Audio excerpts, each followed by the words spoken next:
Joan has traversed into a novel, finding herself in the role of the newlywed wife of the affluent and seasoned man, losing a delicate female character, commodified and kept. As the antagonist male lead in the story, Lu Zheng yearns for the protagonist, Lin Anan, yet is unable to attain her.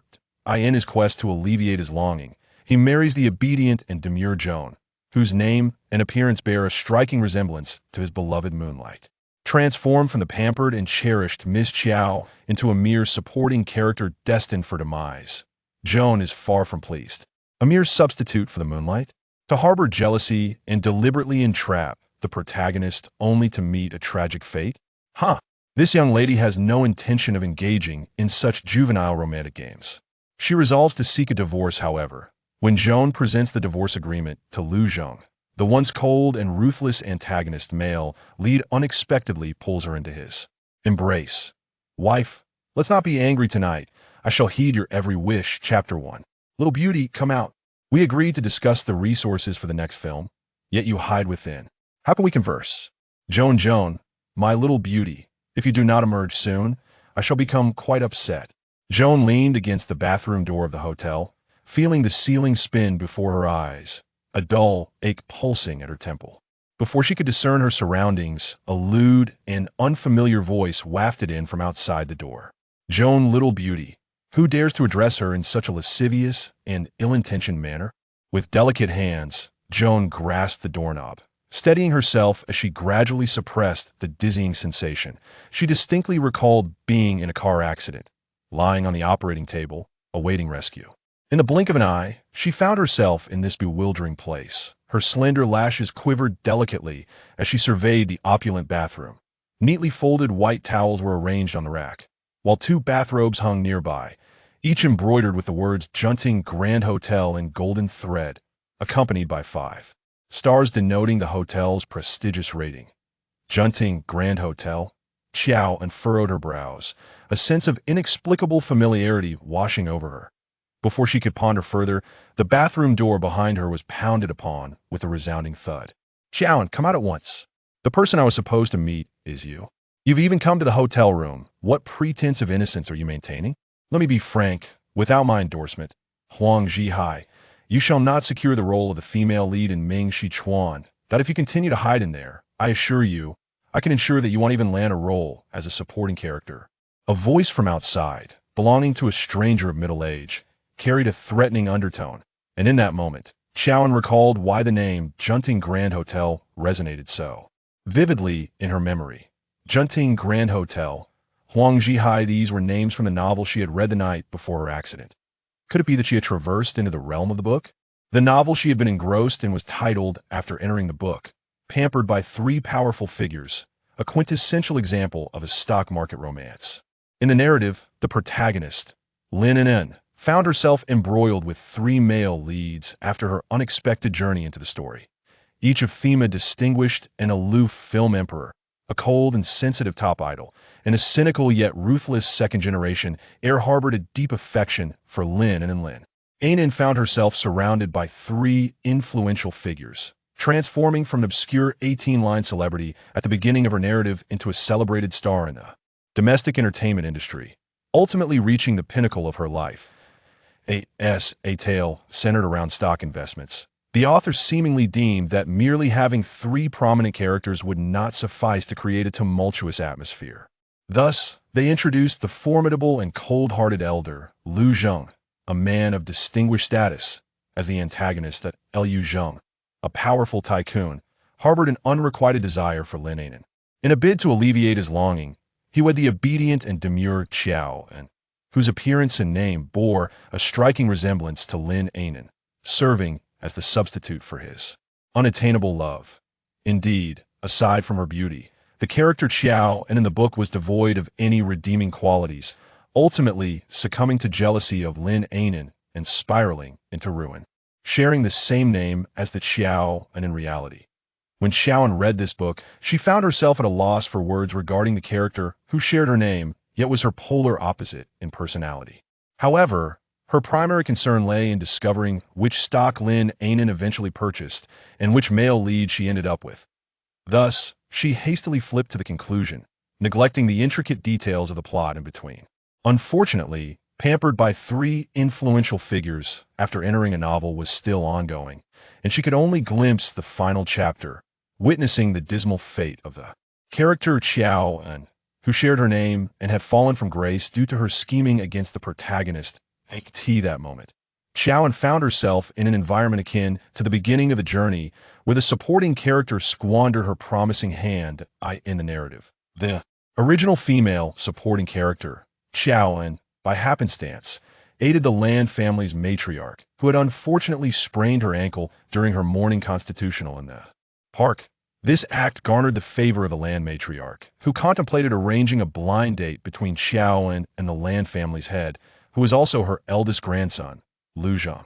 Lu Zheng, merely a few months shy of his 30th year, represented a veritable affluent older man to Xiao An, who had only recently celebrated her 22nd birthday.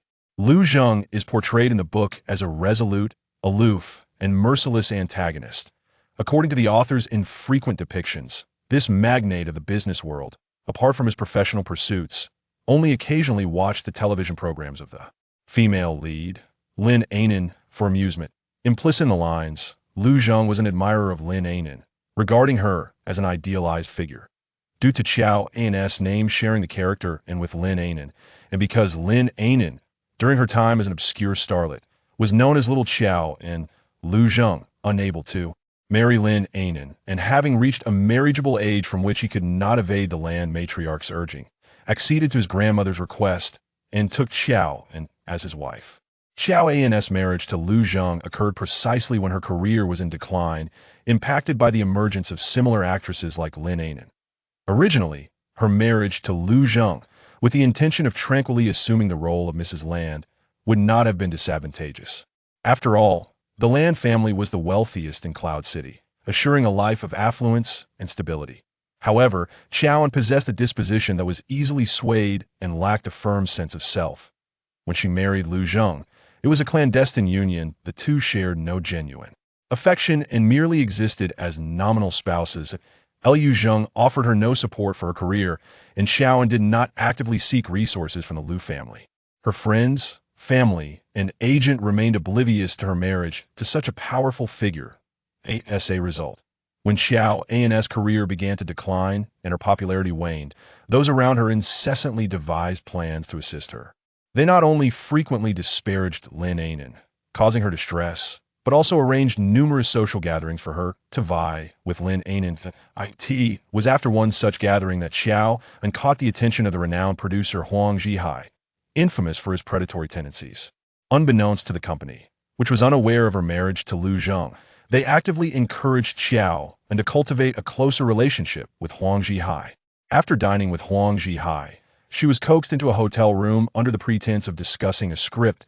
It wasn't until she stepped inside and noticed his sudden lascivious demeanor that she realized the gravity of the situation and quickly retreated to the bathroom, locking herself inside that moment. Another version of Xiao An arrived from a different realm. She pieced together the threads of her circumstances. Xiao An lifted her chin slightly, her gaze flitting to the nearby dressing mirror. The woman reflected in the mirror possessed long, straight black hair, with a delicate face adorned by almond-shaped eyes, glistening with tears, evidently the result of fear and panic from her recent distress. Upon recognizing the features of the woman in the mirror, Xiao An raised an eyebrow, a blend of surprise and satisfaction evident on her face. She had not anticipated that the original owner of this identity not only shared her name, but bore an identical visage. However, in reality, Xiao An, as the cherished daughter of the Qiao family, has been pampered and adored by her parents and her CEO brother since childhood. She stands in stark contrast to the weak and humble demeanor of the supporting female characters in novels, not only in character, but also in aesthetic appeal. With a delicate flick of her long, lustrous black hair, she gently wiped away her tears with a slender finger. The youthful woman in the mirror curved her lips into a subtle smile, and as she raised her gaze, she appeared less fragile and more splendidly radiant. Clap, clap, clap. Xiao An, are you coming out or not? Before Huang Zhihai could finish his sentence, the tightly shut bathroom door swung open before him. The enchanting beauty who had just retreated to the bathroom to shed tears now emerged with a bright smile, her lips elegantly arched. The moment Huang Zhihai laid eyes on Xiao An, Illuminated by her vibrant smile, he felt as though his very soul had slipped away. While he was accustomed to her gentle, pitiable demeanor, he had never witnessed this strikingly bold side of her. Huang Zhihai rubbed his hands together, exclaiming, "Ah, Chown, it's so good that you've come out. Come, let's sit down and have a good talk." As he spoke, he reached out to take Chow N's hand. Her porcelain-like skin glistened with a radiant sheen, reminiscent of the smoothest cream, and he had longed to touch it. Just as Huang Zhihai was about to extend his hand, slap. Without a moment's hesitation, Chow delivered a resounding slap across Huang Zhihai's face.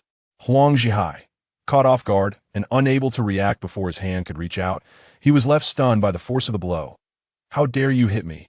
he exclaimed, pressing his palm against his now stinging left cheek, his eyes wide with disbelief. Jiawen slightly furrowed her brows. The slap she had just delivered had been too forceful, leaving her hand aching. The enchanting young woman raised her delicate eyebrows and nonchalantly remarked, "Well, I slapped you. Is there a problem?" Huang Jian paused, his expression faltering. "You." Jiawen shook her hand and lowered her strikingly beautiful face. "Luring young girls to hotel rooms under the guise of discussing scripts. I presume you've employed such tactics on numerous occasions. How did you explain this to my company? Or do they know everything and have colluded with you? Have you looked in the mirror lately? With your Mediterranean beer belly and that appearance, how dare you think you can exploit young women? You dare speak like this if you wish to remain in this industry." Huang Zhan, incensed by Jiao N's words, had a ferocious look on his face as he snarled, "Very well, since you're so ungrateful, do not expect to land the lead role in the upcoming production of Shengxi. Even the role of a mere supporting character will be beyond your reach. Jiao, and do not say I did not warn you crossing me. Huang Zhihai will render your career in this circle utterly untenable. Now, come here and apologize to me, and if you serve me well, I might still." "You're insane." Jiawen let out a cold, dismissive snort. With her handbag in hand, she resolutely bypassed Huang Zhihai and walked toward the hotel door. As the daughter of the Jiao family, she considered not sending someone to deal with Huang Zhihai as a gesture of mercy. He even dared to ask for an apology. How audacious. However, not only had Jiao effectively humiliated Huang Zhihai, but she had also delivered a resounding slap to his face. Huang Zhihai was not one to easily let go of what he believed to be his entitlement, and he would not allow Jiao to leave so effortlessly. Huang Zhihai's eyes sank with malice as he lunged forward, attempting to seize Qiao from behind. Sensing the imminent threat, Qiao deftly evaded his grasp. Turning to face him, her bright eyes flickered with disdain. "Are you courting death?" Huang Zhihai leered as he made another attempt to pounce on her. "Ha. Who is courting death remains to be seen. Soon, my dear, you shall learn the meaning of being unable to live or die." Ouch. Before he could finish his taunt, a sharp pain struck his forehead. The seemingly delicate woman, who moments ago appeared easily intimidated, had swiftly removed her high heels and brought them down upon Huang Zhihai's head. "Is it unable to live, then, or unable to die? Allow me to teach you about lewdness and underhanded schemes." Qiao was far from a fragile, naive girl as the heiress of the Qiao group. She had undergone ample self-defense training. Handling a corpulent, unathletic middle-aged man like Huang Zhihai was a trivial task. Stop. Ouch. "Please don't hit me anymore," Huang Zhihai whimpered, clutching his head as he collapsed to the ground. Qiao delivered a few more decisive blows with her heel before elegantly slipping her shoes back on and gracefully opening the door. As she stepped outside, she collided face-to-face with a group of individuals waiting in the hallway. Qiao, the young man at the door, accompanied by a cadre of tall, imposing bodyguards, stood in stunned silence. The bespectacled young man's face morphed through expressions of astonishment, shock, and guilt upon seeing Qiao emerge.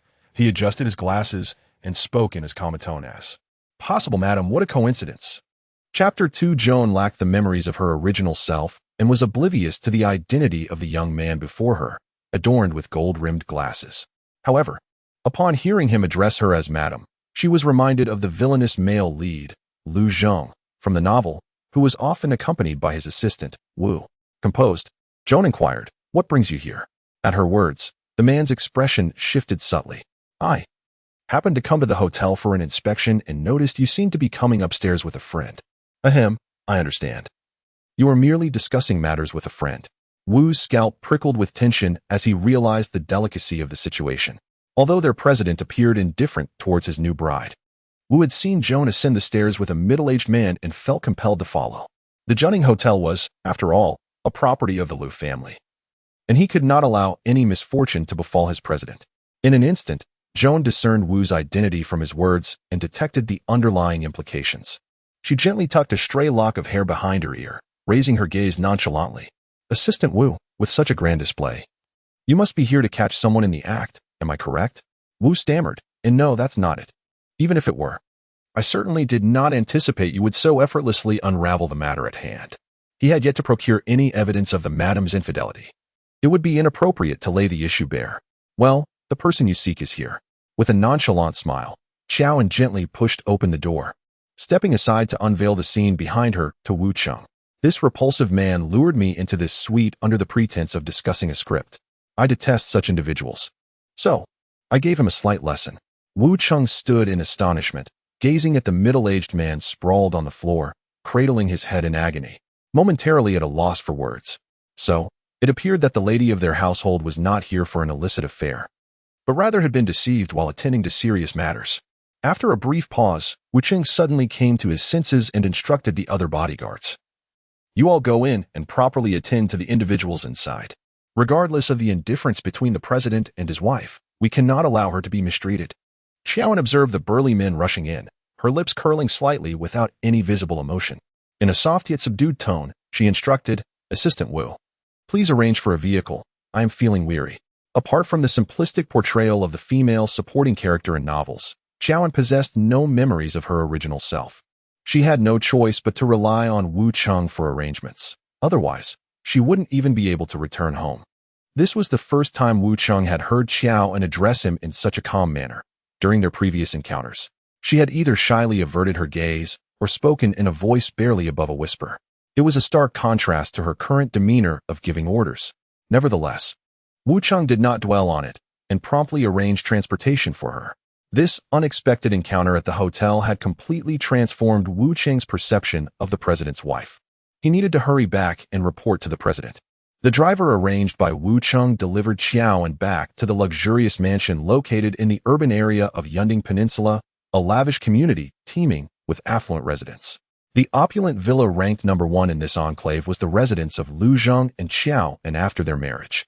Upon seeing the characters for Yunding Peninsula at the entrance of the community, Xiaoan could not help but recall a passage from a book she had read. It described how the female protagonist, Linen, upon winning the prestigious Best Actress award and receiving endorsement offers aplenty, made her first extravagant purchase of a luxurious apartment in the highly coveted Yunding Peninsula community. What a coincidence! With a faint glance at the scenic view outside the window, Xiaoan withdrew her gaze just as they arrived at the villa district. The driver halted the vehicle before a standalone villa adorned in Italian style. "Madam, you have returned," greeted a plump middle-aged woman, her face beaming as she opened the car door for Xiaoan.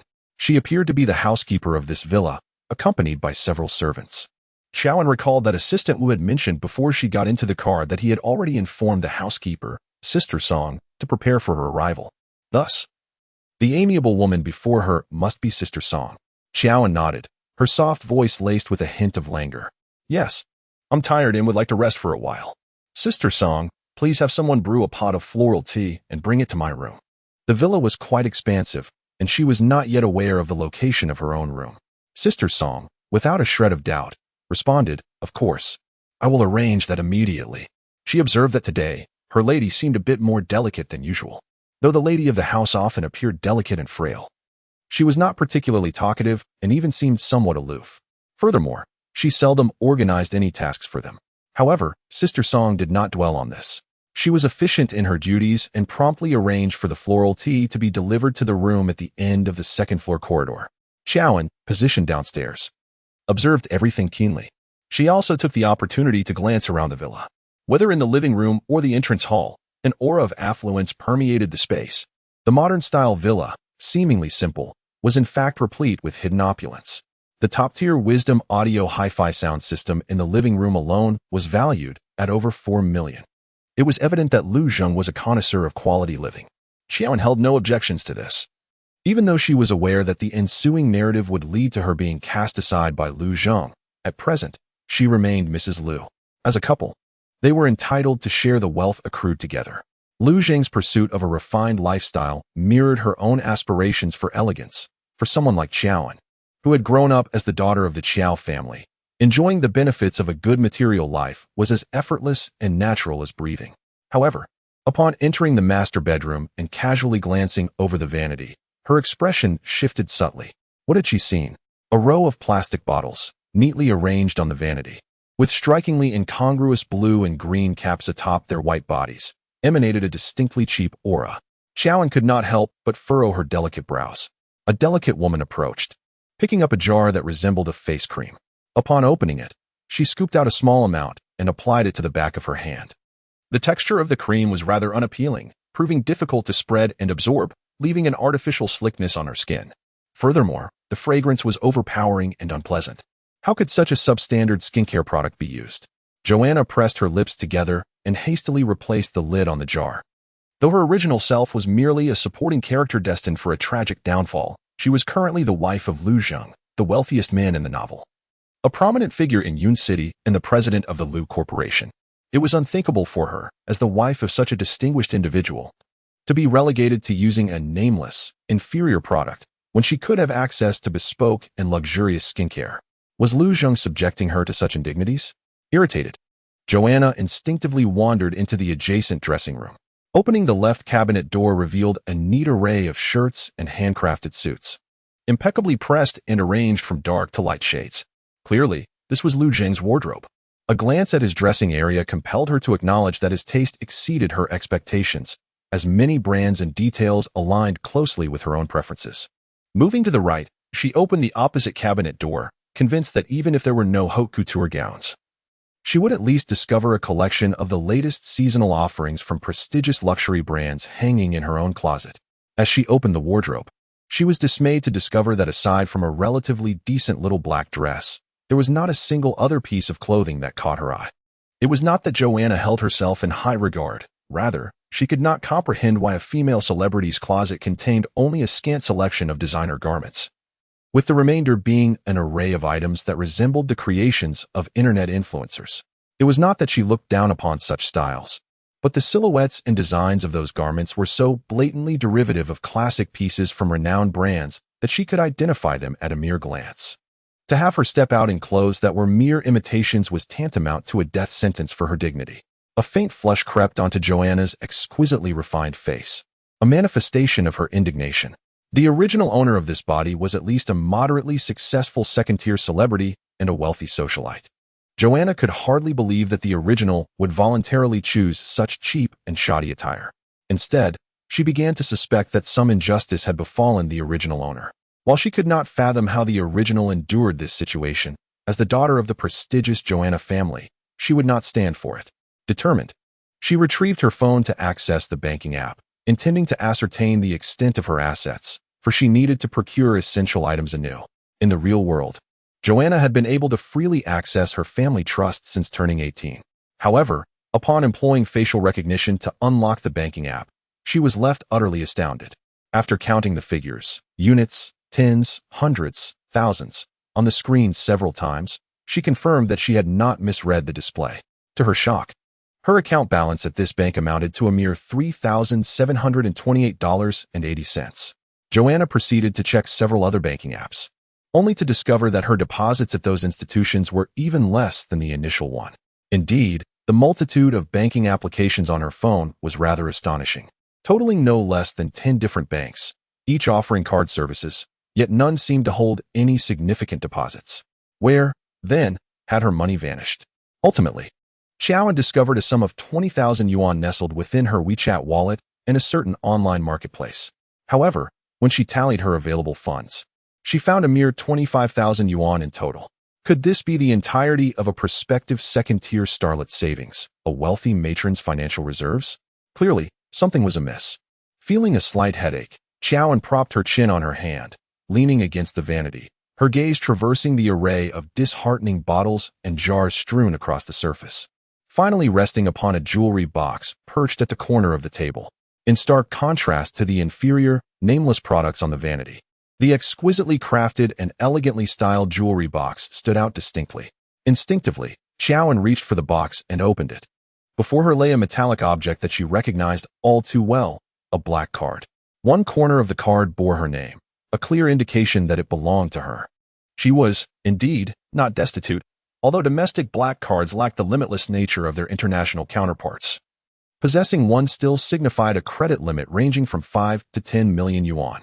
Xiaoan's almond-shaped eyes sparkled with delight, and a smile graced her lips as she took the black card and stepped out.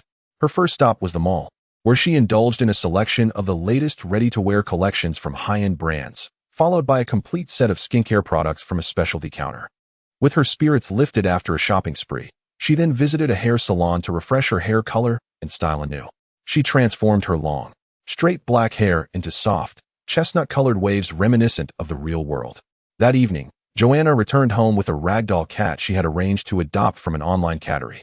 As the housekeeper, Sister Song, observed Joanna cradling a blue-eyed ragdoll, accompanied by an abundance of shopping treasures, she was momentarily taken aback. Upon lifting her gaze, she noticed Joanna tilting her head slightly, allowing her cascading, wavy chestnut locks to flow gracefully over her shoulder. Her bright, almond-shaped eyes sparkled with vitality, complemented by her subtly curled crimson lips, exuding an enchanting and delicate charm. Sister Song was rendered speechless by the sheer beauty before her. It was astonishingly stunning. Although she was aware that her mistress appeared more captivating in person than on television, she had never quite realized the extent of her allure. It was as though a celestial being had descended to earth, radiating ethereal grace that made it impossible to look away. Joanna spoke languidly. Sister Song, the cat litter box, cat food, and bowls I had sent over this afternoon should all be set out for pudding. Pudding? Sister Song echoed, bewildered. Yes, that's its name. Isn't it adorable? Joanna lifted the rag doll in her arms, gently stroking its fluffy head for Sister Song to see. As Joanna ascended the stairs with pudding, Sister Song suddenly recalled something, calling out to her. Ah, Mrs. Joanna, Mr. has just called back. Chapter 30, did he say anything? Joanna inquired, cradling her cat as she turned to glance back from the staircase. Sister Song replied, it was Assistant Wu, who is beside the gentleman. He mentioned that the gentleman has urgent matters to attend to and will be away from Yun City for the next few days. Madam, would you like to return his call to express your concern? Gently stroking Pudding's fluffy head, Joanna tilted her head in contemplation before responding with a smile. No need. He is busy, and I shall not disturb him. Sister Song, please have someone bring my purchases upstairs, unpack them, and set them aside. Having spoken, Joanna affectionately patted Pudding in her arms and made her way back to her room. The smile lingered at the corners of her lips, a reflection of her undeniable delight. That old man Lu Zhang. His absence is quite fortunate. Since her arrival, Joanna had contemplated the circumstances surrounding her nominal husband, Lu Zhang. In the original narrative, the antagonist, Lu Zhang, is 29 years old, while Joanna, whether in the real world or within the pages of the story, is merely a delicate 22-year-old girl. The mere notion of being wed to an affluent older man was already a considerable burden, and to make matters worse, she is merely a substitute for his true love. Such a constraining predicament was something Joanna could not accept. Moreover, as the story progresses, Lu Zhang would ultimately cast her aside for the female protagonist, leaving her devoid of both wealth and prospects, facing utter ruin. Contemplating this, Joanna harbored no affection for Lu Zhang. She resolved to wait for his return, intending to instigate a quarrel over trivial matters and subsequently leverage the emotional distance as grounds for divorce. The original protagonist exhibited a meek disposition, never contemplating divorce after marriage. Even when aware of her role as a substitute, her sole focus was on undermining the story's luminous heroine, Linen, while remaining oblivious to her divergence from Lu Zhang. Consequently, after several years of marriage, she found herself divorced without a single penny to her name. In stark contrast, Xiaoan is determined to sever ties with Lu Zhang and claim her rightful substantial divorce settlement, enabling her to lead a carefree life. With financial independence, she can invest wisely and relish a life of affluence and beauty, unencumbered by an indifferent partner. However, all these plans are rendered moot for the evening. As Lu Zhang is absent, this turn of events may prove fortuitous, allowing her a restful night. As Xiaoan entered her home, cradling her cat, Sister Song hesitated at the threshold, voicing her concern. Madam, but the sir despises cats. The remainder of her sentence was lost as the door shut, leaving Sister Song to attend to the items Qiao and had purchased. Upon unearthing the luxurious shopping bags, Sister Song's eyes sparkled with intrigue. Has Madame finally had an epiphany? Inside the room, as Qiao emerged from the bathroom clad in a bathrobe, Sister Song had already organized the array of skincare products and luxury garments brought home that day. The opulent attire was neatly hung in the wardrobe, while Pudding's water dispenser and litter box were strategically placed, one set downstairs and another on the enclosed balcony of the master bedroom. Qiao was thoroughly pleased with Sister Song's efficient and adept handling of her affairs. She seated herself before the vanity mirror and opened the drawer, revealing an abundance of luxurious facial masks from various esteemed brands. From sheet masks to creamy concoctions, hydrating, brightening, barrier repairing, anti-aging, and moisturizing, an array of choices lay before her. Like an emperor selecting favorites in a harem, her slender, fair fingers glided over the multitude of masks, eventually choosing one to apply. Once the mask was removed, Joanna meticulously and earnestly applied her purchased skincare products onto her face and neck. The woman reflected in the mirror appeared youthful, radiant, and delicate, her chestnut locks enhancing her porcelain complexion. Tilting her head, she playfully smiled at her reflection, yet a tinge of melancholy stirred within her. Indeed, she had traversed into another world. Gone were her doting parents and brother. She wondered how those who cherished her fared in that realm.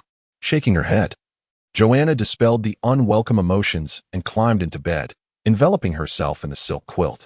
With a gentle pat on the mattress, Pudding, her beloved cat, seemed to sense her presence and leapt beside her with a soft meow. Joanna extinguished the light and pulled the soft Pudding closer, embracing him tighter to quell the flickering unease in her heart. At least here, she had Pudding, an almost identical plush companion she had nurtured since childhood in her previous world. Joanna endured a night filled with distressing dreams. She envisioned the version of herself in another world, one who had perished in a tragic car accident, while her parents and brother mourned her at her funeral. The well-cared-for parents seemed to age considerably overnight, their temples already graying. The once resilient elder brother had reddened eyes as he pressed the cremation button with his own hands. Joanna wished to intervene but found herself voiceless. She yearned to embrace her parents and brother, yet could not reach them at all. Overcome with emotion, she abruptly awoke from her dream in tears. Upon opening her eyes, she was met with a pair of aquamarine feline eyes.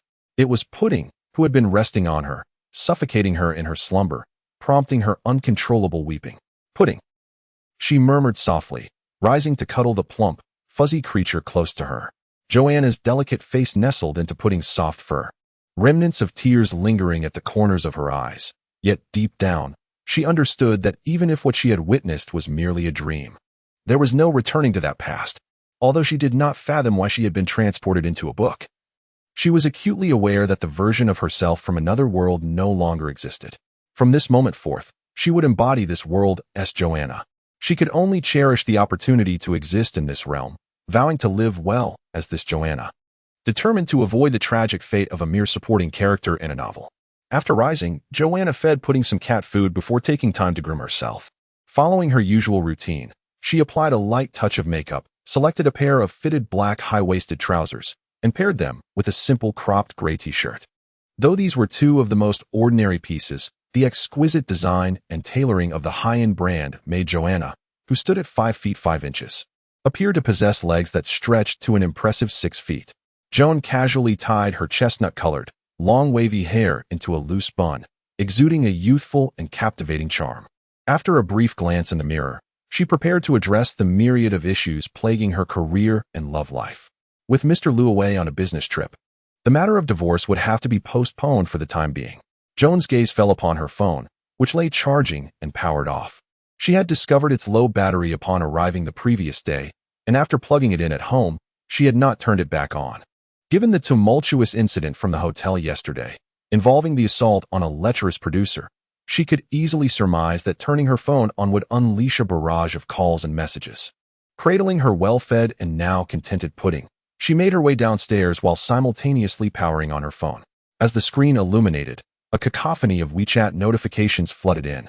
Joan paid no heed. She had always prioritized her breakfast time above all else. Descending the stairs, she reached the landing and spotted Sister Song directing the servants as they stacked various items in the hallway. "Is there breakfast, Sister Song?" Joan inquired. Upon hearing her voice, Sister Song turned, her eyes lighting up instantly. Standing at the stairway, Joan's slender and elongated legs, coupled with her impeccable proportions, made her resemble a model stepped out of a fashion magazine. Her chestnut waves, tied into a ponytail, accentuated her porcelain-white, delicate visage. "Yes, madam. Would you prefer a Chinese or Western breakfast?" Sister Song remarked, captivated by Joan's fresh and beautiful appearance, secretly wishing for Mr. Liu to return soon to witness it. "Western style?" Xiao casually remarked. Song's sister-in-law could hardly contain her surprise. Since yesterday, their lady had seemingly transformed. Once indifferent to Western cuisine, she now endeavored to adapt to her husband's tastes. Her entire demeanor, from her appearance to her aura, appeared to have undergone a remarkable metamorphosis. It seemed that she had truly come to an understanding. Song's sister-in-law's eyes sparkled with satisfaction. "Please wait in the dining area. I shall prepare everything for you right away." "Wait, what are those in the hallway?" Xiao inquired. "Oh dear, I was so busy I nearly forgot to show you," Song's sister-in-law said, wiping her hands on her apron and hurriedly presenting several thick booklets from the display shelf. "These are the latest collections of haute couture and jewelry from various luxury brands, along with skincare and cosmetic products from other labels, items that you will surely find useful. These catalogs are provided by the brands for your leisurely selection, and they will be delivered to you punctually every quarter." The delight in Song's sister-in-law's gaze was unmistakable as she observed Xiao perusing the booklets. Unable to contain herself, she added, "The matriarch is overjoyed that you are finally willing to use these things. She insists that from now on, if you have anything in mind, just let us know directly." Finally, Xiao looked up, a hint of skepticism glinting in her eyes. "The matriarch is happy?" "Of course," Song's sister-in-law replied. "Ever since you married into the Liu family, you have been reluctant to accept anything from them. The matriarch believes that you have been too distant. You are the wife of the gentleman, the granddaughter-in-law personally chosen by him. Henceforth, the entire Liu family belongs to you and him." Xiaoan blinked, a flicker of surprise passing through her eyes beneath her long, curled lashes. How could it be that the original owner had never utilized even a fraction of the Liu family's resources? Yet, in the end, the original owner's fate was rather grim. She was depicted as a weak and jealous woman, one whom the Liu family found distasteful. The Liu family did not show her any additional kindness simply because of her current demeanor. But why was that? Just as Qiaoan hesitated, the mobile phone in her hand suddenly rang. She glanced at the screen, where the words "Agent You" appeared. "Hello," she answered the call. "Qiaoan. My dear ancestor, you finally deigned to answer the phone. Do you have any idea what you've done? How could you dare to turn off your phone?" "I. Sigh, never mind. You hurry to the company. Right now, immediately." Xiaoan's agency, Rainbow Entertainment, is a mid-tier comprehensive entertainment company within the industry. Upon calling, Agent Yu immediately regretted her decision and wished to tell Xiao and to stay home and not go anywhere, as she would come to fetch her personally. However, recalling that 6 months ago, Xiaoan had mysteriously moved and had since refused to disclose her address even to her agent, Yu was compelled to alter her words. "You. Just disguise yourself and come over. There are reporters and protesting fans downstairs at the company. Don't skimp on expenses. Take a taxi instead of the subway." From the tone of her agent, it was evident that a significant event had occurred and the situation was urgent. However, after hanging up the phone, Joanne remained unperturbed. She had no intention of continuing her acting career, as she possessed little interest in the craft and had never ventured into that realm. With the financial settlement from her divorce, she had numerous other ventures she excelled in, and she had no desire to linger in the entertainment industry. "Madam, is there an issue at work?" Sister Song inquired cautiously from the side. The mistress had grown distant from her family, although she never exerted authority over them. She also seldom engaged in conversation. Previously, she often returned home with her head bowed and departed for work alone, as if she were an outsider among all the inhabitants of the household. Sister Song had not spoken much with Joanne in the past, but after witnessing a noticeable change in her demeanor since yesterday, she appeared more radiant and cheerful than before, prompting Sister Song to express greater concern. If any genuine trouble arose, she would certainly report it to the matriarch, who could offer support to the mistress. "No, it's just a trivial matter," Joanne replied dismissively, placing the pudding on the floor. "While I'm at work, please keep an eye on the pudding for me. By the way, Sister Song, is there a car at home that I can use? Driving?" Sister Song was momentarily taken aback, her eyes wide with surprise and delight as she appraised Joanne from head to toe before responding. Yes, indeed. There's a car in the garage. Feel free to take it. Chapter 4. At the commercial district of Cloud City Center, the entrance of Rainbow Entertainment Company was besieged by a multitude of media personnel. In addition to journalists and paparazzi, a faction of fervent fans stood vigil outside the company's building, even brandishing banners to protest the latest trending incident that had captured the news. In the narrative, Xiaoan, once a rising star in the entertainment industry, had seen her prominence wane over the past 6 months, falling behind the newer talents. Although she typically traveled in the company's chauffeur-driven vehicle, the fact that a second-tier celebrity lacked even a respectable private car was disheartening, with media frequently capturing images of her hailing taxis. Fortunately, Xiaoan was not a particularly notable figure, or else traffic congestion would have been inevitable. Suddenly, a vehicle approached, prompting the reporters at the entrance of Rainbow Entertainment to perk up. The roar of an engine reverberated as a car drew near. Instinctively, the journalists hoisted their cameras and began recording as they rushed forward. Midway through their sprint, one journalist suddenly realized, wait, this isn't Xiaoan's chauffeur-driven vehicle. What is it? Before their eyes, a silver gray sports car glided from the road into the driveway, heading towards the underground parking.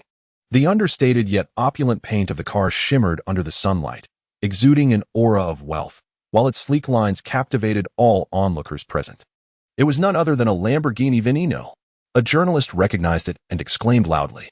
With only 9 units in existence globally, this limited edition luxury car was valued at no less than $25 million, a possession far beyond the reach of ordinary affluent individuals. The silver gray sports car streaked into the gaze of the crowd like a meteor, only to vanish into the underground garage without a backward glance.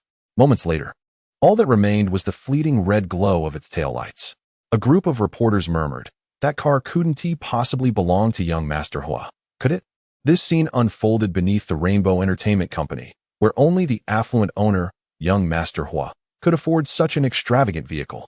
Realizing that the car was likely Hui Yao's, the journalists couldn't help but lament.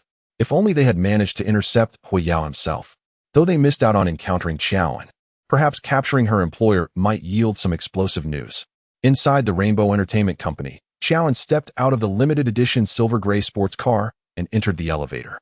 Stripped of her memories, she found herself lost, unable to recall the company's address, the floor of the artist department's office, or even the access code for the elevator. Fortunately, her concerned agent had sent her all the necessary information to her phone, preventing her from straying off course. The elevator ascended directly to the 26th floor. As the doors opened before Xiaoan, a middle-aged woman with a neat, cropped hairstyle rushed forward, visibly agitated. Xiaoan, my dear ancestor, you have finally arrived.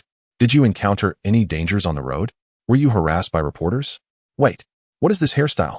After such an incident, you still had the presence of mind to style your hair? The woman's voice crescendoed to a pitch that threatened to crack, and her professionally made-up face contorted in disbelief. Joan speculated that the woman with the voice resembling that of her phone call must be her agent, Yi Yu, also known as Sister Yu in Joan's contact list. She raised her hand to play with her ponytail, softly uttering an mm. She had dyed her hair a chestnut hue. Did it look good? Her voice was gentle and laced with a hint of petulance, as if coaxing, quick, tell me I look lovely, praise me. Yi Yu, on the other hand, felt an urge to spit blood in frustration, wishing to question Joan's audacity to change her hairstyle after such a significant blunder. Was she not concerned about being spotted by the fans of the opposing side, potentially facing dire consequences? Nevertheless, despite her irritation, Yi Yu had to concede that Joan, with her new hairstyle, appeared even more attractive than before. She suppressed her temper and replied, It's acceptable, but please refrain from such antics in the future. It's far too perilous. Sister Yu, let us discuss matters in the office. At that moment, a young, petite girl accompanying Yi Yu spoke up. Her reminder prompted Yi Yu to notice several heads peeking out from various rooms, and she hurriedly pushed Joan down the corridor. As they walked, Yi Yu remarked, Little Ding is quite observant. Should I ever get carried away like this again, be sure to rein me in. Joan, overhearing their conversation, felt a flicker of recognition. It seemed she had found someone trustworthy after her journey into the narrative. Yi Yu, in the original tale, served as Joan's agent, playing the role of her strategic advisor. She often whispered disparaging remarks about Lin and into Joan's ear, treating the character of Lin and as her primary adversary. In the end, Yi Yu, like Xiaoan, met with a tragic fate, as she entered prison to take the blame for Qiaoan, the other young and slender girl. Xiao Ding, whose full name is Ding Lu, was both her assistant and high school classmate. In the original narrative, Ding Lu always obeyed Qiaoan, but upon discovering that Qiaoan was merely a substitute for Lin An in Lu Zhang's eyes, the typically introverted and quiet Ding Lu shockingly purchased a bottle of sulfuric acid with the intent to disfigure Lin An. However, Lin An, now a celebrated actress with 3 powerful protectors and bodyguards by her side, was not harmed. Instead, during a confrontation with security, Ding Lu accidentally splashed the acid onto her own face. The court ruled it as an act of self-defense, resulting in Ding Lu losing her job at the entertainment company and being abandoned by her boyfriend due to her disfigurement. Overall, both Yu and Ding Lu displayed remarkable loyalty to Qiaoan, even though they were portrayed in the book as malicious gossipers envious of the protagonist Lin An. They were, in fact, absolutely trustworthy friends to the original Qiaoan. Reflecting on the plot, Qiaoan's gaze softened slightly as she looked at Yu and Ding Lu. Upon entering the office, Ding Lu promptly closed the door and took a seat on a nearby stool. Yu, on the other hand, pressed Qiaoan onto the sofa. Her tone grave. "Qiaoan, I am not trying to frighten you, but do you truly comprehend the severity of the situation? Had I known you would act so foolishly, I would have accompanied you yesterday instead of letting you negotiate the script alone." Qiaoan replied, "Is my meeting with Huang Zhihai at the hotel regarding the script really that serious? What? You actually went to a hotel with Huang Zhihai?" Yu nearly sprang off the sofa. Qiaoan replied, "What else could it be?" "You." "Oh dear." Yu felt as though she might faint from anger. "Goodness, when I said serious, I was referring to something entirely different. But wait, how could you meet Huang Zhihai at a hotel? That man is a scoundrel." "I knew it. The company must have sent you there with ill intentions. Why do you always obey their orders, knowing full well who Huang Zhihai is?" Yu intended to voice her discontent further, but upon noticing Qiaoan's calm demeanor, a sudden realization struck her. Could it be that Huang Zhihai had not taken advantage of her? Qiaoan blinked, a hint of mischief in her eyes. If he had succeeded, would I still be sitting here unscathed? Yu fell silent, exchanging glances with Ding Lu, who also sensed that something was amiss with Qiaoan's unusual composure today. It was well known that Qiaoan had always been the most timid and indecisive among the 3 of them. Yu waved her hand dismissively. "Never mind. As long as he didn't take advantage of you." Qiaoan simply murmured a non-committal response. At that moment, Yu believed Qiaoan had been astute enough to leave the hotel in time. Little did she know, Qiaoan not only escaped Huang Zhihai's clutches, but had also given him a thorough lesson. Otherwise, she certainly wouldn't be able to sit still right now. Let's set aside the matter of Huang Zhihai for the time being. However, we must clarify your situation with Yi Qingguang. Qiaoan, please explain to me what is happening with all this trending news." Yu thrust her phone toward Qiaoan, as Qiaoan received the document and casually glanced up. She had yet to fully comprehend the situation when a sudden flurry of rapid footsteps and high heels echoed from outside the door. In the next moment, the office door was thrust open with considerable force. "Qiaoan, you need to clarify what's going on between you and Qingguang." A girl with long, light yellow hair, dressed in an exceptionally trendy manner, stormed in with a voice tinged with tears. "Qingguang would never arrange to meet you in private. Don't think that just because he has tea spoken up, you can cling to him. He would never be interested in a woman like you. Never." The girl appeared to have spent the entire night crying, her eyes swollen to the size of walnuts. Had it not been for Ding Lu's prompt intervention to restrain her, the girl might have lunged at Qiaoan, intending to claw at her face with her vividly manicured hands. Qiaoan slightly raised an eyebrow, her gaze sweeping over the girl's peacock-like flamboyant attire. Connecting the dots with the content of the girl's outburst, she deduced her identity. It must be the fervently obsessed younger sister of their boss at Rainbow Entertainment. "Hu Yao, Hu Tong. Miss Hua, please remain calm. Let us discuss this rationally." Yu's attempt to dissuade further confirmed Qiaoan's suspicion. She shifted her attention back to Yu's phone screen. Upon seeing the enlarged candid photograph alongside the sensational headline, "Male idol Yi Qingguang caught in midnight garage meeting with female star of the Xie family, underground romance exposed," she finally grasped the current trajectory of events. First and foremost, who exactly was Yi Qingguang? He is a top-tier celebrity within the industry. A male singer whose debut self-produced album shattered sales records upon its release, captivating the nation. Yi Qingguang's songs resonate profoundly, garnering fans across 3 generations. And he is heralded as the savior of the entire Mandarin music scene. Most importantly, he is one of the pivotal male characters in the narrative. standing as a guardian among the three formidable allies of the female protagonist, Lin Yin. In the story, Yi Qingguang is portrayed as aloof and sensitive, harboring substantial hostility towards strangers. Yet, he is uniquely different with the gentle and kind Lin Yin, communicating solely with her and composing songs exclusively for her. The rumors linking Xiao and to Yi Qingguang are also depicted in the book, but the truth diverges from media portrayals. The woman captured in the underground garage returning to the apartment with Yi Qingguang is not Xiaoan, but rather the heroine, Lin Yin. Initially dubbed Little Xiaoan upon her debut, Lin Yin's recent web drama has skyrocketed in popularity, allowing her to no longer rely on the moniker to establish her presence in the industry. At this juncture, however, paparazzi snapped a photo of her returning to the apartment with Yi Qingguang. Although only half of her face is visible, recognition could spell a catastrophic blow to Lin Yin's nascent acting career. This moment marks one of the crises faced by the protagonist in the narrative. Just then, the malevolent supporting character, Xiaoan, unexpectedly intervenes, not only claiming in front of the media that the woman in the photograph is herself, but also drawing the full brunt of the fans' attention towards Lin Yin. The author illustrates that the malicious female antagonist engages in such behavior in order to forge a connection with Yi Qingguang while simultaneously generating sensational gossip. However, as Xiaoan immerses herself in the narrative, she perceives this character as both foolish and mindless, utterly perplexed by the antagonist's reasoning. To her astonishment, upon her transposition into the story, the very first crisis she encounters is precisely this illogical moment. While Xiaoan endeavors to clarify her thoughts, Huatong, in a barrage of creativity, employs various four-character idioms to berate Xiaoan for her shamelessness. With a placid expression, Xiaoan listens to Huatong's tirade. And after absorbing enough of the verbal onslaught, she rests her right elbow on her elevated leg, propping her chin in contemplation as she gazes at her adversary. The media claims that I am involved in a scandal with Yi Qingguang, and you are inclined to believe it? Yet you still consider yourself a devoted fan of Yi Qingguang? Huatong replies, as fans, we certainly do not believe that Qingguang harbors feelings for you. However, with photographs circulating and your own tacit acknowledgement to the media, coupled with the absence of denial from Qingguang's side, what can we do if we choose not to believe? Huatong's eyes brim with tears, her love for Yi Qingguang so profound that she struggles to accept the notion of such a paragon of masculinity engaging romantically with someone like Xiao. And Xiaoan interjects, allow me to clarify, I did not affirm anything, I merely refrained from denying it. She recalls the interview trending online, where her video merely reflected her tacit acceptance of the reporter's inquiries without outright denial.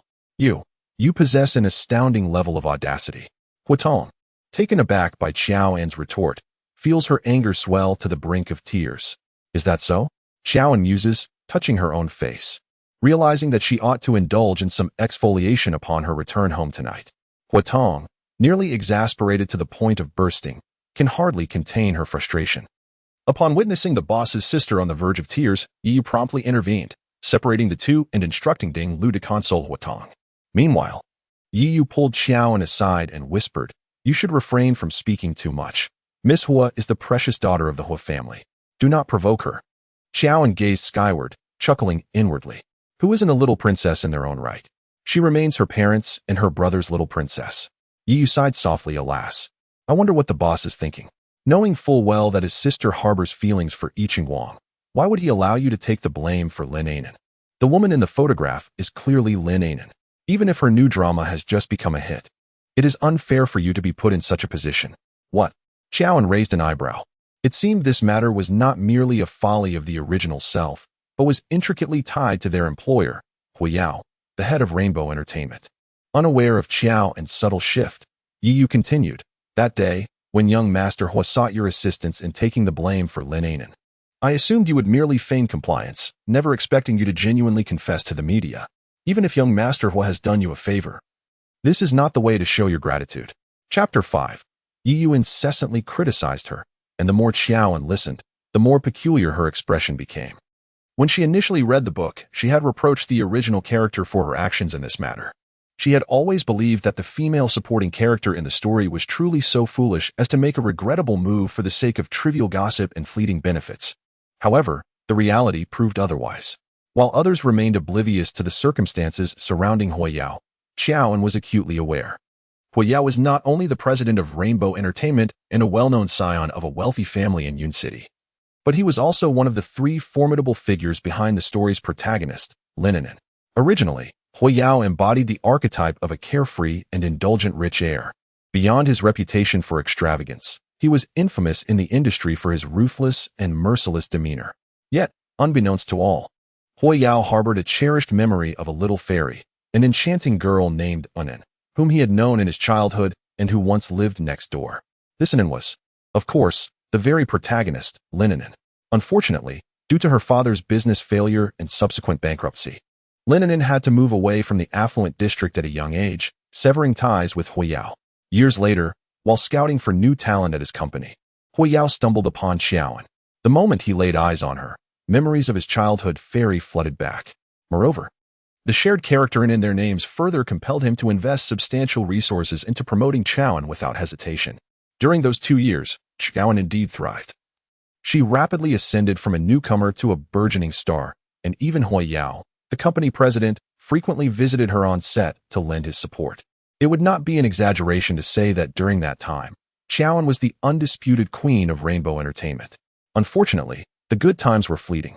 When Huiyao inadvertently stumbled upon Lin, who was making her debut in the entertainment industry through a talent show, he wasted no time in rushing to the venue and signing her with an exceedingly generous contract. Lin had entered Rainbow Entertainment a year prior, and it was from that moment that Xiaoan's resources began to dwindle, her career stagnating. Upon her debut, the company marketed her as Little Xiaoan. From the outset of her career, comparisons between Lin and Xiaoan proliferated online, often accompanied by side-by-side images. The comments would occasionally feature a few paid commenters, masquerading as bystanders, asserting that after seeing Xiaoan's pitiable appearance, Lin's charming and delightful persona was far more pleasing. Such blatant attempts to undermine were evident to all as Lin's team sought to leverage Xiaoan's name to bolster her own fame. Yet, the public relations department at Rainbow Entertainment seemed blissfully unaware. Even when Yiyu took the initiative to have posts deleted and protested to the company, they received no substantial response. Recalling past events left Yiyu seething, I always knew those people had ulterior motives. But I never expected even young Master Ho would be biased. You remember back then. Young Master Ho was quite kind to you. How did it come to this? Of course he would change. In his heart, Lin is a treasure, Xiaoan murmured softly. Before Yiyu could fully grasp her words, she noticed Xiaoan approaching Huatong. Miss Hua, I would like to retract my previous statement. What? Huatong, clutching a tissue, wept softly as she beheld Xiaoan's delicate and radiant visage magnified before her, intensifying the ache in her nostrils. Xiaoan gazed at her tear-streaked eyes. Her tone languid. The one in need of a facial exfoliation is not me, but rather your brother. Huatong blinked her tear-laden eyes in confusion. Xiaoan continued. When it comes to audacity, I cannot compete with your brother. After all, he is well aware that the girl in the photograph is not me. Yet he insists on having me take the fall. Huatong inquired, what do you mean? Quite literally, Xiaoan replied with a playful smile. Your brother harbors feelings for the girl in the picture, but lacks the courage to pursue her. When he learned that she was rumored to be involved with Yi Qingguang, it was unclear whether he was concerned for her future or motivated by his own selfish desires, but he deliberately placed the blame on me. In any case, those in our circle claim that the girl bears a resemblance to me. Once this matter comes to light, Yi Qingguang Wanli will undoubtedly cling to me, this false, scandalous girlfriend, thereby rescuing your brother's beloved. The public will only see the image, supported by media endorsement, with her as the involved party tacitly agreeing, and Yi Qingguang remaining silent. As long as Lin does not step forward, who would know that the girl is actually Lin and not Xiaoan? What? Hua Xiao fancies Lin. Yi Yu and Ding Lu exchanged glances, each registering a hint of astonishment in the other's eyes. Although Hua Xiao had indeed invested considerable resources in promoting Lin, this notion was entirely new to them.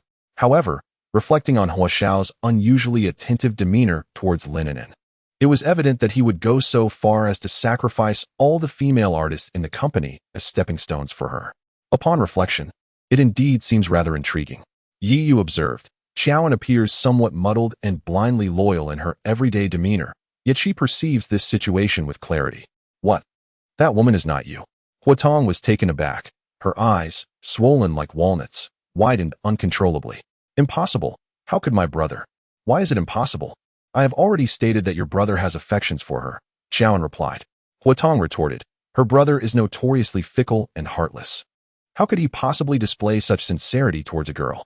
Huatong remained unconvinced. If the woman in the photograph is not you, then why have you tacitly accepted this narrative with the reporters? Xiaoan tugged at the corner of her lips, offering a bitter smile, filled with exasperation.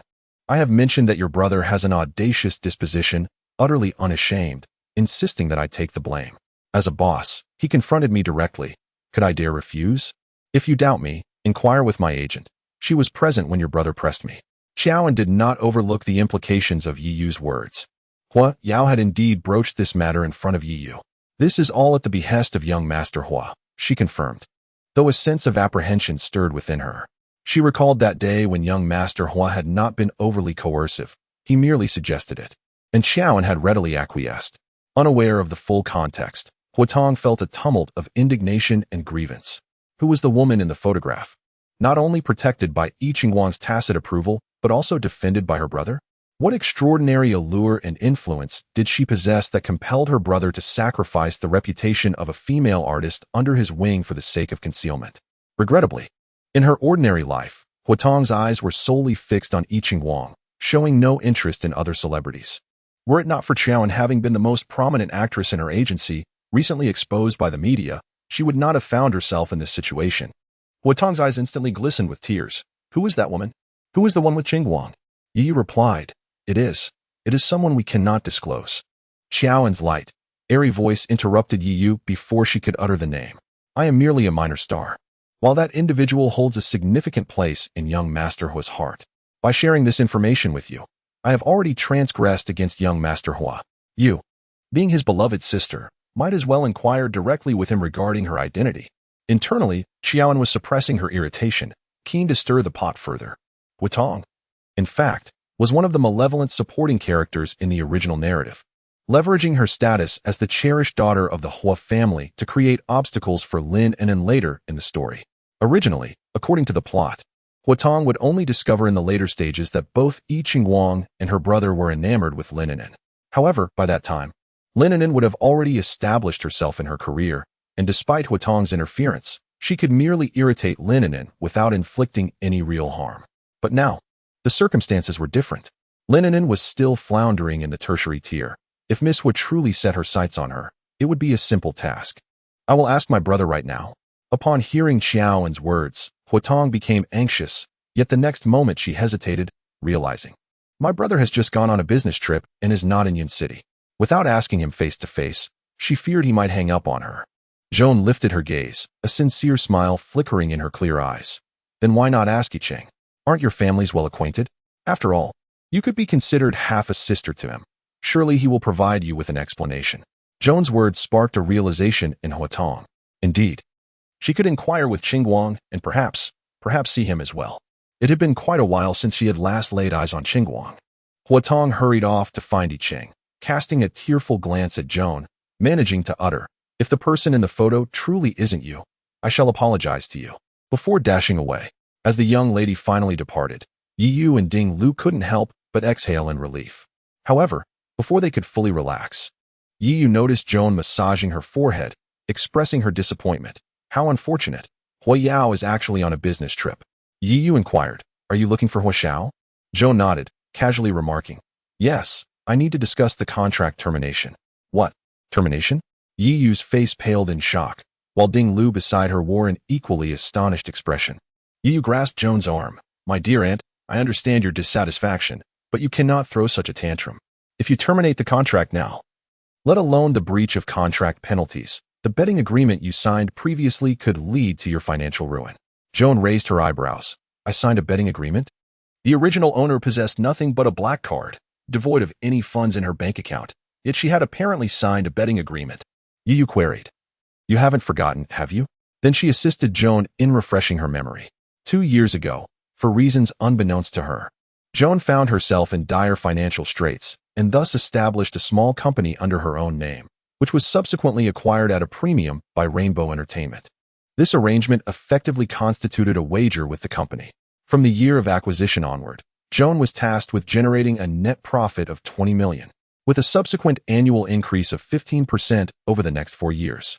Should she fail to meet the terms of this agreement, She would be obligated to compensate the shortfall in cash. In return, the company had directly acquired her personal enterprise for $70 million in cash that same year. Reflecting upon her desolate bank account, which merely held $25,000, her expression darkened. Although she had signed a wager agreement with the company for $70 million 2 years prior, her current financial situation was starkly different. Where had her funds vanished? Joan inquired, "How much do I still owe?" Yu anticipated this question, her face betraying her discomfort. This year, there remains a gap of $20 million. With July already upon them, half the year had elapsed. And Joan had only managed to generate $600,000 in profit for the company, leaving a daunting $20 million to be reconciled in the remaining half of the year.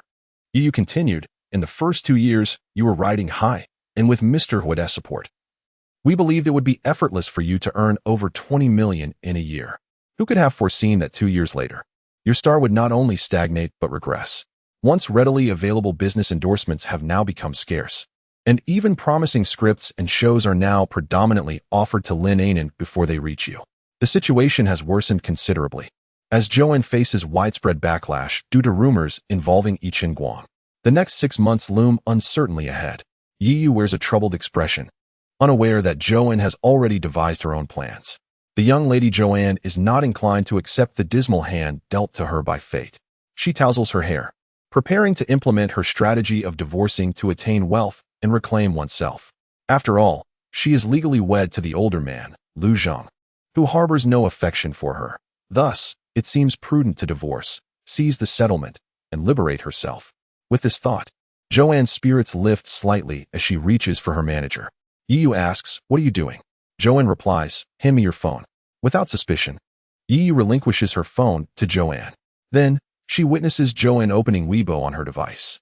To prevent Joanne from making reckless comments online, Yu had taken control of her Weibo account earlier.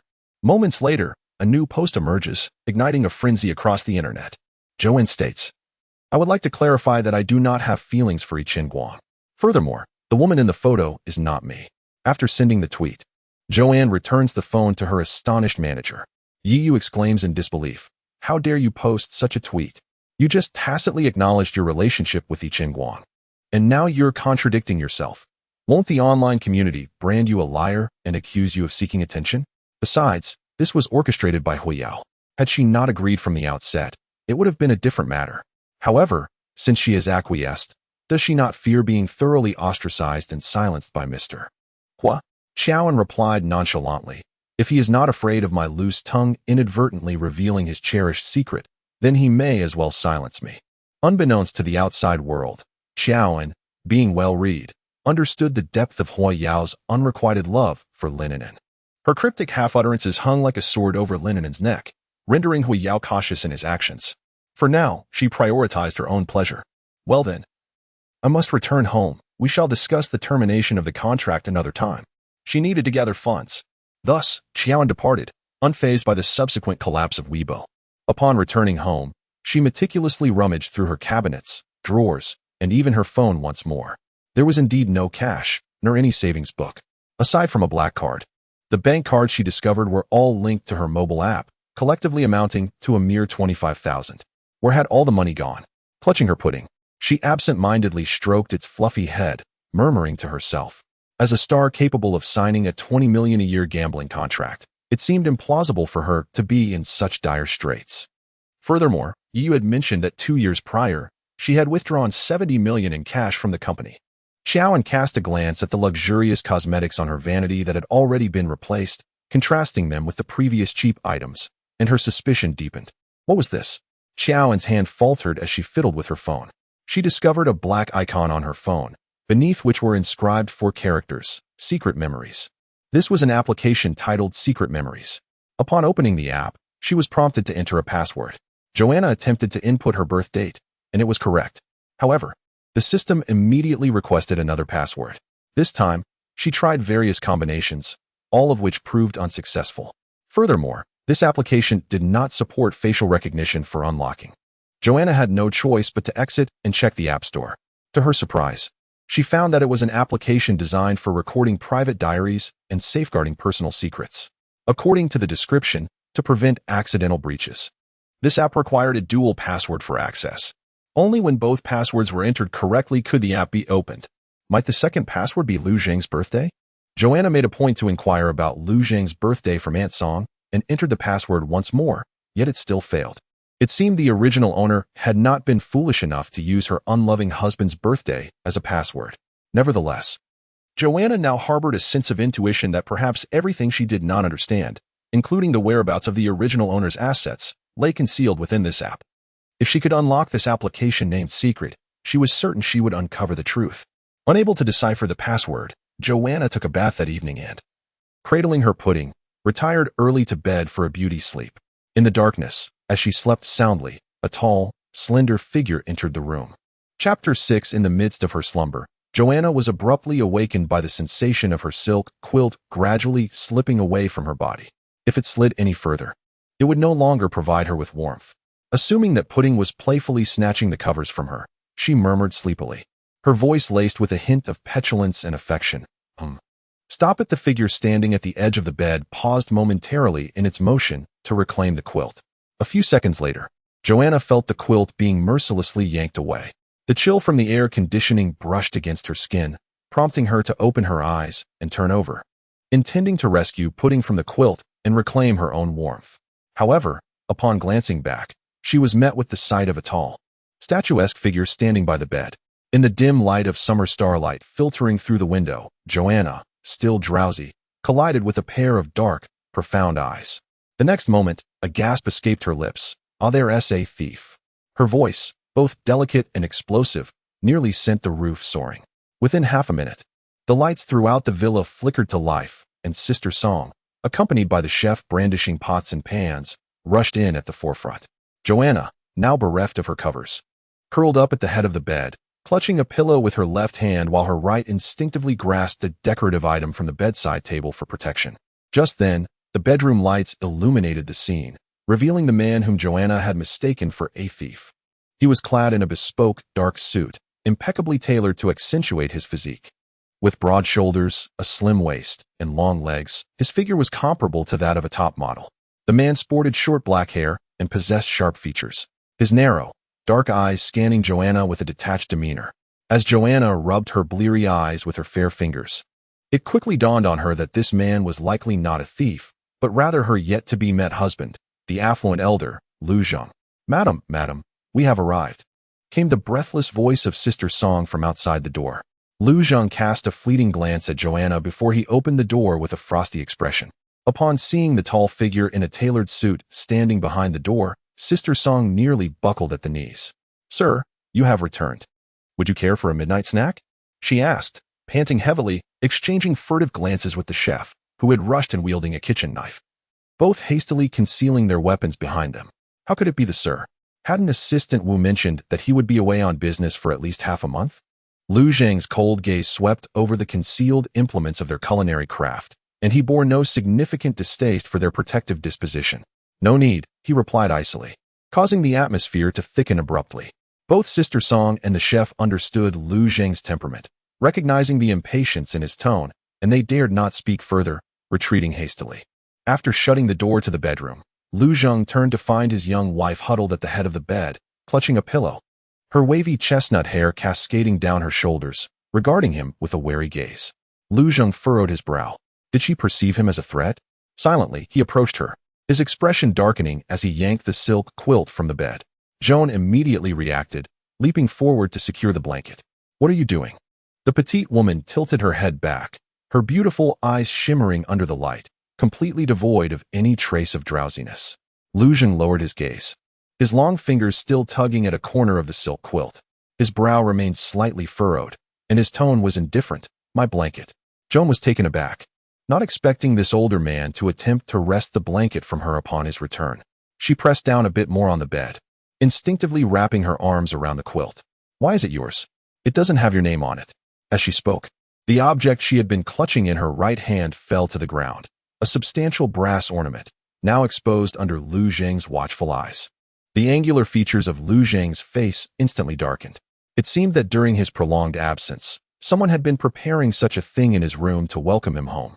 Joan, though surprised by the unexpected encounter and determined to divorce this nominal husband, felt a pang of unease at that moment. She hastily tucked away the weapon back onto the bedside. In that instant, She clearly felt her stance falter. Lu Zheng looked down at her, his gaze sweeping over her newly dyed hair and the seemingly more vibrant complexion of her face, his dark pupils flickering with a cold glint. No matter what games you are playing, let it go for tonight. Starting tomorrow, I expect you to adhere to the rules and sleep on the sofa. He tugged at the blanket, seized the other pillow from the bedside, and walked over to the sofa in the bedroom, placing his belongings down. Joanna stared in astonishment as Lu Zheng made the bed, and after a moment of bewilderment, a realization struck her. The dilemma that had long plagued her, her concern that Lu Zheng would share the same bed upon his return, had been unexpectedly resolved. It turned out that this man, who harbored feelings for another, Linen, had never shared a bed with the original. They had been sleeping separately. How ironic it was that Linen, the female lead, could not attain his affection, despite his deep love for her. Yet, Joanna clutched the pillow and, unwilling to relent, questioned, why must I sleep on the sofa from now on? Why should this man, who harbors feelings for another, not take the sofa for himself? It is not my duty to remain chaste for someone else. Lu Zheng lifted his chin, casting a sidelong glance in her direction. His gaze was heavy and cold. A profound darkness shrouded in a hint of chilling hostility. Joanna's heart inexplicably skipped a beat, as if she were the one at fault. Noticing her silence, Lu Zheng withdrew his gaze and continued to prepare the bed with a grim expression. He lowered his cold eyes, slender fingers loosening his black tie, discarding his suit jacket, and gently unbuttoning the collar of his shirt. At that moment, Joanna's voice unexpectedly broke the silence. Lu Zheng, perhaps we should get a divorce. It was a sudden declaration made after she had been admiring Lu Zheng's masculine allure for quite some time. She acknowledged that Lu Zheng possessed both exceptional looks and an admirable physique. If such a man were truly her husband, Chowan would not mind the nearly 8-year age difference. However, the crux of the matter was that he was not merely that. He was also a male antagonist who would eventually succumb to darkness, with his heart entirely devoted to the female lead, Linen. Such a husband was simply insufferable for her. Rather than facing the humiliation of being cast aside later with nothing to her name, she deemed it wiser to divorce now and secure a substantial alimony. What did you say? Lu Zheng turned, his gaze icy. Repeat that. Chowan, confronted by the stormy depths of his eyes, found herself at a loss for words. Yet, what did Xiao, the young lady, have to fear? Even her formidable father, the chairman, and her doting brother, the president, treated her with utmost affection. She tilted her head slightly, allowing her cascading hair to drape over her shoulders. I propose we divorce. 1 second, 2 seconds, 3 seconds. The air grew suddenly still, under Lu Zheng's penetrating gaze. Chowan could almost hear the rapid beats of her own heart. Very well. It was only after what felt like an eternity that she heard him reply. Before she could revel in her elation, his deep voice resonated once more. When do you intend to pay that 300 million in divorce settlement? 300 million. Divorce settlement? Was she expected to pay? As she envisioned a future of departing with a fortune, Chowan nearly lost her balance and fell from the bed. Are you attempting to extort me? Joan's typically soft voice rose an octave, transforming in tone. The wealthiest man in Cloud City, the powerful patriarch of the Lu family, was audaciously attempting to extort her divorce settlement. She felt an impulse to reach for the bronze ornament resting on the bedside table and hurl it at Lu Zheng's forehead. Lu Zheng cast her a fleeting glance, his gaze profound. If you don't wish to divorce, then sleep. Joan. No, she wanted a divorce, but not in this manner. Although she possessed the ability to earn, it was evident that he was the one with greater wealth. It made no sense for the disadvantaged party to pay after a divorce. After all, they had been married for quite some time, yet still slept apart, indicating that their relationship was not as robust as it should be. He clearly harbored no affection for her. How uncomfortable it was to coexist in such a strained manner. Wouldn't it be better to part amicably? Joan attempted to reason with him. Ultimately, under Lu Zheng's cold, indifferent demeanor, she could no longer restrain her candid thoughts. You, a grown man, do you really expect to live off others and be a kept man? The term kept man evidently struck a nerve, as she observed Lu Zheng's already gloomy expression darken further. Clutching her pillow, Joan murmured softly, aware that the truth often stings, and hoped he wouldn't take it to heart. The response was a chilling silence. Joan, TSK. What a detestable man. Does he not realize that emotional neglect within a marriage constitutes a form of domestic abuse? Just as Joan resigned herself to the thought that he might ignore her for the rest of the night, Lu Zheng abruptly approached the vanity. Under Joanne's watchful gaze, He opened the lowest drawer of the vanity. Joanne craned her neck, only to discover that the very bottom drawer concealed a small safe. "What are you doing?" She couldn't help but inquire. Lu Zheng turned around, his narrow black eyes glinting with a mysterious light. "The prenuptial agreement is inside. I shall retrieve it to remind you of the 300 million. Joanne's eyes flickered slightly. They actually had a prenuptial agreement. With her experience, she understood that it was improbable for a wealthy family to simply marry a woman and then wait for her to divorce, thereby splitting the fortune. Prenuptial agreements were exceedingly common in large families. However, it mattered little. A man like Lu Zheng, even if of humble origins, would ensure that. Barring infidelity on the woman's part, a fair and amicable separation would leave her well compensated. This was precisely why Joanne had never believed Lu Zheng's claim regarding the 300 million divorce settlement. How could she, in a divorce with someone as affluent as Lu Zheng, be expected to pay him 300 million? Hurry and open it. At this moment, Joanne had forgotten her reservations, leaping from the bed to stand beside Lu Zheng. She had just bathed before bed, and the woman in her silk nightgown leaned against the vanity, her fluffy, cloud-like waves cascading over her shoulders, releasing a subtle fragrance. Her face, blooming with the freshness of awakening, was as delicate as a peach blossom, tempting enough to elicit a desire to bite. Lu Zheng's gaze darkened slightly. "You know the password. Open it yourself." His tone was indifferent, his deep-set eyes lingering on Joanne's enchanting visage. "Joan, well, it's impossible for her to know the password." Joan ruffled her hair and stifled a yawn. "Ugh. Waking up in the middle of my slumber due to your fright, my mind is still foggy. How could I possibly recall any password? My memory is poor. I've forgotten it, so you input it." Lu Zheng cast a lingering glance at her, his slender fingers deftly pressing 4 digits on the password box. 0118. Joan echoed aloud. "These numbers are not difficult to remember. I shall remember them this time." Lu Zheng's tone was icy. "This is the wedding date." "Joan." Cough. She nearly choked on her own words. Joan felt that this old man, Lu Zheng, was likely to be her nemesis. It seemed there was never a smooth conversation when speaking with him. She ruffled her hair once more and said, "No wonder it feels familiar. I did mention that my memory is poor." Lu Zheng paid her no further mind and directly retrieved a file bag from the safe. He extracted the prenuptial agreement from within and handed it to her. Joan immediately took the document and swiftly perused it under the warm light of the bedroom. Originally, Joan thought the old man's mention of a 300 million divorce settlement was merely a tactic to intimidate her. However, after thoroughly reviewing the entire agreement, she realized that Lu Zheng's words were indeed the truth. In summary, this divorce agreement delineated 3 key points. The first clause stated that within 3 years of marriage, regardless of the reason, the party initiating the divorce must pay the other party 300 million as a divorce settlement. The second clause stipulated that during the marriage, the wife must uphold the couple's image in front of the husband's elders. If, after 3 years, the couple's feelings have waned, they may agree to a divorce, at which point the husband would pay the wife 500 million as a divorce settlement. Thirdly, regardless of who it may be, if infidelity occurs during the course of the marriage, the unfaithful party shall bear the consequences of departing with nothing. Chapter 7. Have you finished reading? Lu Zheng's deep and somewhat cold voice drew Trowen back from her astonishment. She lifted her gaze to observe the man before her, whose features were profound and whose demeanor was detached yet composed. Then she glanced down at the documents in her hands and back up again. A surge of tears threatened to spill. "Mother, father, brother, your precious little darling has fallen into a trap. She has inherited a mess." Xiaoan took a deep breath, regaining her composure in an instant. She softened her tone. "Lu Zheng, I believe we should have a serious discussion." Lu Zheng's brows furrowed slightly. "What did you just call me?" Xiaoan hesitated, fearful of misnaming him. "Husband," she ventured, repeating it once more. After all, they had been married for 6 months. Such an address seemed fitting. Lu Zheng's dark gaze deepened, as if obscured by some inscrutable thought. He responded with a low hm, prompting her to continue.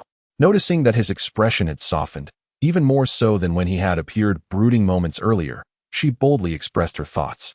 "I believe the reason a prenuptial agreement is termed as such is that it utterly fails to predict or guarantee our life after marriage. Had you known that our married life would unfold in this manner, you would not have drafted such an agreement, would you? Since that is the case, why not take advantage of our recent union to make some adjustments? What do you think?" Xiaoan tilted her head, awaiting his response. However, Lu Zheng's chiseled features remained inscrutable, and he simply inquired in a low voice, "What kind of life have we been leading after our marriage?" Joan blinked, a flicker of surprise passing through her eyes, as if to say, "How could you possibly ask such a question?" She pointed her fair finger towards the sofa, remarking, "Here we are, married for half a year yet still sleeping apart. Is this the life you envisioned? You've chosen to share a bed with me. Yet it seems you harbor no affection." Although Lu Zheng was somewhat older, he still embodied the archetype of a dark, brooding male lead, possessing both striking looks and immense wealth. Such a man would have no shortage of admirers. Marrying a mere stand-in whom he did not love, refusing to share a bed, and forcing himself to endure 3 years of this charade. How utterly unjust that would be. Seeing Lu Zheng remain unmoved, with an inscrutable depth in his gaze, Joan quickly added, "Moreover, after half a year of marriage, aside from your family and subordinates, who else is aware of our union? One who is married yet unwilling to introduce their partner to others clearly does not cherish their spouse. What is the point of continuing such a loveless marriage? Perhaps we should revise the agreement and amicably part ways." As she spoke, she keenly observed Lu Zheng's expressions. Joan had read that although the original character had wed Lu Zheng, their marriage remained a closely guarded secret, a state of concealed union. It was obvious that the notion of a hidden marriage must have originated from Lu Zheng himself, for this affluent gentleman harbored affections for another woman, Lin Anan. He was her white moonlight. Unable to marry Lin Anan, he was compelled by the persistent urgings of old Madame Lu to take Lin Anan's substitute, Xiaoan. However, a man like Lu Zheng would never be content with merely a stand-in. Otherwise, he would not have ultimately cast aside his original partner, transforming into the villainous male lead. Constantly scheming between the protagonists, Xiaoan believed her deductions to be accurate. She understood the importance of reputation in high society and recognized Lu Zheng's profound respect for old Madame Lu. After all, he would not have sacrificed his own marriage for her expectations. Yet now, having already tied the knot and lived together for 6 months as per the old lady's wishes, it had become evident that mere marriage could not cultivate affection. Thus, it would be wiser for her to take the initiative to propose a divorce. Bringing closure to this union, she would assert that her feelings for Lu Zheng had faded, leaving old Madame Lu with no grounds to object. Xiaoan felt her reasoning was sound, each word meticulously crafted with Lu Zheng's interests in mind, leaving no rationale for him to refuse her proposal. However, just as she finished speaking, she noticed Lu Zheng slightly lifting his chin, his long fingers deftly unfastening the remaining buttons of his shirt. Xiaoan was rendered speechless. What was Lu Zheng doing? After her lengthy explanation and the suggestion of divorce, he was now preparing to undress. Was he planning to sleep, or sleep with her? For some inexplicable reason, the phrase sleep with her suddenly surged forth from the depths of her mind. Before this moment, Lu Zheng and the original owner had always slept in separate beds, so she should have had no such concerns. Yet, at that instant, when Xiaoan found herself ensnared by Lu Zheng's profound, ink-like gaze, her almost malfunctioning brain inexplicably conjured such a thought. It was a near instinctive, self-preserving reaction that warned her. This man's eyes were too deep, too perilous. "Are you not planning to sleep tonight?" Lu Zheng's voice floated softly as he unfastened the lowest button of his shirt. Xiaoan snapped back to reality. "Did you not hear my earlier suggestion?" She, the ever-proud and pampered Miss Xiao, found this sense of helplessness in the presence of a man to be utterly unfamiliar, and it left her somewhat displeased. Lu Zheng, of course, understood what Xiaoan meant by the earlier suggestion. He had not ignored her words. The man cast a lingering glance at the petite woman, whose every expression radiated a charming petulance, and retrieved a supplementary document from the briefcase beside him. He extended the document towards her. Xiaoan's brow furrowed. What is this? An unsettling premonition washed over her. Lu Zheng regarded her delicate, radiant face illuminated by the warm light, his voice low and steady. A prenuptial supplementary agreement. Xiaoan, why is there another agreement? Lu Zheng, you specifically requested the addition. The implication was clear. The contents of this supplementary agreement were all proposed by her, and bore no relevance to him. Just as Joanne was oblivious to the fact that the original character, as a malicious supporting role, had signed a prenuptial agreement with Lu Zheng. She remained entirely unaware of the supplementary agreement. In the presence of a business tycoon like Lu Zheng, the original character appeared to be nothing more than a defenseless little rabbit. Yet, who could have imagined that she would boldly propose terms that were inscribed in the prenuptial supplementary agreement? Joanne felt a sudden curiosity about the contents of this supplementary document. She swiftly opened the file and discovered it contained only two simple demands. The first stipulation required the couple to sleep in separate beds after marriage, a condition proposed by the female party, who willingly relinquished the privilege of sharing the bed. The second condition mandated the concealment of the female party's marital status from the outside world. Except for the male party's family members and subordinates who could not avoid learning the information, the female party's identity should remain undisclosed. These two peculiar and demanding terms were, astonishingly, proposed by the original character. Taking a deep breath, Joanne managed to hold herself together. It was indeed a difficult situation to navigate. How foolish of me to engage in such matters when I was half asleep. It's entirely your fault for not returning home these past few days. I was merely throwing a childish tantrum, so please don't take it to heart. Joanne tousled her soft, curly hair and gently placed the document on the table beside her. Then, she turned to Lu Zhang, mustering an awkward smile that betrayed her embarrassment. Afterward, she climbed back into bed, embracing the pillow despite the absence of a blanket. Mother, father, brother, she truly found herself entangled in a significant mess. It was utterly humiliating, profoundly so. Joanne buried her small face into the pillow, seeking solace. Curled up on the bed, clutching a pillow, she dared not glance at the man still standing at the foot of the bed. The temperature in the room seemed to have dropped further, chilled by the air conditioning. Joanna huddled tighter around the pillow, her calves trembling imperceptibly. The man at the foot of the bed, with his deep, dark eyes, appeared to dim slightly. Time passed. Long enough for Joanna to believe that Lu Zhang had left the room. Suddenly, she felt a lightness upon her, as a silk-thin blanket was gently draped over her once more. Turning to her side, her porcelain-like face emerged from the pillow, revealing an expression of astonishment as she looked at Lu Zhang, who stood on the other side of the bed. Her surprise stemmed from the unexpected return of the blanket. Lu Zhang glanced at her astonished face, his tone cool and distant. "You've already covered yourself with that blanket. It smells unpleasant." Joanna retorted. "Does this dog of a man have a nose like a dog's?" The flicker of surprise and warmth she had felt moments before was swiftly extinguished by the chill emanating from him. She yanked the blanket towards her, enveloping herself and muttering softly, "Unappreciative, the perfume I chose is renowned for its elegance, certainly different from linen's."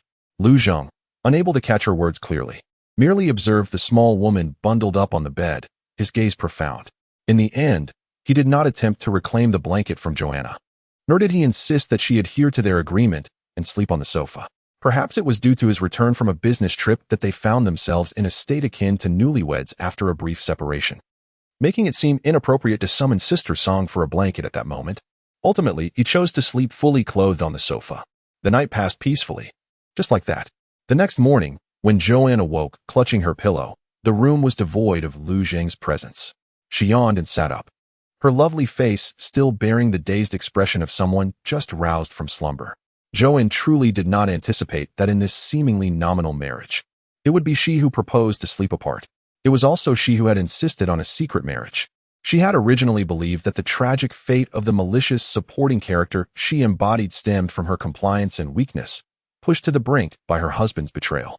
However, it now appeared that matters were not so straightforward. Joanne stroked her delicate chin, pondering her next course of action. The notion of divorcing and walking away with money now seemed unfeasible. Although she had perused the narrative in advance and was aware that Lu Zhang harbored feelings for Lin, she found herself unable to procure any evidence of his infidelity during their marriage. Within the pages of the book, Lu Zhang's affection for Lin was merely hinted at. He only enjoyed watching the television shows in which she starred and had never interacted with her directly. With no leverage against Lu Zhang and lacking the 300 million required for a proactive divorce, Joanne muttered, somewhat discontented. In another world, she had never worried about finances. To her surprise, not only was she unable to divorce due to her financial constraints, but she also found herself unable to terminate her contract for the same reason. In her current predicament, it seemed that her only option was to continue her career as a star. Just then, a faint meow emanated from beneath the bed. Joan suddenly realized that since Lu Zhang's unexpected return last night, she had completely forgotten about Pudding. Cats possess a myriad of temperaments. Some are audacious, yet most, like Pudding, are timid and fearful of strangers. Last night, with Lu Zhang's sudden arrival, the unfamiliar presence in the room frightened Pudding, causing it to retreat beneath the bed. The little creature, likely overwhelmed with fear, curled up in the corner, too scared to make a sound. It was only now, sensing a momentary safety, that it dared to emit a faint cry for help. Pudding, dear, don't be afraid, Mommy is here. Joan discovered Pudding hiding beneath the bed, her heart swelling with both compassion and guilt, and she hurriedly coaxed the furry little one into her arms. In her previous home, she had a ragdoll cat that bore an uncanny resemblance to Pudding. Joan regarded this Pudding as her sole family in this world. Furthermore, she harbored an eccentricity. She could only sleep at night while clutching an object. In her past, it was Pudding who kept her company. Now, in this place, it was still Pudding by her side. Yet last night, in a moment of panic, she had clutched a pillow to sleep, inadvertently neglecting Pudding. After retrieving the fluffy little creature from beneath the bed, Joan promptly groomed its fur. She gently kissed Pudding's soft head and whispered, "I'm so sorry. Mommy was overwhelmed last night and completely forgot about you." She had become so preoccupied with Lu Zheng that Pudding had slipped her mind. To make amends, Joan carried Pudding downstairs and intentionally opened a pack of freeze-dried treats for it. She knelt beside Pudding, watching it slowly savor the food, a tender smile gracing her face. After finishing her pudding, Joanne trotted over to the floor-to-ceiling window to bask in the sunlight. With a gentle laugh, she rose to her feet. It seemed that after squatting for too long, her legs felt a bit numb as she stood up, and she instinctively placed a hand on her waist. At that moment, Sister Song approached to call Joanne for breakfast. Noticing her holding her waist and her trembling legs, which suggested difficulty in walking, she couldn't help but chuckle. "Madam, I've had the kitchen prepare fish maw chicken soup for you. Tonight, we shall nourish you well." Joanne blinked in confusion. "Nourish for what?" Sister Song, assuming Joanne was merely feeling shy, added, "The old lady is aware that the master returned last night and specifically instructed us to take good care of you and ensure you are well nourished. However, she also made it a point to remind you young ones to exercise moderation. Even though the old lady is eager for grandchildren, she does not wish for you to overexert yourselves." Joanne suddenly understood Sister Song's implications. She adored fish maw chicken soup, yet a twinge of guilt lingered in her heart, primarily directed toward the venerable old lady Lu, who, both through descriptions in books and her own experiences, had treated her with utmost kindness. It was evident that the elderly woman genuinely cherished her, which is why she had encouraged Lu Zheng to marry her. However, the old lady may never realize that not only had her grandson deceived her, but even the girl she held in high regard was also misleading her. Contemplating the additional supplementary agreement, Joanne's feelings of guilt toward old lady Lu ultimately outweighed her misgivings about Lu Zheng. She said to Sister Song, "Please prepare some nourishing soup for my husband." She envisioned Lu Zheng's broad shoulders and his tall, robust physique, which hardly resembled that of an ailing man. Never mind. As the weather is warm, rich tonics could be too heating. Perhaps a light, soothing syrup would suffice. Upon hearing this, Sister Song beamed with delight, exclaiming, "It is truly wonderful how much the mistress cares for the master. Rest assured, I shall make the arrangements immediately." Sister Song thought to herself that she would share this delightful news with the matriarch. Indeed, once the mistress had a change of heart, she began to show concern for her husband. Shortly after Qiao finished her breakfast, she received a call from Sister Yu, urging her to rush to the company. Chapter 8. Joan arrived at the agent's office with an air of familiarity. What new trouble had arisen? She placed her bag down and settled onto the sofa. Upon seeing her, Yu immediately approached with his phone in hand, evidently eager to share some news. "Joan, you truly know how to stir the pot. Did you anticipate that yesterday's Weibo post would elicit such a response?" Joan raised an eyebrow. "What response?" Yu opened Weibo and handed her the phone for her to see for herself.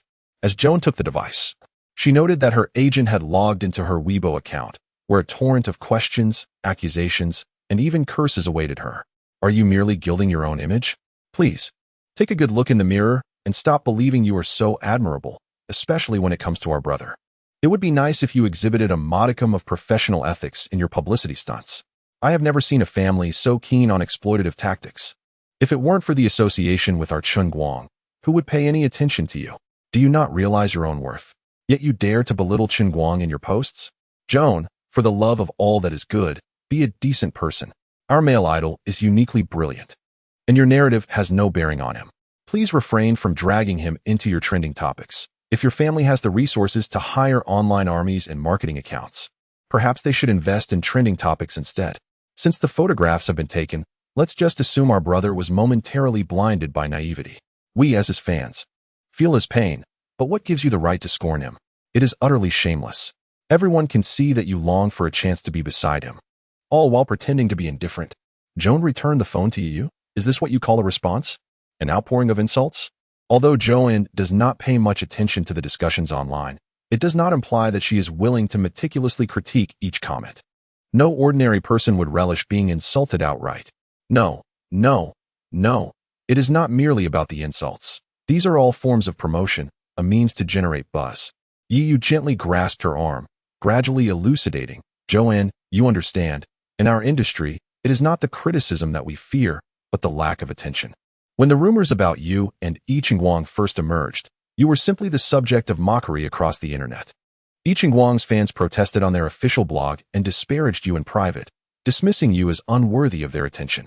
However, ever since you posted that tweet yesterday, those fans have been incensed. Just look at the comments and retweets beneath your post. They are nearing the numbers of Yi Qingguang's latest tweet. You have gained notoriety now. And even if it is filled with vitriol, it is still preferable to being ignored.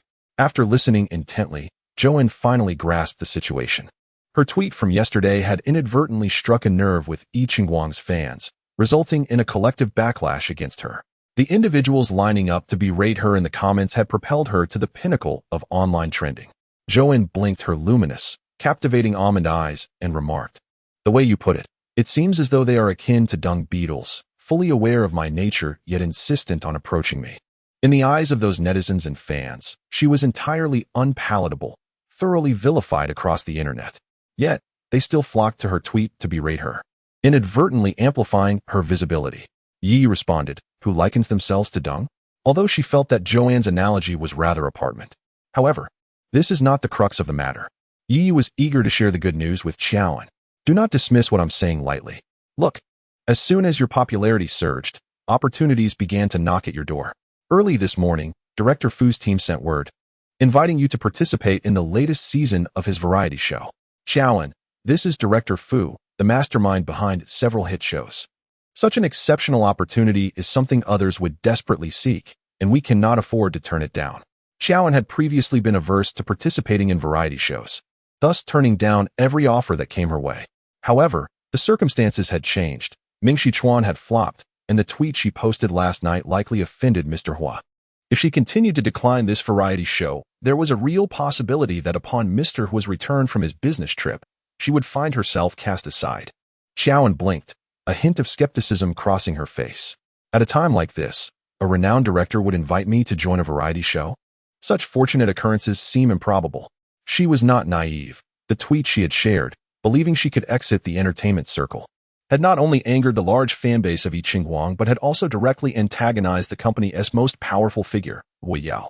At this juncture, even if a production team were willing to cast her, the higher-ups at the company would likely oppose it. Yi replied, "It is precisely because of such good fortune. I heard from the company that Director Fu specifically requested you. Perhaps he saw your tweet and found your personality humorous and engaging. Regardless, it is rare that the company has not diverted your resources to linen in this time, so you simply must accept." Xiaoan pondered for a moment before asking, "Is the compensation for this variety show substantial?" Miss Xiao was not lacking in wealth, yet after perusing the prenuptial agreement last night, she realized the stark reality of her financial insufficiency, indeed, an acute desperation for funds.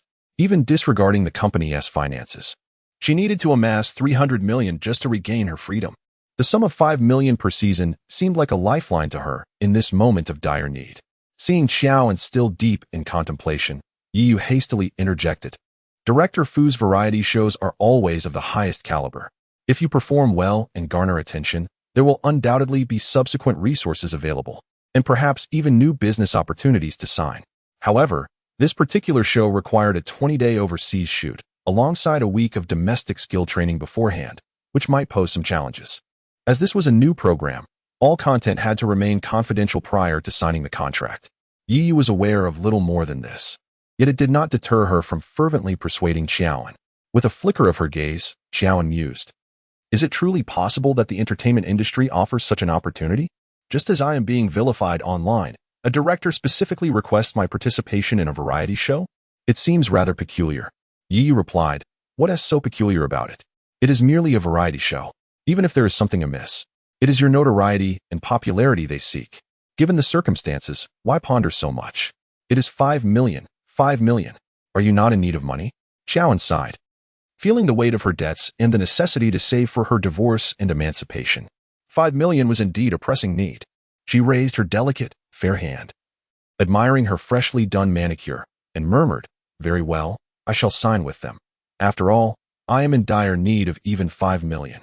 Though Miss Qiao has been accustomed to a life of luxury since childhood, she has not been entirely devoid of hardship. However, the days of struggle are now so distant that she scarcely remembers the sensation. Nodding in agreement, Xiaoan watched as Sister Song swiftly proceeded to finalize the contract details with the production team. With nothing pressing to occupy her time, Xiaoan decided to return home early. She parked her car in the garage and had barely exited when Sister Song rushed in from the garage door. "Madam, your timing is impeccable. Sir is en route to the airport and left an important document at home. Please deliver it to him." Before Xiaoan could decline, Sister Song thrust the document into her hands. Yet, that was not the end of it. "Oh, I almost forgot something else." Sister Song hurried back to the villa and soon reappeared, cradling a thermal container. "Madam, this is the lily and mung bean soup you instructed to be prepared for Sir. He has an unexpected business trip. If you bring him this heartfelt sweet soup, he will surely feel your affection." With that, Sister Song placed the sweet soup of love into Xiaoan's embrace and fervently ushered her back into the car. Reluctantly, Xiaoan assumed the role of a courier, tasked with delivering documents to her dear husband. Following Sister Song's directions, she arrived at the exclusive VIP terminal at the airport. She parked her limited edition silver gray Lamborghini in the underground garage on level B2 and then proceeded to the elevator.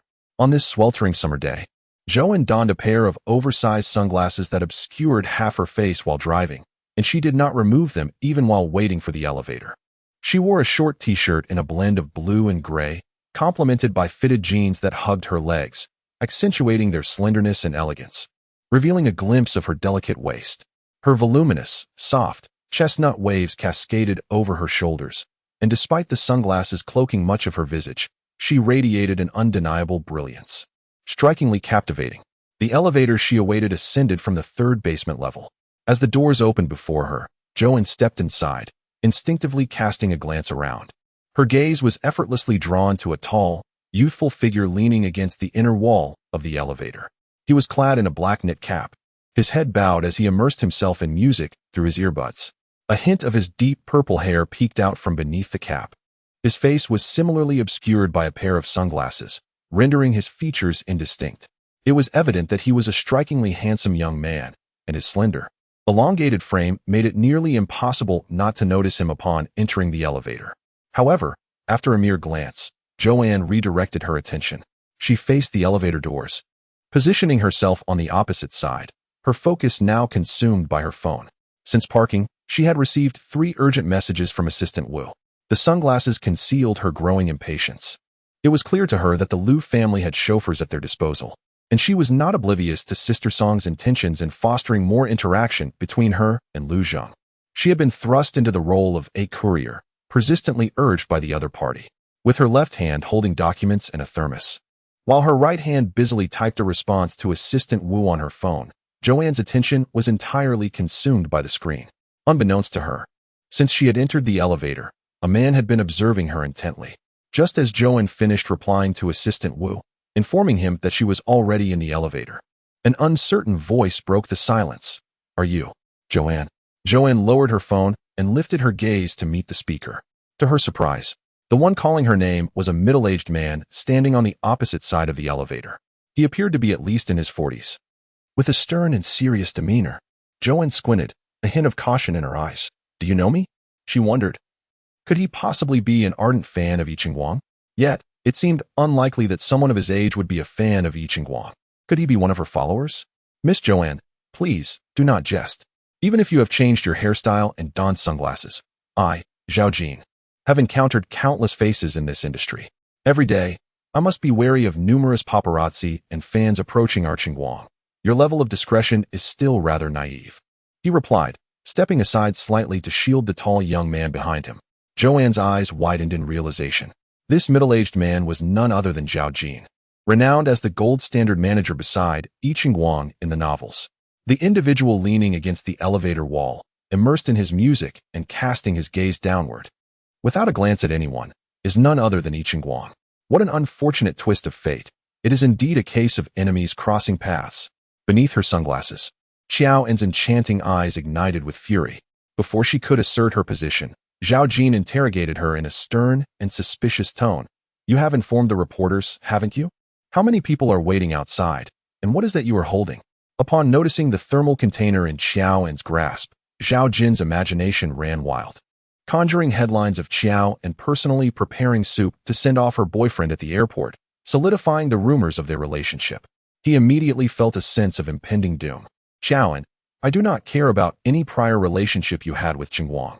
From this moment forward, everything between you two must cease. Guang is on the rise, and neither the company nor his fans would condone him engaging in a romance at this crucial juncture, he declared gravely. Observing that Guang did not object, and Xiao En remained silent, he issued a more forceful warning.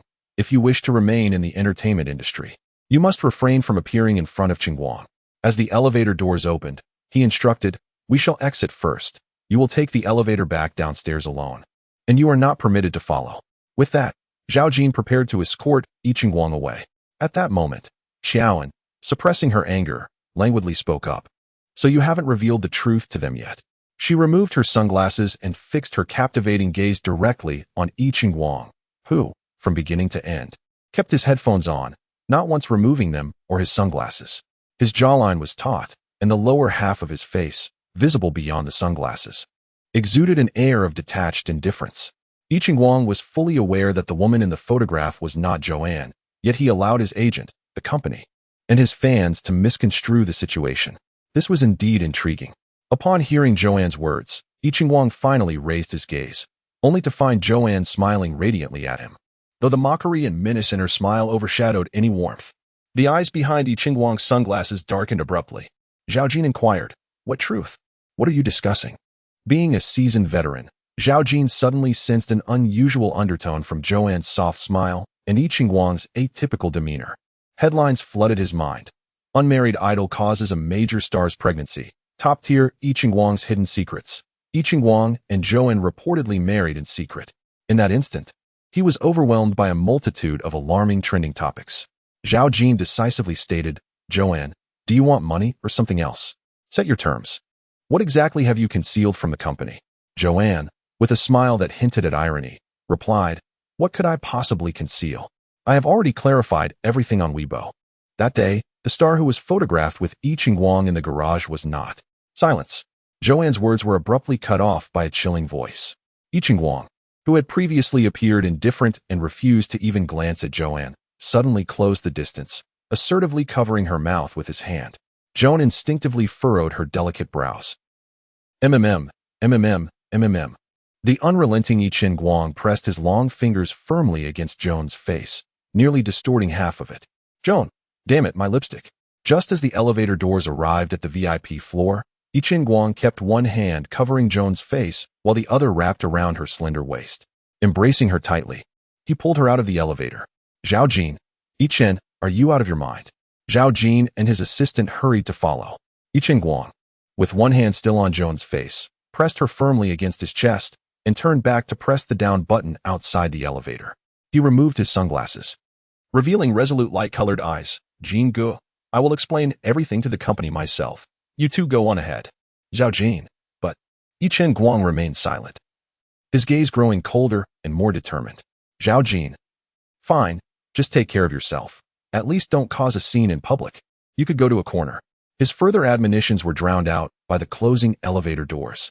Zhao Jin, well aware of his artist's temperament, returned to the parking level with his assistant, anxiously waiting below. Meanwhile, Guang led Joan to a secluded corner outside the VIP lounge. He pinned her against the wall, coldly warning, if I let you go now, you must not utter a word. Joan obediently nodded, her almond-shaped eyes glistening with moisture and flushed, resembling a frightened little rabbit.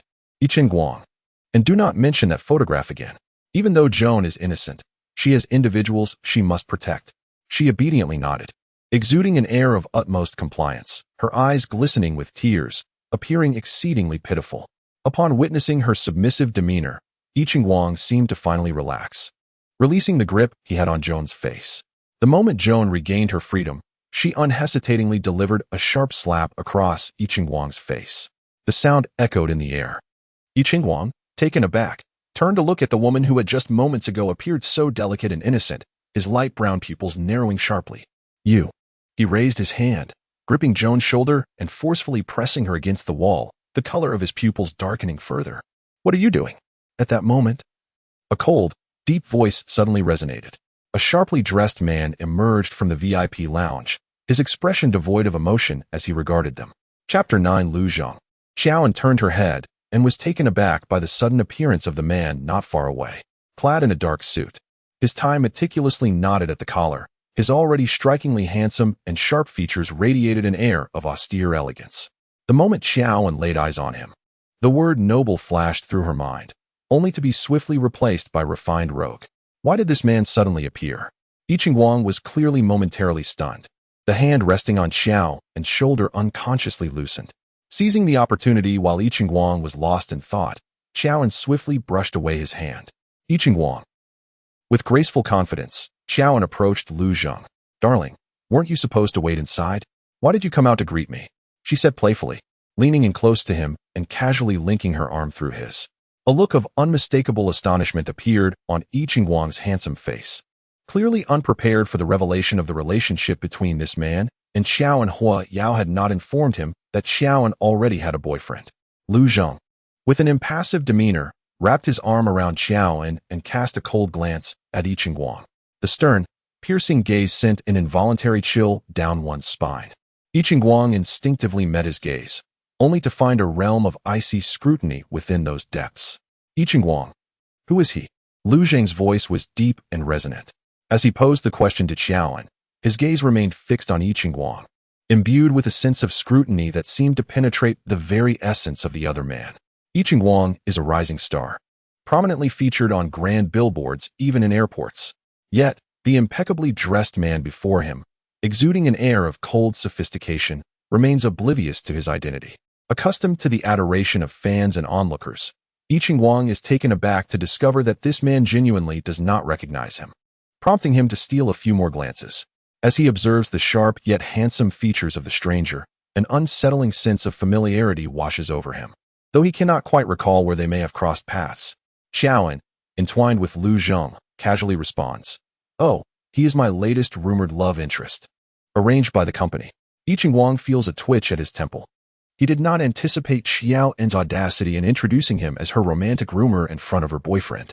Lu Zhang's demeanor, however, remains icy and detached. He casts another glance at Yi Qingguang and coolly remarks, "There is no need for you to explain your work matters to me." "All right," Xiaoan nods, her expression remaining largely unchanged. She is well aware that Lu Zhang harbors feelings for Lin Anan, his cherished ideal, and thus holds little affection for her as a mere substitute. In the entertainment industry, scandalous rumors abound, and with their discreet marriage, Lu Zhang likely pays little mind to her gossip. Moreover, the premarital agreement stipulates that whoever strays during the marriage must leave with nothing. If she were to be caught in an indiscretion, Lu Zhang would not only evade hefty alimony, but could also divorce her without remorse, leaving no loose ends to explain to the old lady. What a fortunate arrangement. However, while the couple harbored such thoughts, the observer, Yi Qingguang, could not share their sentiments. A flicker of turmoil passed through his hazel eyes, ultimately leading him to speak. The rumors concerning Xiao and me are. The phrase "are false" lodged itself deep within his throat as he recalled Lin Anan's eyes, which were both pitiful and innocent. He could not allow Lin Anan to fall into peril. Thus, Yi Qingguang refrained from elaborating further and merely nodded to Lu Zhang, uttering, "I apologize." This apology was directed towards Lu Zhang, perhaps stemming from a sense of guilt for usurping another's girlfriend for publicity. Nonetheless, this remorse would not alter his resolve to protect Lin Anan. After speaking, Yi Qingguang cast a lingering glance at Xiao and before turning to depart. Sunlight streamed through the expansive floor-to-ceiling windows of the airport terminal, elongating Yi Qingguang's upright figure. Xiaoan watched his retreating silhouette, unable to suppress a scoff. Pondering the futility of his apology, what good was it unless he publicly apologized on television before the entire nation? She had no intention of accepting Yi Qingguang's apology. Although his willingness to apologize surprised her, it did not mean she would be moved to tears merely because the perpetrator showed a modicum of kindness. She was not a Stockholm Syndrome victim. This, too, was merely a manifestation of his unreasonable provocations. Suddenly, Lu Zhang's cold voice broke the silence. What? Xiaoan was momentarily taken aback, her eyes lifting in confusion. The indifference Lu Zhang had maintained before Yiqing Guang had now transformed into a gaze filled with icy hostility. His elongated, deep-set black eyes lowered, coldly fixed on Xiaoan, his gaze intricate. Lu Zhang remarked, last night. Was it because I hadn't returned home for several days that you deliberately feigned madness to provoke me? And now, what brings you to parade a pretty boy before me to stir up rumors? Xiaoan understood at once. Lu Zhang had misconstrued her intentions, purposely showcasing Yiqing Guang in front of him. However, this also meant that the things she had inadvertently let slip last night might just go unnoticed. Lu Zhang believed that everything from last night until now was her deliberate mischief, embroiling him in an argument. Xiaoan lifted her delicate face and smiled. For no particular reason.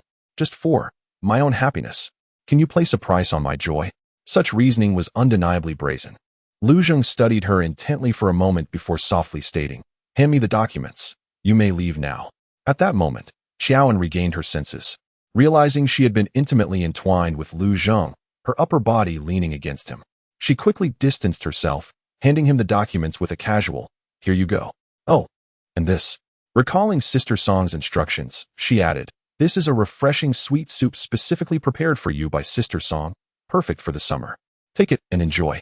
She thrust the insulated container into Lu Zhang's hands, entirely devoid of any intention to claim credit, attributing the merit of the sweet soup solely to Sister Song. Lu Zhang frowned. I never consume sweet foods. Xiaoan responded, His voice was both indifferent and calm. Song Sa was aware of this and would not take the liberty to prepare such things for me. The implication was clear. The one who instructed Song Sa to prepare these items must be someone else entirely. Xiaoan raised her brows slightly, finding Lu Zhang rather troublesome. All right.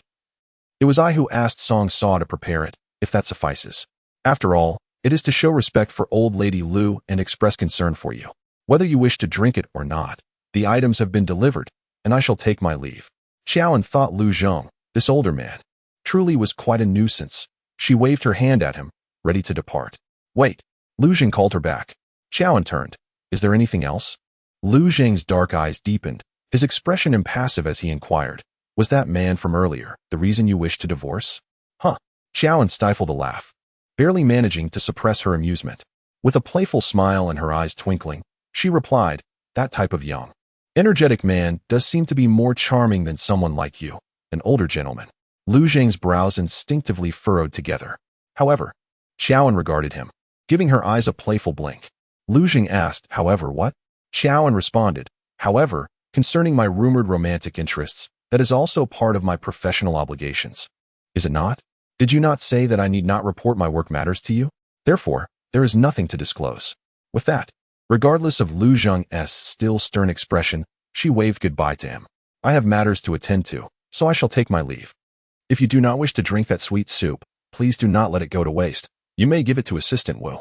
With a soft smile gracing the corners of her lips, Joanne's chestnut waves swayed gracefully in rhythm with the click of her high heels against the floor.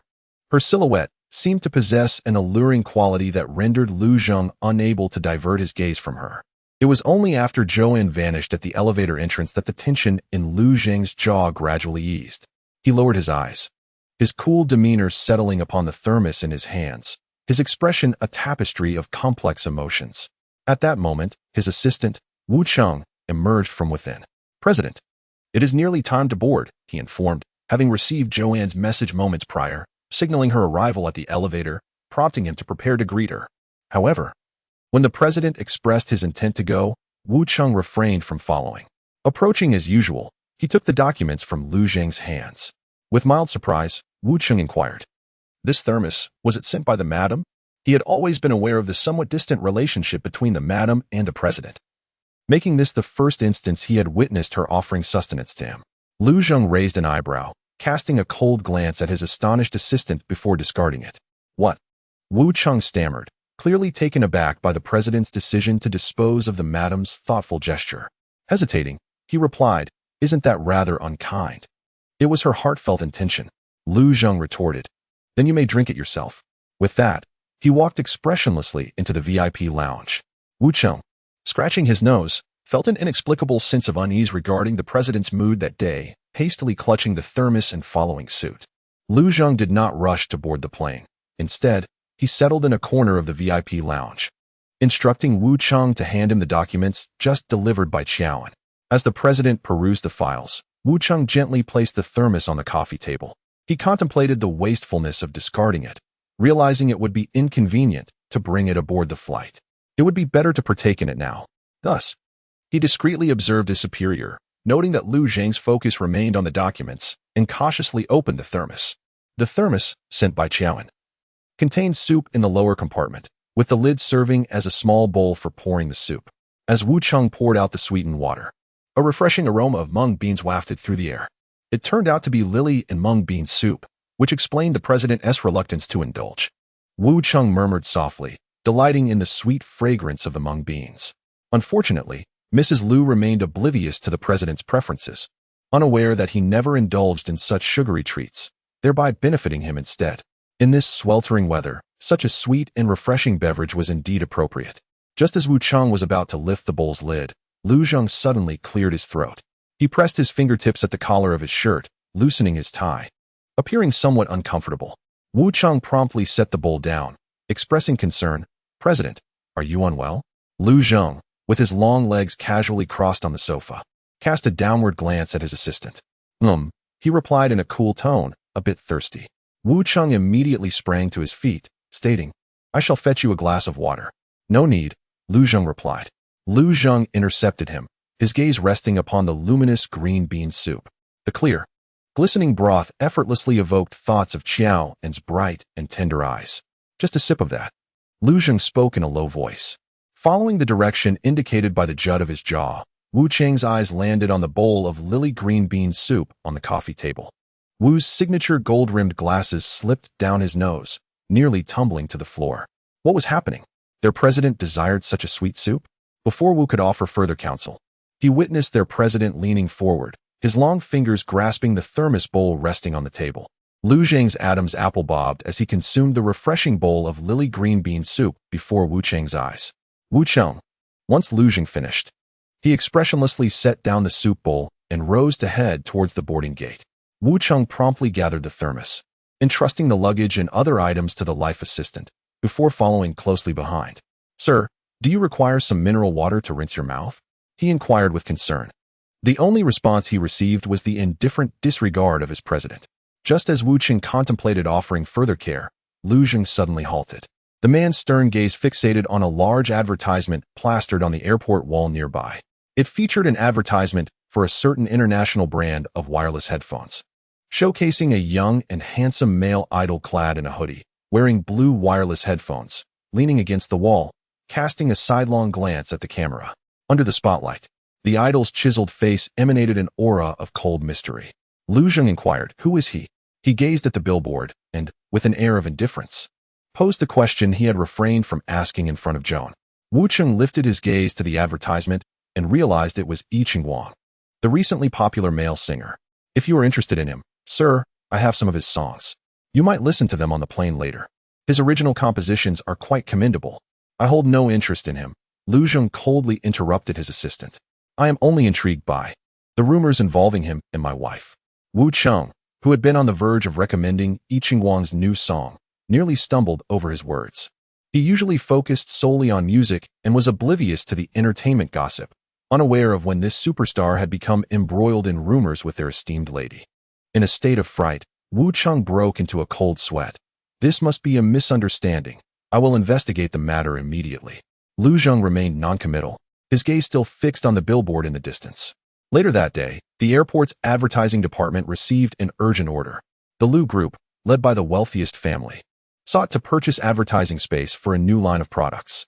Such is the nature of the affluent, unfazed by the prospect of paying double the penalty for breach of contract in pursuit of optimal promotional impact. That evening, they promptly replaced all the most prominent advertising slots in the airport. Chapter 10. On the other side, after leaving, Yiqing Wang did not immediately reunite with his manager. He sought out a secluded spot and took out his phone. "Hello." Yiqing Wang spoke into the device. "I accept your arrangement. I shall participate in that variety show. However, Qiaoan, You must ensure she remains silent. Are you aware that she has a boyfriend? She has a boyfriend? The voice on the other end tightened slightly, followed by a smirk. Ah, I was unaware. Huiyao, what good does it do to claim ignorance now? I Chingguang leaned against the wall, his tone cold, laced with irritation. Initially, you suggested that this would provide a distraction for an coincidentally. Xiaoan desires fame and is willing to indulge in rumors with me. Are you certain she would still cooperate knowing she has a boyfriend? You saw what she posted on Weibo yesterday. I Chingguang recalled his earlier encounter with Xiaoan, noting her various reactions. He did not believe she was as vain and ambitious as Huiyao claimed. However, many female celebrities in the entertainment industry are not as they appear. Not everyone possesses the innocence and kindness of an nun. Indeed, he soon heard Huiyao's chilling voice. Do not worry, I understand the reason behind her Weibo post. Ultimately, even if she is in a relationship, it is merely temporary. She cannot genuinely fall for that individual. Just remember, your task is to solidify the rumors during Director Fu's variety show. Do not concern yourself with anything else. I Chingguang's handsome face darkened slightly. He harbored a dislike for Huiyao, yet for the sake of Lin and Nun, he temporarily suppressed this aversion. The following day, Joanne received formal notification from Director Fu's team, instructing her to prepare for the variety show.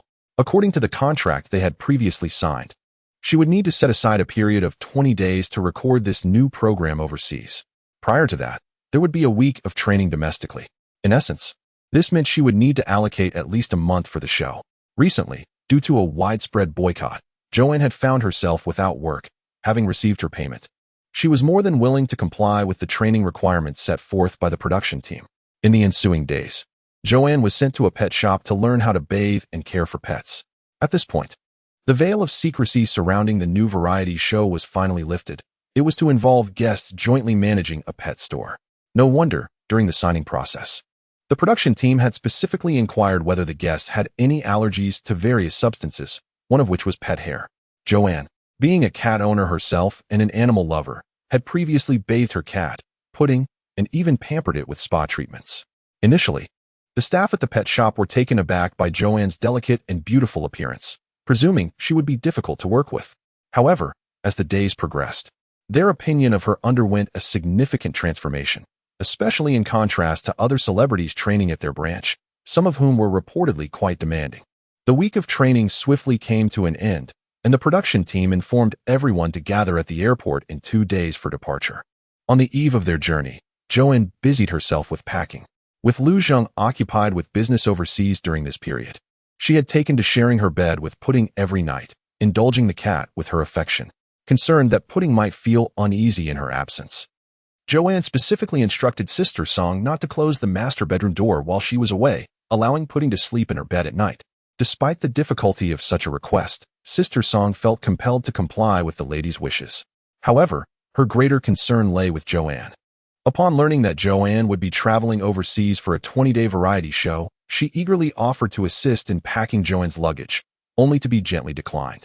The production team seemingly intended for the guests to endure some hardship, as they had stipulated that each participant could only bring a single suitcase.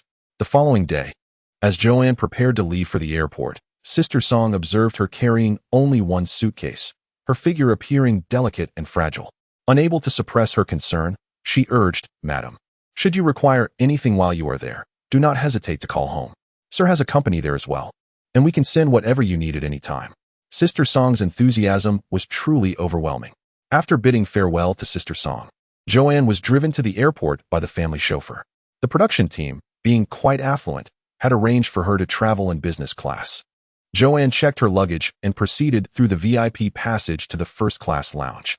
From the moment she entered the first-class lounge, the show titled Idols Running a Pet Shop 24-hour direct coverage officially commenced its live broadcast on the 271 website. This particular variety show adopted a unique format, featuring 24-hour live streaming followed by edited highlights, which was a departure from the traditional style of Director Fu's previous productions. This change was prompted by some skepticism from viewers after Director Fu had produced several immensely popular shows in succession. Some assert that Director Fu's variety shows are heavily scripted, with overt traces of performance. Others claim that his productions rely solely on impressive post-editing. Although visually captivating and filled with highlights, they seem inauthentic. Reality shows should embody authenticity. Yet such programs convey a sense of artifice. In response to this skepticism, director Fu sought to demonstrate that his shows are not entirely dependent on scripts and editing, leading to the creation of his latest venture. A 24-hour live broadcast offers a genuine glimpse into the essence of reality television. Subsequent editing for televised airing allows viewers to directly compare the original and edited versions, thereby showcasing that his editing merely enhances the show rather than fabricates it. With director Fu's esteemed reputation and his audacious approach to broadcasting, the Idol's Pet Shop aimed to ensure program effectiveness by deliberately keeping the guest list confidential. Nevertheless, this strategy ignited a wave of excitement on Weibo. The title The Idol's Pet Shop emphasizes the significance of idols. Knowing that this time director Fu would invite celebrity idols and that the initial phase would feature a 24-hour live stream, fans from various factions were thrilled. Everyone was eager to discover if their beloved idols would appear, as this represented a golden opportunity. At 6 a.m., The Idol's Pet Shop 24-hour live coverage had already opened its streaming room on the website. Fans flocked in, hoping to witness, in real time, whether their favorite artists would be present. However, they wondered, when would the show commence, as all they saw were staff members and no guests. So early, the guests have yet to arrive. Is director Fu's variety show truly set to be broadcast live for 24 hours? I hope my dear Qingguang can participate. I want to stay by my brother's side and nap together. The schedules for all the participants have been released, and it seems Qingguang is abroad, leaving no chance to join director Fu's show. Qingguang is everywhere, yet the main character from your household is currently preoccupied with romance. I fear there may be little time for anything else. Ha ha ha, laughing like a 200-pound man. It appears that Qingguang's rumors have brought joy to many. Engrossed in the show, let us refrain from discussing irrelevant individuals in the comments. Just as netizens were chattering in the live comments, the camera suddenly panned to the entrance of the VIP lounge. A graceful figure appeared before the lens. Today, Xiaoan had not tied her hair up. Her chestnut locks flowed freely down her back. She wore sunglasses that obscured much of her face, and to keep it casual, she donned a short t-shirt paired with jeans and sandals with a slight heel. Yet, despite her simplicity, her presence at the lounge entrance effortlessly drew the attention of those around her. Several travelers could not help but glance in her direction. It was simply because Xiaoan's aura was overwhelmingly strong. Even in the most basic attire, she radiated the brilliance of a star. Oh my, I must be mistaken. Is that really Xiaoan? How could it be her? Her current reputation hardly qualifies her for director Fu's show. Surely, she is merely passing by to steal a moment on camera. That shameless woman, clinging to my Qingguang, must be here just to grab some attention. At that moment, a staff member approached Joanne. Hello, Joanne. I am the assistant director of the program. Director Fu has already gone to the filming location. The other members of the crew and I are here to receive you. You are the first guest to arrive. And there is still over an hour until boarding, so please wait inside. The assistant director gestured towards another small lounge, which appeared to be designated specifically for the guests. Joanne's early arrival and diligent demeanor garnered her a modicum of goodwill from the assistant director and the others. The assistant director then quietly advised her, filming has commenced, so relax and perform as you normally would. Joanne nodded and expressed her gratitude before proceeding inside. Last night, she had been repeatedly instructed by Yi Yuqian to arrive early, to be diligent, and to frequently say thank you, please, and excuse me, leaving her somewhat affected by the reminders. She had not anticipated that director Fu would indeed extend an invitation to her. Qingguang's absence and her unexpected inclusion seemed to suggest favoritism, perhaps leveraging her relationship with him. The notion of their romance was merely Joanne's unilateral acknowledgement. Qingguang had not reciprocated such claims. If it were a genuine connection, why had neither he nor his studio issued any announcements? Fans, do not deceive yourselves. Without Qingguang, we shall withdraw from this program. It would be unwise to remain and inadvertently grant Joanne, the cunning starlet, any undue attention. In the program produced by the crafty CAF, congratulations to Hu Chuan Dxian. A casual observer remarked that Xiaoan's new hairstyle is quite appealing, and her daily attire is commendable. For those uninterested, feel free to depart and refrain from disturbing others. Although fans of Qingguang clamored to leave and avoid giving attention, many could not resist staying to continue watching the live stream. It is inevitable. They simply cannot tolerate Xiaoan and seem eager to scrutinize her flaws with a magnifying glass. Unbeknownst to Xiaoan, the online comments had already stirred up quite a commotion. She retreated to a small lounge, sipping coffee while awaiting the arrival of other guests. During this period, aside from participating in the program's training, she remained industrious. Lacking the original persona's memories, she understood that lingering in the entertainment industry would inevitably lead to exposure. Thus, she devoted her time to watching numerous films and variety shows, while also refreshing her understanding of basic interpersonal relationships within the industry. As she waited, she soon spotted Yao Anqi, a young actress with whom the original persona had once clashed over roles in a drama, entering with a small carry-on bag. When Yao Anqi was led into the room by the assistant director and caught sight of Qiaoan, her delicately made-up face momentarily stiffened.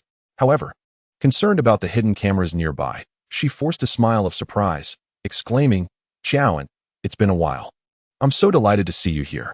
Yao Anqi, indeed a talented actress among her peers, wore a smile that was both sincere and sweet.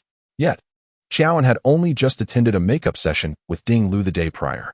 Yao Anqi, it is said, once bribed the director, resulting in the original character being submerged in a frigid pool for 3 long hours during the depths of winter. Consequently, Qiaoan merely lifted her eyelids slightly and uttered a soft HM. Yao Anqi, wishing to approach Qiao and for an embrace to showcase their sisterly bond, felt a pang of discontent towards Qiaoan. She even pondered why the once timid and easily intimidated Qiaoan dared to show her disdain. However, possessing a wealth of experience, Yao Anqi understood that the previous scene had undoubtedly been captured by the camera. Thus, she chose to sit aside, gazing at Qiaoan with a mix of longing and unexpressed grievance, embodying the essence of wanting to bridge the distance, yet feeling too hurt to voice her feelings. Meanwhile, Qiaoan did not spare Yao Anqi a single glance. She elegantly lifted her coffee cup, took a sip, and continued to await the arrival of the other guests. Chapter 11. Oh my, Zhou is truly a diva. She is completely ignoring Yao Anqi. Let us embrace our dear Anqi, who appears so wronged, fragile, and pitiable. Is there any genuine friendship among female celebrities? Zhou's behavior is quite authentic. I find the facade of plastic friendships and the pretense of deep emotional ties rather unappealing. Rudeness does not equate to authenticity, but rather reflects a lack of character. Some scheming actresses simply lack decorum. Please do not drag true emotions into the mire. Indeed, Yao Anqi is quite warm and welcoming, yet Zhou's manners are sorely lacking. I recall they had previously worked together. Shouldn't they be familiar with one another? In the entertainment industry, the most calculating actresses are well known. Can one truly expect her to possess good rapport? Oh, is that a tone of Chintang Wanli? Did she not say she would withdraw? Why is she still lurking in the live broadcast? Who claimed I was Chintang Wanli? I am merely a bystander. If you wish to watch, then do so. What concern is it of yours? The comments section has already erupted in a quarrel over the minor friction between Zhou and Yao Anqi. Before long, the other invited guests from the production team arrived. Apart from Wenqing, an older female singer with a more literary approach, the other 2 male guests are young artists of similar age to Zhou, Ning Haosen and Shi Qingze. The former rose to fame after participating in a certain talent show, while the latter is the male lead from the immensely popular time travel web drama starring Lin Anan. Therefore, Shi Qingze and Lin Anan have garnered a significant fan base as a couple, known as the Sharp CP, which is currently trending. It is indeed my goddess, Wenqing. Wenqing is truly a refreshing presence in the entertainment industry. I absolutely adore this variety show. With the appearance of Haosen, I am utterly captivated. I am determined to follow my younger brother's debut in this variety show after his selection. The management company has finally made a commendable decision. Oh no, the way Qiaoan gazes at Shi Qingze makes me feel something ominous is brewing. I implore Qiaoan not to extend her grasp toward Shi Qingze. Our steadfast and sharp CP shall remain unshaken.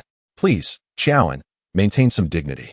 The production team must not haphazardly form CPs. Rest assured, Qiaoan has a legitimate boyfriend, Yi Qingguang, and she wouldn't even consider Shi Qingze. Thank you. Our Qingguang deserves no such girlfriend. Now, the participating guests have largely made their appearances. Upon review, the guests present are either seasoned with notable accomplishments or in their ascendant phase, possessing just the right amount of reputation and popularity. The only exception is Qiaoan, who, having not filmed in over half a year, shows signs of waning popularity and is now beset by negative sentiments, drawing scorn from netizens. After exchanging pleasantries and greetings, everyone's gaze converged on Qiaoan in unison. In their hearts, they wondered how she caught the director's attention. Qiaoan, with poise, accepted their scrutiny and then posed a question that everyone was eager to ask the assistant director. Director, weren't there supposed to be 6 guests? Why are there only 5 of us? Earlier, the assistant director mentioned that everyone had arrived and suggested they become accustomed to each other. Yet one person was conspicuously absent. The assistant director responded, indeed, there are 6 guests. However, the other guest has another commitment today and will join us later from overseas. Oh, Xiao nodded, saying nothing further. However, Yao Anshi leaned in and inquisitively asked if the variety show directed by Shang Fu allows for late arrivals. That guest must hold quite a significant status, right? Is it a male guest or a female guest? The assistant director responded with a mysterious smile. For now, it remains a secret. Everyone will know upon our arrival at the destination. The production team refrained from divulging further details, and others felt it inappropriate to press for more information. Yet, like Yao Anshi, curiosity about the mysterious 6th participant lingered. The barrage of comments online erupted into a frenzy, with every idol eligible for this show being discussed extensively. As boarding time arrived, the assistant director called everyone to board the plane. Xiaoan, with minimal baggage, proceeded ahead and settled into a window seat on the left side. Upon boarding, Yao Anshi noticed Xiaoan occupying the left window seat and instinctively chose the right side. The last to board was the female singer Wenjing, who initially approached Xiaoan's side, but suddenly turned to the flight attendant for assistance, requesting to use the restroom. The flight attendant guided her towards the front restroom. At that moment, the assistant director happened to arrive. Xiaoan removed her sunglasses and waved to the assistant director, indicating an available seat beside her. When Wenjing emerged from the restroom, she naturally headed towards Xiaoan, only to discover the assistant director already seated there. Surprised, Wenjing remarked, "Oh, director, you're sitting here. I was hoping to sit with Xiaoan. What a pity." Xiaoan smiled softly, remaining silent. It appears that the relationship between Xiaoan and Yao Anshi is quite strained, as Yao Anshi turned away without even glancing in her direction. The show hasn't even officially commenced, yet there is already a palpable tension, much to the delight of the production team, who are eager for the unfolding drama. I find it hard to believe that individuals so at odds could collaborate on a business venture. One can only anticipate that Xiaoan will alienate everyone around her. Rest assured, other celebrities are unlikely to exhibit the same lack of emotional intelligence as Xiaoan. Our Anshi, despite any grievances, will undoubtedly prioritize the greater good. Am I the only one who perceives that when Jing seemed to deliberately head to the restroom, she appeared reluctant to sit beside Xiaoan? Indeed, you may be the sole individual with such an opinion. You truly are the ultimate contrarian. My goddess remains uncontentious and unobtrusive, all right? She has never collaborated with Xiaoan. Harboring no grievances or animosities, do not drag my goddess into this mess. Wenjing is a rare and pure artistic voice within the entertainment industry. Focusing solely on her creations, let us concentrate on her work and refrain from unnecessary chatter. The guests have boarded the plane, marking the conclusion of the preliminary segment. The live broadcast has temporarily entered a recess, due to the time difference between domestic and international locations. The production team has announced that the live stream will resume at 1 a.m. local time, thus officially commencing the premiere. Viewers have expressed their astonishment at the production team's audacity to launch a new variety show at such an hour. Surely, even director Fu Wunti dare to do such a thing. Yet, director Fu appears unconcerned, merely prompting a prelude on Weibo, teasing the revelation of the identity of the mysterious 6th guest during the midnight broadcast. After a 12-hour flight, the plane has finally landed at the foreign airport. The production team first invited the 5 guests to the first luxury vehicle, while the luggage was placed in a second vehicle. After more than an hour's journey, the guests finally arrived at the filming location, an old pet shop situated in a coastal city in Europe. At this moment, the live broadcast officially commenced. Wenjing was the first to alight. "It's beautiful here by the sea," Shi Qingzi remarked. "During last week's training, I suspected we would be opening a pet shop." Following behind, Ninghausen grinned broadly. "Opening a pet shop sounds delightful." He then turned back, deliberately cueing Xiaoan, inquiring, "Sister Xiaoan, what pet do you like?" At that moment, Xiaoan had just exited the vehicle and had not conversed with the 2 male guests throughout the journey, so she was taken aback by Ninghausen's sudden attention. She replied naturally, "I like cats." Ninghausen's smile widened. "What a coincidence, I also adore cats." Just then, Yao Anshi pushed her way forward from behind, deliberately linking arms with Xiao and in a show of intimacy. "What are you two chatting about, looking so joyful?" "Xiaoan, you are amazing." I have always wanted to speak to Ninghausen, but felt too shy. You've only just met and are already conversing. Xiaoan, taken aback, thought to herself, is Yao Anqi all right? Even a fool could discern her underlying intentions. With a slight frown, Xiaoan extracted her arm from Yao Anqi's grasp. She candidly remarked, we are all guests participating in this program, and with 20 days left to collaborate, if you find it awkward to speak, perhaps you should refrain from conversing with him for the next 20 days. Yao Anqi was taken aback. She had not anticipated that Xiaoan could articulate such harsh words in front of the cameras. Wasn't Xiaoan supposed to embody the delicate and pitiful maiden archetype? Had she succumbed to despair due to the recent scandal and the ensuing backlash online? Ha ha ha. Xiaoan's retort was indeed quite reasonable. We all need to work together for the next 20 days. Why should one feel hesitant to speak? Perhaps Yao Anqi was being overly sensitive. This reminded me of my roommate, the green tea type, which brought me some solace.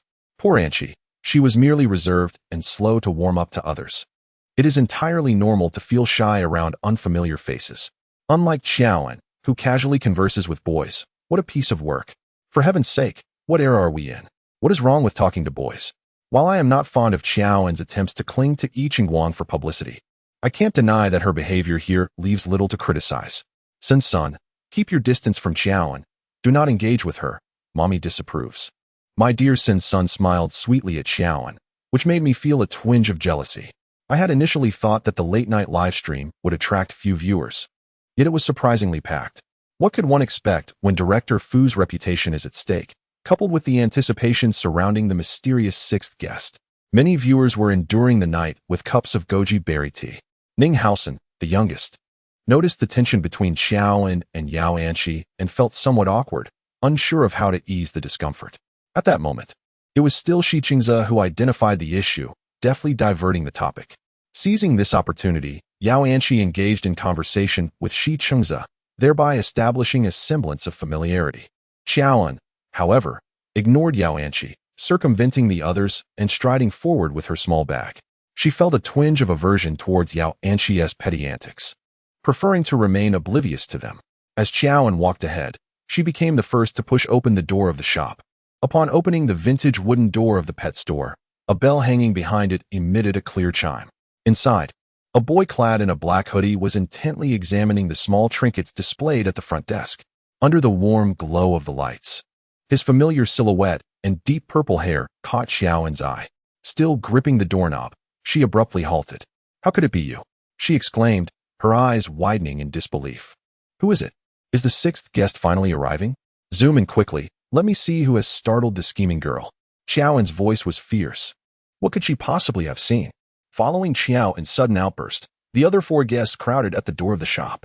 Xiaoan, what did you see to shout so loudly? It must be another prank by the production team. The four of them, crammed behind Xiaoan, gasped in unison as they discerned the identity of the person inside. Yao Anqi and Ninghausen exhibited the most dramatic reactions. Yao Anqi could hardly contain her excitement.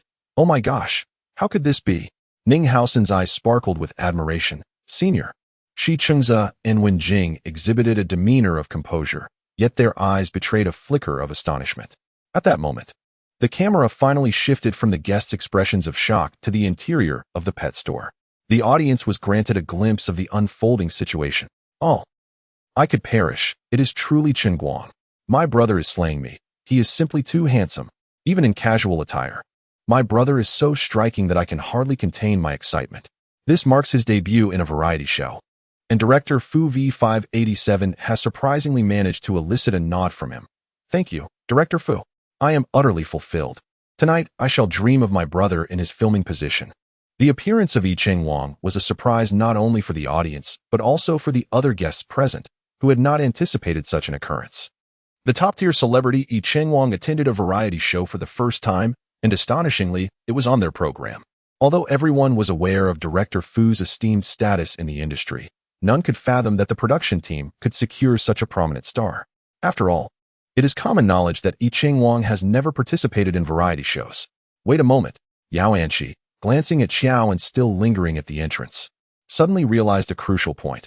If Yi Qingguang is here, then what of Xiaoan? With this thought, the collective gaze of the crowd turned towards Xiaoan. Indeed, Xiaoan and Yi Qingguang had been spotted together privately, with photographic evidence and mutual admissions during interviews. Who in the industry was unaware that they were a couple? No wonder Yi Ching-wang was willing to participate in a variety show. No wonder Xiao An received an invitation from director Fu. It turns out they are in a publicly funded romance. Yao Anqi's gaze towards Xiao An underwent an immediate transformation, and the expressions of the other three guests also became somewhat ambiguous. Meanwhile, the barrage of comments had spiraled into chaos. Goodness, I am so elated that I completely forgot Xiao An is still part of this variety show. How outrageous. The studio should come out and apologize. What is the studio doing? What is the manager doing? Are we fans merely funding a group of inept individuals? Even if my brother is deceived by a scheming woman, why isn't anyone else advising him? I feel utterly despondent. I no longer know whether I should continue watching. If I stop, I'll feel regret. If I continue, I fear I may have a cerebral hemorrhage. This isn't just about Chengguang Wanli. Others are also keen on following the variety show. If your family doesn't want to watch, please step aside and let the comments be quiet. The traffic from my family surpasses that of all others combined. If we truly leave, this variety show would immediately fall into obscurity. As a dedicated fan of the director's variety shows, I am quite apprehensive. Yi Ching-wang's fans should just leave. Dear lady, we at Chengguang Wanli do not speak in such a manner. It is clearly the haters at play, and we shall not take the blame. I do not care about the quarrels among your fans. Just do not let it affect our enjoyment of the variety show. Indeed, if you choose not to watch, there are others who wish to. However, Yi Ching-wang has been exceptionally kind to Xiao An, promoting her on the director's program and even making exceptions to have her on the show. Such affection is undeniable. What to do? I suddenly find myself a bit enamored with this couple. Let us not jump to conclusions. My Ching-wang has not acknowledged any romantic relationship. At this moment, Yi Ching-wang turned around, gave a cold nod to the crowd, and suddenly approached Xiao An, who was contemplating how much it would cost to cease recording at this moment, was left puzzled. Yi Ching-wang approached her, his handsome visage still adorned with his customary aloofness. Yet, before all those present, he took the initiative to greet Xiao An. Xiao An, it is truly delightful to see you here. Moments ago, the fans who had been clarifying the rumors in the comments exclaimed, "Damn, my face hurts." Chapter 12. Before her stood Yi Ching-wang, his demeanor now amiable and pleasant, a stark contrast to the fierce countenance he had displayed at the airport. Xiao An found herself momentarily astonished. She had not anticipated that Yi Ching-wang would go to such lengths for Lin An. Was it due to the clarifying Weibo post she had made? To dispel any public skepticism, he was willing to personally appear on the show to affirm their relationship? Xiao An discerned the implications. Even contemplating that her unexpected participation in such a grand variety show might somehow be linked to Yi Ching-wang. With a slight lift of her chin and a playful flick of her long hair, she confidently addressed the camera. "If you're happy, then let us put in some extra effort. Our luggage is still outside. Why don't you bring it in?" "What?" The other guests and the staff present were left in a state of shock, mouths agape in disbelief.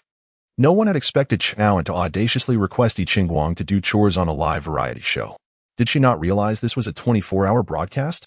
There would be no post-production editing to mitigate her words. She was inviting backlash, especially from Yi Ching-wang's fans. Had Xiao An lost her mind in her pursuit of fame? Daring to speak to my brother in such a tone? My brother's hands are meant for playing the piano, and he has only just recovered from a back injury. Couldn't she show a little consideration? A chorus of vehement disapproval echoed, demanding Xiao An's exit from the entertainment industry, branding her as an exceptionally vile character. Yi Ching-wang's fans found the situation laughable, insisting that while their brother's hands were for music, others should be relegated to manual labor. Since attending the program, what is the harm in moving the luggage? I find it quite amusing. It's rare to witness such a top-tier male idol in a moment of vulnerability. Upon considering Xiao An's previous Weibo post, it seems she had a quarrel with Yi Ching-wang. Oh dear, what should I do? I surprisingly still find it quite sweet. It appears these two are akin to a young couple having a spat. Indeed, I too wish to ship this couple.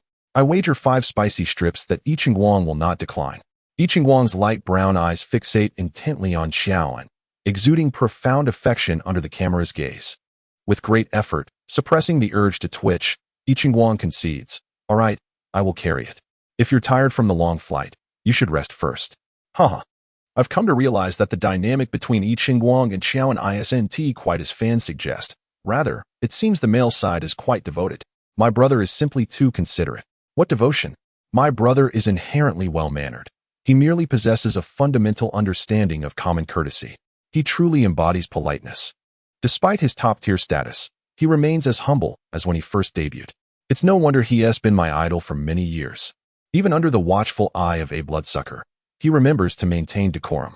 Acknowledging the unspoken, they remain good friends.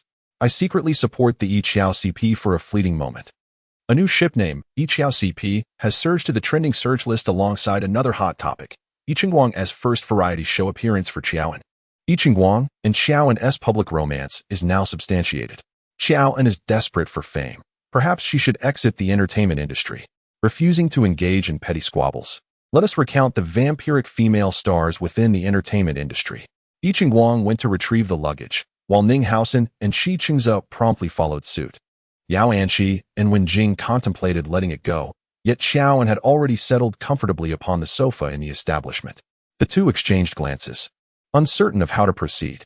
Surely, it would be unreasonable for Qiaoan to recline leisurely while they toiled outside. Although they were aware of the cameras capturing the moment, such behavior seemed overly eager for attention, bordering on disingenuous. Before long, Yiqingguang, Ninghausen, and Shi Qingze returned with the luggage. In accordance with the director's stipulations, each guest had brought but one large suitcase, resulting in a modest amount of belongings. However, Qiaoan's suitcase was a hefty 32-inch model, and its contents remained a mystery, rendering it particularly burdensome. Even though Yiqingguang maintained a rigorous fitness regimen, he found the task of lifting that suitcase quite arduous. At that moment, the chief director, Fu Jie, emerged. He introduced all the guests to the format and requirements of the show.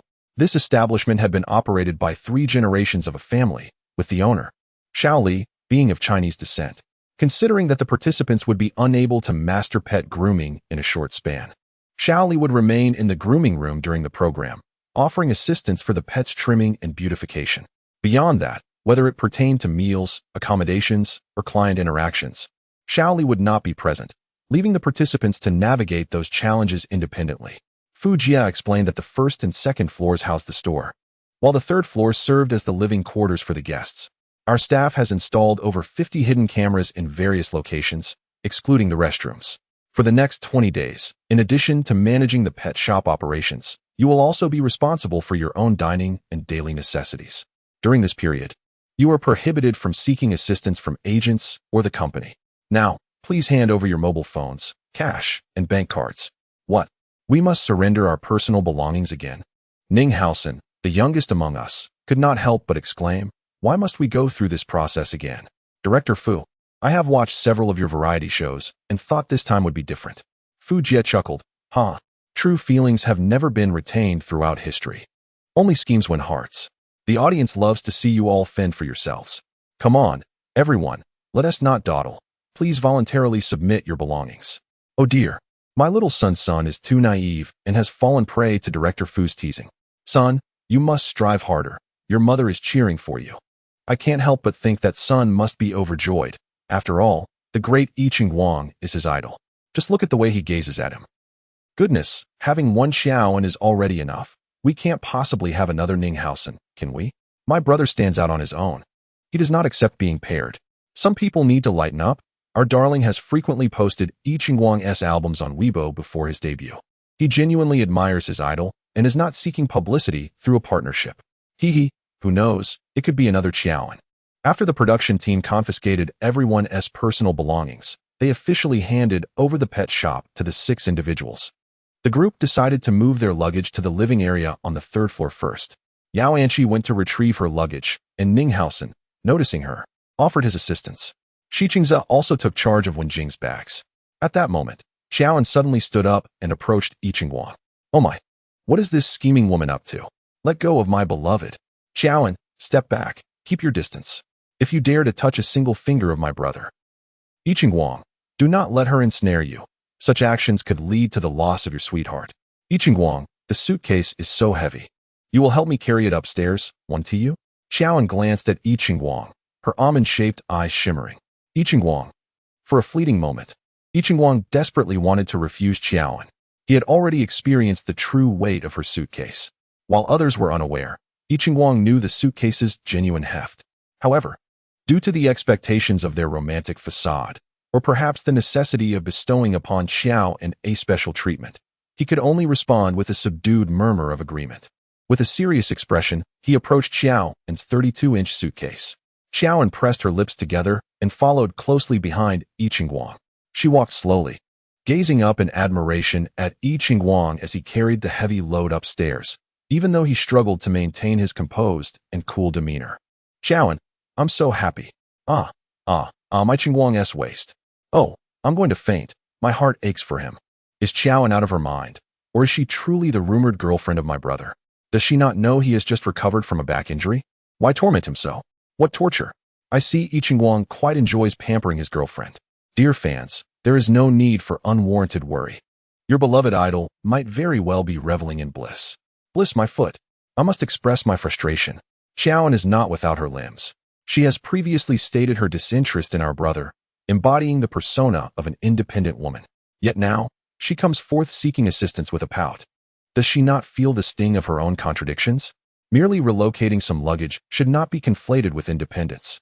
Indeed, Ning Haosen and Shi Qingze are also aiding the other two female guests with their baggage. The stairs in the shop are steep by nature, and women are inherently at a disadvantage in terms of physical strength. What is wrong with offering a helping hand? Fans truly indulge in theatrics. Can one not simply enjoy a variety show in peace?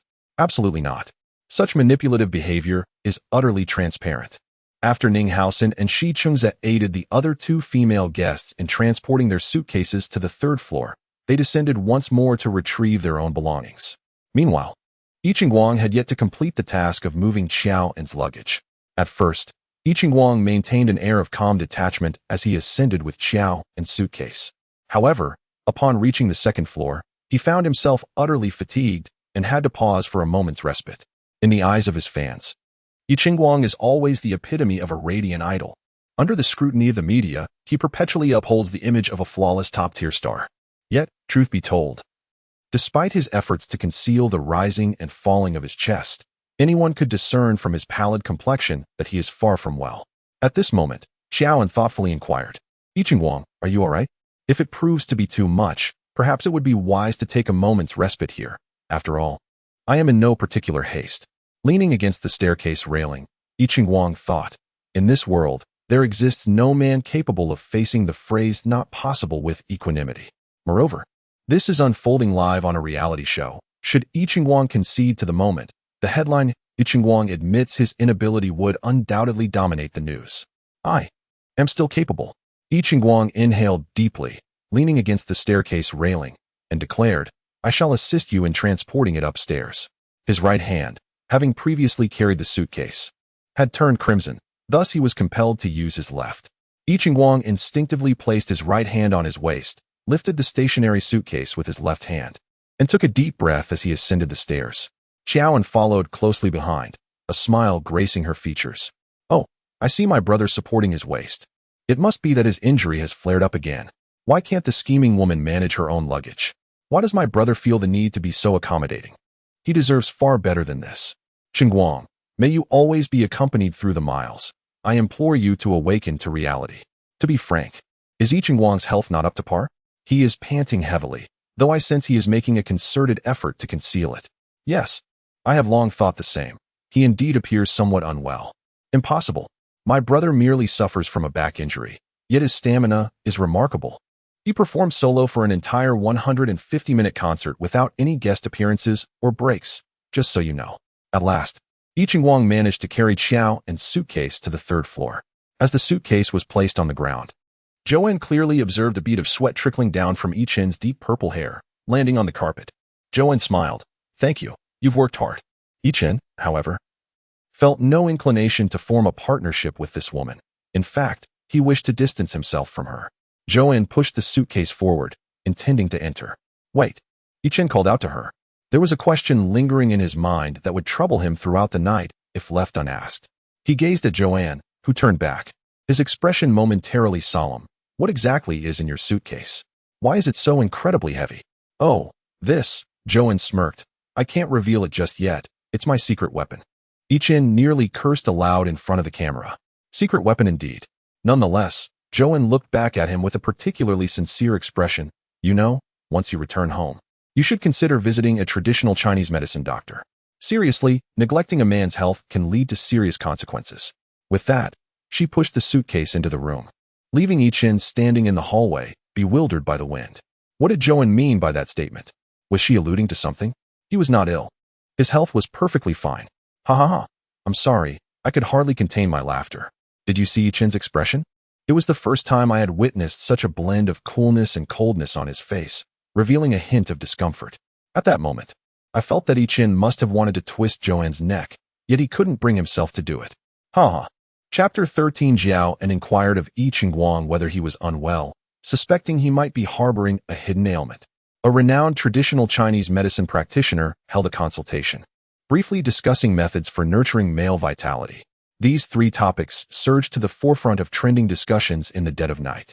The newly launched variety show, The Idol's Pet Shop, quickly dominated social media with a flurry of trending topics, maintaining its fervor even in the early hours of the morning, despite the domestic time. The buzz on Weibo attracted many casual viewers who initially had no interest in the show, drawing them into the live broadcast.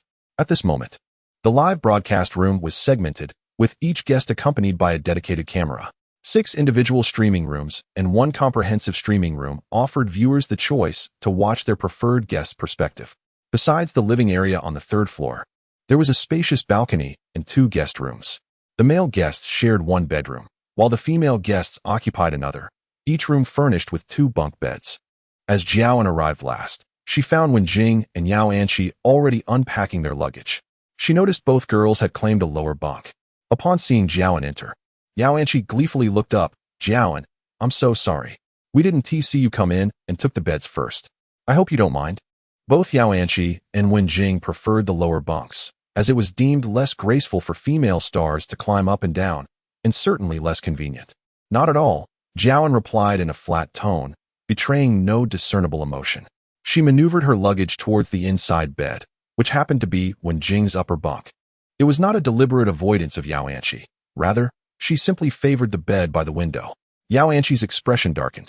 Although she was reluctant to have Qiao sleep on the upper bunk, she disliked Qiao's overt criticism even more. The tension between Yao Anqi and Qiao was palpable. The two had been at odds since their arrival at the airport. Previously, she had thought such discord among celebrities was merely scripted for entertainment, but it became evident that discord among female stars was indeed quite common. Who said that? My goddess is simply wonderful, quiet and refined. I also admire Wenjing, who is neither competitive nor demanding. Meanwhile, the boys had settled into their room.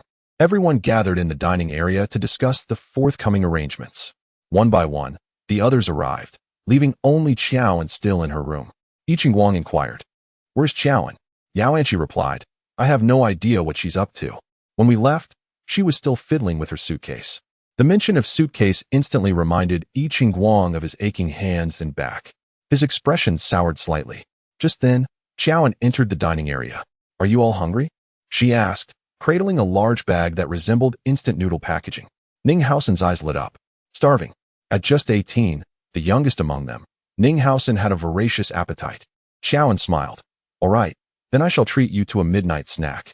Yao Anqi looked at her as if she were a specter. "You can't be serious. It's already 9 p.m. You want to eat a midnight snack?" For female celebrities, even a sip of water at night could be considered a transgression, especially if one wished to avoid waking up with a puffy face the next day. What other choice is there? Is it truly necessary to endure hunger, tossing and turning in bed at night, only to end up with a stomach ailment? Joanna is not a typical celebrity. She would never neglect her own appetite. Yao Anqi remarked, "I won't eat. Whoever eats will gain weight." Wenjing nodded in agreement. "I just had something on the plane, and I'm still a bit full." "Joanna, do you have such a hearty appetite? You're hungry so soon." Joanna ignored their chatter and turned to Shiqingze. "Will you have a late-night snack?" Shiqingze hesitated, glancing at the others, and ultimately decided, like Ninghausen, to submit to the allure of food. "I appreciate it," he replied. Joanna smiled. "It's no trouble. It will be ready shortly. Please, take a seat." As for Yi Qingguang, his opinion held no significance. Joanna had not consulted him at any point. She clutched her bag of ingredients and entered the kitchen. The kitchen was small, so she didn't invite the 2 boys to assist her. Before long, an exquisite aroma wafted from the kitchen, captivating everyone. Ninghausen inhaled deeply. "What is Sister Joanna cooking?" It smells so good. Shichingza added, I can't identify it. But it's definitely not instant noodles. The other three also found the scent from the kitchen overwhelmingly enticing. Initially, they assumed Joanna was merely preparing instant noodles, but now they were irresistibly drawn to the rich aroma. It was a deep, complex fragrance, reminiscent of numerous precious ingredients simmered together. It's ready. Come in and serve it, Joanna's voice called from the kitchen. Ninghausen and Shichingza immediately entered the kitchen. Ninghausen exclaimed, My goodness, am I seeing things? Sister Qiao, where did you conjure up all these ingredients? Shichingza added, Is this truly our midnight snack? Their astonished voices echoed from the kitchen. Particularly, Ninghausen sounded as if he might leap for joy amidst his surprise. The three individuals in the dining room exchanged bewildered glances, uncertain of what had transpired. Was Ninghausen and Shichingza's reaction overly exaggerated? Indeed, it seemed they were merely amplifying their responses for the sake of the show. After all, it was just a midnight snack. How remarkable could it possibly be? Perhaps the young men were simply famished, eager to support Xiaoan, given her status as a celebrity, making even a simple late-night meal worthy of such astonishment. As the audience fervently debated the unfolding scene, they witnessed Shichingza and Ninghausen emerging from the kitchen. Shichingza carried the dishes, balancing a large blue enamel salad bowl wrapped in a cloth. Noticing the attention directed at him, Shichingza clarified, We didn't have a suitable casserole, so Qiaoan suggested we make do with this salad bowl. With that, he gently set the sizable salad bowl onto the dining table. Yao Anqi, who had initially worn a dismissive expression, was suddenly struck with shock. This is the midnight snack prepared by Qiaoan. Her eyes, typically known for their keen brightness, nearly bulged from their sockets. Is she out of her mind? Who makes Buddha jumps over the wall for a midnight snack? Upon the dining table, a resplendent azure enamel bowl cradles an array of exquisite ingredients, all elegantly bathed in a rich, golden broth. 6 golden, glistening abalone with luscious yolks, illuminated by the ambient light, emit an irresistible sheen. Accompanying these culinary gems are delicacies such as Kansai ginseng, linden flower mushrooms, Hokkaido scallops, fish maw, and fish lips. The robust umami of the seafood permeates the entire room. Not only the esteemed guests present, but even the crew beyond the camera cannot help but inhale deeply, overwhelmed by the freshness. Oh dear, why am I subjected to this culinary spectacle in the dead of night? It is nothing short of torture. What sort of family does Joanne belong to? It seems they have a treasure trove at home, with that bowl brimming with abalone and sea cucumbers. My mother inquires why I am kneeling before the computer. It is not that my younger brother is being dramatic. The midnight feast is simply too extravagant. It is my first encounter with a celebrity indulging in Buddha jumps over the wall as a late-night snack. I recall that the media once compiled a list of the most frugal stars, and Joanne was among them. She has never purchased a car and has frequently been photographed taking the subway. Where does she procure such lavish fare? With her rise to stardom, it is evident that circumstances have changed. Honestly, even a financially constrained actress should be able to afford Buddha jumps over the wall. At this moment, Joanne emerges with a knife, fork, and soup spoon. Aware of the collective gaze upon her, she elucidates, This is instant Buddha jumps over the wall. I assumed since there were 6 guests, I would prepare 6 portions, but since you aren't eating, I shall reserve the excess for breakfast tomorrow. She exhibited no semblance of politeness, even as the appetites of the other 3 guests became increasingly evident. Joanna, wielding a ladle, ladled the fragrant, steaming ingredients from the large bowl into 3 smaller bowls, all steeped in rich broth. She then carefully placed the plump, runny yolk abalone onto a fine dining plate, drenching it in the savory broth, offering the knife, fork, and small soup spoon to Ninghausen and Shichingza. She urged them to indulge while the dish was still warm. Being the youngest, Ninghausen politely expressed his gratitude before he began to slice into the succulent abalone. As the thick, gelatinous morsel filled his mouth, a blissful expression of satisfaction emerged on his fair, cherubic face. Yao Anqi discreetly pressed her lips together, thinking, Oh dear, that looks utterly delectable. Meanwhile, Wen Jing averted her gaze, choosing not to witness Ninghausen's enjoyment. Yiqing Wang, maintaining a stoic demeanor, unscrewed a bottle of sparkling water and took a sip. Shichingza, more attuned to social nuances, inquired, Igu, Jing Jia, Anqi, with such a feast prepared, are you truly not tempted to partake? Yao Anqi replied, I. Joanna interjected, with such a calorific late-night snack, anyone who indulges will surely gain weight. Xingzi, do not put them in such a predicament. Yao Anqi continued. As Joanna sliced through the abalone, she added, moreover, when Jing has yet to digest the meal she had on the plane, she may need to go for a run later to aid digestion. If you insist on her consuming such protein-rich fare, I fear she may find herself restless in bed tonight. Just as when Jing was about to assert her indifference to gaining weight, she faltered. Joan picked up a piece of abalone and placed it in her mouth, remarking, let us bear the burden of this indulgent delicacy ourselves. Yet, the expression on her face hardly conveyed any sense of guilt. She was clearly reveling in the exquisite flavors this world has to offer. The expressions of Yao Anqi and Wen Jing were beyond words. Joan's remarks were quite amusing. And Yao Anqi and Wen Jing must surely be regretting their choices now. Regretting what? Do you suppose that female celebrities, unlike you, have never encountered delectable cuisine? Indeed, they have, yet at this moment, they seem utterly uninterested in eating. Do refrain from letting your steaming pot gaze longingly at Joan's plate. Speaking of which, has anyone noticed that Joan genuinely seems indifferent to Yi Wang? Throughout the evening, she has not once inquired if he would like to partake in the meal. It has been said that when young couples argue, the Yi Xiao couple is simply too delightful to ship. I have already imagined 1,000 words of a poignant love story in my mind. Now, we are in a phase of Cold War. The Yi Xiao cult, we do not engage. After the three finished their late-night snack, Ninghausen's younger brother voluntarily took on the task of washing the dishes.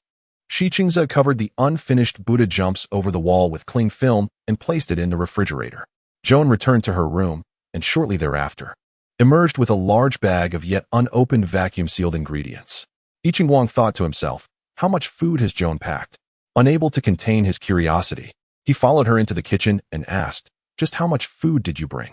Joan was in the process of placing the vacuum-sealed ingredients and soup base into the lower freezer of the refrigerator when she lifted her face and replied with a gentle tone. Not much, just these. Yi Wang. Xiaoan. It's only about 10 kilograms, primarily because the broth is quite heavy.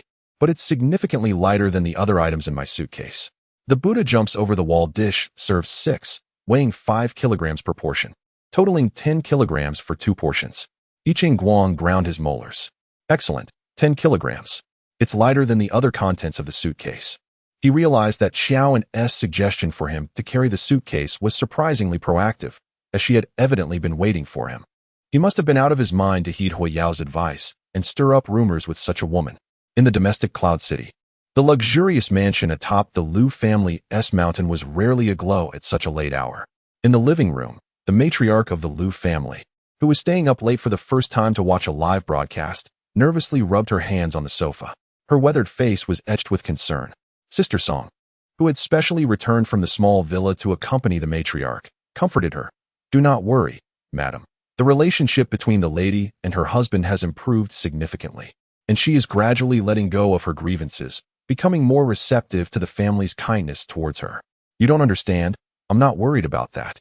The matriarch pointed at the live broadcast displayed on the large screen, anxiously exclaiming, look at that child and what she is eating. It's truly pitiful. Sister Song. The matriarch seemed to have a misunderstanding about the dish Buddha jumps over the wall. The matriarch lamented, being a celebrity is no easy feat. When one is hungry in the dead of night, they can only resort to such instant fast food. Just think, what nutrition can such convenience food possibly provide? Hurry, hurry, hurry. Call Lu Zheng and ask him to bring some food to my precious granddaughter-in-law. Chapter 14. The following morning, at 7:30, everyone rose as agreed. Wen Jing and Yao Anqi were the first to use the restroom, and only after they had finished did Xiaoan have her turn, causing her to arrive at the dining area a bit later. Xiaoan, hurry over. We've prepared noodles with the leftover broth from last night. Ninghausen greeted her warmly, eagerly pulling out a chair and setting the tableware for her. It seems my little brother is quite fond of Xiaoan. He is so well-mannered, remarked Wen Jing. Ninghausen, stay alert and do not let beauty cloud your judgment. What nonsense. It is clearly the delicious food that has captivated him. Personally, I think Xiaoan is quite agreeable, not at all the scheming type as rumored online. She takes good care of our brother. The so-called scheming women are merely seeking attention. Be careful, or you might end up entangled like my husband. We're merely siblings. No need for hype or to form a couple. Thank you. Xiaoan had mentioned before going to bed last night that the unfinished Buddha jumps over the wall could be used for breakfast today. Thus, early in the morning, Shi Chengze found the noodles left by the production team in the kitchen and took the initiative to prepare breakfast, serving it to everyone. The rich broth enveloped the noodles in a golden hue, complemented by various ingredients, retaining its delectable flavor. Wen Jing and Yao Anqi could no longer procrastinate. Seeing that Xiaoan had yet to arrive, they sat at the dining table and began to eat. Both of them had not slept well the previous night, waking up several times due to hunger, even regretting not packing a few instant noodle packets before their departure. Observing her companions enjoying breakfast, Xiaoan chose not to adopt the sharp tongue she had displayed the previous night. After all, one must be well fed to work effectively. Following breakfast, and before the official commencement of operations, Director Fu emerged once more, bearing a new task. Director Fu, allow me to first elucidate the structure of the store. The first floor is primarily designated for the sale of pet supplies, whereas the second floor comprises the bathing and grooming rooms. You are to judiciously arrange the staff structure to achieve optimal efficiency. This is your principal undertaking for this venture. He handed a task card to Yiqing Wang, who accepted it and unfolded the card, prompting all the guests to lean in with curiosity. The card read, a daily operational fee of 350 euros to be remitted to the production team. How could the production team not intervene? This seems excessively burdensome. Such practices are unheard of. Director Fu. Our production team operates with utmost integrity. If you doubt this, simply observe for yourselves. The first floor is laden with merchandise, and the bathing supplies on the second floor are all premium products. We have procured the inventory in advance to alleviate your burdens. However, these expenses will be deducted from your opening funds. The total inventory bill amounts to over 7,000 euros, which we will provide shortly, rounded to 7,000 euros, inclusive of a discount. With a total of 7,000 euros, and with a 20-day stay here, they would be required to remit a daily fee of 350 euros to the production team. Yao Anqi expressed her discontent. Remitting 350 euros daily means we must sell an enormous quantity of products and groom countless pets to recoup our investment. Yiqing Wang was more concerned with the local pricing levels. He calmly inquired, what is the typical charge for bathing and grooming pets in this area? Director Fu was well aware that they would pose this question. He produced 3 sheets of A4 paper, meticulously printed with the prices of the various services and retail items offered in the shop. This pricing list was provided by the owner, Shaoli. The daily task fee of 350 euros was not actually for them, but rather for Shaoli. They were renting Shaoli's store and had requested him to procure the goods, with the outstanding balance yet to be settled, totaling 7,000 euros. If they were unable to pay, then Shaoli would bear the financial loss alone. The situation suddenly escalated in gravity. Initially, the group had contemplated that if it were merely the production team's funds, they could perhaps play a few tricks, delaying payment or negotiating a lower amount, and managed to wriggle out of the situation. However, it had now transformed into a matter of repaying the original shop owner. This development compelled them to abandon any notions of deceit and adopt a more serious approach. After all, unlike the celebrities and the production team, Shaoli was just an ordinary individual, and this pet shop constituted his sole source of income. Upon realizing this, the expressions of everyone, including Yiqing Wang, grew somber, and the pressure mounted significantly. Yet, Xiaoan contemplated for a moment and inquired, Director Fu, if we do not utilize the full 7,000 euros worth of inventory, might we be able to return some? Director Fu replied, the goods Shaoli has procured for you are minimal and consist of essentials. If you return them, what will you use to operate the store? Should Xiaoan consider downgrading the quality of the products, substituting them with inferior pet supplies? The production team would certainly not acquiesce. Please wait a moment. After stating this, Xiaoan dashed upstairs. Upon reaching the stairway, she suddenly recalled something and turned back. Yiqing Wang, come upstairs with me. Yicheng raised an eyebrow slightly, his expression seemingly forming a question, surprised that Xiaoan had taken the initiative to approach him. Impatiently waiting, Xiaoan spoke with a tinge of urgency in her tone. Never mind, don't come. Brother, please lend me a hand. She gestured to Ning Haosen, her tone softening considerably. After finishing the breakfast, which had been entirely prepared by her brother, Xiaoan appreciated this diligent and earnest child who quietly undertook the chores. Ning Haosen, all right, Yicheng, I'll go. Yicheng intercepted Ning Haosen and followed suit. What was Xiaoan up to? Why was she calling my husband? Did she not dislike my brother? Had she not been ignoring him? Why was she taking him upstairs alone? Oh dear, let Ning Haosen handle it. Yicheng, you mustn't go. Mother does not permit you to go. The scheming girl is bound to fail. The scheming girl is bound to fail. The scheming girl is bound to fail. Losing patience. Xiaoan, upon noticing Yicheng trailing behind, quickened her pace and dashed up to the third floor. She ran ahead, not glancing back. For a fleeting moment, Yicheng felt less like a rumored boyfriend and more akin to a mere junior. Xiaoan entered the bedroom and found her suitcase by the window. As she opened it, Yicheng stepped in and beheld Xiaoan seated by the window, the morning sunlight streaming in and casting a gentle glow upon her. Her chestnut hair was tied back, and her fair, luminous face seemed to radiate an enchanting light. Ahem. Yicheng Guang cleared his throat and inquired, "What on earth are you doing?" He observed her kneeling before the suitcase, partially obscured from his view by the wardrobe, with only the lid of the suitcase visible. Without lifting her head, Xiaoan commanded, "Bring me a large bag." Yicheng Guang thought to himself, "You truly know how to delegate." Yet, inexplicably, he found himself obediently retrieving an eco-friendly bag for her.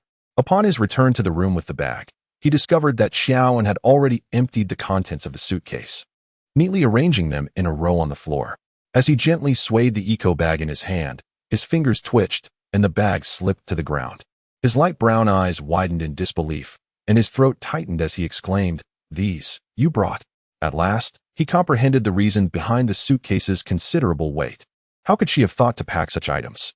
Xiaoan merely acknowledged him with a nonchalant mem, paying no mind to Yicheng Guang's grim expression, and proceeded to retrieve the fallen eco-bag. She began placing the large bottles arranged on the floor into the bag. One bag proved insufficient, prompting her to fetch another to accommodate everything.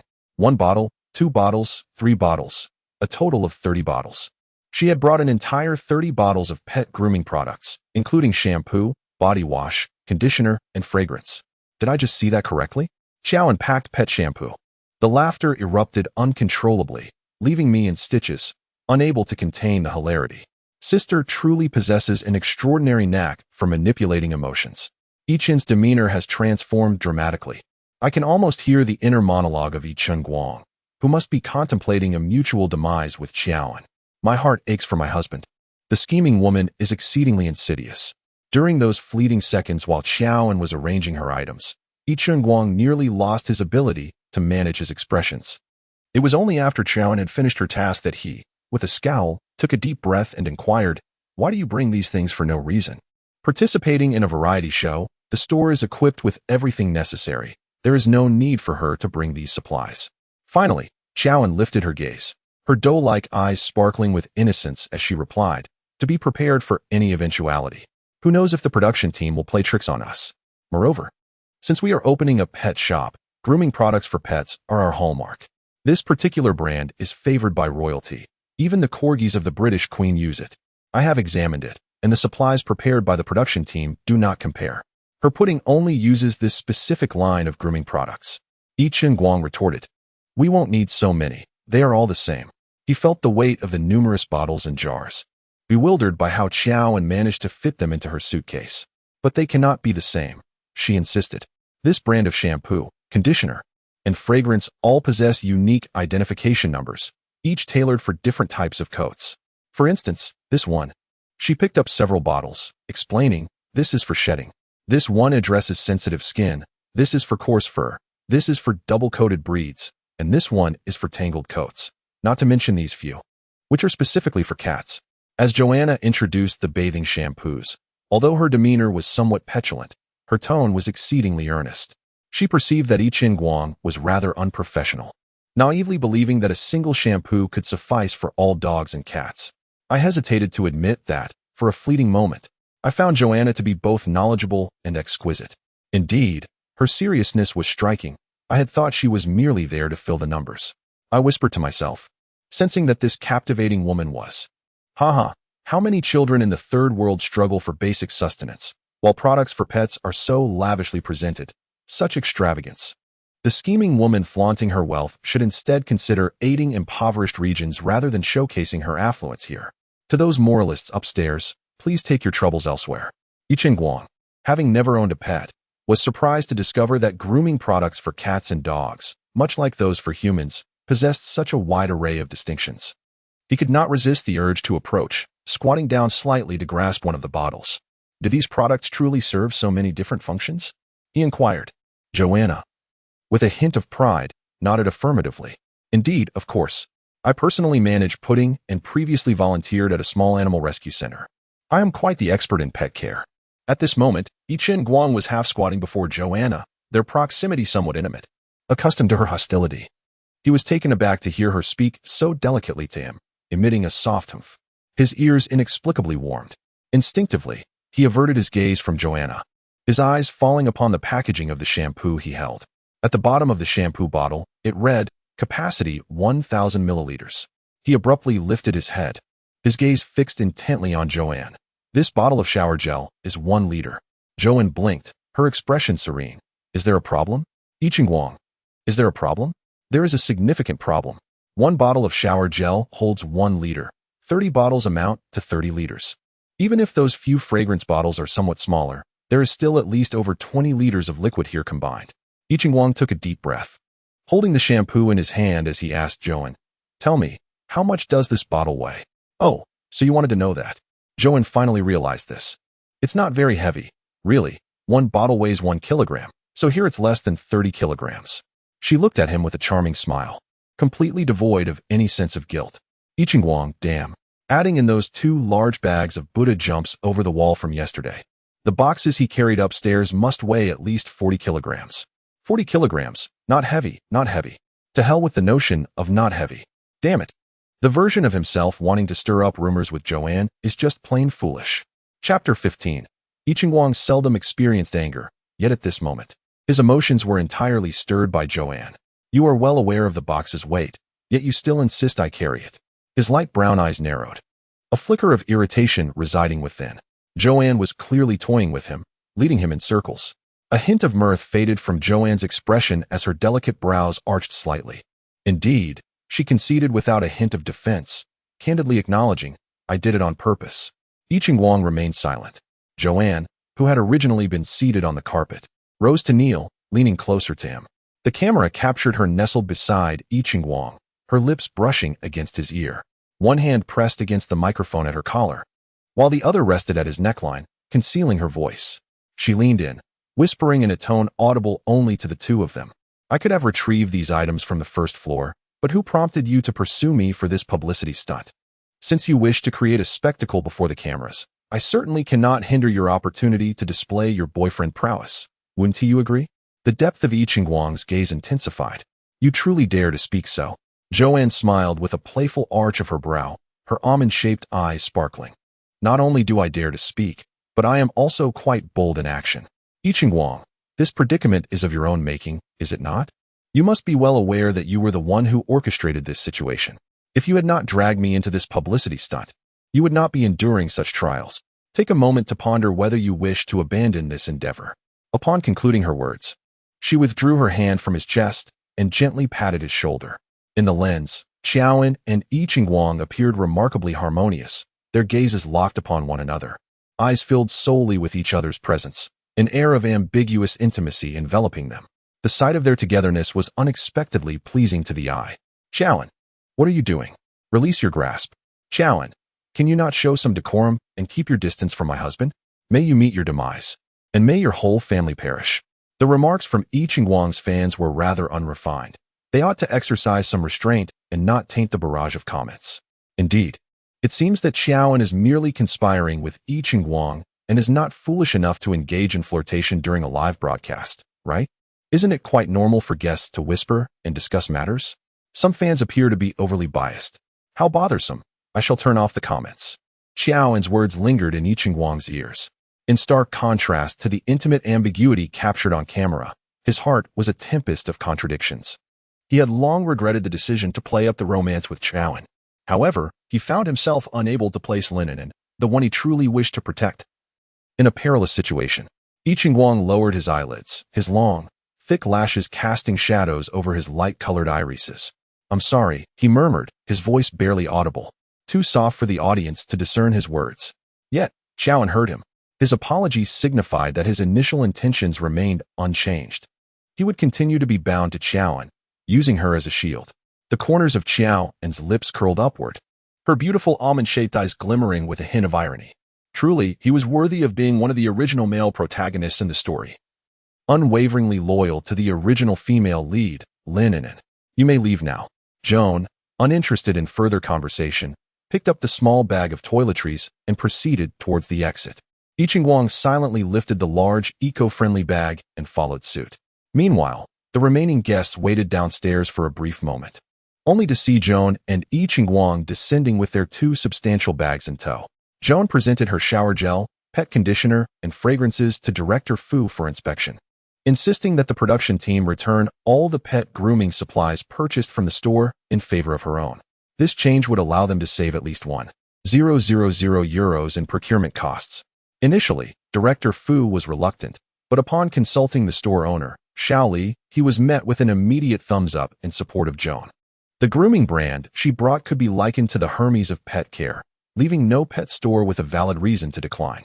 Consequently, the production team had no choice but to acquiesce to Joan's proposal, refunding the €1,000 and exchanging all grooming supplies for the brand she provided. As a result, the daily task fee for the 6 guests was reduced from €350 to €300. Sister Joan, you're incredible. You even thought of this. Thank goodness you're here. Otherwise, we'd have to pay an extra €50 each day. I feel so fortunate to participate in this program with you. Ninghausen was swiftly transforming into Joan's devoted admirer, showering her with praise before the cameras.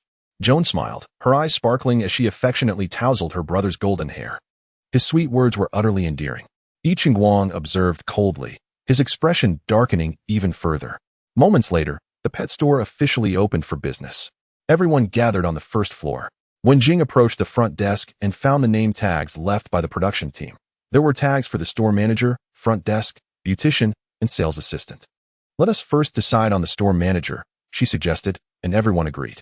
With her striking black and white eyes, when Jing turned to Iching, I propose we appoint Iching as the store manager. What do you all think? She offered no reasoning, simply presenting her suggestion. After all, Iching held the highest status among them, being the most experienced and established figure in the group, making her proposal nearly impossible to contest.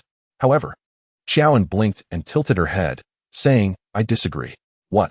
The group looked at Xiaoan in surprise, and the camera focused on her. With a soft and unhurried tone, Xiaoan continued, we are all novices in managing a pet store, and none of us possess sufficient experience to fully undertake the responsibilities of a store manager. Perhaps we should merely assign roles for the front desk, beautician, and sales assistant, while discussing the other matters collectively. The role of store manager is crucial, primarily because it requires making decisions. While Iching may shine on stage, I do not believe he possesses the necessary capabilities in this pet store. When Jing responded, but I concur with Xiaoan's perspective, Iching said, his glass-like, luminous eyes fixed firmly on Xiaoan. Even Iching himself agreed, leaving little room for others to object. Thus, after some deliberation, Xiaoan chose the tag for beautician for herself, followed closely by Ninghausen's younger brother, who also took the beautician tag.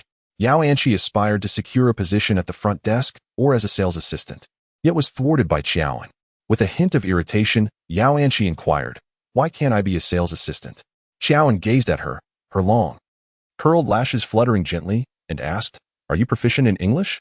Yao Anqi hesitated, stammering, well, I can manage a few exchanges. Xiaoan continued, what about French? This left Yao Anqi speechless, and she silently took the name tag for beautician. Ultimately, it was the artistically inclined Wen Jing who claimed the front desk tag, while Shi Qingzi secured the sales assistant position.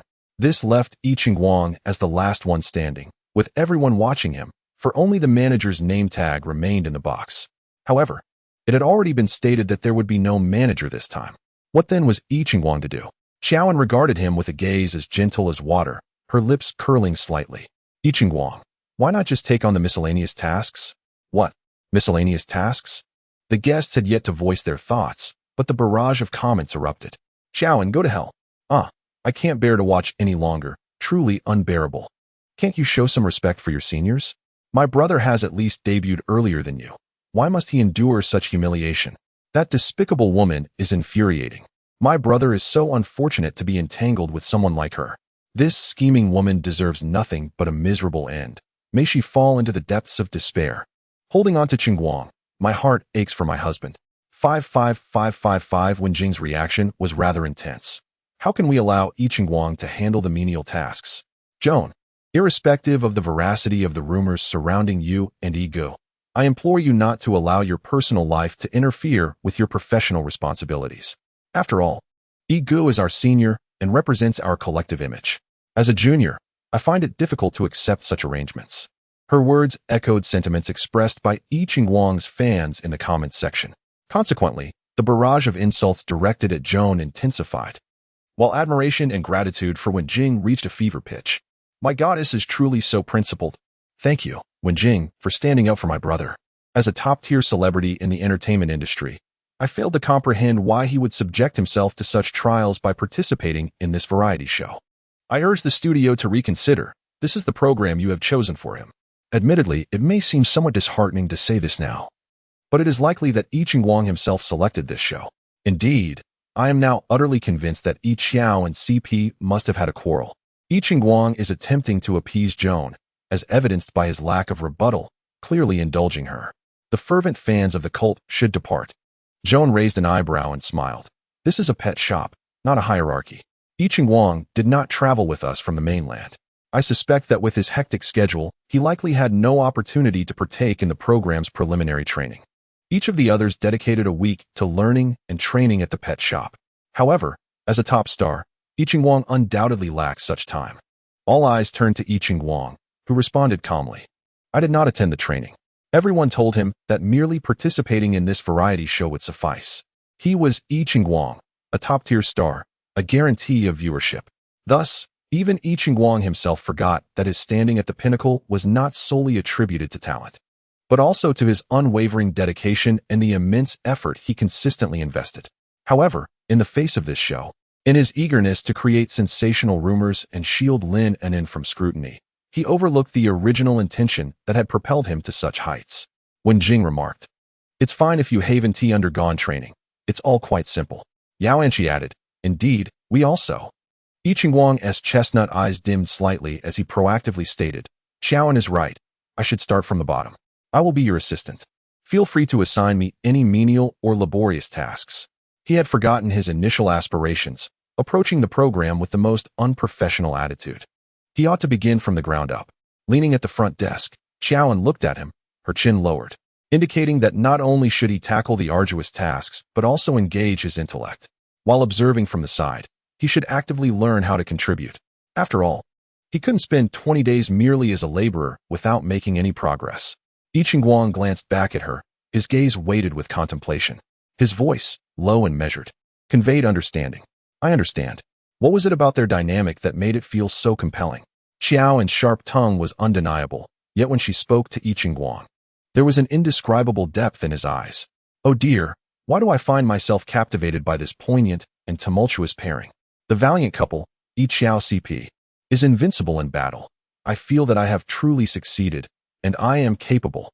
As for the matter at hand, do not misunderstand. I shall not entertain any binding arrangements. As for the situation, have you not noticed how those PLMs disdain your beloved idol? It remains uncertain who might be bound to whom. Please, have a modicum of self-awareness. My brother's accomplishments outshine the machinations of any scheming woman by light years, who would even desire such bindings." Just then, the bell behind the pet store door rang out with a clear chime. This pet store welcomed its very first customer. Chapter 16, there was a foreign gentleman, likely in his 30s, who sought to purchase a dog bed for his pet. Upon the arrival of a customer, the beauticians, Joan, Yao Anqi, Ninghausen, and I Ching-Wang politely stepped aside. The dedicated sales associate, Shi Qingze, took charge of attending to the guest. Shi Qingze, a trained actor from a prestigious film academy, distinguished himself among the emerging talents not only with his exceptional acting skills, but also with his fluent command of English. With his assistance, the customer swiftly selected a suitable dog bed. Wenjing was responsible for processing the payment at the front desk. She carefully packaged the dog bed for the customer and charged him €30 as per the pricing list provided by Shaoli. Renowned in the entertainment industry for her multifaceted talents, Wenjing spoke English with remarkable fluency. Noticing the customer's somewhat awkward English accent, she graciously initiated a conversation in French. The customer appeared thoroughly delighted by Wenjing's charm, erupting into hearty laughter, and upon learning that this was a reality show filming, He repeatedly gave a thumbs up to the camera in praise of her. "Thank you for your patronage. We look forward to your next visit," she said in French, handing the neatly packaged dog bed to the customer with a warm smile, waving him off as he exited. Though I could not comprehend the words spoken by my idol, it was evident that she was simply magnificent. Ozil, I truly adore her. Wenjing undoubtedly represents a refreshing presence in the entertainment industry. Thus, the first transaction was effortlessly completed, leaving everyone in high spirits. Yao Anqi. I had previously believed that running a pet shop would be quite challenging, yet it appears to be quite manageable. If a pet bed can be sold for €30, selling just 10 in a day would effortlessly fulfill our quota. Indeed, with a few extra sales, the task would be accomplished. Ninghausen remarked with a smile, yet it is still brother Shi and sister Wenqing who are truly impressive, particularly sister Wenqing, who managed to delight that customer so thoroughly. Wenqing smiled gently, stating that it is simply a matter of providing attentive service, which allows the customer to feel valued. After speaking, she deliberately cast a glance at Yicheng Guang. Yicheng Guang met her gaze, his light brown eyes reflecting a hint of ness. However, this detachment was not significantly different from his usual demeanor. Wenqing did not feel offended, and instead returned a barely perceptible nod. "Wait a moment," Xiaoan suddenly interjected. Her almond-shaped eyes sparkled with clarity as she looked at Wenqing. "You just gave that customer something else, didn't you?" "Did she?" Yao Anqi responded with mild surprise, for she had been nearby and had not noticed Wenqing gifting anything to the customer. Ninghausen turned to Shi Chengze with a questioning glance, to which the latter shook his head. Shi Chengze had entrusted the pet bed to Wenqing and had not involved himself further. Moreover, the conversation between the customer and Wenqing had been conducted in French, a language he did not comprehend. Xiaoan, indeed, when she was wrapping the pet bed for the customer, she also casually took a small item from the front desk to include. While I did not see it clearly, I distinctly heard her tell the customer, "C'est un cadeau pour toi." Yao Anqi faced some difficulty imitating Xiaoan's pronunciation, "Ceston, un cadeau pour toi," which translates to "this gift is for you." What on earth is Xiaoan doing to question my goddess? Is she unwell, so eager to showcase herself? Does she think that uttering a few random words in a foreign tongue will steal the spotlight? I find such attention seekers utterly detestable. Before Xiaoan could provide an explanation, Yicheng Wang's low, magnetic voice resounded. "C'est un cadeau pour toi." This is French for "this gift is for you." Goodness, did Xiaoan truly understand French? When did she become so cultured? Isn't it crucial that Yicheng Wang just clarified things for Xiaoan? Ha ha, long live the Yi Xiao couple. Today is yet another day of delightful sweetness for us. So, it turns out Yicheng Wang also heard that phrase in French. However, due to his aloof nature, he showed no interest in unrelated people or matters, merely casting a dispassionate glance at Wenjing without further involvement. Wenjing's face flushed instantly, especially upon hearing Yicheng Wang's translation. Her striking black and white eyes glistened with a hint of moisture. She gently bit her lip and explained in a composed tone, "Yes, I gave a can to the guest, but I only wish to present a gift to bring him some joy. He is our first customer, which holds special significance. Furthermore, his satisfaction enhances our shop's reputation. This matter is not inherently negative. Rather, it serves as a means to attract repeat customers, does it not?" Joanne, indeed, that is correct. However, we function as a collective. If you intend to present gifts to guests, it would be prudent to inform us in advance. Even if the situation at hand seems inappropriate for discussion, you may still convey your intentions afterward. Furthermore, you must understand that as the front desk, you oversee our daily revenue. Any item you casually bestow can diminish our earnings. Joanne did not relent in her stance simply because Wenjing offered an explanation. She had deliberately observed that, even after the guests departed, Wenjing had not expressed any intention to address the matter, prompting her to speak up. With her arms crossed firmly over her chest, Joanne fixed her gaze on Wenjing. Her almond-shaped eyes, slightly raised, and her strikingly delicate features exuded an inexplicable air of authority. Even before the camera, she remained unwavering. This demeanor starkly contrasted with the fragile image she typically portrayed on screen. Ultimately, Wenjing succumbed to Joanne's assertiveness, which could even be described as aggressive. She closed her eyes briefly and softened her tone, saying, "I understand. I apologize for not informing everyone this time." Wow. Joanne certainly displayed an overwhelming strength. I had thought she was only capable of performing those sorrowful roles, but now I believe she could take on leading lady roles. In truth, is it so inappropriate for Wenjing to give a small gift? After all, it was merely a small can. Is Joanne being overly particular? Who claims it is insignificant? I believe Joanne is entirely justified in her assertions. Even if one wishes to give, it should be done with prior consultation and consensus. Moreover, Joanna also mentioned that one should proactively address such matters afterwards. It would be best not to offer gifts at all. Every time I watch variety shows and see those generous store managers giving out presents, I feel a sense of distaste, empathizing with the efforts of the other guests. After all, what does a mere small tin signify? Wenching has already clarified that. As the first customer of their store, it was merely a token gift. Indeed, Joanna's sensitivity seems excessive. She appears to have an inclination to target her female peers. Oh, how I truly despise such behavior. Girls who are unkind to their own gender, yet gracious towards the opposite. It is evident that she exhibits a blatant double standard, only confronting her fellow women. Let's be a bit more discerning, shall we? Joanna does not merely critique her female counterparts. She has also taken aim at males, as evidenced by her earlier remarks directed at Chen Guang. Suddenly, the comments in the chat have fallen silent when gender is brought into the equation. Who would have thought that Joanna, when critiquing her female peers, is rather caustic, and even more so when addressing males? This brief interlude swiftly passes. The pet shop opens its doors, and after a few customers merely browsing without making purchases, it finally welcomes a big client. This esteemed patron enters, leading two adorable corgis that are in need of a bath. Joanna and Ninghausen promptly attend to the dogs, and Joanna seizes the opportunity to engage in conversation with the owner. Upon learning the names of the two corgis and that they regularly bathe at the pet shop and maintain their vaccinations, Joanna and Ninghausen carry the delightful little creatures upstairs. The owner will return in an hour to collect them, so the groomers in the shop must act swiftly. Fortunately, during their training period in the country, Joanne and Ninghausen proved to be the most diligent students. They began to methodically bathe two corgis. Joanne glanced at Chen Guang and, with a serious expression, called out, "Why are you standing so far away? Come closer."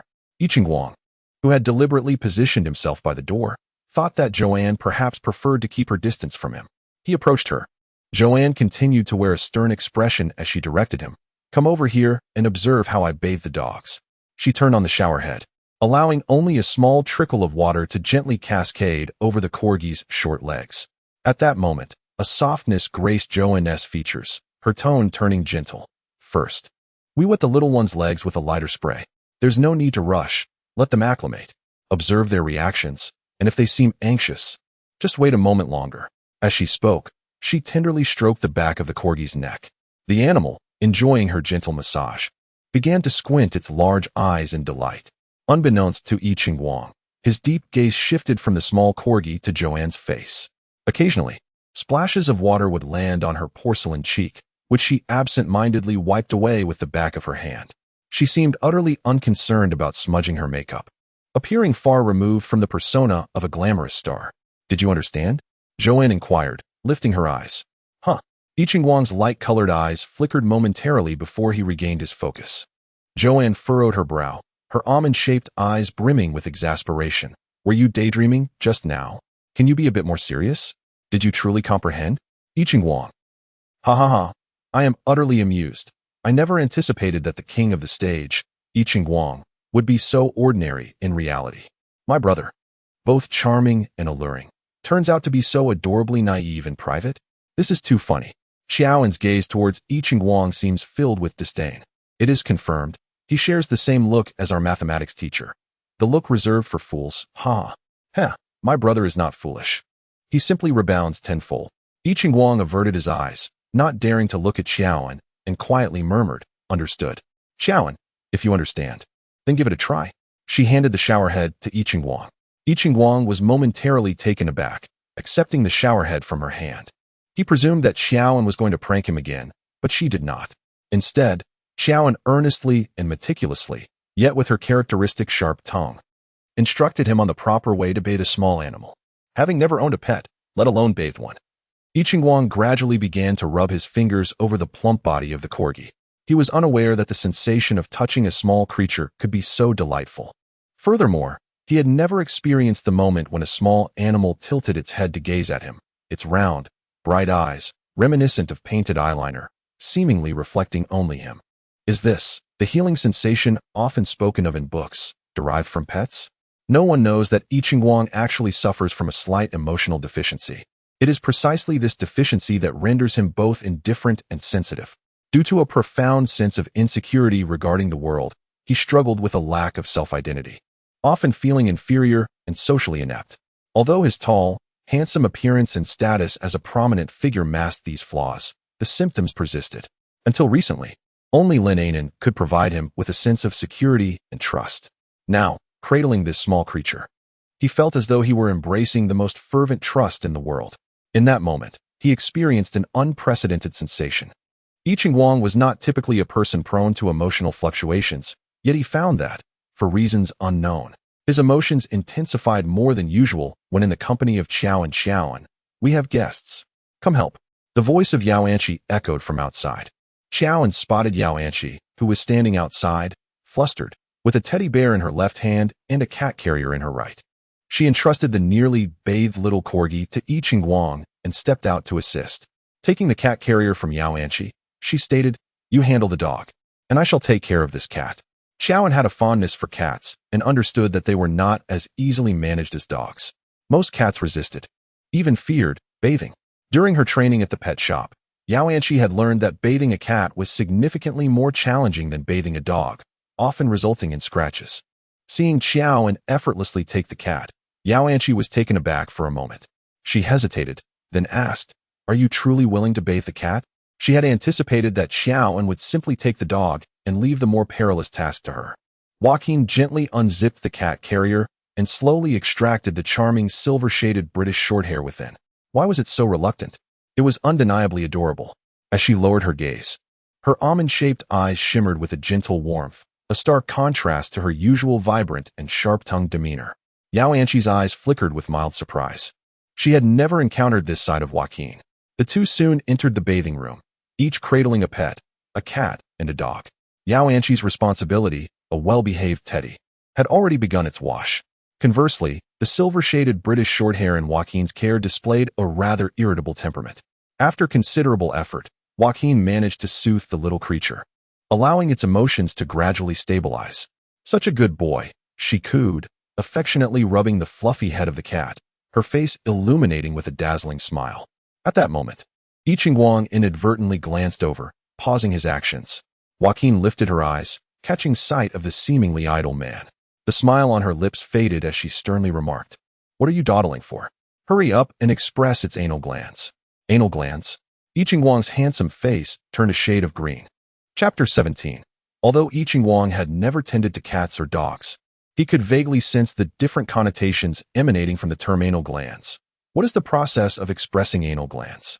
He inquired slowly, hoping it was not as he feared. "Oh heavens, my husband cannot engage in such activities. I am aware of what it entails. Each time I take my dog to the pet shop, this procedure is performed. However, my brother must not partake in it. If Qiaoan dares to let my husband do this, I will curse her to an unfortunate fate." At that moment, Qiaoan was turning on the spray nozzle, acclimatizing the cat to the water temperature. Without glancing up, she explained, "It's located near the dog's rear, around the 4 o'clock and 8 o'clock positions, where you will find 2 swollen glands. If you can touch them, those are the anal sacs. Hold the base of its tail with your left hand and press gently on that area with your right fingers. Apply gentle pressure a few times to empty the glandular fluid. Just be mindful of your technique. Don't apply too much force and be patient."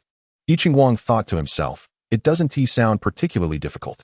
At this moment, Ninghausen had already finished bathing a corgi and was taking the little creature to the grooming room outside. Yao Anqi was also experiencing her first practical session washing a dog, engaged in a battle of wits with a toy poodle. I Ching-Wang glanced around, realizing there was no one else to consult, and thus began to put into practice what Xiaoan had just described. "Oh no, no, my husband must not. I would rather take on such tasks myself than allow my idol to do so. The mere thought of him engaging in such activities is utterly unfathomable and feels like an affront to my sensibilities. My dear husband must remain composed and absolutely refrain from any involvement. All you need to do is maintain your charm. Do not take action." However, I Ching-Wang was oblivious to the barrage of comments. His left hand grasped the corgi's short, fluffy tail, while his right hand explored the areas that Xiaoan had described, the 2 prominent spots on the little creature's behind. Patiently, he began to press these areas repeatedly with his slender fingers. As he continued this action, an unexpected substance suddenly erupted from the corgi's rear. Despite I Ching-Wang's swift attempt to dodge, a splatter of the liquid still managed to land upon his hair tips. He had yet to comprehend the nature of the substance when an overwhelming stench began to emanate from his hair. I Ching-Wang.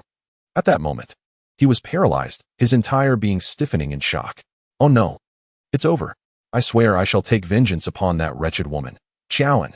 Kneel before me and accept your fate. I shall end you. Ugh.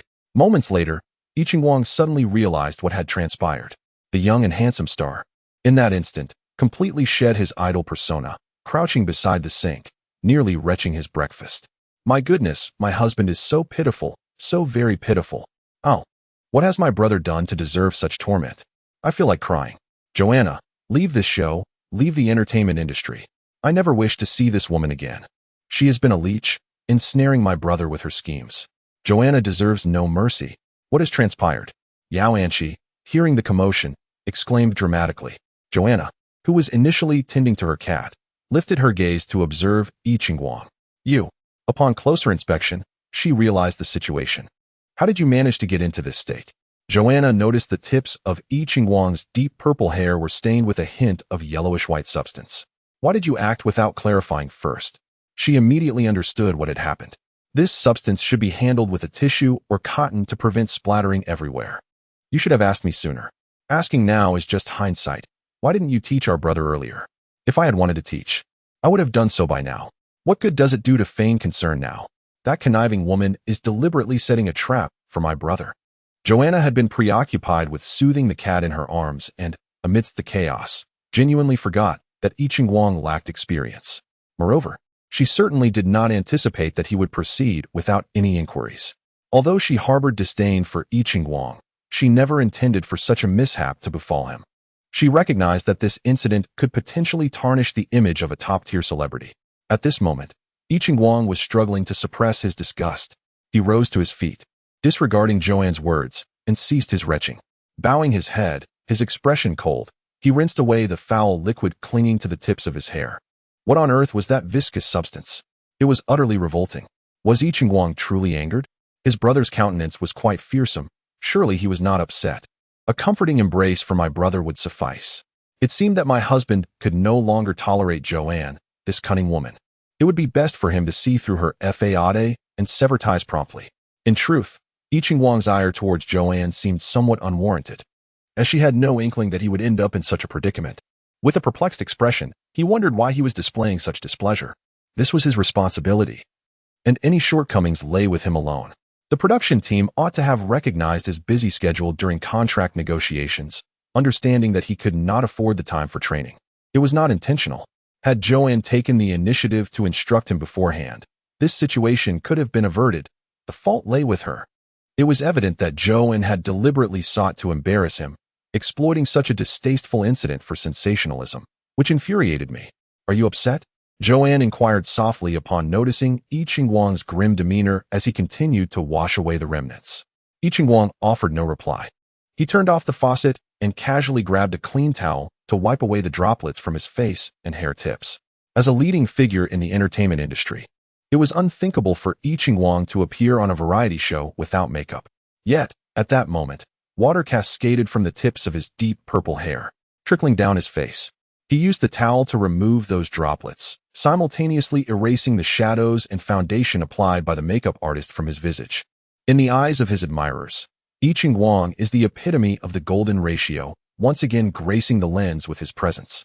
His thick, ebony brows, profound eye sockets, prominent nose, and slightly smiling, thin lips, all perfectly accentuated by his pale complexion, create an image of sheer perfection. Without the embellishment of cosmetics, his light brown, glassy eyes appear even more ethereal. Oh my husband is so alluring and captivating. How can he endure such humiliation, yet remain so strikingly handsome? I am utterly captivated by my brother's beauty and strength, openly declaring my admiration for him. No matter the type of brother, he has the power to seize my very essence. Witnessing such a brother stirs a profound desire to weep. My heart feels as if it is being tightly grasped. I Ching-Wang discards the towel in his hand, his gaze coldly fixed upon Qiaoan. His eyes, bright and deep, lock onto Qiaoan's with an intensity that is palpable, his jaw clenched as if suppressing a torrent of emotion. What is I Ching-Wang contemplating? Does he intend to take action against Xiaoan? In that moment, not only the barrage of comments, but even the staff present, were concerned that I Ching-Wang might act against Xiaoan, for everyone sensed the possibility of his wrath boiling over into a confrontation. He must have endured for quite some time before finally losing his temper on the show. Regardless of what my brother does, we, Ching-Wang Wanli, will follow him unwaveringly. If my brother's forthcoming words or actions offend passers-by, we shall apologize on his behalf. Indeed, everyone witnessed the ordeal I Ching-Wang just faced. I hope all bystanders can remain impartial and fair. In hushed tones, I support I Ching-Wang in retaliating against Xiao and with the same vile treatment. Yes, no further justification is necessary.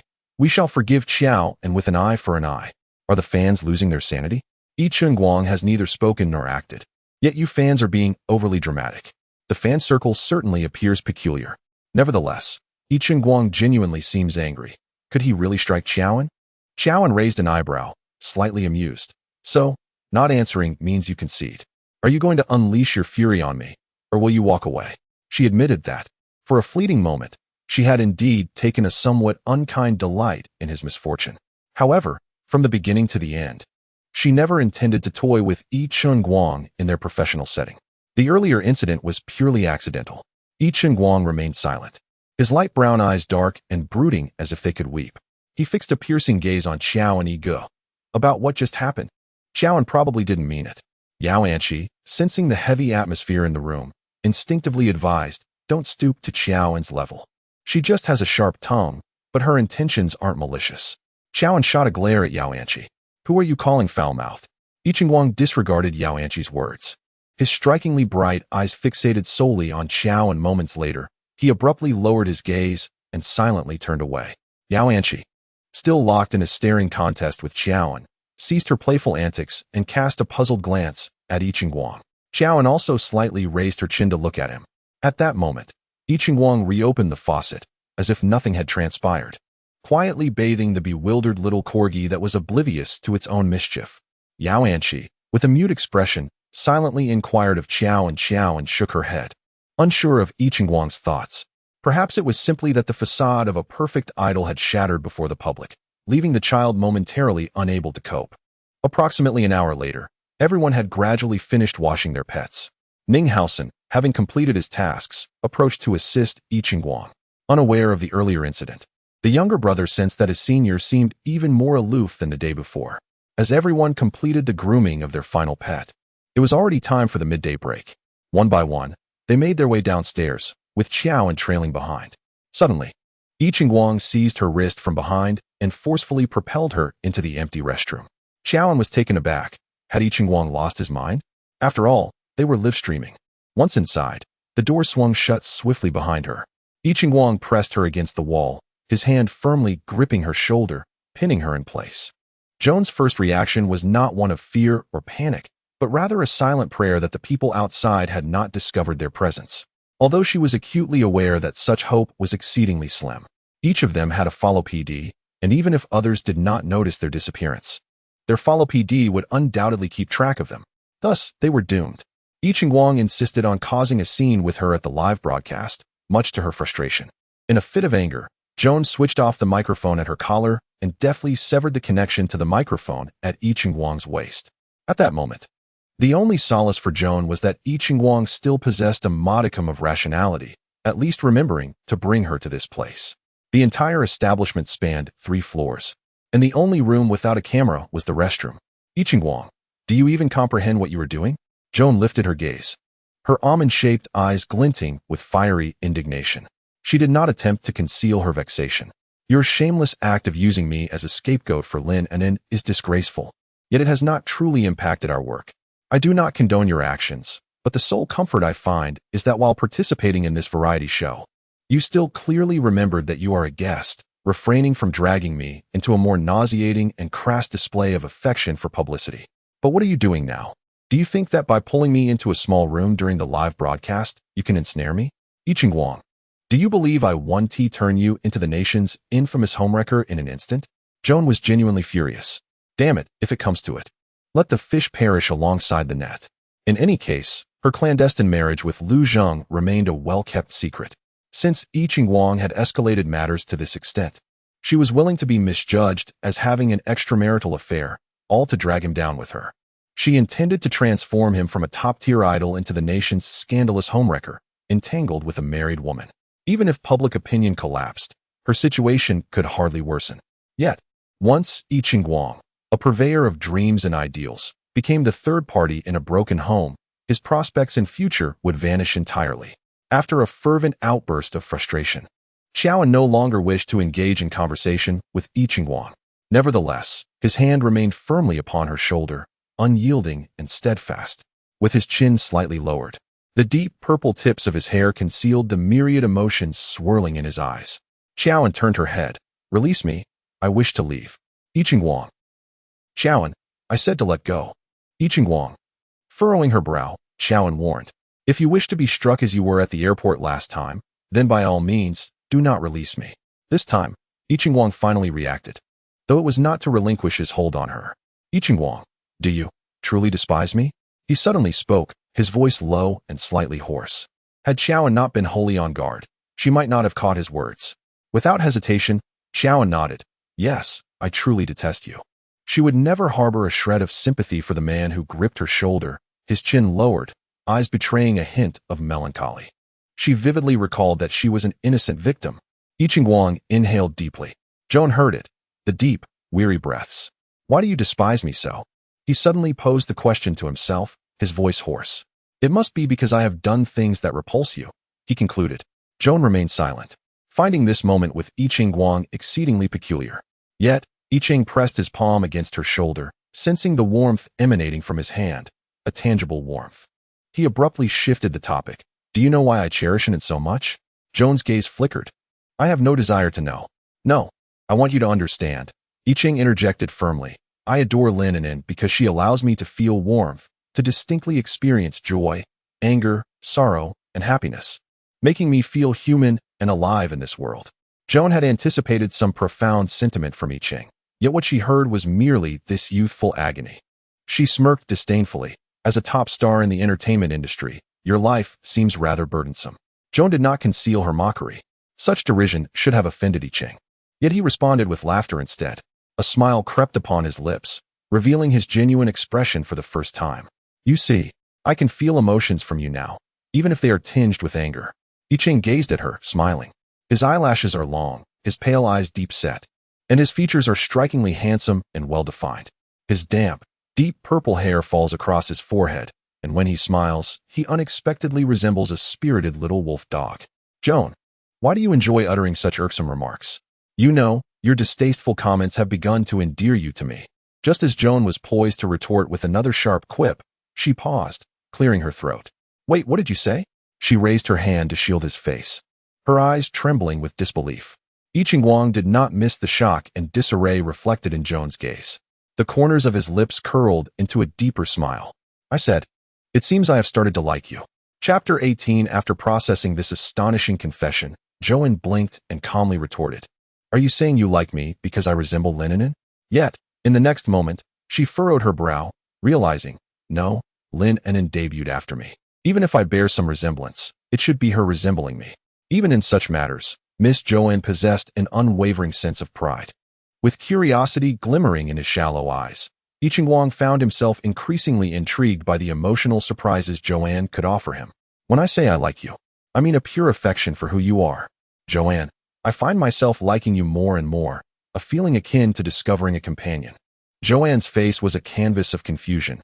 She suspected that this was merely a new trick of I Ching-Wang's. If the direct approach failed, he would resort to a softer tactic. Or perhaps, after bathing that corgi earlier, he had become overly stimulated and was now seeking to retaliate against her in a roundabout manner. "I don't have time for such jokes. I Ching-Wang, we are not companions." Joanne felt a rising agitation and wished to leave the situation. Recognizing Joanne's impatience, I Ching-Wang's expression darkened slightly. He came to a profound realization. His affection meant little to this woman before him and only served to irritate her. Nonetheless, he needed to clarify his feelings. "Please, do not misunderstand. I Ching-Wang, my feelings for you are not of a romantic nature." Just as Joanne was about to push him away, she breathed a sigh of relief. You should have said that earlier, she thought, nearly frightened to death moments ago. Although it is not a matter of romantic affection between men and women, it is rather a fondness shared among friends, a sense of companionship discovered. I Ching-Wang gazed at her, his eyes ablaze.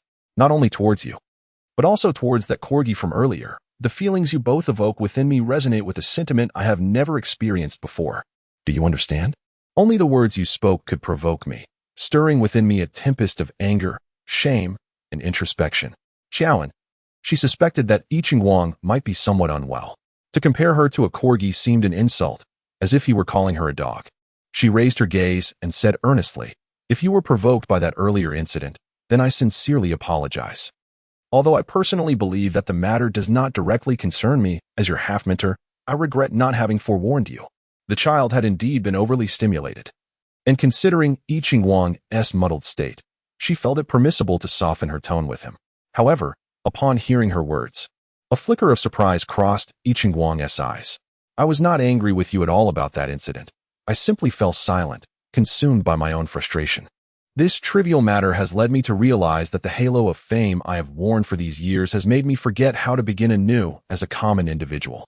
When he was soiled by that filthy substance, there was indeed a moment when I Ching-Wang felt on the verge of explosion. Yet that extreme vexation was more directed at himself. It was the first time he acknowledged his own ineptitude.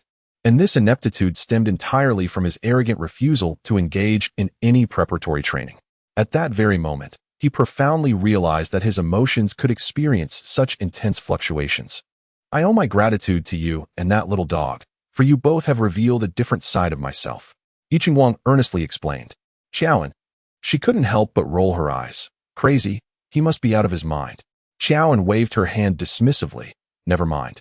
I can't be bothered to discuss this with you. Regardless of your thoughts, if you genuinely wish to befriend me, you must first clarify that rumor. This is not something I can accomplish at the moment." I Ching-Wang pondered carefully before responding. "I must arrange a safe retreat for an inn before I can assist you in clearing things up. Therefore, all that talk about friendship is merely a fade, isn't it?" Such eloquent and heartfelt words, yet your true concern lies with Lin Anan. Xiaoan was too weary to continue this pointless banter with I Ching-Wang. She pushed his hand away, opened the restroom door, and turned to leave. As the door swung open, two dark lenses nearly collided with her face. "Xiaoan." She had completely forgotten about the two follow PDs waiting outside. A flicker of annoyance crossed her eyes. She truly loathed I Ching-Wang. Just as she was about to inquire whether the live broadcast could be cut off, or if there was still hope, I Ching-Wang's voice reached her from behind. "I had already informed the two teachers in advance. Rest assured, they have turned off the cameras." Only then did Xiaoan notice that the two cameras before her had not illuminated their red lights. That was a close call. She nodded in gratitude to the two filming teachers, wishing to avoid I Ching-Wang's presence, and lowered her head as she made her way downstairs to rejoin the main group. I Chen gazed at Xiaoan's departing figure, a subtle smile gracing his lips. Even her haughty demeanor, born from her anger at him, was endearing. After a bustling morning of work, they had bathed 3 dogs, earning €150, tended to a cat for €70, and sold a dog bed for €30. In total, the pet shop had garnered €250 by midday. To their surprise, the morning's efforts had nearly met the day's target of €300, falling short by just €50, which lifted everyone's spirits considerably. "Wonderful. I'm nearly starving. Now that we have some money, can we treat ourselves to a nice meal?" Ninghausen's voice echoed as Xiaoan descended the stairs. She approached her brother and gently patted his shoulder. "We still have work to do this afternoon, so going out would be a waste of time. However, we could buy some delicious food nearby to bring back." "Yay. I'll go buy it." Both Yao Anshi and Ninghausen cheered with excitement. At that moment, no one could resist the allure of a warm, local dish. It was already their second day there, and their meals had consisted solely of chow and instant Buddha jumps over the wall. Although this dish was renowned and delectable, it could not replace fresh food. After some deliberation, they realized that with €250 among them, they could comfortably spend €60 on lunch, averaging €10 per person. Thus, after their discussion, Ninghausen and Yao Anshi, the two least proficient in English, eagerly took the money and dashed out to procure takeout. When I Chen descended from upstairs, he did not seek out Xiaoan to converse. Instead, when Jing took the opportunity during a break to ask I Chen a few questions about music theory. Before long, Ninghausen and Yao Anshi returned with the takeaway. The total amounted to precisely €60, neither more nor less, spent entirely. After enjoying this midday meal, everyone regained their motivation, and their enthusiasm for work in the afternoon noticeably increased. However, from the afternoon onward, the pet shop witnessed a surge in onlookers, yet a decline in actual purchasers. Nevertheless, despite this, 3 transactions were successfully completed before closing time. As they locked up, all gathered downstairs to watch Wen Jing count the money. After meticulously counting the cash in the box 3 times, Wen Jing looked up and announced, "There are only 290 euros. This figure represented their total earnings for the day, excluding the lunch expenses. Ninghausen leaned over the counter, half his body extended as he verified the cash in the box. Could it be, Sister Wen Jing, that you miscounted? We washed 2 dogs this afternoon. There should be at least 100 euros, plus the remaining 200 from lunch, making it at least 300. Yao Anqi nodded in agreement from the side. Exactly, we calculated upstairs. You even sold some items. It's impossible for it to be less than 300 euros. Wen Jing remained silent, her chin slightly lowered, holding the cash box without responding. Meanwhile, Shi Cheng's expression darkened, and he attempted to speak several times. Unable to bear it any longer, Xiaoan stepped forward, took the cash box from Wen Jing's hands, and quickly counted the money. There were indeed only 290 euros. Xiaoan raised an eyebrow at Wen Jing, questioning how the sum could be short and if she had misplaced it. What on earth? Is Xiaoan out of his mind? Speaking to my goddess in such a manner? She truly revels in stealing the spotlight, resorting to such scandalous scenes for the sake of the camera. Her cunning is quite alarming. In the morning, she bullied Yi Qingguang upstairs, and by evening, she was downstairs tormenting Wen Jing. How low can the production team stoop for publicity, inviting someone like her? Are those sending comments now merely elementary school students? Wen Jing is responsible for the cash register. If the accounts don't add up, shouldn't Ti Xiaoan inquire about it? Indeed, if I were a colleague of Wen Jing, I would be quite irritable. It was entirely feasible to complete the task, so why the sudden shortage of funds? Wen Jing abruptly lifted her head, her eyes reflecting impatience. Not a penny more. Not a penny less. It's 290 euros. Isn't that just 10 euros short of what is required? It can easily be compensated tomorrow. Why all the questions? What has Wen Jing done to suddenly provoke such a reaction? I have never seen a goddess behave this way. Oh, I see. It must be because of Xiaoan. She is truly detestable.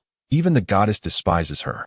Xiaoan initially asked casually, but now, she is serious. Her exquisitely delicate face instantly turned icy. Xiaoan remarked, "Isn't it just 10 euros short? Huh, you speak so lightly of it." Xiaoan scanned Wen Jing up and down, her gaze shifting from Wen Jing's face to other areas of the front desk. Finally, it settled on a nearby shelf. Xiaoan inquired, "What is going on here? There were clearly 10 freeze-dried snacks this morning. Why are there only 7 now? Oh ho ho, this is about to get intense. Is she out of her mind? Is Joanne merely stirring up trouble? Now she's bringing up money and talking about snacks? Just look at Wen Jing's face. Wen Jing appears to be feeling guilty, suddenly bowing her head. Indeed, as the comments suggest, Wen Jing abruptly lowers her gaze, biting her lip in silence. Through the lens, her eyes, partially hidden by her bangs, glisten with unshed tears. Joanne is not buying into this act. She presses on. Merely bowing your head is futile. Wen Jing, do speak up. Where has the money gone?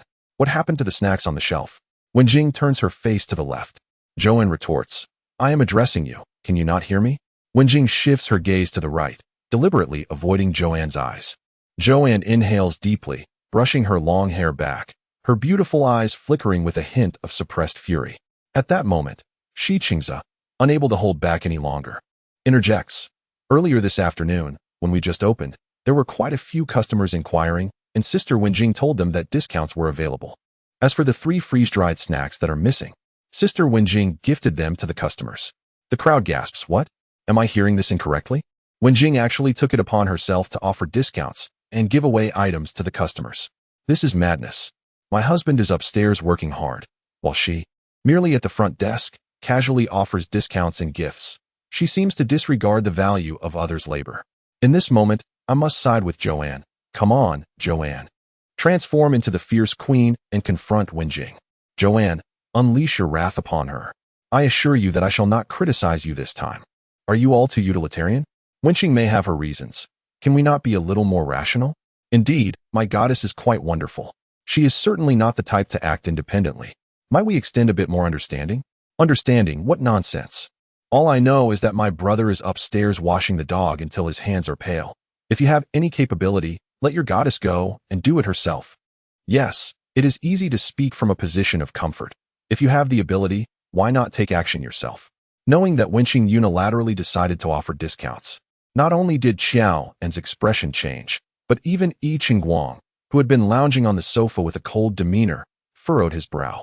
The four of them were responsible for pet grooming on the second floor and could be considered the most overworked and busiest employees in the establishment. Even Yi Qingguang, who typically handled trivial tasks, truly experienced the hardship of earning wages through labor today. Ning Haosen and Yao Anqi also found it challenging to accept the situation. But one was the youngest brother and the other was concerned about her image, making it difficult for them to question Wenqing. However, Xiaoan was different. She bore no burden of maintaining an image. Wenqing, why do you offer discounts and gifts to customers? Xiaoan curled her fingers and gently tapped the table. As I mentioned this morning, if you intend to give gifts or do anything, you should at least discuss it with all of us. Acting unilaterally like this, what are we to do? Xiaoan restrained her capricious nature, refraining from allowing Wenqing to experience the consequences of her actions in front of an audience. Though she was indeed quite upset, the more agitated she felt, the softer and calmer her tone became. If someone were to pose such a question, Wenqing might feel compelled to apologize out of guilt. However, having just been criticized by Xiaoan that morning, she found herself displeased upon hearing Xiaoan's condescending tone once again. Prior to arriving at this show, Wenqing had never envisioned herself collaborating with Xiaoan. She regarded Xiaoan, an actress who relied solely on her looks to portray awkward and subpar melodramas, with a sense of disdain, especially given her own artistic flair and status as a singer. Is it just because you offered a mere 10% discount? How was I to know that only 2 guests would show up later in the afternoon? Moreover, the gifts were merely a response to the guests' inquiries. I observed their interest and encouraged them to take some samples home. Wenqing suddenly lifted her gaze, her eyes glistening with unshed tears. Oh, my dear goddess is so pitiful, she's even crying. Don't be upset, sister, we empathize with you. Wenqing felt increasingly exasperated by Xiaoan's incessant meddling. Ugh, why is she everywhere, poking her nose into everything? Is this truly your justification for acting unilaterally? Xiaoan sneered, indeed. Business was slow this afternoon, but even amidst such circumstances, we could have still fulfilled our objectives. The freeze-dried snacks you provided cost at least 10 euros per bag, and the discounts you offered equate to a minimum of 20 euros. Yet now, due to your actions, we are unable to meet our financial targets. Could you refrain from incessantly discussing money? Wenqing erupted, her voice raised in frustration. I merely wish for our pet shop to be perceived as warmer and more personable in the eyes of these customers. We operate a pet shop, where pets are indeed companions to humanity, embodying warmth and love. Is it not rather mercenary and tainted by the odor of materialism to place such emphasis on money? Mercenary and materialistic? Ha ha ha.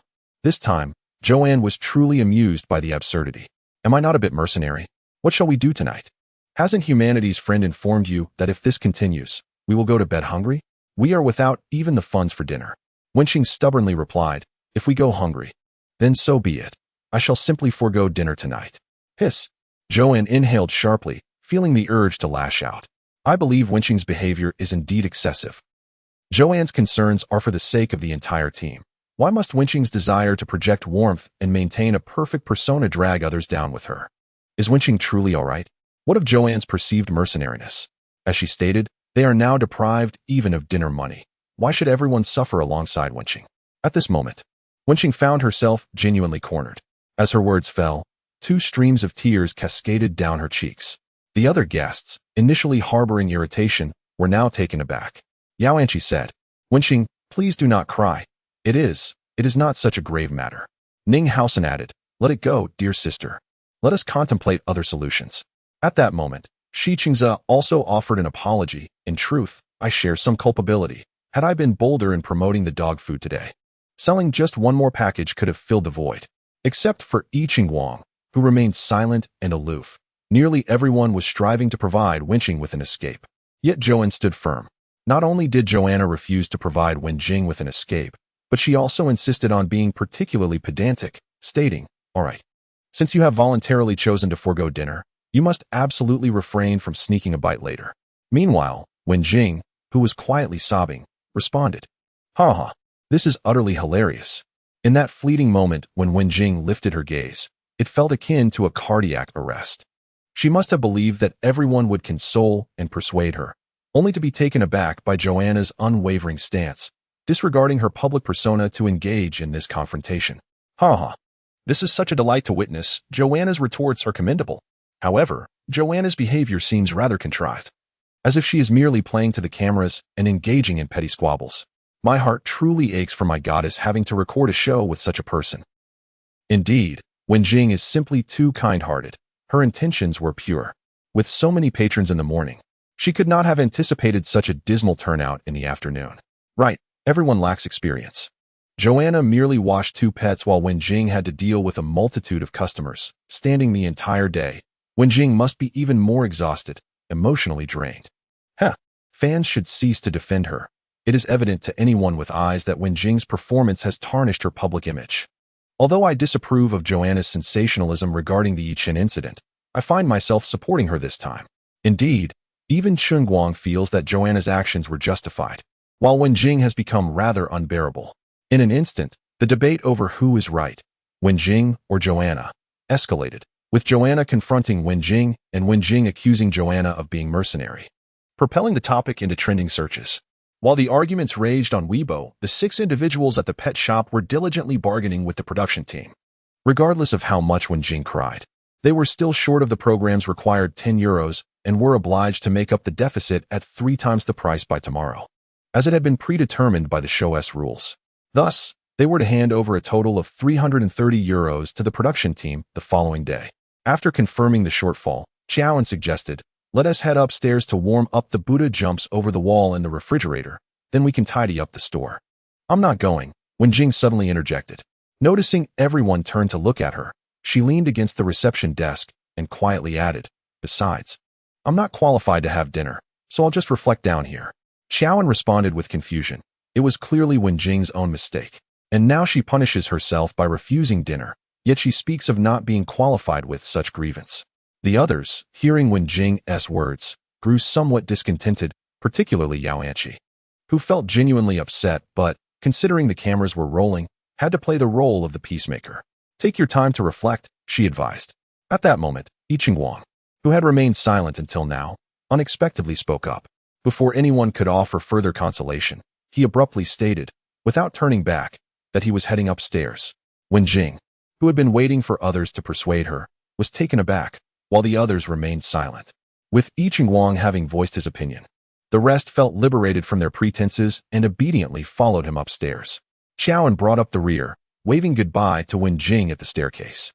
Wenjing bit her lip, forcing herself not to glare at Chowan in front of the cameras.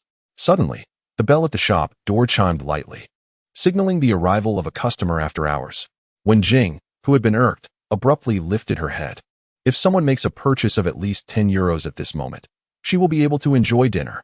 The scene shifts to the entrance of the shop, where a middle-aged gentleman, dressed in formal attire and sporting a slight beer belly, pushes the door open. Upon seeing the elegantly attired individual, whose entire demeanor exudes the essence of affluence, Wenjing's eyes sparkle with interest. "Good evening," he greets in fluent, impeccable French, politely nodding to Wenjing. "May I inquire, who is Ms. Joanne?" Chapter 19. At the stairwell, Joanne paused as she was about to ascend. She turned back, bending slightly to inquire, "I am Joanne. It is a pleasure to meet you." "Greetings, I am Noel, the manager of the Les Cinq restaurant. Here is my business card." The middle-aged gentleman's eyes brightened upon seeing Joanne. With a hint of excitement, yet maintaining decorum, he approached the stairwell and presented his card. It was a pristine white card edged in gold, adorned with an elegantly embossed name of the restaurant in French. Joanne accepted it with both hands and examined it. Regrettably, the restaurant's name was unfamiliar to her. "Hello, Noel. How may I assist you?" The gentleman, Noel, was impeccably dressed, embodying the essence of a high-end restaurant manager. Joanne found herself puzzled as to why he would come specifically to seek out her, a foreign celebrity who had ventured to this land to establish a pet shop. "Indeed," Noel replied with a smile. "Our restaurant owner is an ardent admirer of yours and a devoted fan. He is aware of your presence here for a recording and has requested that we deliver 6 exquisite chef selection dinners for you and your friends to enjoy." As Noel finished speaking, he clapped his hands, and a procession of elegantly attired waitstaff in black tailcoats began to enter, each pushing a cart.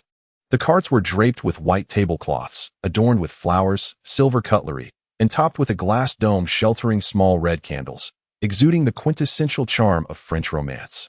One of the carts even bore an ice bucket filled with wine, with a sommelier standing by, ready to serve the guests at a moment's notice. My goodness, is this truly the restaurant manager or merely a contrived gimmick orchestrated by the production team? Joanna has even garnered fans overseas.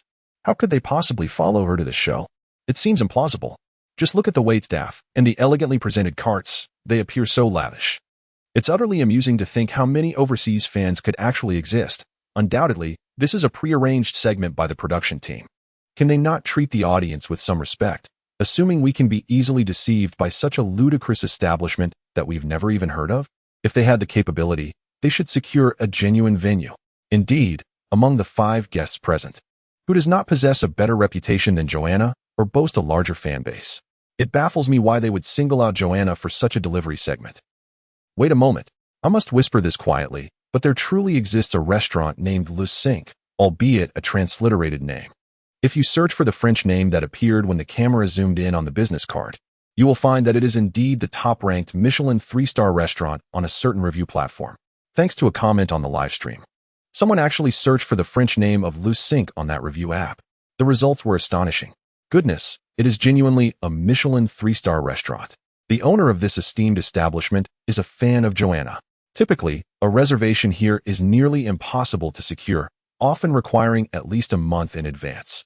And now they are personally delivering takeout to a pet shop. It is simply surreal. In her previous life, did Joanne save the galaxy? Otherwise, how could she indulge in Buddha jumps over the wall as a midnight snack and even receive takeout from a Michelin 3-star restaurant? The food connoisseurs shed tears of envy and resentment. Just moments ago, those who claimed the restaurant was a fabrication arranged by the production team have all vanished from the screen. For everyone knows that no matter how prestigious the production crew may be, they cannot demand a Michelin 3-star restaurant to deliver meals to their stars, unless, of course, the restaurant owner is an ardent admirer of Joanne. The commotion downstairs has roused the other 4 guests who had already ascended. Upon seeing the exquisite dining tables transformed from food carts, Yao Anshi and Ninghausen were left in awe. Although Shi Qingze tends to be more reserved, even he could not suppress a smile at this moment. After a long day of work, how could they not feel joy upon witnessing such a dreamlike and perfect dinner? Only Yi Qingguang, upon learning that these delicacies were sent by Joanne's male admirers, felt a shadow pass over his light brown eyes. Seizing a moment when the cameras were not focused, he discreetly tugged at Joanne's sleeve. Hey, do you think these things are clean? Joanne turned to shoot him a glare. Is he out of his mind? Before she could clarify the situation with a manager named Noel, the chief director, Fu Jie, intervened. No. Our program cannot accept gifts from fans. We established rules at the onset of the show. Our guests must sustain their businesses independently without accepting support from agencies or fans. Please take these items back. The production team had long anticipated this aspect, which is why they established rules at the onset of the program. Otherwise, with so many fans of Yi Qingguang, if everyone were to rush in, the recording would become unfeasible. It is quite frustrating that Director Fu refused. I was just about to book tickets online to personally deliver gifts to my brother. The production team is truly astute. Our supporters for Qingguang from Europe have already prepared to rally at the venue tomorrow, but it seems that will not come to fruition. The restaurant manager appeared taken aback by the rejection and introduced their establishment as a renowned Michelin 3-star restaurant. Although Director Fu lamented the missed opportunity to showcase such exquisite cuisine on his variety show, he firmly declined the offer. The restaurant manager then stated he would consult with his boss. A short while later, having finished his call, he returned to patiently inquire. If gifting is not permissible, would sponsorship be acceptable? Our boss has expressed that this restaurant is willing to provide advertising sponsorship for your esteemed program, provided that Ms. Qiaoan accepts our delivery. Director Fu, who was about to see them off. Other staff members of the production team. Guests including Qiaoan. Could it be taken this far? Am I witnessing the most hardcore fan pursuit in history? If one cannot support their idol, they might as well become a sponsor for them. How extraordinary. I finally comprehend what it means to be extravagantly wealthy. The camera captured a moment of near silence lasting 2 full seconds, with astonished expressions plastered across everyone's faces. It was quite unexpected that a Michelin 3-star restaurant would suddenly become a sponsor to ensure that Joanne could enjoy their dinner takeout. Transitioning from mere fans to financial backers, discussions became considerably more amiable. Director Fu promptly invited them behind the camera for an extended conversation. Before their departure, he kindly reminded Joanne, "Do not let the restaurant's goodwill go to waste. Make sure to finish your dinner while it's still hot. No leftovers allowed."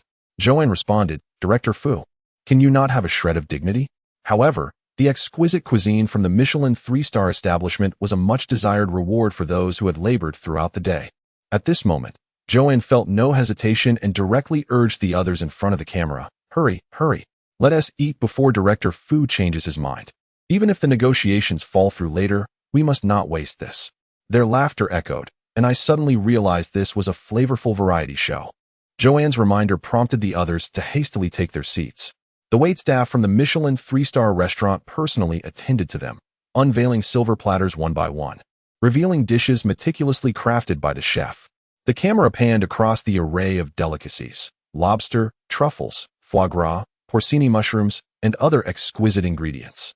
The presentation by the Michelin 3-star chef was as delicate as works of art, and merely gazing at it elicited a mouth-watering response. So this is the exquisite cuisine of a Michelin 3-star restaurant. My goodness. I must say, this experience has truly broadened my horizons. Even through the screen, it appears so elegant and delectable, and most notably, it exudes an air of opulence. Ha ha ha. I can almost envision each bite translating into a sum of renminbi. The sister upstairs is mistaken. It's not renminbi, it's euros. Ha ha indeed. It's euros, it's euros. Wait a moment. What will Wenqing do in this case? She just mentioned abstaining from dinner and remaining on the first floor for reflection, so now it seems. With the barrage of comments reminding her, the audience collectively turned their attention to Wenqing. The server, unaware of the previous context, politely invited Wenqing to take a seat. At this moment, Wenqing had approached the dining table, her gaze fixated on the exquisite dishes laid before her, feeling a stir of temptation. Meanwhile, the other guests were being attended to by the servers, leaving her unnoticed. Wenqing pressed her lips together. She too felt hunger pangs and yearned to relish the service of the Michelin-starred waitstaff. Thus, glancing around to ensure no one was watching her, she returned a smile to the server and took a seat. Just then, Joanna suddenly turned to look at Wenqing. "She cannot eat. Please remove her utensils," Joanna stated, lifting her chin towards the server attending to Wenqing. "Joanna, on what grounds? I merely said I wouldn't go up for dinner. That does not pertain to this meal," Wenqing retorted through gritted teeth, her trembling voice unmistakably tinged with tears.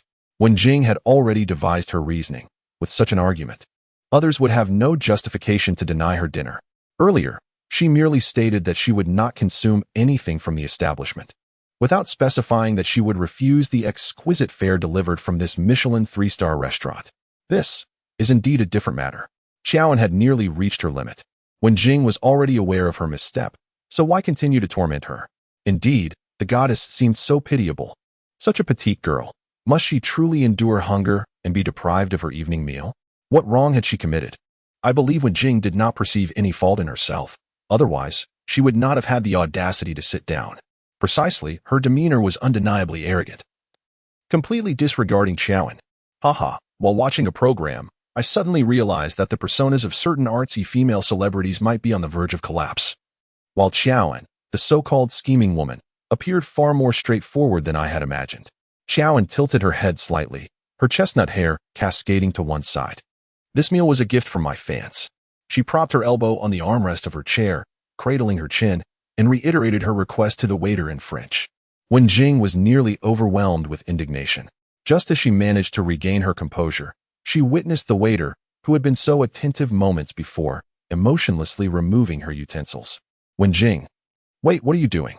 "Waiter, I apologize, but we only serve Ms. Xiaoan and her friends." The implication was clear. Because Xiaoan harbored disdain for Wen Jing, she was excluded from their service. This situation was, without a doubt, a humiliation for Wen Jing. Wen Jing could no longer endure the situation. Even though they were amidst a live recording, she felt compelled to leave, regardless of the presence of other guests and staff.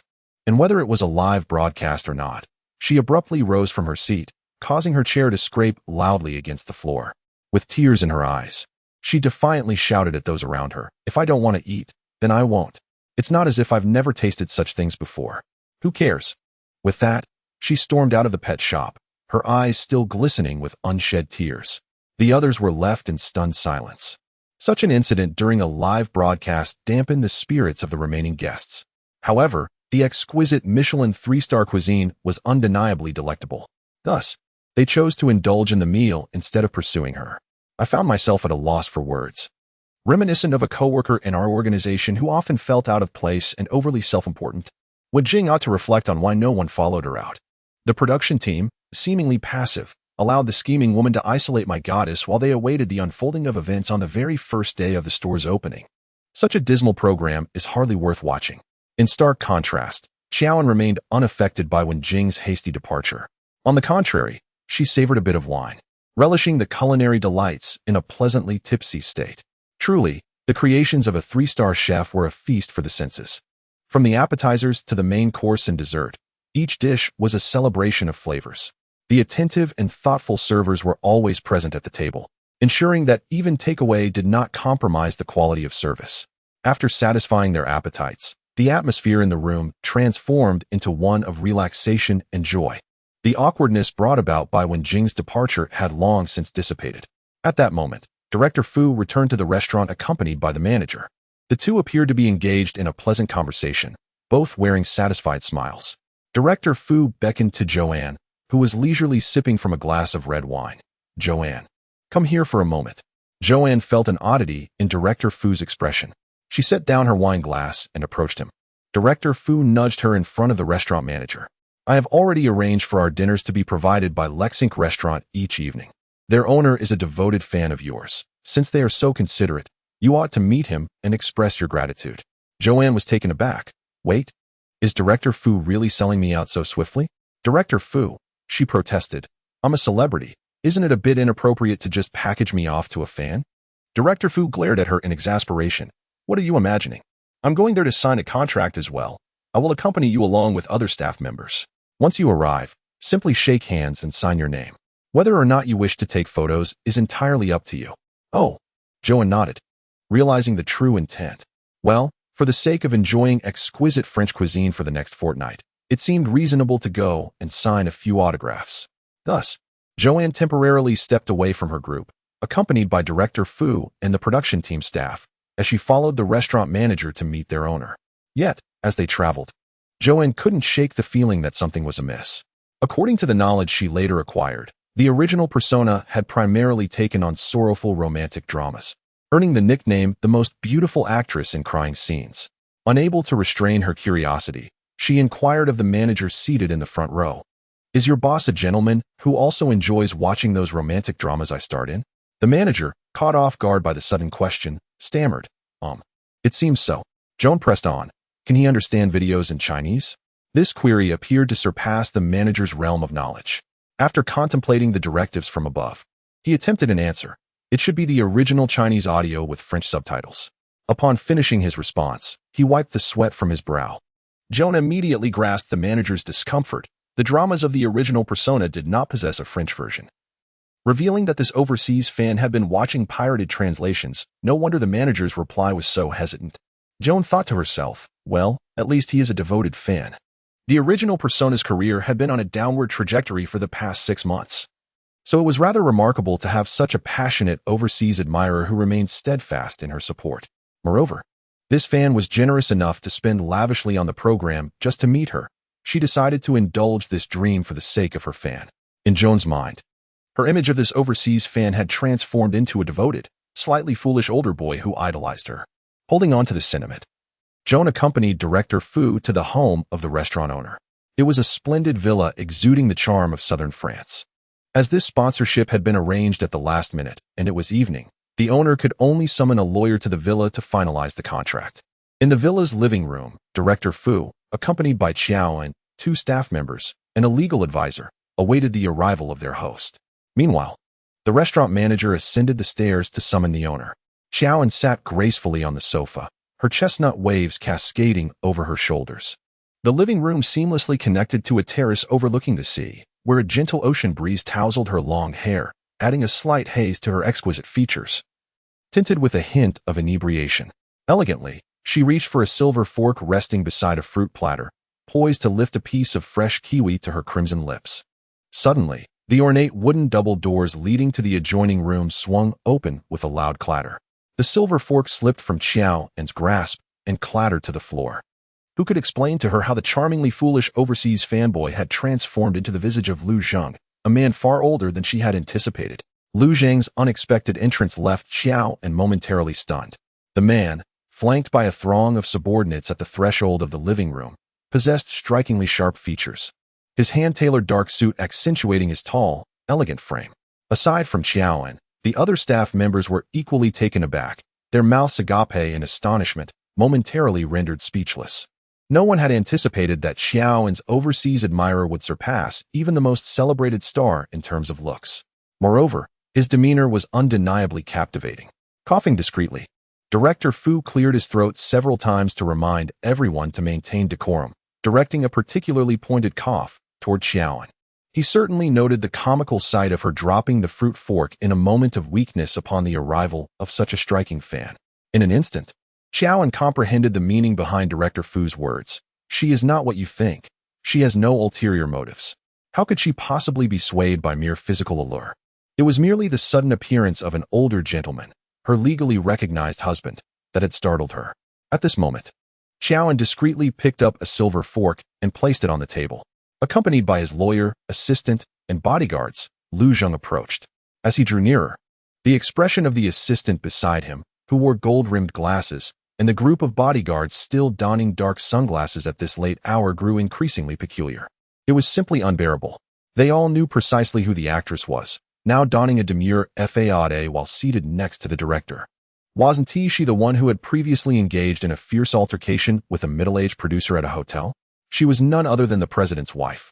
Wu Cheng, serving as Lu Zheng's assistant, struggled to suppress his facial expressions before solemnly introducing their president to Director Fu and the others. Although the Lu family was a prestigious clan in Yun City, and Lu Zheng himself held the title of the city's wealthiest individual, very few had actually encountered him. He preferred to remain out of the media spotlight, which meant that Director Fu and the others were entirely unaware of Lu Zheng's true identity, perceiving him merely as a wealthy overseas Chinese businessman. When it came time for Wu Cheng to introduce Xiao An, she proactively extended her hand. "Mr. Lu, it's a pleasure to meet you. I've heard you're a fan of mine. May I ask which of my works you hold in the highest regard?" She gazed at him with a playful smile, her eyes sparkling with mischief, intentionally putting Lu Zheng in a difficult position, because Xiao An was aware that Lu Zheng had undoubtedly never seen her performance. However, in an instant, Lu Zheng's broad and powerful hand seized her delicate one. He clasped her slender fingers within his palm, his deep-set eyes fixated on her without a blink. Lu Zheng remarked, "I admire Miss Xiao's acting and husband. Love me again. And I also appreciate your expressiveness in the next life. I'll be your bride." Xiao An felt a surge of frustration. She swiftly withdrew her right hand from his grasp, a smile playing on her lips as she replied, "Oh, is that so? What an honor it is." She refrained from acknowledging the cheesy television dramas she had starred in. The atmosphere between them crackled with tension, as if they were on the brink of igniting a different kind of spark. The onlookers, including Director Fu, clearly misinterpreted the situation, believing that Xiao An had just met a fan and found a mutual attraction. In the next moment, Xiao An turned to Director Fu, saying, "Excuse me. I need to step away with Mr. Lu for a moment." Director Fu, pondering how to subtly warn Xiao An against being too overt, was taken aback. What? So soon? Without caring about the others' gazes, Xiao An confidently believed that if Lu Zheng had the audacity to approach her, he would ensure his subordinates could handle any ensuing complications. In front of everyone, Xiao An boldly took hold of Lu Zheng's arm, leading him out of the living room. The remaining guests in the living room were left in stunned silence. Xiao An did not lead Lu Zheng far. She firmly pulled him up to the second floor of the villa, casually found a room, shoved the older man inside, and locked the door behind her.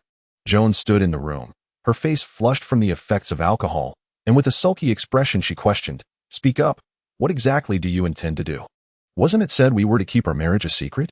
What does it mean for you to disrupt my show without reason?" The room remained shrouded in darkness. After her playful reproach, silence enveloped the space. A few seconds later, Lu Zheng switched on the lights. The previously pitch-black room was suddenly illuminated. It was only then that Joan noticed the older man she had impulsively dragged in, leaning against the doorframe, his gaze deep and contemplative as he watched her. Joan. Lu Zheng raised his eyes, his voice cool and low. Are you in a relationship with that little wolf dog? Chapter 20. Null Chapter 23. Ah, what an enchanting guest this is. Yiqing Guang, come down quickly. Your Qiaoan has caught someone's eye? It is curious how this remark feels particularly greasy when spoken by others, yet when uttered by this passerby, it strikes me as utterly charming and dashing. Goodness. I truly am a superficial admirer of beauty without any standards. Those upstairs should take it easy. The individual is merely a customer here to have their dog washed. You fans who perceive every interaction as a potential couple are truly insufferable. At this moment, Qiaoan managed to suppress her tumultuous emotions and regained her composure. Sir, may I assist you with something? She inquired, offering a professional smile, her eyes betraying nothing but polite detachment towards the stranger. Lu Zheng's gaze darkened slightly. This is Donnie. He needs a bath. He extended his right hand, holding the leash towards Qiaoan, clearly indicating that she should take the dog from him. Shichengze felt a wave of relief wash over him. It turned out they were merely here for a dog wash, and he had initially feared that the visitor was there to cause a scene. Qiaoan walked gracefully from the front desk to stand before Lu Zheng, yet she refrained from taking the pet dog he offered. I'm afraid we cannot accommodate your Donnie at our pet shop, she said softly after examining the dog closely. Lu Zheng furrowed his brow slightly. Shichengze, concerned, pulled Qiaoan aside and whispered, why won't you take it? Even if the grooming fee for a dog isn't substantial, it at least contributes to our revenue. Moreover, it's a large dog. We could charge 130. Shichengze was anxious for Qiaoan.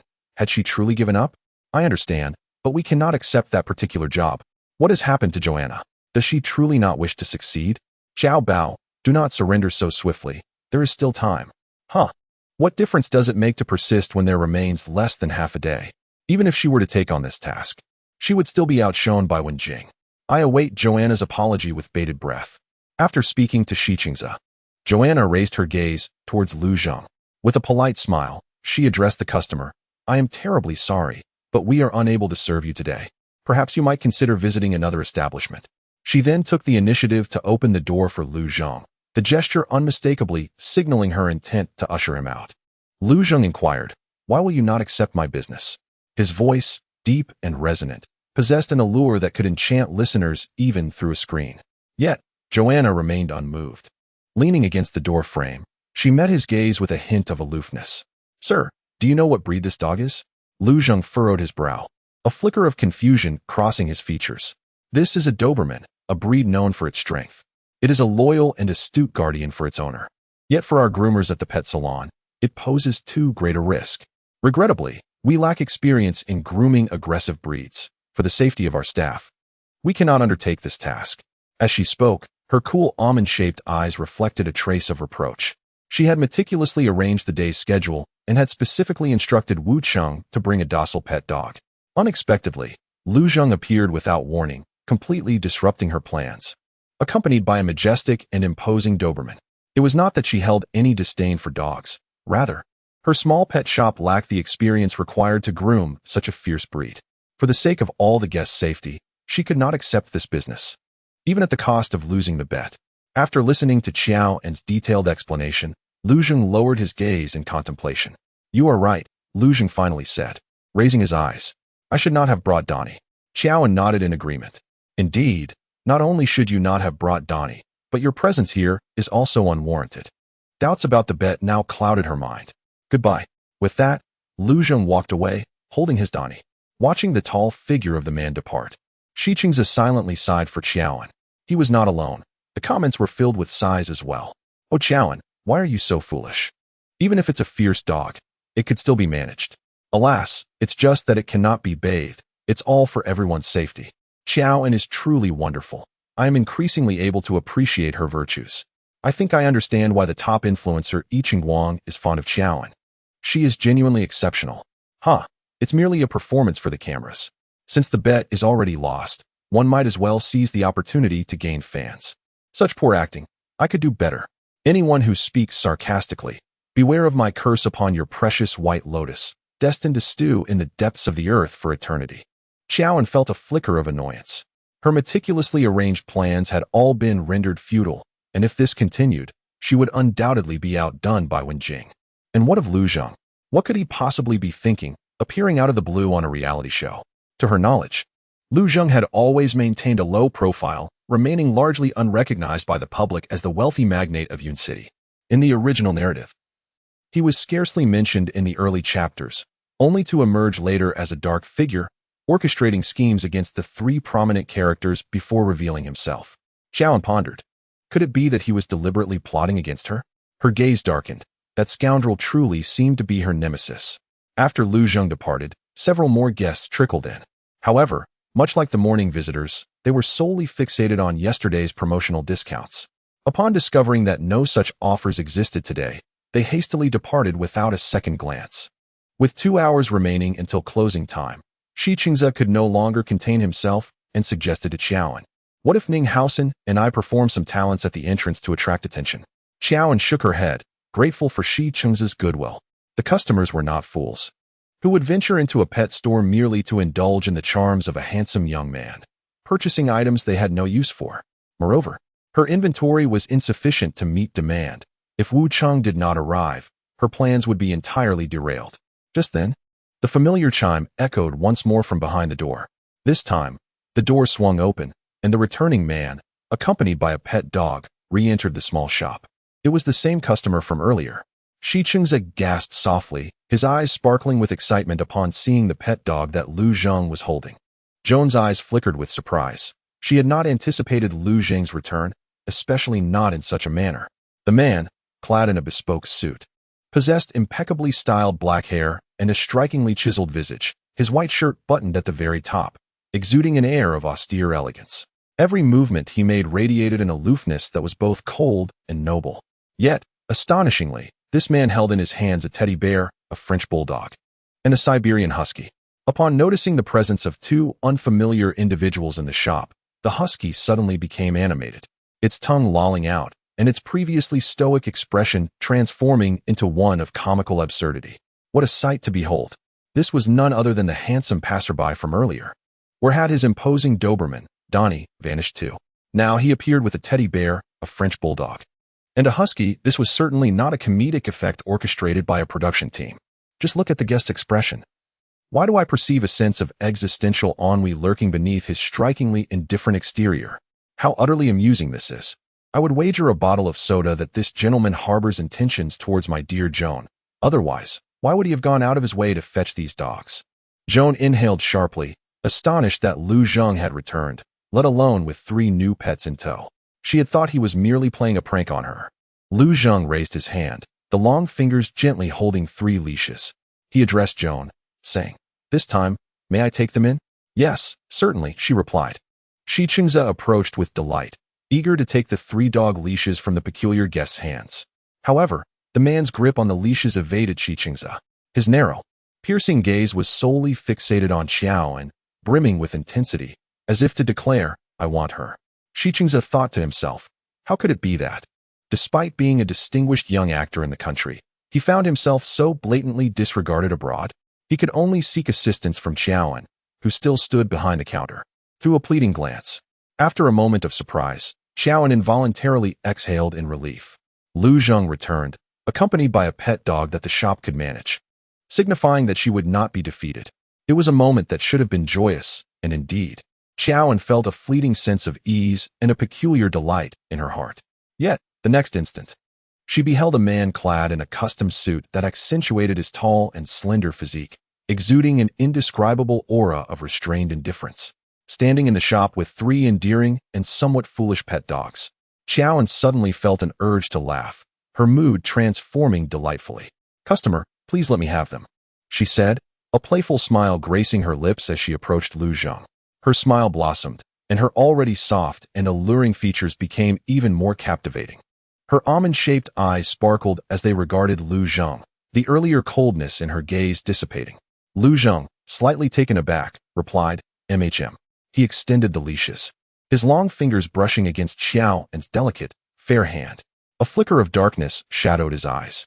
At that moment, the well-behaved teddy that had been sitting quietly beside Lu Zhang suddenly began to run in circles around its owner. Then, I witnessed the teddy bear rise on its hind legs, clutching Lu Zheng's long, straight trousers with its front paws, trembling with excitement. Xiaoan, Shiqingze, Lu Zheng. Oh my, this teddy is indeed exceptional, daring to tug at the trousers of such a cool and handsome gentleman. Ha ha ha, the sheer awkwardness is palpable. The expression on that handsome guest's face turned dark immediately. Ha! This scene is bound to make me laugh until I weep. Now I finally comprehend why the guest initially brought the Doberman out for a bath. Who would want to take a teddy dog out? Shiqingze, quickly lend a hand and take them upstairs. Xiaoan, unable to bear the gloomy expression on Lu Zheng's face, stifled her laughter and hurried to rescue the teddy bear that might very well face Lu Zheng's humanitarian annihilation. She pulled down the teddy, still foolishly nuzzling against Lu Zheng. Xiaoan embraced the teddy while leading the French bulldog. Shiqingze took the husky from her hands. She turned back and said, "Guest, you may wander around for a while. Return in approximately an hour to collect them." At this moment, Lu Zheng had regained his icy demeanor, recovering from earlier astonishment. "No, I will go upstairs to take a look," he stated with chilling indifference. He maneuvered around Xiaoan and Shiqingze, ascending the stairs ahead of them. There was no time to stop him. "Xiaoan, what on earth has gotten into Lu Zheng today?" On the second floor, having experienced a lull in business throughout the afternoon, the four guests were seated in the waiting area, resting. Yiqingwang leaned against the workbench, fiddling with a grooming tool. Several times, Wen Jing attempted to engage in conversation, yet she was coldly disregarded by Yiqingwang and thus sought solace in chatting with Yao Anqi and Ning Haosen. However, the typically amiable Yao Anqi, who relished sparring with Xiaoan, today seemed to have taken leave of her senses, speaking with veiled barbs. Each remark aimed squarely at Wen Jing. Infuriated, Wen Jing exclaimed, "Anqi, it's merely a competition. I did not intend to triumph over Xiaoan, nor did I anticipate the absence of any guests today. What purpose does your anger serve? Oh, you are unaware? If you truly do not comprehend, then why did you distribute all the stock from downstairs yesterday?" Yao Anqi, dismissing any concern for her public persona, allowed her tongue to run free, unrestrained even by Ning Haosen's attempts to intervene. "You are fully aware that Xiaoan disapproves of your methods, yet you still orchestrated that grand promotion. With such actions, how could there possibly be patrons today to purchase her wares?" Wen Jing, unwilling to continue this argument before the cameras, resolved to let it be. "How you choose to perceive this is your prerogative. I remain blameless in my conscience." Before she could finish her thought, a commotion echoed from the staircase.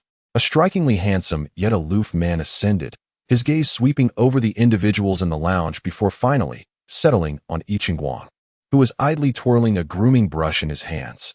As Yiqingwang raised his eyes, the brush slipped from his grasp, clattering to the floor. He recognized the man before him. This was Xiaoan's boyfriend. In an instant, Yao Anqi, who had been embroiled in an argument with Wen Jing, fell silent. Accustomed to the presence of handsome men in the entertainment industry, she remained composed even in the company of Yiqingwang. Yet, upon encountering the unfamiliar man who had suddenly ascended the stairs, an inexplicable sense of restraint enveloped her. She had never encountered someone so strikingly attractive, exuding both an icy demeanor and an imposing aura. Unfazed, Wen Jing adjusted her attire, contemplating whether to inquire about the gentleman's needs. At that moment, Xiaoan emerged from behind the man, leading a teddy and a French bulldog. "This is a guest," she announced. "He has come to take a look around. There are 3 dogs that require grooming. Please assist." Upon hearing Xiaoan's request, Ning Haosen and Yao Anqi promptly stepped forward to lend a hand. Meanwhile, Shiqingze had finally managed to bring the exuberant Siberian husky upstairs, but before he could regain his balance, the overly enthusiastic dog pounced on him, knocking him onto the sofa. The goofy husky showered Shiqingze with affectionate licks. The others could only watch in bemusement. Witnessing this, Wen Jing instinctively retreated into the crowd. Yao Anqi quickly scooped up the teddy in Xiaoan's arms, declaring, "I shall take the teddy for a bath." Being the youngest, Ning Haosen felt reluctant to leave the husky for someone else, especially since he was a boy. "How about I wash the husky, and either sister Wen Jing or brother Yi can take care of the French bulldog," he suggested, stepping forward to lead the husky away. "Do not wash it," Lu Zheng interjected coolly. Ning Haosen was taken aback. Lu Zheng's frosty gaze shifted towards Wen Jing.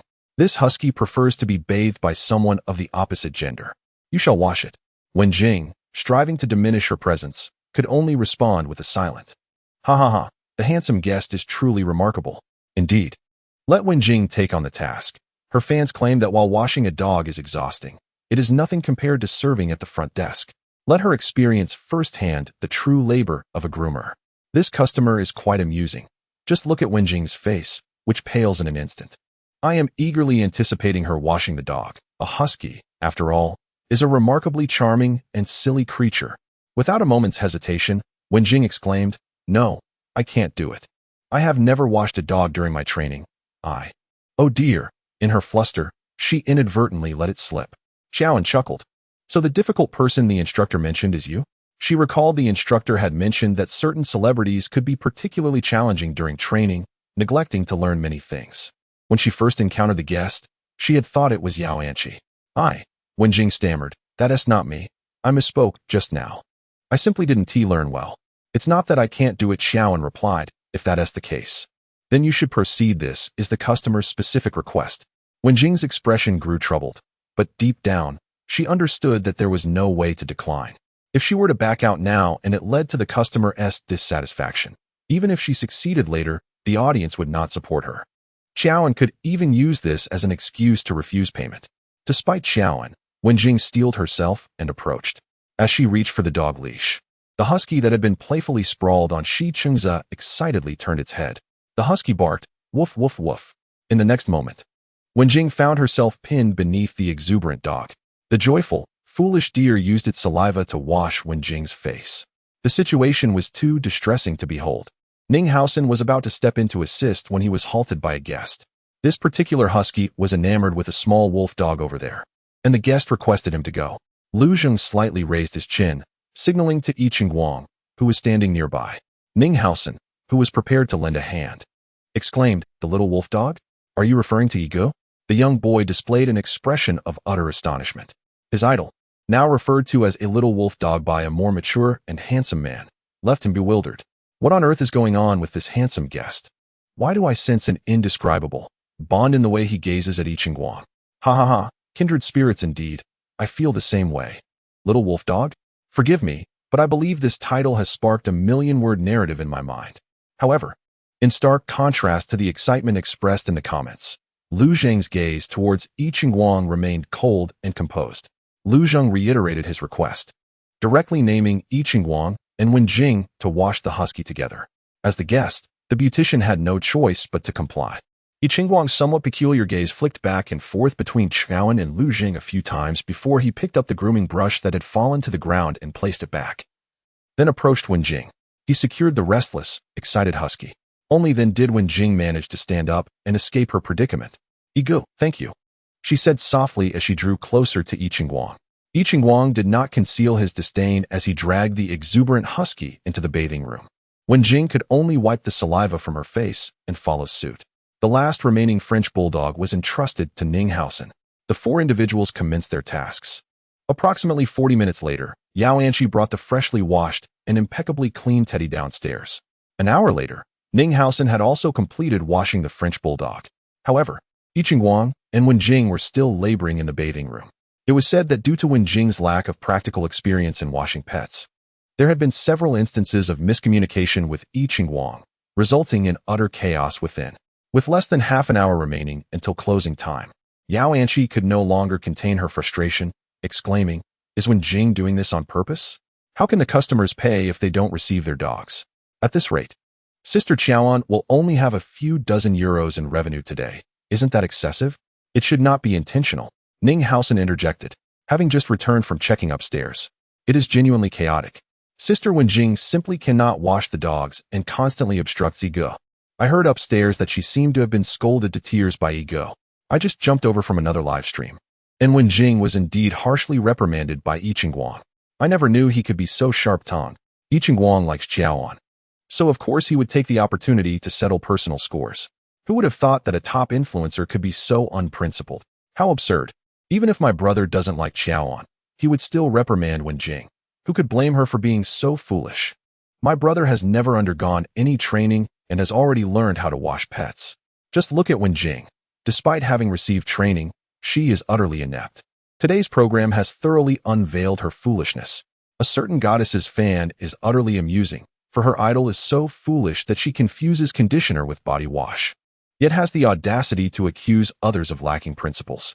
If my husband had any principles, he ought to have refused to forgive Wenjing that day, categorizing her as someone to be avoided entirely. It infuriates me. What are we to do now? The husky has yet to be properly groomed, and this afternoon we have only this one client. Is it possible that even this solitary source of income will be denied to Qiaowen? Just then, Lu Zheng, seated in the waiting area downstairs with a cup of coffee, suddenly rose. Yao Anqi, with keen eyes, exclaimed, "Sir, please hold on a moment. We will be finished shortly. Would you care for another cup of coffee while you wait?"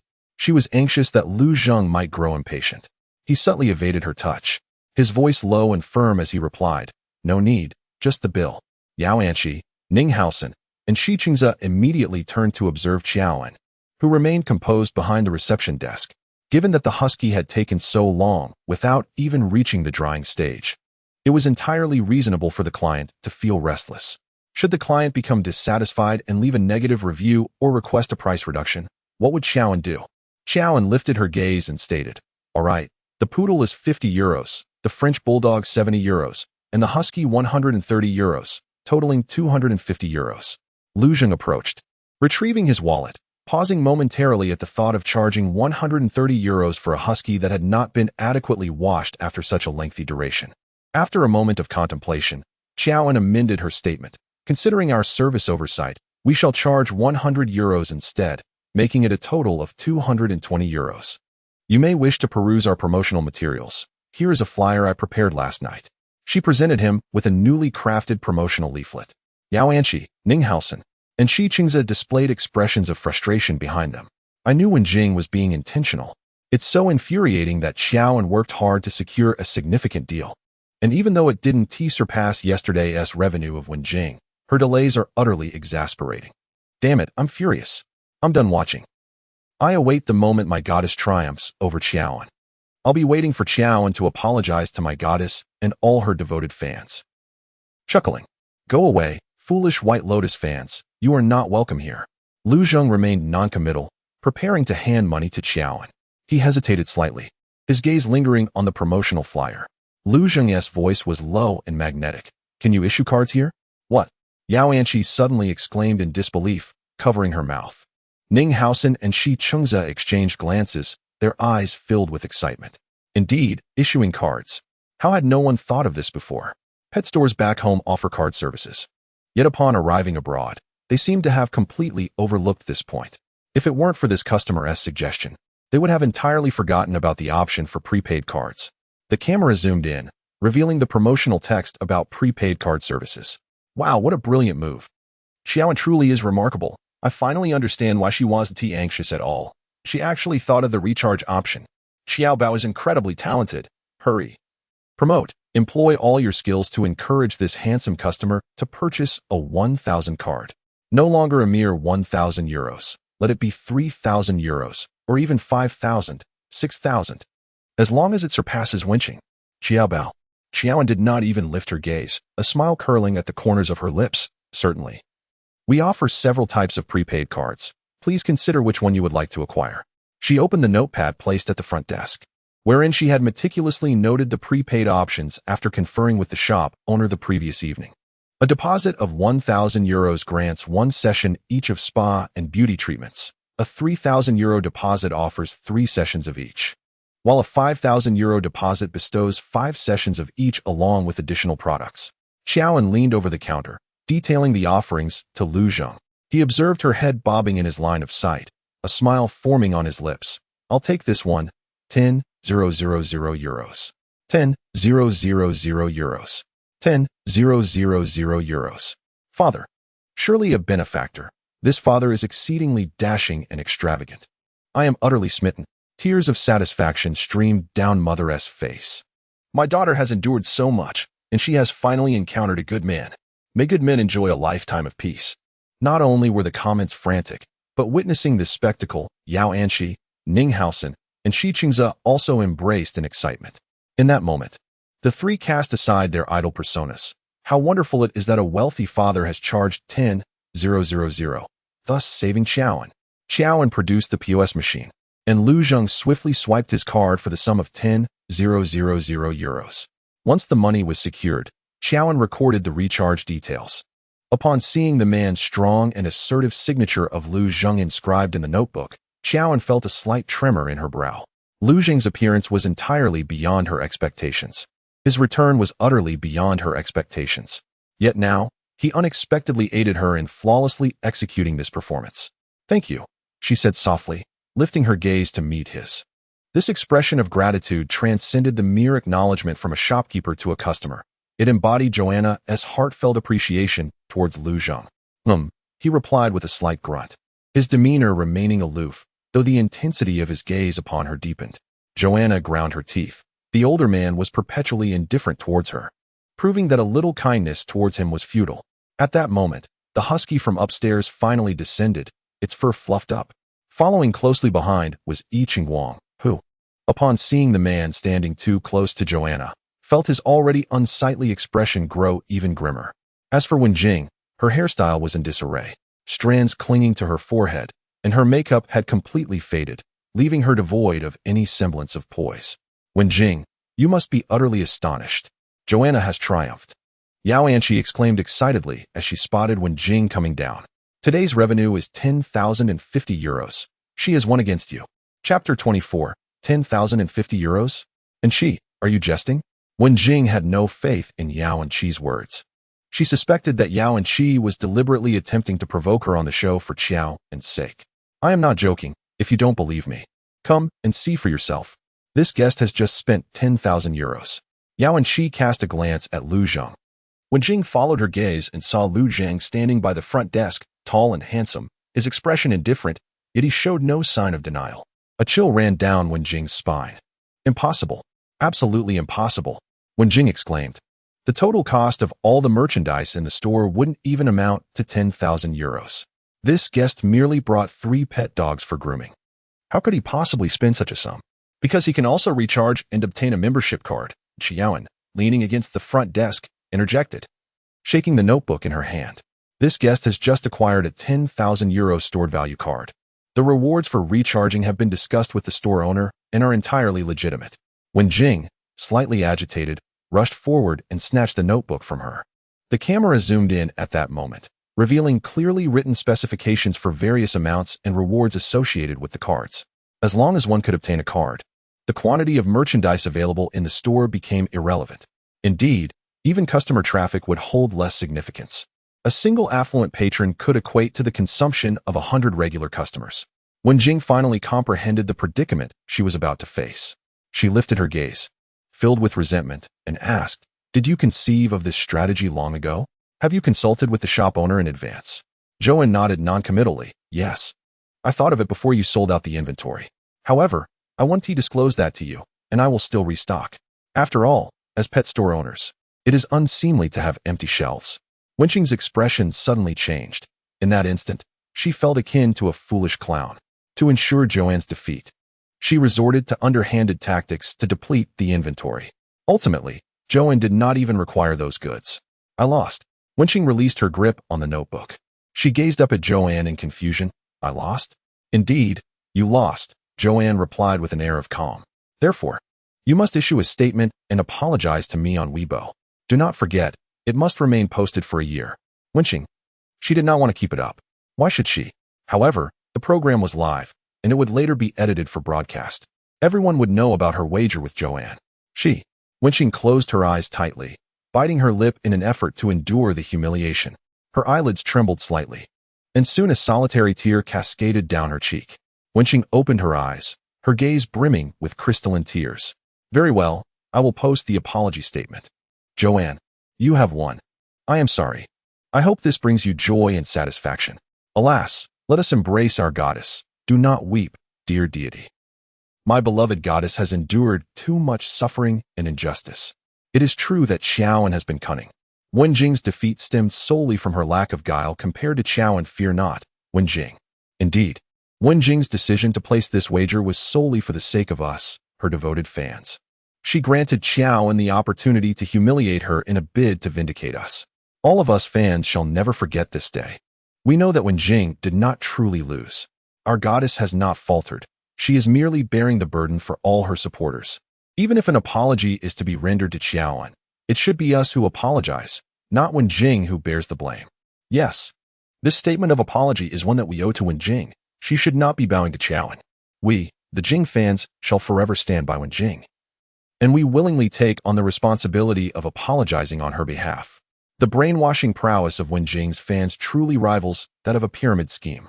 Witnessing so many fervent supporters express their sentiments, I find myself momentarily at a loss for words. Although the majority of the audience may believe that Xiaoan's victory in this wager is unequivocal, as she operates with clarity and integrity, Wenjing's fans perceive the situation differently, feeling aggrieved on behalf of their idol. At the very moment when Jing issued her apology, the viewership for the live broadcast soared to its peak. It was as if orchestrated by an unseen hand, swiftly elevating this matter to trending status. On Weibo, the topic of my apology to Chaoan on behalf of Wenjing suddenly seized the top of the trending list.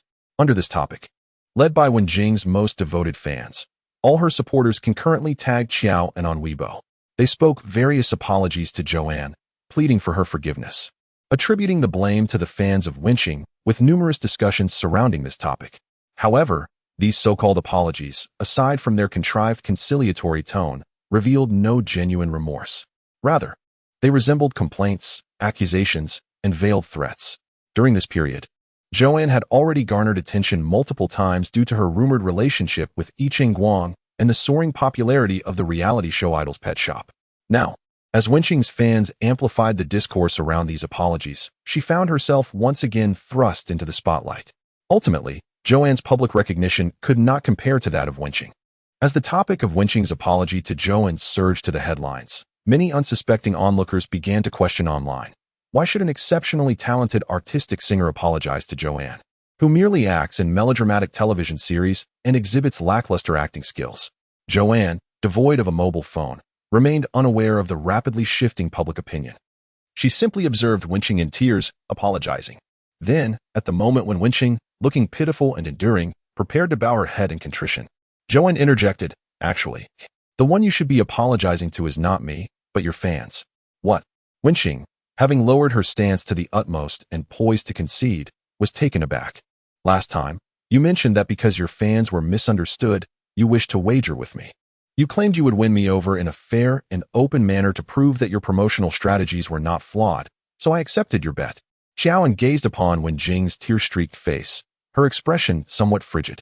"Wenjing, to be candid, if this is truly how you feel, I commend your audacity. However, your words are nothing but fabrications. You are merely leveraging the persona of a beloved idol to stage a performance while seeking retribution against me." Wenjing's complexion stiffened. "What do you mean? Chaoan, I have already conceded defeat and apologized. What more do you desire from me?" At this juncture, Chaoan discerned that Wenjing had no intention of revealing the truth. Very well, if Wenjing remained silent, she would unveil the answer herself. Suddenly, Chaoan extended her hand towards Lu Zheng, who stood nearby. Without uttering a word, she opened her palm and raised her almond-shaped eyes to meet his gaze. In response, Lu Zheng, with an understanding nod, retrieved the pre-prepared phone from his pocket and placed it into Chaoan's hand. Wenjing's face blanched in shock. You know each other." Not only did Wenjing pale, but the guests watching the unfolding scene behind her were equally astonished, their eyes wide with disbelief. Yicheng Guang's expression darkened, unable to articulate the tumult of emotions swirling within him. Director Fu, observing from behind the camera, slapped his forehead in frustration, hesitating to continue watching. Meanwhile, Chaoan, with an air of nonchalance, accepted the phone, nodding as she scrolled through it. "Yes, we are acquainted." Wenjing gasped. "Yaoanshi, Ninghausen, Shichengza." Yicheng Guang and Director Fu could only stare in astonishment. No one anticipated that Chaoan would dare to acknowledge it so boldly. "Chaoan is cheating. Chaoan is cheating. Chaoan is cheating. Oh my, does Joanna have no shame? Unable to defeat us, Wenjing, she resorts to enlisting acquaintances to masquerade as customers. No wonder she could effortlessly produce a sum of 10,000 euros. Haha. I always wondered how an ordinary person could spend such a fortune on a pet store recharge card. It turns out it was just a familiar face. How can such a scheming woman, employing underhanded tactics, demand an apology from us, Wenjing? Joanna should just exit the entertainment industry. I am somewhat bewildered. I cannot comprehend Joanna's thought process. Neither can I. If she cheated to win, why reveal it? What is Joanna truly thinking? At this moment, Wenqing suddenly regained her composure, gazing at Joanna with fervor. You sought assistance from acquaintances. This constitutes a violation. Joanna, you lost. You did not win against me. You broke the rules. Indeed, Joanna nodded, neither affirming nor denying. Wenqing, so, does that mean I am the winner? I have triumphed?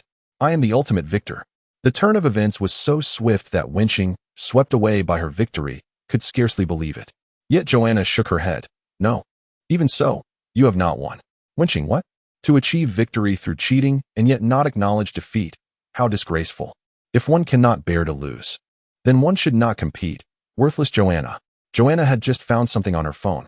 She lifted her gaze to meet Wenqing's, because even if I achieved victory through deceit, it was still a lesson learned from you.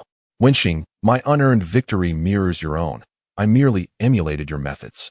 Had you not cheated, I would not have resorted to such measures either. The exuberance on Wenqing's face was instantly extinguished by these words. Her complexion paled slightly. What are you saying? I did not cheat. If you did not cheat, perhaps you could elucidate who the individual in question is? Xiaoan raised her phone, directing the screen towards Wenqing while simultaneously showcasing it to the camera. Observe the date on the surveillance footage in the lower right corner. It precisely coincides with the night you dashed out. You claim you did not sleep a wink, squatting at the supermarket entrance, but that is a falsehood. Not only did you sleep, but you also rested in the most opulent 5-star hotel in this city. You checked into the hotel at 10 p.m. that very night, accompanied by your agent, who handled the check-in process at the front desk. The following morning, you departed from the hotel, with the surveillance footage capturing every moment. As Xiaoan spoke, the video began to play in her hands. Every guest present, every staff member, and all viewers in the live broadcast could clearly witness Wenqing's entrance and exit from that luxurious 5-star hotel. That night, after setting aside grievances, Yao Anqi, who had gone to great lengths to search for Wenqing despite her sore feet, wore a solemn expression. That evening, Shi Chengze, burdened by guilt and self-reproach, returned home weary after fruitlessly searching for someone. That night, Ning Haosen, genuinely concerned for Wenqing, felt an unprecedented surge of anger for the first time as he scoured the streets. That night, the production team, who had tirelessly searched for Wenqing throughout the unfamiliar foreign streets, glared at her with fury.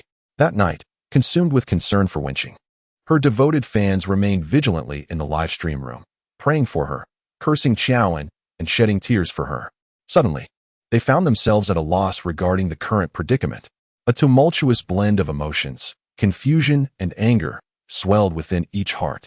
Just moments ago, Wenqing had vehemently denied the allegations.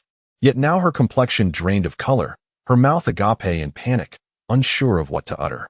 Wenqing understood that she could not admit to anything at this moment. She must persist in her denial. Wenqing, I am not the person depicted in that footage. This is a video you have edited. Indeed, it is fabricated. I was not at the hotel you mentioned. I was at the supermarket entrance, and there are witnesses. I can substantiate the authenticity of this video. Suddenly, the guest whom Xiaoan had summoned interjected with a low, resonant voice. Wenqing. She widened her eyes toward Lu Zhong, bewildered as to how this man could provide verification. Lu Zhong, not only can I confirm that the video is genuine, but I can also attest that on that evening, the four of you were together, having booked 2 suites at Nuofan Hotel. Wenqing's eyes, starkly contrasting in color, grew even wider. You. How do you know? Even Xiaoan was only aware that her manager had accompanied her that night. In reality, aside from her manager, she had also invited a couple of friends she had previously met in the area. That evening, she shared a suite with her manager, while she had independently arranged for another suite for her 2 friends. Such intricate details, aside from the hotel front desk, how could anyone else possibly know? Lu Zhong did not even raise an eyelid, his expression indifferent. I happen to have business dealings with this hotel. The hotel has issued a statement regarding the authenticity of this video, which anyone can verify on their official website. His words were cool and understated, devoid of ostentation. However, Xiaoan was aware that his so-called business dealings were merely due to the fact that this hotel was also one of Lu Zheng's enterprises. His visit to this location was primarily to inspect his holdings, so claiming it as a professional engagement was not entirely unfounded. Lu Zheng's confirmation completely dismantled Wenqing's deception. Xiaoan inquired, so now, what do you have to say? Wenqing, you have been lying from the very beginning. You have deceived everyone. I had no choice. Even if I lied that day, it was because of your coercion.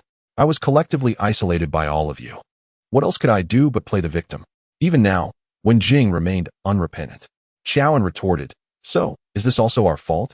Tell me, is this also our fault?" As she spoke, Xiaoan suddenly approached the staff outside the camera's view.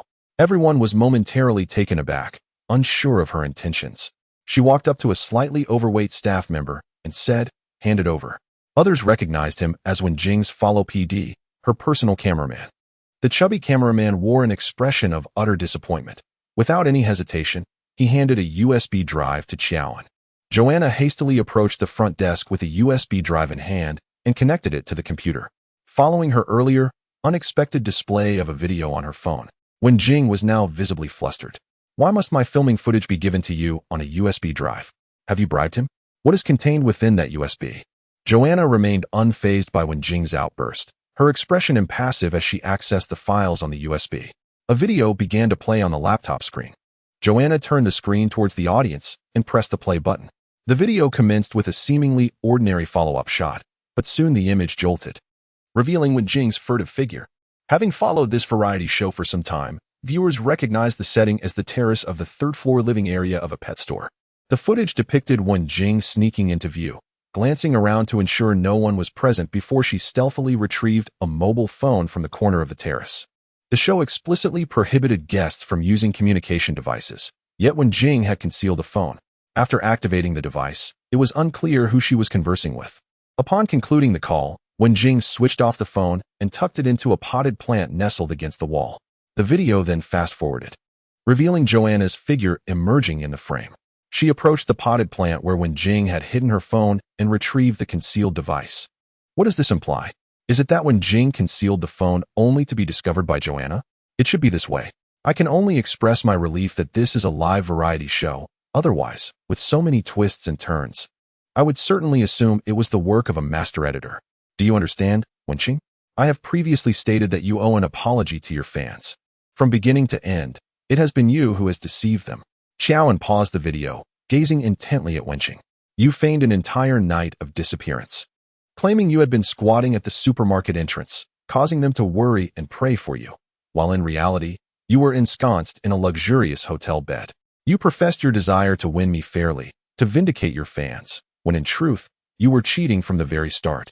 That night you left the production team. You conspired with your manager to orchestrate the subsequent gamble, all to undermine me. Thus, you illicitly brought a phone back.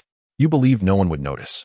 Yet I happened to catch sight of your furtive movements towards the terrace, though your filming crew failed to follow you promptly that night, leaving you untracked, and you sought an opportunity to apologize to me instead. Consequently, we both discovered your deceitful actions simultaneously. Do you recall what I initially told you? I stated that my cheating was a response to your own. My unearned victories were a reflection of your unearned victories, and all my actions were merely imitations of yours. Had you not contacted your manager in advance, enlisting her and your local friends to pose as customers, I too would not have resorted to similar tactics. I shall soon release all this evidence online for public scrutiny and judgment.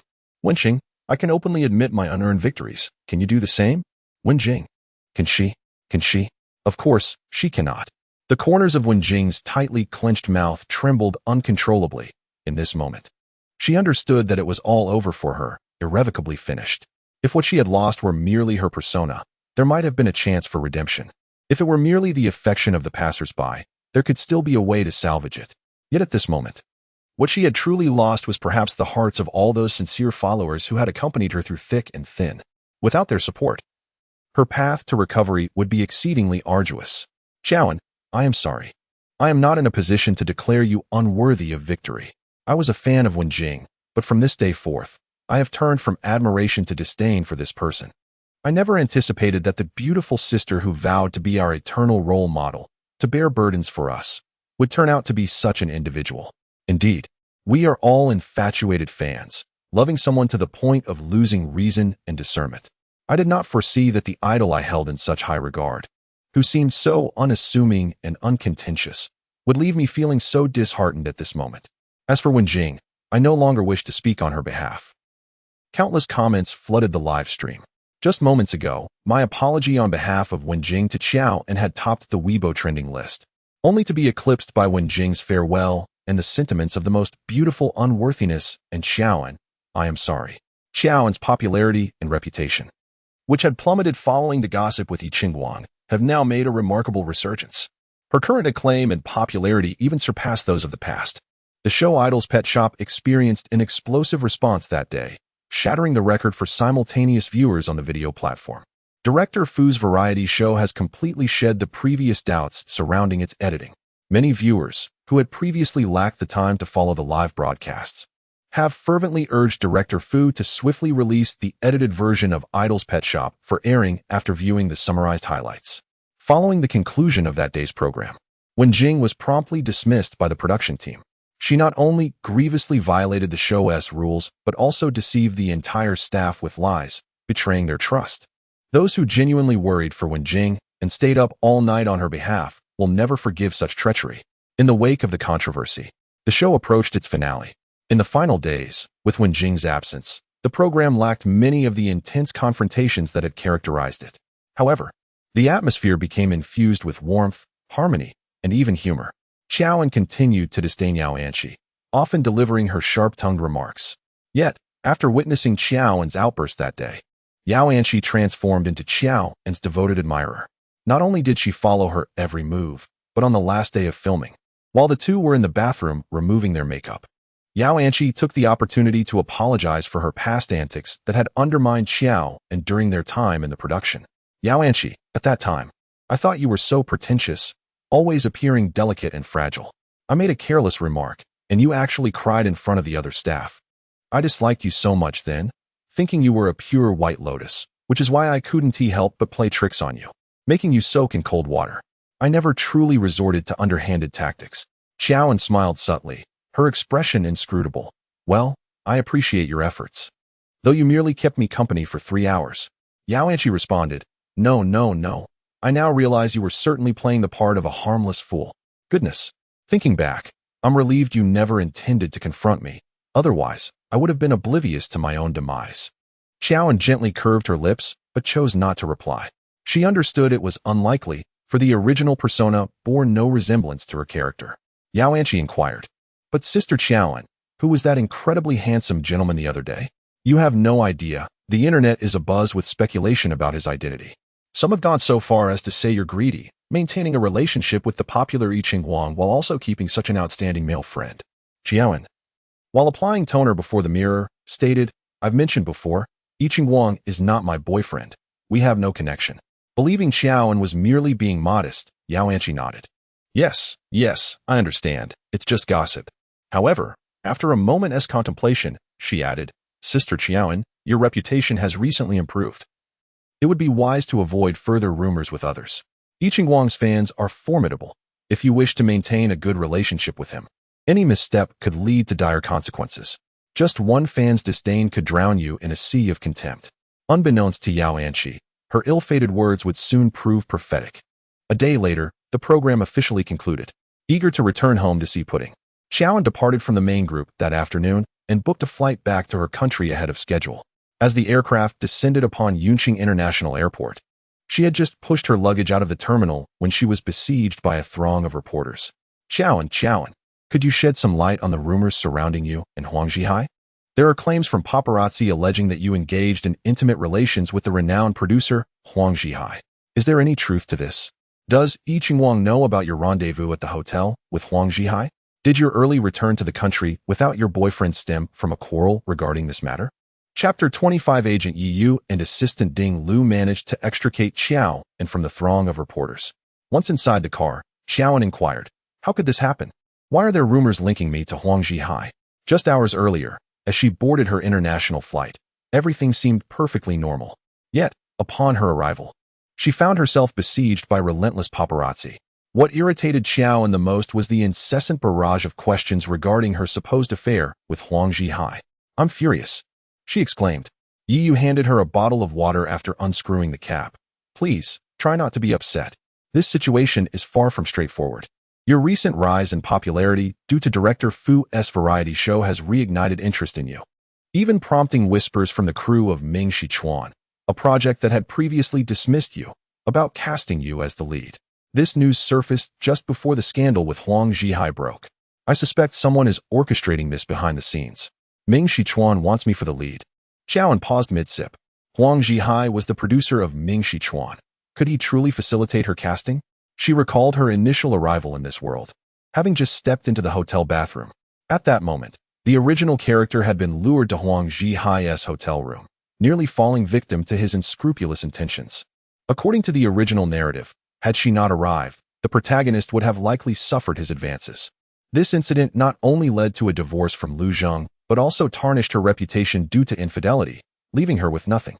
However, thanks to Xiaoan's intervention, that particular plotline had been averted. Yet now, she found herself once again entangled with Huang Zhihai. Yiyu. Indeed, I find it rather peculiar as well, which is why I made a point to call the director of Ming Shichuan yesterday to inquire about this matter. It was only then that I discovered the producer, Huang Zhihai, had long since been dismissed. The entire production of Ming Shichuan has been transferred to a different platform and distributor, with reports indicating a complete overhaul of the investors involved. Those in higher positions had viewed your previous performances and deemed you more suitable for this role. Thus they reached out to us. Xiaoan nodded, realizing the situation. However, she wryly smirked. It seems the discerning eyes of those in higher echelons are somewhat flawed, if they can find merit in my acting. She had indeed witnessed the melodramatic performances of her predecessor, and aside from her ability to deliver an emotional scene beautifully, she possessed little else of note. Naturally, Xiaoan believed her own acting skills were even more glaringly inadequate. She had never acted before and harbored doubts about her capability to portray the lead role convincingly. As for Ming Shichuan, that would be set aside for now. What about Huang Zhihai? What did he say? Xiaoan inquired. Yiyua, Huang Zhihai is quite something, isn't he? Here, take a look for yourself. Yiyu's irritation flared up at the mention of him, and she opened her phone to locate the latest interview. Xiaoan clicked on the video, and there appeared Huang Zhihai, with his distinctive balding head, beer belly, and rather unsavory demeanor, right on the screen. In the video, he was engaged in an interview with a reporter. When questioned about the rumors surrounding him and Xiaoan, he not only acknowledged them with ease, but also took the initiative to mention that Xiaoan's securing of the lead role in Ming Shichuan was entirely due to his assistance. In the video, Huang Zhihai portrays himself as a victim, claiming that he was deceived by Xiaoan in matters of the heart. He initially believed that Xiaoan's presence in his life signified her willingness to engage in a romantic relationship. He regarded Xiaoan as his girlfriend, which motivated him to invest both time and money in securing her the lead role in a significant production. To his dismay, shortly after she attained the role, Xiaoan abruptly ended their connection and began dating Yi Qingguang. In a fit of anger, he resigned from his position as producer of Ming Shichuan. Coincidentally, revelations about his past entanglement with Xiaoan emerged online, prompting him to expose the situation publicly, with the mindset that he had little left to lose. Huang Zhihai's discourse regarding Xiaoan was laced with both fury and resentment, reminiscent of a once-smitten individual now grappling with feelings of betrayal. Furthermore, as a well-known producer in the industry, his decision to openly discuss his past relationship with Xiaoan during an interview led to a considerable stir once the video was shared online. Yi remarked that the interview had sparked considerable debate since its release last night, and now he has garnered some fans from variety shows. Initially, supporters attempted to clarify matters on his behalf, but Huang Zhihai's narrative gradually shifted the public sentiment. To Yiyu's surprise, a trending topic had emerged just an hour before his arrival at the airport, entitled Xiaoan's acceptance of Huang Zhihai's coercive rules confirmed. The most popular comment under this topic featured a grid of 9 photographs, capturing moments of Xiaoan and Huang Zhihai leaving a banquet together, some of which suggested a particularly intimate rapport between the two. The final photograph, captured through the hotel's expansive floor-to-ceiling windows, depicted Xiaoan and Huang Zhihai sharing the same room. In the image, Huang Zhihai appeared poised to embrace Xiaoan, giving off an unmistakably intimate vibe from that angle. The internet erupted in a frenzy. Yiyu exclaimed, "My dear ancestor, look." The entire online discourse revolves around rumors of your clandestine affair with Huang Zhihai. Your Weibo, along with the company's account, is on the verge of being overwhelmed by Yi Qingguang's fans. Even though I've attempted to suppress the trending topic, Yi Qingguang's followers remain relentless in demanding an explanation from you. The fervor surrounding this incident is simply insurmountable. Yiyu was utterly exasperated. After witnessing Xiaoan's rising popularity, how could such a scandal suddenly emerge? She could not help but lament, You clearly fled the hotel that day to evade Huang Zhihai's advances. How could it be that you were captured in such a compromising photograph? That is just unfortunate. Xiaoan, having perused the online discussions, returned her phone to Yiyu, who said I ran away that day. I did not flee, she replied lightly. Yiyu's eyes widened in disbelief. What? You didn't run? Xiaoan nodded. Indeed, not only did I not flee, but I also gave Huang Zhihai a thorough beating. Yiyu was left speechless, while Ding Lu, standing nearby, exchanged incredulous glances with her. No one had anticipated that the once delicate Xiao and possessed such strength. Yiyu, still skeptical, insisted, No, don't jest with me. If you're being serious, I am not joking. I have a grasp of the situation, so let us leave it at that. Do not intervene or attempt to clarify. Joan set her glass of water aside and cast a sidelong glance out the window. Yiyu remarked, regardless of the consequences, your reputation has finally improved. Joan remained silent. Yiyu pressed on. Are you truly unwilling to clarify? Joan replied, Tell the company not to interfere. Let the hype simmer for a while. It will allow me to observe the motives of those orchestrating this behind the scenes. She harbored no ambitions within the entertainment industry, yet she would not permit anyone to ascend at her expense. Upon hearing Joan's words, Yiyu couldn't help but scoff, rest assured. The company won't intervene in this matter even if you don't mention it. Mr. Hood just returned a few days ago, and he's made it clear to the public relations department to stay out of it after learning that you disclosed the truth to Miss Hua. I never imagined Mr. Hua could be so heartless towards you. The mention of Hua Yao made Yiyu feel a sense of injustice on Joan's behalf. The one who once adored Joan now seemed to revel in her downfall. In stark contrast, their junior colleague Lin Nin appeared to be the apple of Mr. Hua's eye. Indeed, as Joan had surmised, it seemed that Mr. Hua genuinely regarded Lin Nin with affection. A faint smile curled at the corners of Joan's lips.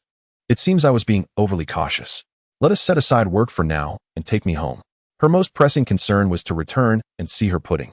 Yiyu's expression morphed into one of exaggerated shock at Joan's words, while Ding Lu, standing nearby, paused momentarily. Her surprise tinged with a hint of worry as she regarded Joan. Joan turned back and inquired, Why are you both looking at me like that? Ding Lu. Yiyu. Xiaoan, you never told me where your new home is. Ever since Xiaoan moved, she only allowed someone to take her to the company, returning home on her own. Even Yiyu, her agent, was unaware of her address. Xiaoan lightly responded, stating that the past was the past, and the present was the present. Yiyu felt a twinge of nostalgia and said, it's good that you can come to terms with it. Now tell me, where do you live? I shall take you back. I reside in the Yunding Peninsula community. Please let the driver take us. Xiaoan replied as she leaned back in her chair, preparing to doze off. The next moment, however, she was nearly startled awake by Yiyu's piercing voice. What? The Yunding Peninsula community. Xiaoan, do you have a mine at home? Outside Yun City, in front of the ancient Qingsong Temple, Lu Zheng stood tall, having waited there for an indeterminate time. On the day he was filming a variety show in Europe, he received news from home that Master Jing'an of Qingsong Temple had finally returned from his travels. Eager to meet Master Jing'an at the earliest opportunity, Lu Zheng abandoned the show and rushed back to Yun City without even saying goodbye to Qiaoan outside Qingsong Temple. He had been waiting for 3 days but had yet to catch a glimpse of the master. Contemplating the riddle he wished to solve, Lu Zheng's narrow, dark eyes dimmed slightly. Just then, the creaking sound of the heavy old temple door echoed as a young monk pushed it open.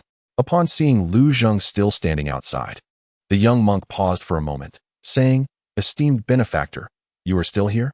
He had not heard any noise and had assumed that everyone had already departed. Lu Zheng remained silent, merely gazing at the other with a profound and somber look. The little novice monk, with a glimmer of mischief in his eyes, chimed in with a sweet, childlike voice. Then follow me, but I must warn you that the master will only answer one question. It is widely believed that Master Jing'an of the Qinglong Temple possesses the wisdom to unravel intricate dilemmas from both ancient and modern times. Every 3 years, he returns from his wanderings, allowing only a chosen novice to introduce him to a fated individual. Whoever encounters the little novice is deemed that fortunate soul. 3 years prior, Lu Zheng had the privilege of receiving guidance from Master Jing'an. Now, he felt that one question was all he needed. He followed the little novice silently through the temple gates. At last, they arrived outside a secluded chamber where the novice withdrew. Aside from Lu Zheng, there was no one else in sight. Lu Zheng, it is you again, came the aged yet penetrating voice of Master Jing'an from within the room. 3 years have elapsed, and your obsession remains as profound as ever. As before, I shall answer but one question. Contemplate carefully and then ask. Thank you, Master, Lu Zhang's voice emerged, low and cold. 3 years ago, the master had foretold that the girl chosen for me by my grandmother would be the very one I had long sought in my dreams.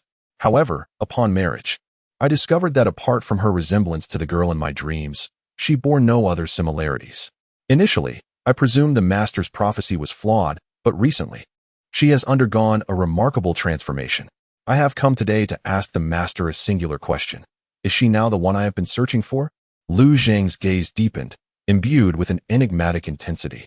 What he was about to inquire was the secret he had long concealed in the depths of his heart. After reaching the age of 20, he frequently found himself ensnared in a peculiar dream, wherein a mysterious young woman would appear, with cascading curls that resembled clouds. Her long hair fell gracefully over her shoulders. Her voice was soft and soothing, her beauty enchanting, and her demeanor both willful and impetuous. Yet, he perceived everything about her as delightful. In this dreamscape, he witnessed the entirety of her growth, her joys, sorrows, and every emotional nuance. He could see her sharp tongue in public, yet discern the kindness in her heart when alone. To the outside world, she was the pampered daughter of privilege. Yet beneath that facade lay a tender-hearted woman who quietly offered her love and compassion. As the heir to the Lu group, Lu Zhang had always been surrounded by individuals with ulterior motives since his early years. However, the woman in his dreams presented a stark contrast to his reality. From that moment, he resolved that if he were to marry, it would be a woman of her ilk for a lifetime. 3 years prior, an unexpected incident led him to accompany an elderly lady up the mountain, where he unwittingly found himself before Master Jing'an. What began as a casual inquiry transformed into a prophetic moment when the master revealed that the girl from his dreams would indeed appear, 2 years hence, as the bride chosen for him by the elderly lady. It was this singular pronouncement that compelled him to marry Xiaoan.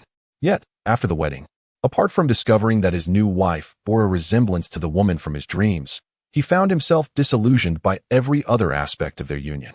Upon hearing his grievances, Master Jing'an offered a subtle smile, as if to suggest that the distinction between the two women was inconsequential.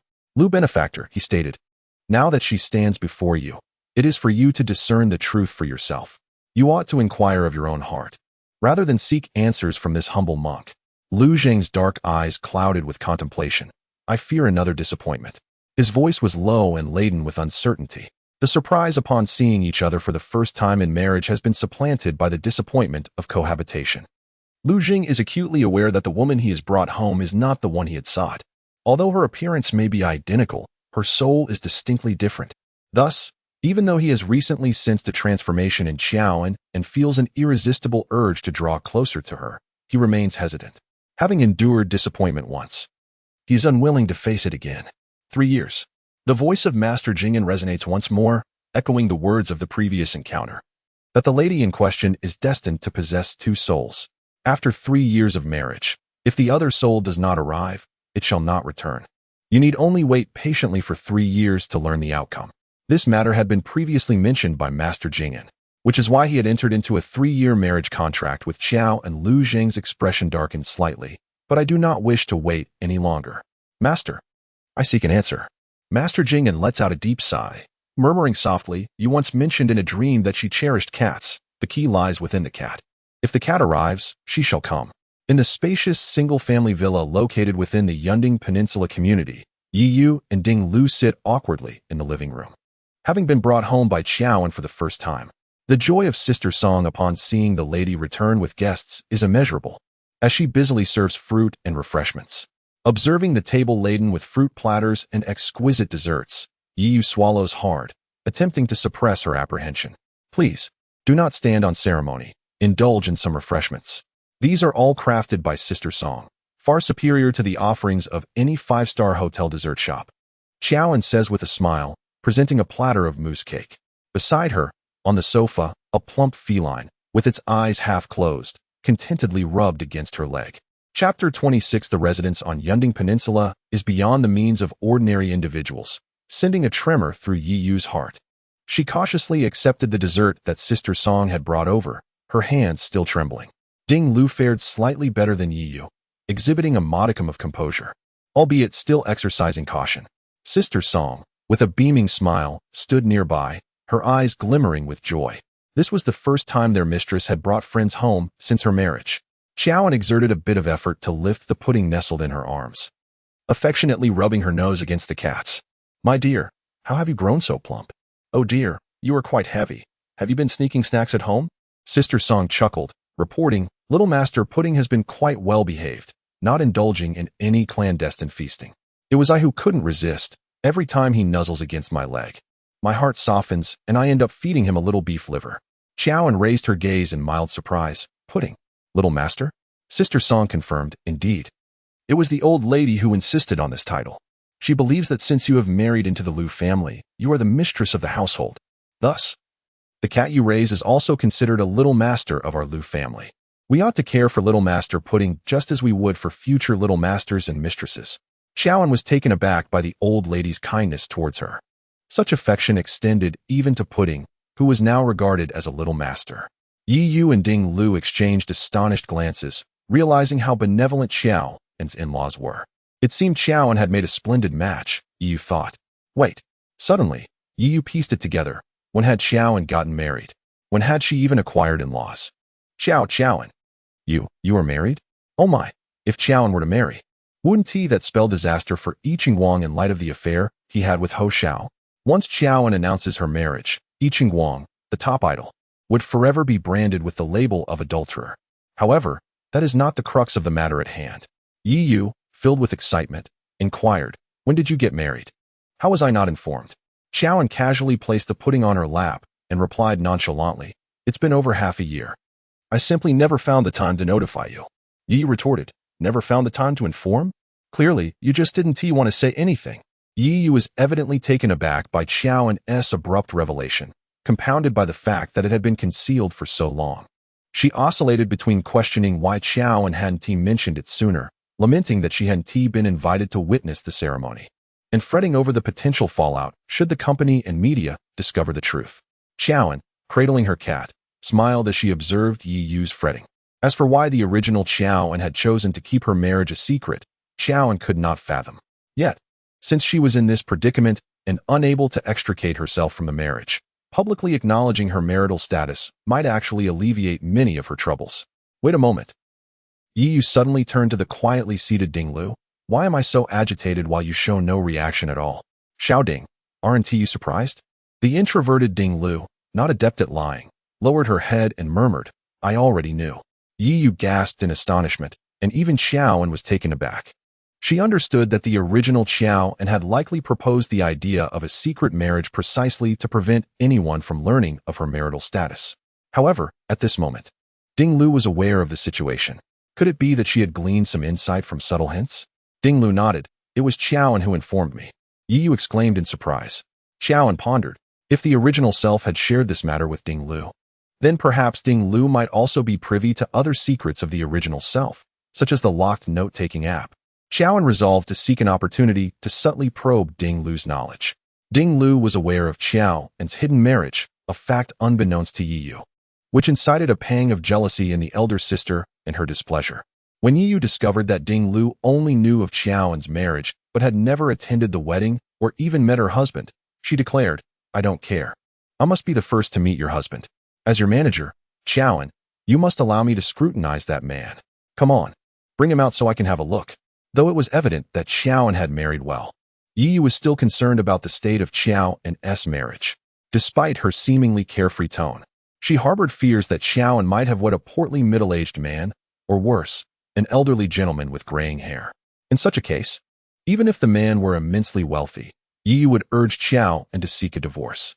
Xiaoan contemplated this and inquired of Sister Song, "Has he mentioned whether he will return for dinner tonight?" After finishing a segment of a variety show abroad, Lu Zheng had hastily departed. Xiaoan had not been in contact with Lu Zheng and was unaware of his whereabouts. Sister Song hesitated before responding, "There hasn't been a call from him, so he likely will not be home for dinner." Joan gently shrugged, lamenting the missed opportunity to meet today.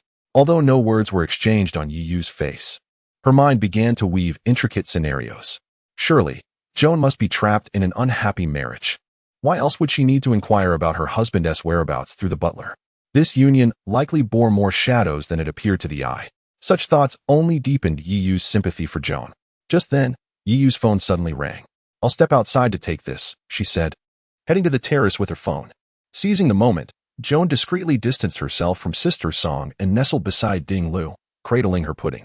"Ding Lu, I have something to ask you," Joan began. "Joan, spare me the words. I understand your predicament." Before Joan could finish her sentence, Ding Lu had firmly grasped her hand. "What predicament does she have?" Joan thought, taken aback. To her astonishment, Ding Lu's eyes brimmed with tears as she resolutely stated, "Rest assured, I will safeguard your secret. Joan, I can only hope your sacrifices are not in vain, and that your choices are wise." Joan found herself even more bewildered. Just as she was about to inquire further, Yi Yu's voice erupted from the living room, filled with indignation. "This is outrageous, utterly outrageous. What merits does Lin Anan possess that warrants such protection from young Master Hua? I can't bear to stay in this company for another moment." Joan returned to her seat with pudding just as Yi Yu re-entered. "What has happened now?" Joan asked. Unable to contain her frustration, Yi Yu thrust her phone towards Joan, exclaiming, "Look at our company's official blog. Is this how a person should speak? They not only refuse to support you, but also issue a statement claiming they will reflect on the moral conduct of their artists and resolutely eliminate industry undercurrents." The Weibo post that Yi Yu shared with Xiao and is the official account of Rainbow Entertainment, which primarily disseminates company statements and promotes the works of popular artists. Following the revelation of the scandal involving Xiaoan and Huang Zhihai, countless fans of Yi Chunguang flooded the official account, demanding a response from Rainbow Entertainment. Even a clarification or explanation for Xiao and would suffice. The official voice must be heard. However, after remaining silent for an entire day, Rainbow Entertainment's official account released a statement that read, "Our company will reflect on and strictly regulate the moral conduct of our artists, resolutely eliminating industry undercurrents. We have always been in action." This is precisely what the statement on Rainbow Entertainment's official account stated. Yi Yu exclaimed, "The company called to say they have clarified things for us. But look at this. Is this a clarification? This is clearly tarnishing your reputation further. As if you weren't already tarnished enough." It is no wonder that Yi Yu is infuriated. Rainbow Entertainment's actions are far more damaging to Xiao than silence would have been. They might as well have explicitly stated that the scandal involving Xiaoan and Huang Zhihai is indeed true. After carefully examining the statement from the official Weibo account, Xiaoan's gaze dulled slightly. She took out her phone and logged into Weibo. In recent days, she had changed the password and regained control of her Weibo account. Upon seeing her login, Yi Yu panicked. "Xiaoan, what are you doing? Don't rush into anything. Let's discuss it first. Don't act impulsively." Without raising her eyes, Xiaoan logged into her Weibo account and promptly unfollowed all company-related accounts, with the exception of Yi Yu and Ding Lu. She severed ties with the official Weibo accounts of Rainbow Entertainment, Rainbow Fashion, and Rainbow Media Limited, all of which were clearly affiliated with the company. Even Ho Yao's account was unearthed and unfollowed. To her surprise, she discovered that Ho Yao, the unscrupulous boss who viewed her merely as a stepping stone, was actually the first person she had followed upon her initial registration. Bravo, Xiaoan. This bold move ensured that everyone was aware the company's statement bore no relation to her. She refused to acknowledge it. While Yi Yu felt the situation had escalated, she could not suppress her astonishment. "How had I never noticed your audacity before? Your courage is commendable, my dear girl." Oh, if only Xiaoan had possessed this spirit of defiance earlier, their journey would not have been so arduous. However, Yi Yu paused to inquire, "But by unfollowing them, the entire world now knows of your rift with the company. What do you plan to do next? Do not forget, you still owe them money, and they are unlikely to let you off easily." Xiaoan replied, "Let us wait and see what they intend to do next. Rainbow Entertainment's sudden post must have some ulterior motive. Why else would they seek to undermine me? Despite my shortcomings, I am still an artist of the company, capable of generating revenue for them." As she waited, an unexpected caller reached out to her. It was Huatong, Ho Yao's sister, the esteemed young lady of the Hua family. Huatong is the foremost admirer of Yi Chun, having once confronted Xiao and with fervent determination. Yet now, during this phone call, he sobs, his voice faltering and fragmented. The purpose of Huatong's call is to inform Xiao and of a pressing matter. The root of it all lies with Lin Anan. The situation unfolded as Lin Anan stumbled upon an early script for Ming Shichuan, and she found herself enamored with the character Yi Mingxi. Naturally, as her agent, it was imperative for her to advocate on Lin and An's behalf, with Hui Yao steadfastly supporting her endeavors. Lin and An had recently starred in a wildly successful online drama, garnering substantial acclaim, popularity, and recognition for her acting skills. Even Huang Zhihai, due to past grievances with Qiaoan, was placated with financial incentives arranged by Hui Yao. Under Hui Yao's guidance, Huang Zhihai personally secured the leading role in Ming Sichuan for Lin and An. However, just a day before the official signing, the production team underwent a dramatic overhaul. Investors were replaced, distribution platforms shifted, and even Huang Zhihai's own position as a producer became uncertain. The newly appointed team surprisingly dismissed Lin and An, favoring the previously eliminated Qiao and for the lead role instead. At that time, Qiaoan was abroad, and the Ming Sichuan crew initially reached out to her agency, Rainbow Entertainment. Eventually, they also contacted Yiyu. This indicates that the higher-ups at Rainbow Entertainment were fully aware of the production team's intentions to cast Qiao in the principal role. Amidst these developments, it was not long before Huang Zhihai's situation came to light. The official Weibo account of Rainbow Entertainment subtly hinted at a matter involving Qiao's questionable integrity. The underlying implications and objectives are almost self-evident. I never imagined my brother could be this kind of person. Throughout my life, he has always been the one who cared for me the most. Yet before Lin Anan, he actually struck me. Qiaoan, I lack the courage to expose their deceit. I cannot bring myself to reveal to everyone that my brother is such a person. I am truly sorry. The sound of Huatong's sobs resonated from the other end of the line. She had just uncovered the truth, realizing that the two men she cherished so deeply had both deceived her. Huatong loved Yiqing Wang and held an even deeper affection for her biological brother, Hui Yao, her lifelong idol. I apologize. I have come to understand that the rumors surrounding you and Yiqing Wang are false, and I am aware that my brother has played a part in this deception. I also know you struck Huang Zhihai, and I heard the argument between him and my brother. My brother paid to settle the matter. Yet I lack the courage to expose all of this to the public. I cannot tell everyone that they have been misled. I recognize that you are the victim, but I am bound by my responsibilities to the Hua family, and I cannot publicly oppose Hui Yao. Qiaoan, this is all I can share with you. I can only promise that Huatong will never allow Lin Anan to cross the threshold of the Hua family. For anything else, should you need assistance, feel free to reach out to me at this number. Apologies. After uttering the word sorry, Huatong swiftly terminated the call, leaving Qiaoan no opportunity for further inquiry.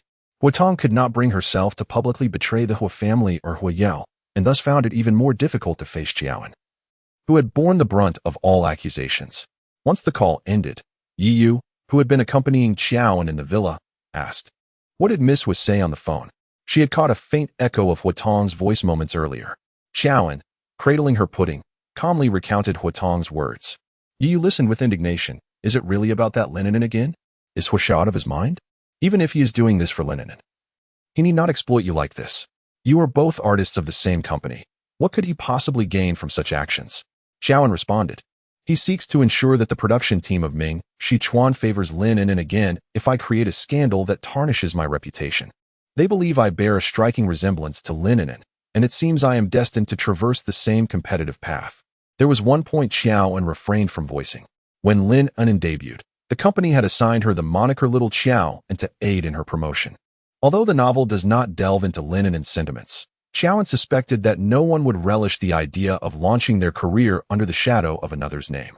The only solution was not merely to surpass that individual, but to utterly obliterate their presence from the public eye, ensuring peace of mind.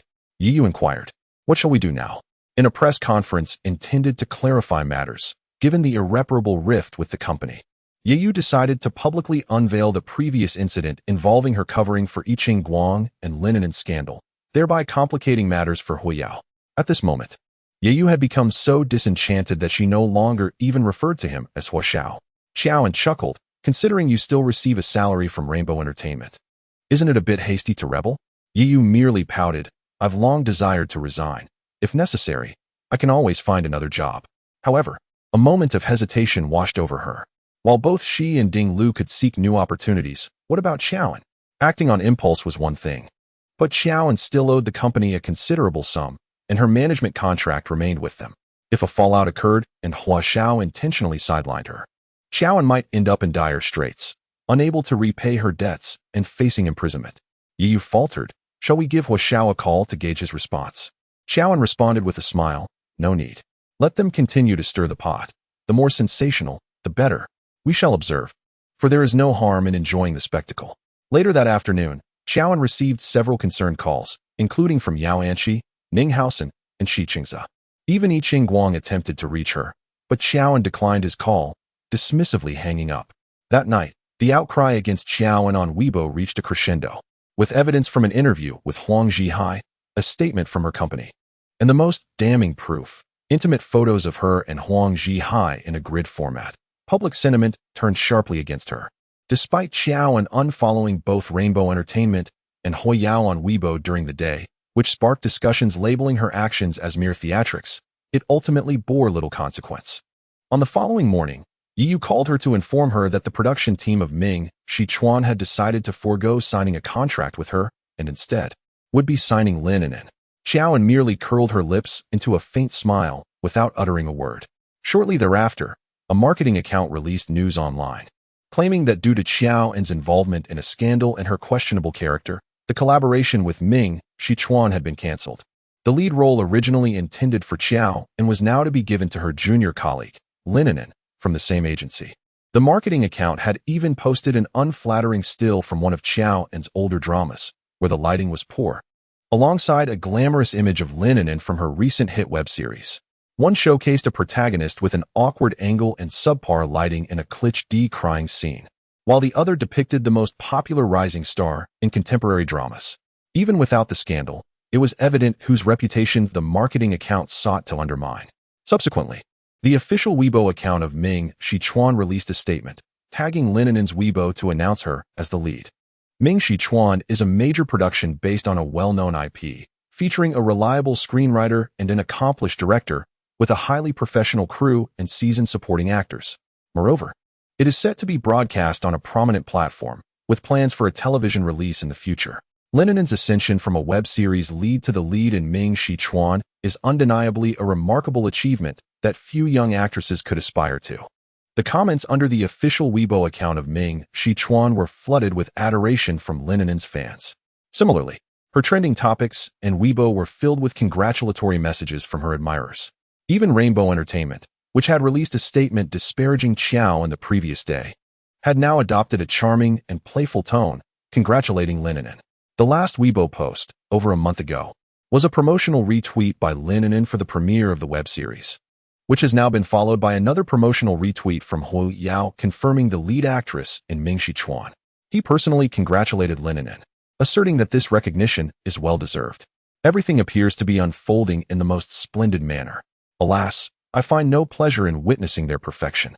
Within the luxurious confines of the Yunding Peninsula villa, Xiaoan leisurely groomed her cat, Pudding, as Yiyu approached her. The more they revel in their success, the harder they shall fall in due time, she remarked. Yiyu, curious, inquired, Xiaoan, do you have a plan? Please, share your method with me. Xiaoan tilted her head and blinked. It's a secret. Yiyu sighed, forget that. I came to discuss something important. You mentioned you've been declining events lately. So I postponed all your engagements, as most of the recent requests have come from untrustworthy interviews. However, a situation has arisen. Tomorrow, we were supposed to visit the Star Orphanage. You haven't forgotten, have you? I came to ask if we are still going. The mention of the Star Orphanage caused Xiao to squint slightly, completely unaware of what it entailed. I knew you had been busy lately and might have forgotten. Given the current circumstances, it may not be the best time to go out, but the children you sponsor are undoubtedly eager to see you. After all, you agreed to meet once a year. Yiyu handed Xiao a bag. Look, these are drawings from the children sent by the director. If I may say, Joanne, your kindness is truly remarkable. Despite your modest financial circumstances, you have steadfastly supported them since the tender age of 18. 5 years have swiftly passed. Few celebrities possess such selfless dedication without seeking fame or fortune. Joanne accepted the bag handed to her by Yiyu, listening intently as Yiyu spoke, while she extracted the vibrant drawings within.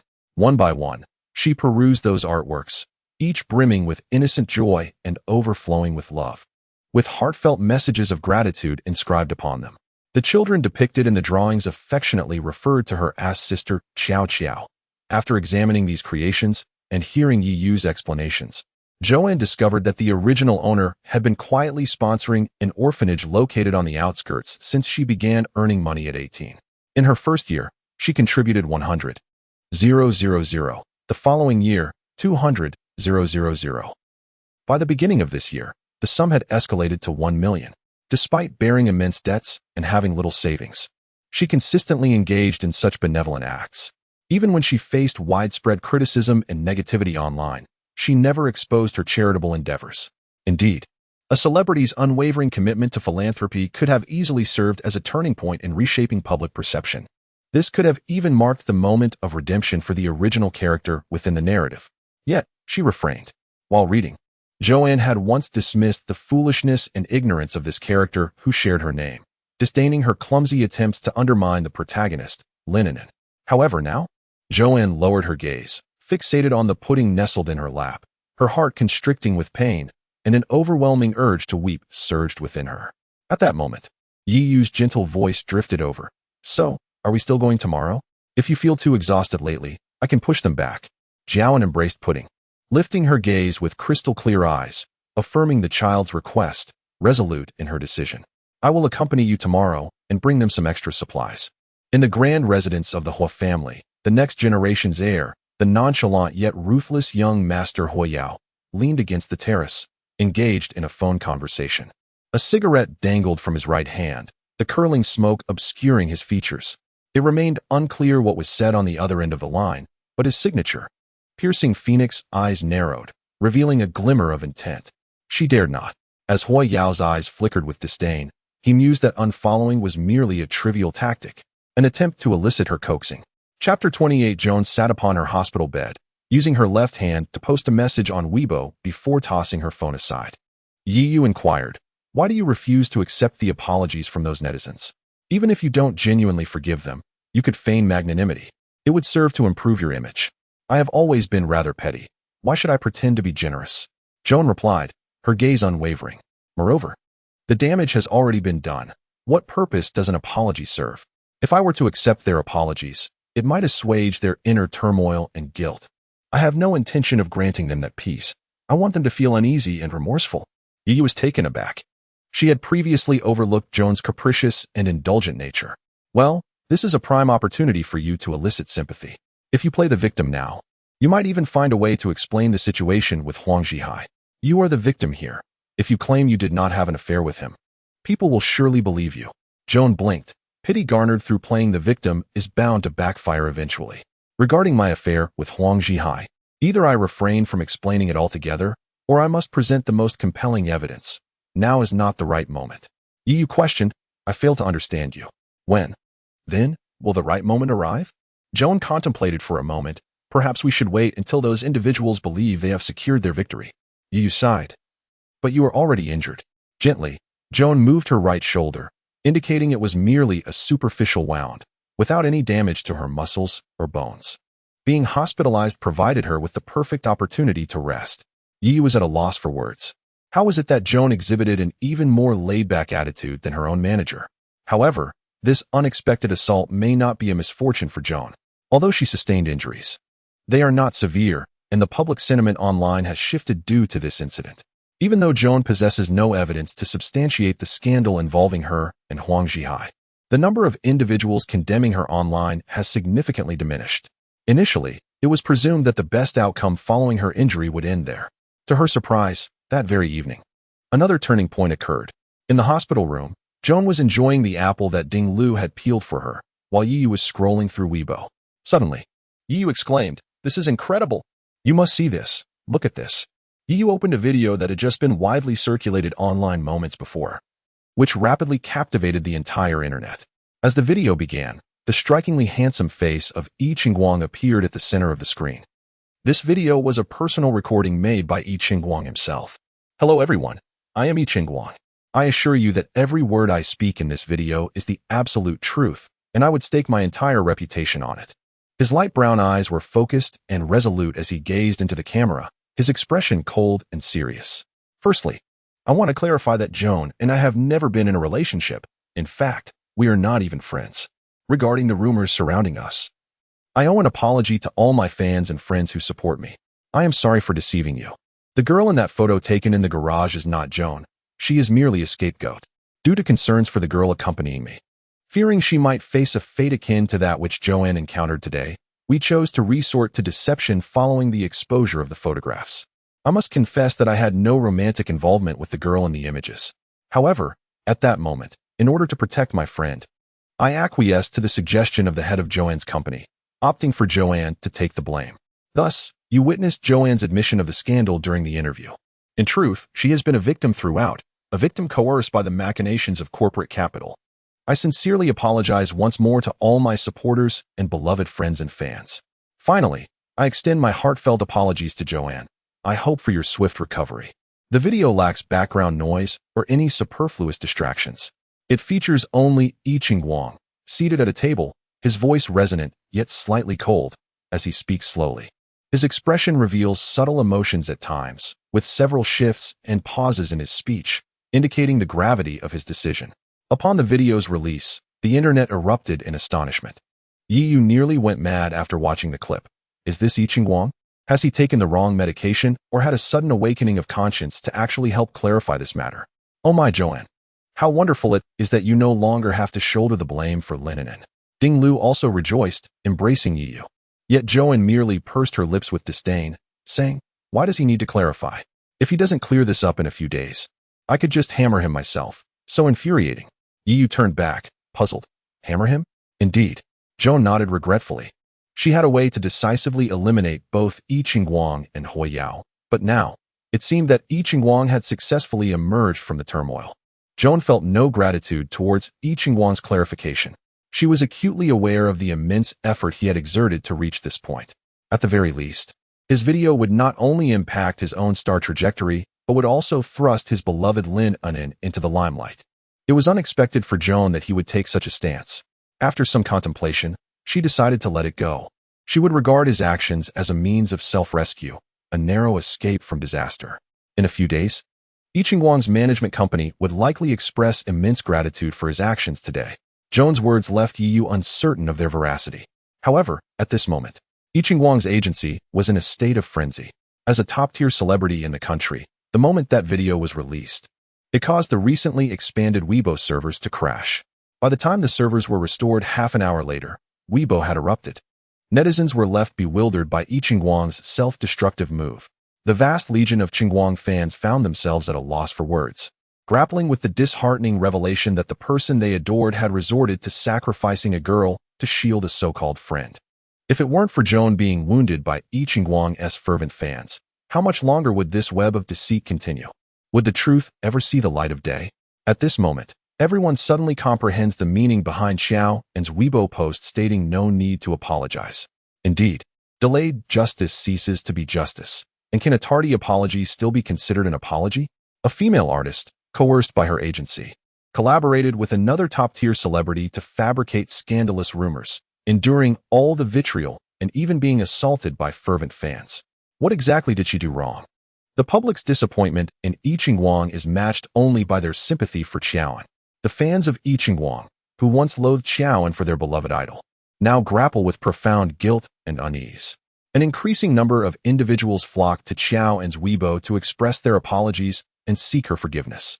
Yet aside from that apology, which she dismissed with "I don't need it," she has remained silent on her most recent post. That very night, Yiqing Wang faced the nadir of his career. Countless fans withdrew from Yiqing Wang's forum and fan groups, leaving behind farewell messages in his trending topics. Nevertheless, many devoted fans chose to remain, asserting that their idol's decision to stand up at this moment is a testament to courage, and thus they are willing to accompany him.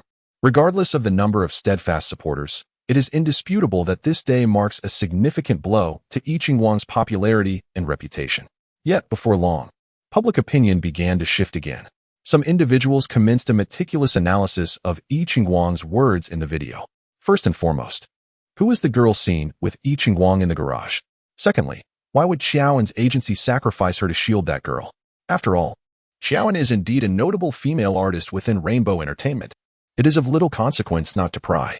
This in-depth investigation has suddenly unearthed Linen, who has been lurking in the shadows. Even though Hua Yao had orchestrated a team of online supporters behind the scenes, certain marketing accounts, eager for fame yet unremunerated, would not let this opportunity slip by. One particularly audacious account boldly published an extensive Weibo post. The true romantic partner of Yi Qingguang revealed, an exhaustive expose of the mysterious connections behind Lin and An. This lengthy post commenced by juxtaposing candid photographs of Lin and An from various angles with the infamous garage image, affirming that she was indeed the individual captured accompanying Yi Qingguang. Subsequently, it meticulously analyzed Lin and An's career trajectory and the resources she had garnered since her debut, asserting that she is the true darling of Rainbow Entertainment. Conversely, Xiao An's career has been stagnant ever since Lin and An joined the company, clearly indicating that she has been abandoned by the agency.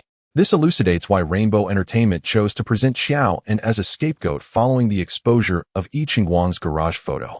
The marketing account concluded, one is a newcomer vigorously promoted with substantial resources by the company, while the other is an elder cast aside. Capital will invariably opt for the most advantageous choice, leaving the pitiable Xiao An as a discarded pawn.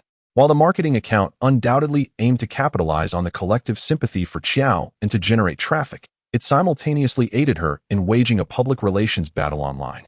She is once again thrust into the spotlight to bear the brunt of the top-tier celebrities' controversies, besieged by fervent fans, and pushed by the company to serve as a stepping stone for younger talents. In such circumstances, such experiences, it would not be an exaggeration to say that listeners are saddened and onlookers brought to tears. The vast online community seems to empathize with Xiao An to the core. Her exceedingly willful statements on Weibo have been interpreted by netizens as a final display of defiance. In a fleeting moment, numerous comments emerged online advocating for Xiao An. Criticisms directed at Yi Qingguang, the entertainment company Rainbow Entertainment, and particularly at Lin and An, who reaps the benefits of another's toil, became increasingly unrestrained. When marketing accounts revealed that the female lead role in Mingxi Zhuan was initially intended for Xiao An but was usurped by Lin and An, a significant wave of netizens flocked to the official Weibo of Mingxi Zhuan, fervently demanding that the production team terminate their contract with Lin and An and engage Xiao An instead. The collective psyche was engulfed by overwhelming sympathy, as the public resonated with the plight of Xiao An, perceiving her struggle as a reflection of their own experiences of oppression in the workplace and in life. However, Rainbow Entertainment, or rather Huiyao, would never permit Xiao An to triumph through public sentiment. That very night at 11:30 p.m., Rainbow Entertainment abruptly released a statement. Rainbow Entertainment stated, "We have always treated our artists equally, while we would prefer not to clarify certain misunderstandings. In order to protect the reputation of our other artists amidst this silent war, we must reluctantly provide an explanation. Our artist Xiao An has, over the years, frequently exhibited unprofessional behavior in her work, showing disdain and disrespect towards other collaborators, and has displayed a lackadaisical attitude towards her duties, thereby hindering her own artistic career. Moreover, during the subsequent resource negotiations, unethical tactics such as underhanded rules were employed with increasing frequency. For instance, the scandal involving the renowned producer Huang Zhihai transpired in private, in violation of the company's professional ethics. Upon learning of this incident, the company preemptively terminated the collaboration between him and Huang Zhihai to prevent the scandal from escalating, and proactively reported the matter to the production team of Mingxi Zhuan, recommending another artist, Lin and An, to replace the discredited individual. As for the rumors implicating Xiao An, Lin and An, and Yi Qingguang, Rainbow Entertainment refrained from mentioning them in their official statement. Simultaneously, they orchestrated a covert campaign involving numerous online influencers, who hinted mysteriously on Weibo. They suggested that Rainbow Entertainment had long been aware of the rumors surrounding Xiao An and Huang Zhihai, and, fearing the impact on the company's image, seized the opportunity when photos of Lin and An and Yi Qingguang enjoying a friendly outing surfaced. Due to the striking resemblance between the two actresses, they posited that Xiao An would replace Lin and An in the scandalous narrative with Yi Qingguang. This maneuver was designed to safeguard Xiao An, firstly, to ensure Huang Zhihai would refrain from disclosing any information out of respect for Xiao An's relationship with Yi Qingguang, and secondly, to foster disbelief among the public should the scandal ever come to light. After all, without those photos, who would believe that Yi Qingguang's girlfriend would acquiesce to the advances of an older, unattractive producer? It infuriates me. Rainbow Entertainment has no shame. They dare to label you as a disreputable artist, claiming your moral decay necessitated Lin and An's substitution. I can't hold back any longer. I will take to Weibo to clarify this. After perusing the latest news on Weibo, Yu felt an overwhelming urge to smash her phone. She was perplexed by Qiaoan's mention of hammering the other party and could no longer tolerate the situation. Just then, Qiaoan called out to her once more. Yu's eyes reddened with fury. What are we waiting for?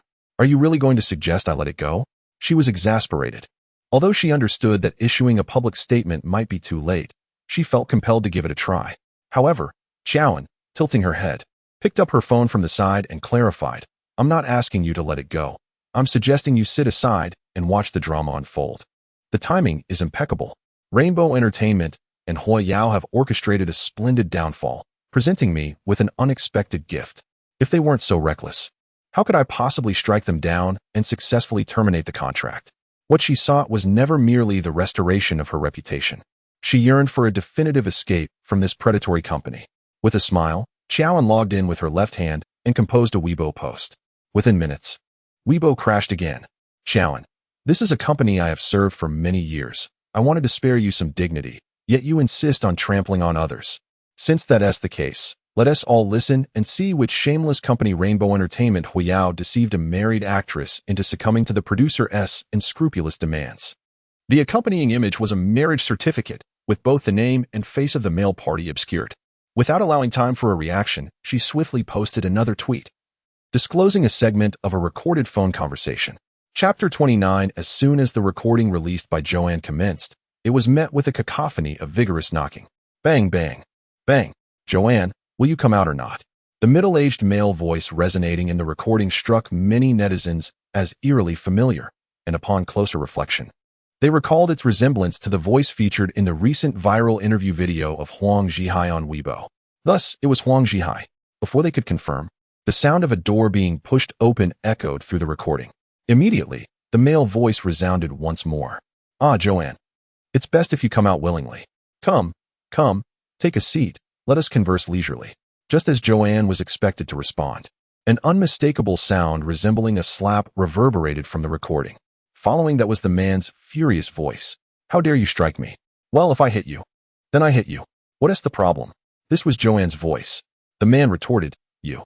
Joanne's voice rang out again, luring young girls to hotel rooms under the pretense of discussing scripts. Such tricks are hardly new to you, are they? How did you present this to my company?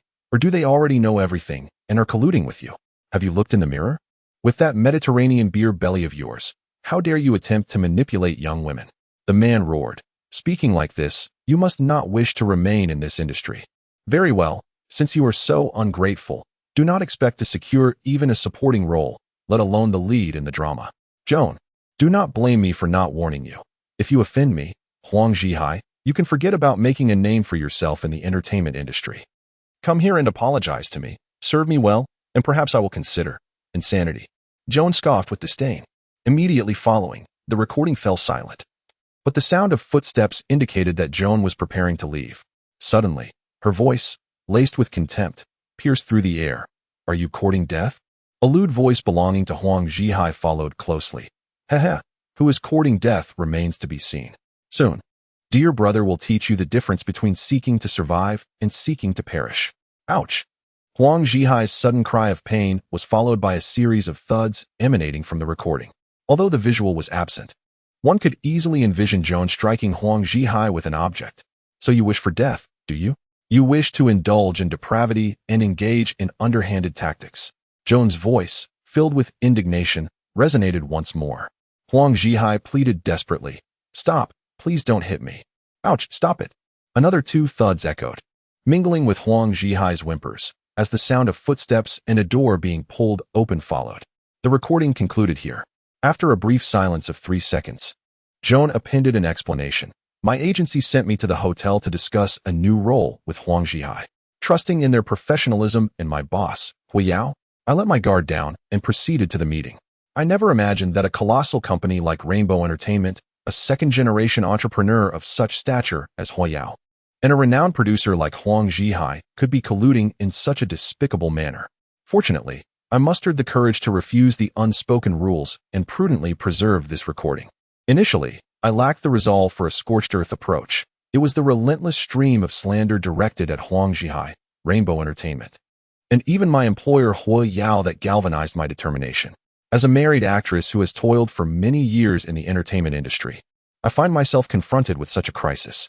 I wonder how arduous the environment must be for aspiring actors, like myself, who are in even more precarious situations. I hope for an improvement in our industry and wish for the reduction of powerful yet unethical entities like Rainbow Entertainment and Huiyao. Here, I officially propose my contract termination with Rainbow Entertainment. Following the release of Xiaoan's recording, Weibo was incapacitated for over 30 minutes. This occurred right after the platform had been recently expanded following the viral release of a self-made video by Yi Qingguang. This incident indirectly attests to the profound impact and far-reaching implications of Xiaoan's revelations.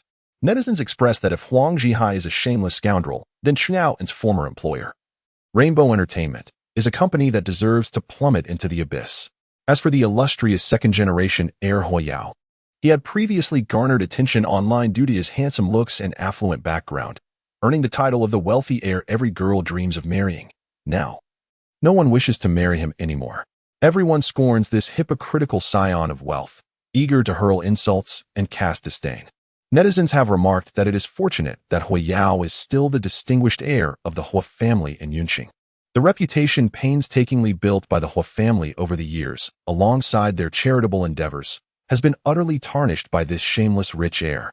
His family is not devoid of wealth, nor is the entertainment industry lacking in resources. Yet he allows a married female artist under his management to cater to an old lecher like Huang Zhihai. What could he possibly gain from this? It is nothing short of a blatant endorsement of patriarchal values, treating women as mere instruments. What is most reprehensible and disgraceful is the response from Rainbow Entertainment and Huiyao following the revelation of this incident. Rather than seeking justice for their own female artist, they have thrown Xiaoan under the bus. The public relations statement previously issued by Rainbow Entertainment was filled with righteous indignation. Yet their actions now reflect a harsh and profound betrayal. Their official Weibo account has repeatedly claimed a refusal to collaborate with morally tarnished artists, asserting that they cannot shelter those stained by ethical blemishes, yet the true moral failings lie within themselves. No wonder Xiaoan has been neglected by the company for the past 6 months. No wonder she has been thrust into the role of scapegoat. It seems she has been isolated for refusing to wallow in this murky cesspool of corruption.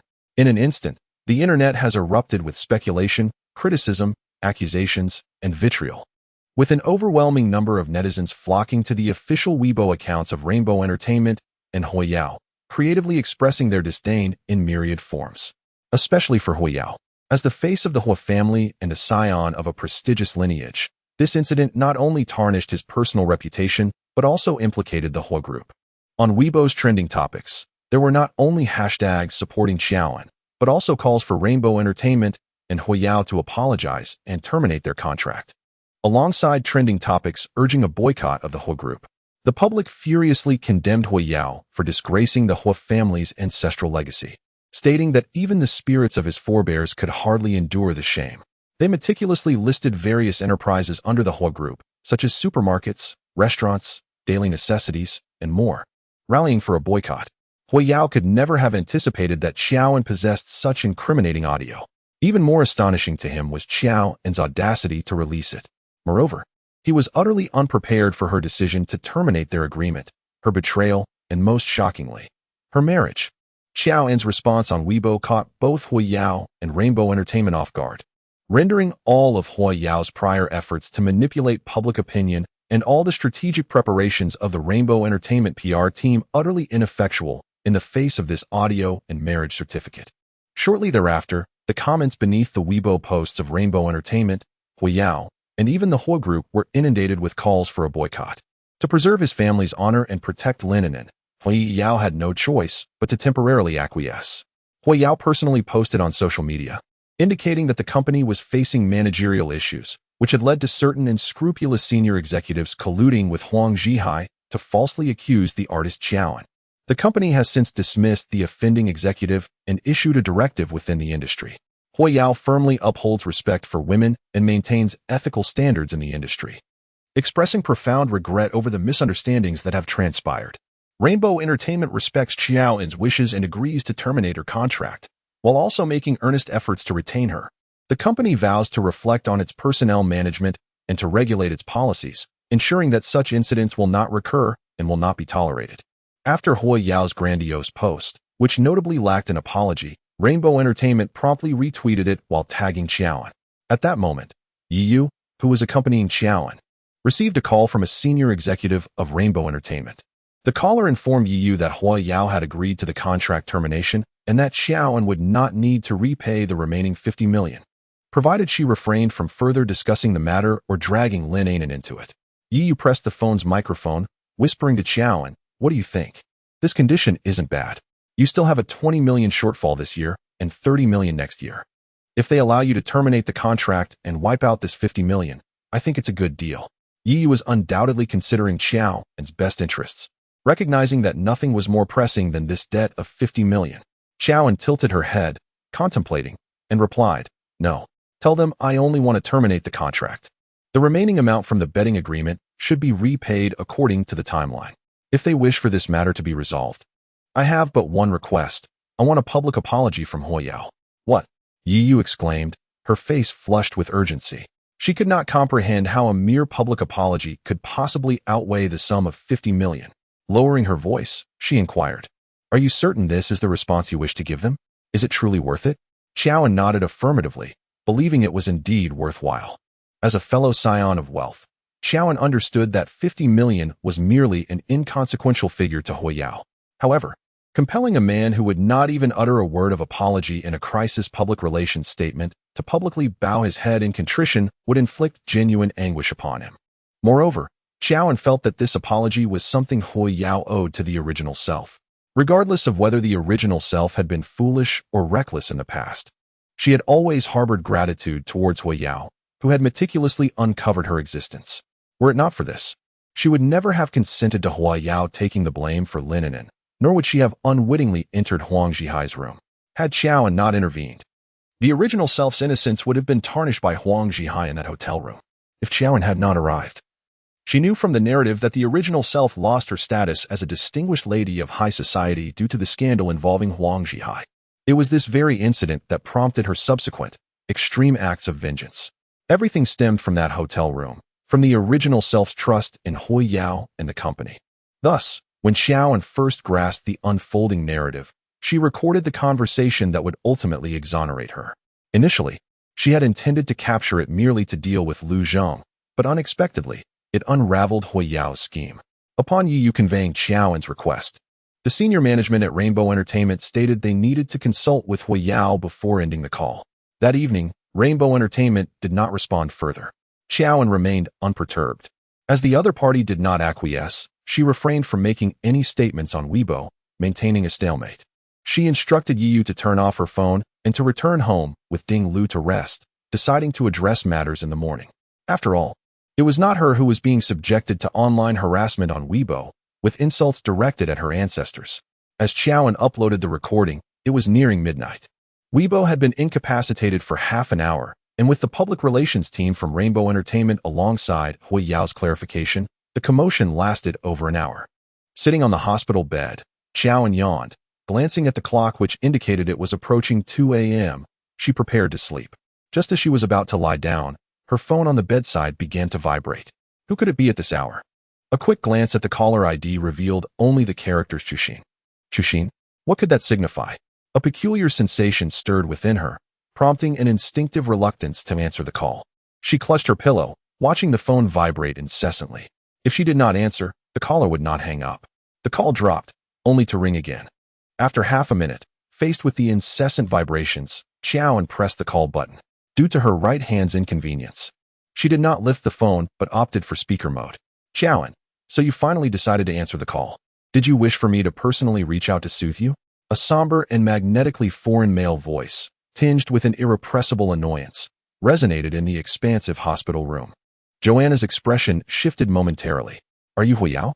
She had never encountered Hui Yao in person. She had merely researched the profile and appearance of this ruthless scion of wealth online during her late-night study sessions, and naturally, she had never heard his voice. Yet, the brooding and self-important tone that reached her at this moment could only belong to Hui Yao. As expected, the man on the other end of the line let out a cold laugh upon hearing her words. "What? You still haven't terminated our agreement? And you don't even know who I am?" Joanna smirked, unabashedly retorting, "No, It's just that your voice has become even more repugnant since the last time I heard it. I almost thought I had mistaken you for someone else. You. Huiyao was taken aback by Joanna's audacity to confront him. His tone faltered slightly. So you've grown a spine and learned to talk back, Joanna. Quite impressive. Joanna replied with a light hum. You're right. I believe I am quite well in my current state. Huiyao. Joanna. So, what brings you to call me at this late hour?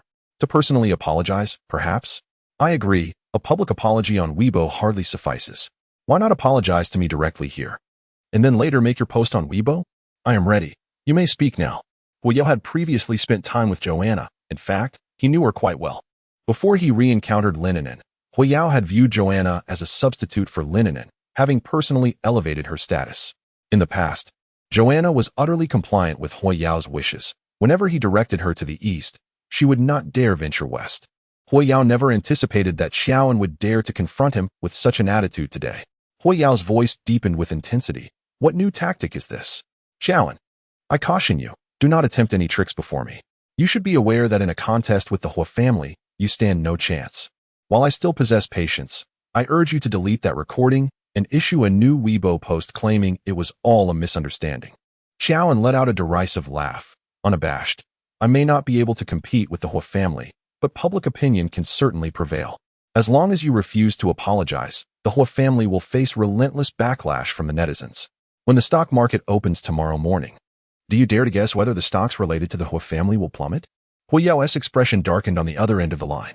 He had not anticipated that a vain little star, whom he had always dismissed, would possess such knowledge of the stock market. Xiaoan continued, Are you furious? If so, you should hasten to apologize to me. Otherwise, when the Hua family stocks decline, you will find yourself even more agitated. Silence lingered on Huiyao's side for an extended period. Xiaoan understood that Huiyao was a proud individual, looking down on others, and at this moment, he was likely wrestling with his own thoughts. She decided to remain silent, patiently awaiting Huiyao's decision. The atmosphere in the room grew tense, awaiting his apology. 1 second. 2 seconds, 3 seconds later. Huiyao's deep, somber voice broke the silence once more. I thought you had learned your lesson this time. But it seems you have not changed at all. Everything you do is merely aimed at an unable to tolerate my affections for her. You concealed from me the fact that you have entered into matrimony, and you chose this precise moment to announce your nuptials, believing that I would somehow be affected? How utterly laughable. He let out a scornful chuckle. Let me tell you, Xiaoan, no matter what you do, I remain unimpressed. Do you truly think I am powerless against you? Perhaps we should converse. Does your current husband know that your heart still lingers with another man? How absurd. Xiaoan was about to unleash a torrent of invective when Huiyao's deep, brooding voice suddenly rose. Does he realize that your marriage to him is merely an act of spite towards me? Xiaoan. Upon hearing Huiyao's final remark, her doe-like eyes quivered, leaving her momentarily stunned. Xiaoan's thoughts spiraled back to the locked application on her phone. Titled Secret Diary, there were still enigmas surrounding her former self that required resolution. For instance, the password for the private diary app, the whereabouts of the 70 million she had lent out. Why she had so eagerly complied with Huiyao's requests to shield him. Was it solely out of gratitude? Moreover, she had just discovered Huiyao's contact labeled First Intentions in her former self's phone. Xiaoan's heart skipped a beat, a chilling premonition washing over her. At that very moment, a disturbance echoed from the corridor outside her hospital room. In the next instant, the door to her room swung open. As she lifted her gaze, her eyes locked onto a pair of dark, elongated orbs that pierced the dimness. Xiaoan's petite face expressed surprise, her pupils flickering. Incredulity widening as she beheld the man who had appeared at her door without warning. Previously, every encounter with the impeccably dressed Lu Zheng exuded an air of aloofness and grandeur, yet now, a fleeting glimpse of disarray crossed his striking and profound features. Even his meticulously pressed suit appeared slightly disheveled. Xiaoan blinked, questioning her own perception. How could such a stoic man, whose emotions were typically veiled, betray a flicker of panic in his eyes, just as she was about to speak? Her phone resting on the bedside table suddenly erupted with Huiyao's sinister voice. Why the silence? Have you succumbed to fear? Xiaoan shut her eyes, realizing she had momentarily forgotten about Huiyao on the other end of the line. Instinctively, she reached to end the call, but in her haste, she neglected her injured right hand, nearly aggravating the wound. She gasped in pain, and Huiyao's ominous threat echoed again. Understanding your fear is a start. Delete the Weibo post and inform everyone that this is merely a misunderstanding. If you comply, renegotiating your contract or exchanging resources is just a matter of a word. Even the 50 million you owe the company could be wiped clean. Before Qiaoan could absorb the entirety of Ho Yao's ultimatum, she noticed the man standing at the doorway, his expression dark and stern, striding towards her. In an instant, Lu Zheng seized the phone from the bedside. No need for that. The 50 million will be transferred to your company's account by tomorrow morning, he stated in a low, grave tone, a barely perceptible fury simmering beneath his cold demeanor. Ho Yao's brow furrowed in surprise, clearly taken aback by the presence of another during his conversation with Qiaoan. Who are you? He instinctively inquired. Beneath his wicked, phoenix-like eyes, a fleeting glimmer of darkness passed, unnoticed even by himself. Lu Zheng held his phone to his ear with his right hand, and as he lowered his gaze, he caught sight of Qiaoan sitting on the hospital bed, her head tilted back to look at him. With her chestnut, cascading curls spilling over her shoulders, Qiaoan gazed at him intently, her translucent apricot eyes sparkling with a blend of curiosity and mischief.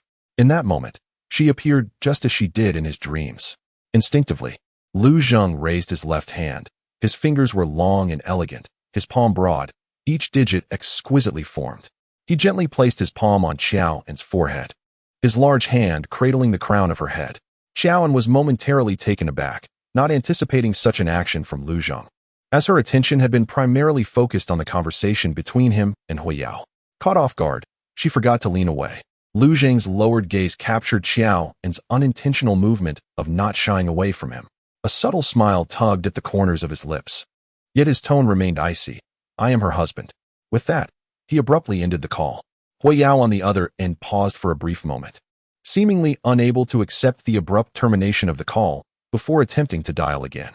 Lu Zheng, without even glancing at his phone screen, flipped the device over and placed it face down on the table, immediately powering it off. Qiaoan let out a sigh of relief, grateful that Lu Zheng had not seen the words initial intention displayed on the screen.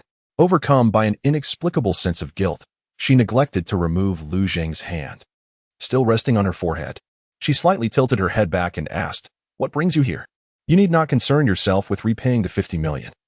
There remains a year and a half until the deadline. She was unable to finish her sentence when suddenly a chill enveloped her right shoulder. Clad in her hospital gown, she felt the buttons at her collar being undone by Lu Zheng. The collar was pulled apart, and Qiaoan's breath caught in her throat. That insufferable old man. Not only did he ignore her attempt to push his hand away from her forehead, but he audaciously pressed further. How could he return and immediately begin to undress her? Chapter 30. Joan instinctively attempted to brush away Lu Zheng's hand. The man, however, leaned closer, his sharply defined features hovering before her. Joan felt her breath catch. Lu Zheng was too near, his strikingly deep and angular visage now vividly before her. This proximity made her uncomfortable. Does it hurt? He suddenly inquired, his voice low and mellow. Joan paused momentarily. Not really. Lu Zheng's expression darkened slightly, as if he found her words hard to believe. His cold gaze lingered on the neatly bandaged medical gauze, for the wound had been thoroughly treated, preventing any rash action. Don't be so stubborn in the future, he said, as he carefully adjusted Joan's hospital gown, fastening each button with precision. His long, fair fingers appeared exceptionally graceful in the light. Joan pressed her lips together, initially intending to dismiss his concern. Yet, recalling his earlier words to Ho Yao, she recognized he had defended her in front of others. Furthermore, her public declaration of her marital status had inadvertently entangled Lu Zheng in the chaotic affairs of the entertainment world. Her expression softened as she spoke gently. It's not about being stubborn. It's simply something I could handle on my own. Handle it to the extent of needing hospitalization?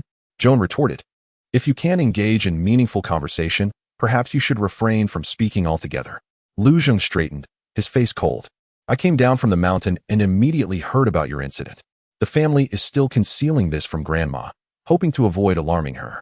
The implication was clear. Should news of Joan's troubles reach old Lady Lu, it could spell disaster. Joan initially furrowed her brow in slight displeasure, but upon hearing Lu Zheng mention Grandma Lu, her heart softened a degree.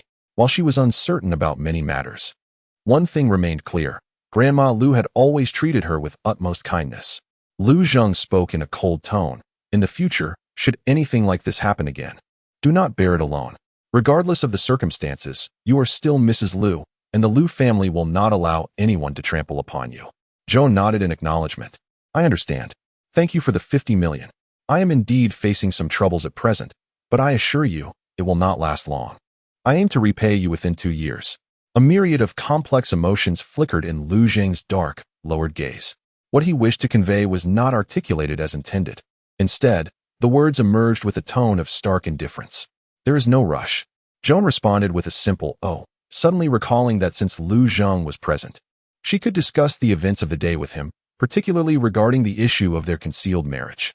Although the agreement indicated that the original owner had opted for secrecy regarding their marital status, Liu Zhang, as her nominal husband, ought to be informed after she publicly acknowledged her marriage. At the very least, they should prepare for the possibility of their true identities being unearthed by the media in the future. By the way, there is something I need to tell you. I disclosed our marriage online today. I know, you did well, Liu Zhang remarked, gazing at her with an upward tilt of her face. A hint of warmth in his voice. Joan replied, well?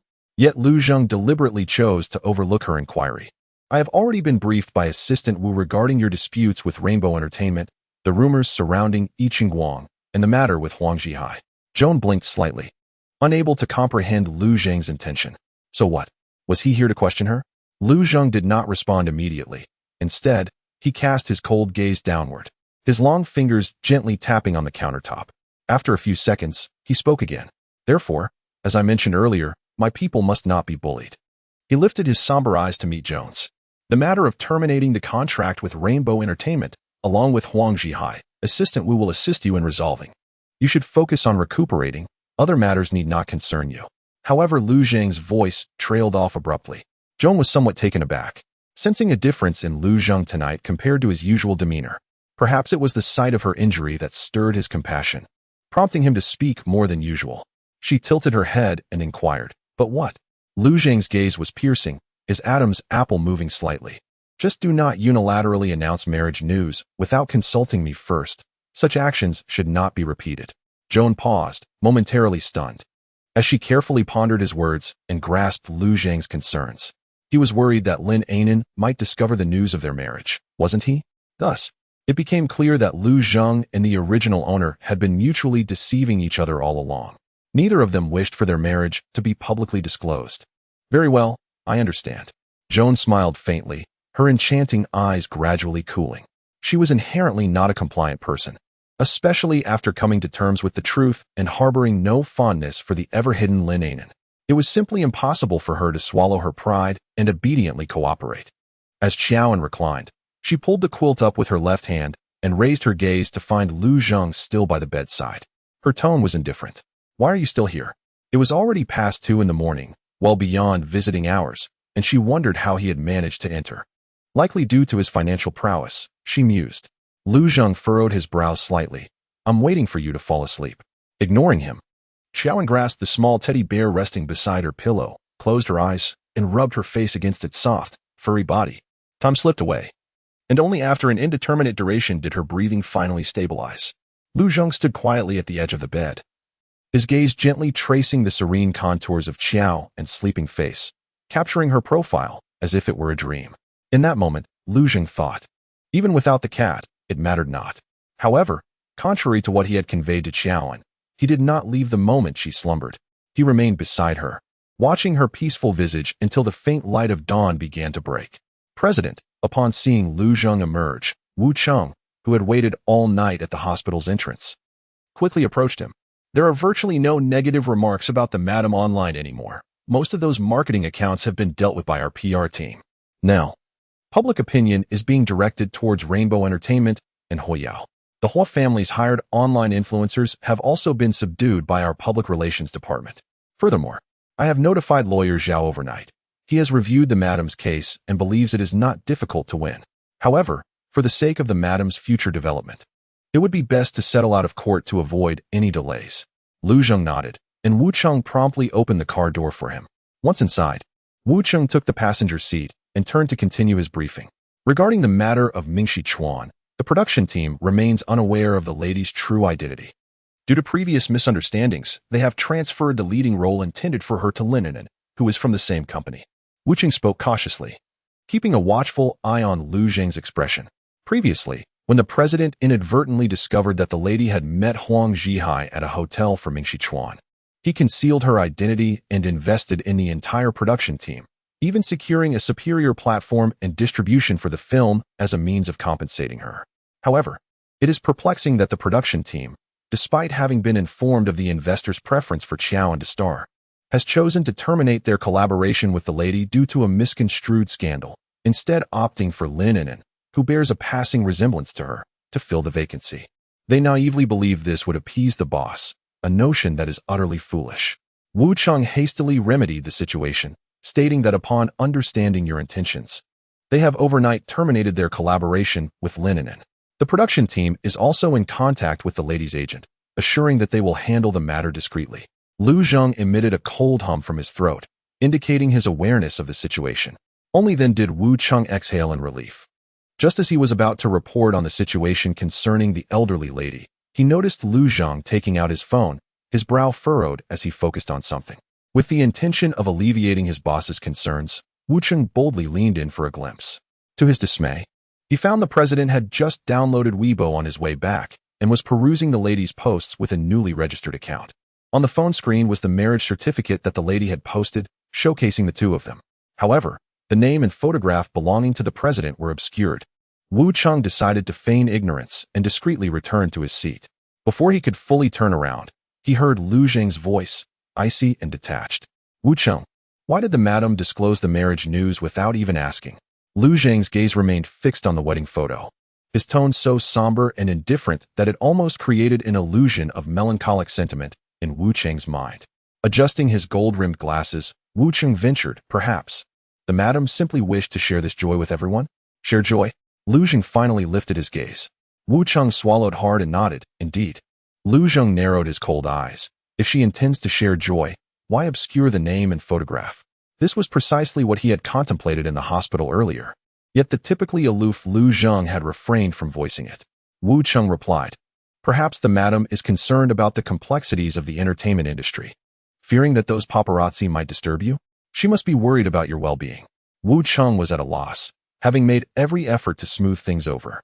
He had initially assumed that the president would scoff at such an implausible explanation. However, upon concluding his words, he noticed a flicker of understanding in the man's otherwise bleak and shadowed gaze. It made sense. Lu Zheng nodded, and the frost in his eyes seemed to thaw slightly. Even the taut line of his jaw appeared to relax a fraction. Wu Cheng, though he had sensed the president's extraordinary concern for his wife, now found himself acutely aware that he had previously underestimated this attention. Instantly, he sat up straight, silently vowing never to offend the lady again. A sleek black luxury car glided into the Yunding Peninsula community. Having received prior notification of the young master's imminent return, Sister Song was already waiting at the villa's entrance. As soon as she spotted Lu Zheng's arrival, she hurried to greet him. Sir, I have prepared breakfast for you. You must be hungry, having returned so late. Nearly at 5 a.m, Sister Song exclaimed. There's no need. I shall rest in my room, Lu Zheng replied, lacking any appetite, and he swiftly ascended the stairs. Unable to persuade Lu Zheng to partake in breakfast, Sister Song could only sigh and inform the chef to clean up. Just as she turned away, a sudden realization struck her. Oh no, the lady's pudding was still in the bedroom, and the Sir detested cats. Upon entering his bedroom, Lu Zheng did not switch on the lights. He removed his tie and jacket, unbuttoning his shirt as he made his way to the bathroom. Just as he undid the final button and prepared to step inside, a long, delicate meow echoed from behind him. Turning back, his cold, dark eyes collided with a pair of striking cerulean ones in the darkness. Chapter 31. Lu Zheng promptly turned on the room light. Under the illumination, he distinctly observed a familiar feline figure nestled on the marital bed shared with Qiaoan. It was a fluffy, well-fed ragdoll cat, its coat pristine and plump. The cat's azure eyes squinted into narrow slits in response to the sudden brightness. Most cats, when confronted with strangers, would bristle their fur, arch their backs, and emit low growls to intimidate. However, Pudding was different. Being timid, he merely flicked his hefty tail and scurried behind a cushion upon recognizing Lu Zheng. Issuing plaintive mews that seemed to plead for help, Lu Zheng remained contemplative, taken aback by the unexpected presence of a cat, particularly one that bore an uncanny resemblance to the ragdoll he had encountered in his dreams. His usually frosty gaze betrayed a myriad of unspoken emotions. At that moment, a knock sounded at the door, revealing Song Sa's presence. Lu Zheng casually fastened his button and opened the door a crack, his expression icy as he inquired, "What is it?" Song Sa hesitated, her voice faltering. "I hope the young master has not caused any trouble." She continued, "I sincerely apologize, sir. It was my oversight. I forgot the young master was still in the room, and I shall retrieve him at once." As she attempted to push the door open to fetch pudding, Lu Zheng firmly held it shut, preventing any movement. Song Sa questioned, "Sir?" With a deepening seriousness in his gaze, Lu Zheng asked sternly, "Who is the young master?" He harbored suspicions, yet dared not confirm them. Song Sa replied, "It is the cat that madam has raised." "Do not be angry, sir," the elderly lady spoke. "You are often away from home, and it is only natural for madam to feel lonely. Keeping a cat provides companionship." She further remarked, "Since it is madam's cat, it belongs to the Lu family as our little master. Sir, you cannot simply abandon it." Fearing that sir might discover madam's secret feline companion, Sister Song hastily invoked the elderly lady's authority. To her surprise, sir received her words with an unperturbed demeanor. "I understand." Lu Zheng's voice was low. "The cat shall remain in the house. You may leave now." Sister Song stood dumbfounded. Had she heard correctly? Sir intended to keep the little master? Just as she was about to depart, Lu Zheng called her back. "Is there something else, sir? Pray tell, what is the little master's name?" After a brief moment of confusion, Sister Song realized whom Lu Zheng was referring to. "His name is Pudding, as chosen by madam." Pudding. Lu Zheng's dark eyes deepened with contemplation. The name resonated with the cat he had encountered in his dreams, the one that had been affectionately petted by Joanne and cradled to sleep. A plush creature that showered him with gentle kisses. He closed the door and turned back to gaze at the cat concealed behind the cushions. His expression now layered with complexity. Leaning against the door, Lu Zheng locked eyes with the timid Pudding on the bed. Minutes passed before he finally approached the balcony and retrieved a packet of freeze-dried treats from the cabinet. Meow. Pudding, hidden behind the cushions, wagged his tail and plump body leaped down from the bed, making his way to Lu Zheng's feet. Meow. Meow. Pudding nudged Lu Zheng's pant leg with its head. Lu Zheng gazed down at the cat hair clinging to his trousers, his brow slightly furrowing. Yet, despite his disdain, he still retrieved a piece of freeze-dried treat and offered it to Pudding. The gluttonous ragdoll cat, reminiscent of its behavior in dreams, crunched the treat with delightful fervor. Lu Zheng observed the feline's eating habits, his dark eyes deepening in contemplation. "From now on, it shall call me father." Meow. Meow. The following day, as Qiaoan awoke, Yiyu arrived with auspicious news. It seemed that something unforeseen had transpired at Rainbow Entertainment. As they agreed to terminate the contract after just one night, they no longer dared to threaten her with the agency contract, nor did they mention the betting agreement. Furthermore, the company benevolently settled the wages for Yiyu and Ding Lu, permitting them to depart with Qiaoan. In addition, to everyone's astonishment, a person of such stature as Hui Yao issued a public statement on Weibo this very morning, formally apologizing to Qiaoan. He apologized? Qiaoan rebooted her phone and logged into Weibo, only to find Hui Yao's apology trending at the top of the hot search list. She had not anticipated that events would unfold so smoothly. Even though she was aware that Lu Zheng would assist her in advancing the 50 million, the situation remained precarious. Hui Yao held her agency contract in his grasp, and as long as he refused to release her, he could effectively keep her in obscurity for 2 years. "Your phone was off. This morning, I received a call from Miss Hua. She mentioned that Mr. Hua personally sent someone to Linen's apartment, compelling Hua Xiao to make an appearance. Miss Hua remarked that the Hua family does not engage in morally reprehensible actions. Old Master Hua instructed young Master Hua to apologize to you, seeking to restore a sense of justice. Indeed, it was the patriarch of the Hua family who orchestrated this matter." Qiaoan was not surprised, for in the narratives, the old master serves as the greatest obstacle between Hui Yu and Linen. Regrettably, while old Master Hua possesses wisdom, Hui Yao is a scoundrel. Qiaoan's tone was indifferent. Yiyu inquired, "So what are your plans? Will you delete the recording from Weibo? Will you seek to gloss over matters with the Hua family?" "Of course, I will not delete it," Qiaoan replied without hesitation. "I never promised the Hua family I would remove that recording. Its presence will forever serve as a warning against individuals like Hui Yao." Yiyu pressed further. "And what about the Hua family?" Qiaoan stated, "Tell Hua Tong that I will no longer pursue this matter actively. As long as Hua Yao refrains from causing further trouble, I shall consider it as if I were bitten by a dog, having received my rabies vaccination, and thus move on. Yi Yu was at a loss for words, questioning, do you really want me to convey such sentiments? After a moment's contemplation, Qiaoan clarified, dogs are so adorable. How could Huiyao even be compared to them? Inform Huatong that as long as Huiyao remains composed, I will not revisit past grievances. Yi Yu, rendered speechless, reluctantly took her phone to call Huatong. Seizing the opportunity, Qiaoan navigated to Huiyao's Weibo and bestowed a like upon his apology post. A person as prideful as Huiyao would likely be infuriated upon seeing this acknowledgement. Qiaoan, you must earnestly tell me. Have you truly resolved to part ways with young master with this time? You are not merely staging a performance to provoke him, are you? Suddenly, Ding Lu grasped Qiaoan's hand, suppressing her excitement as she inquired with a tremor in her voice. Taken aback by Ding Lu's unexpected gesture, Qiaoan looked up to find Ding Lu's eyes, slightly reddened, gazing at her with earnest determination. Qiaoan. In that moment, she recalled the secret she had overheard during the phone call with Hua Yao the previous night. Lu Zheng had been present then, and upon awakening this morning, Yi Yu and the others had arrived. Qiaoan had yet to unlock the app named Private Diary. However, it seemed that her so-called privacy was not solely hers to keep.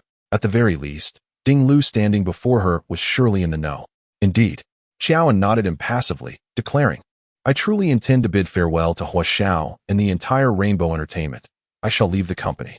Ding Lu's grip on Qiaoan remained firm. Initially, she struggled to fully believe Qiaoan's words, meticulously scrutinizing her expression.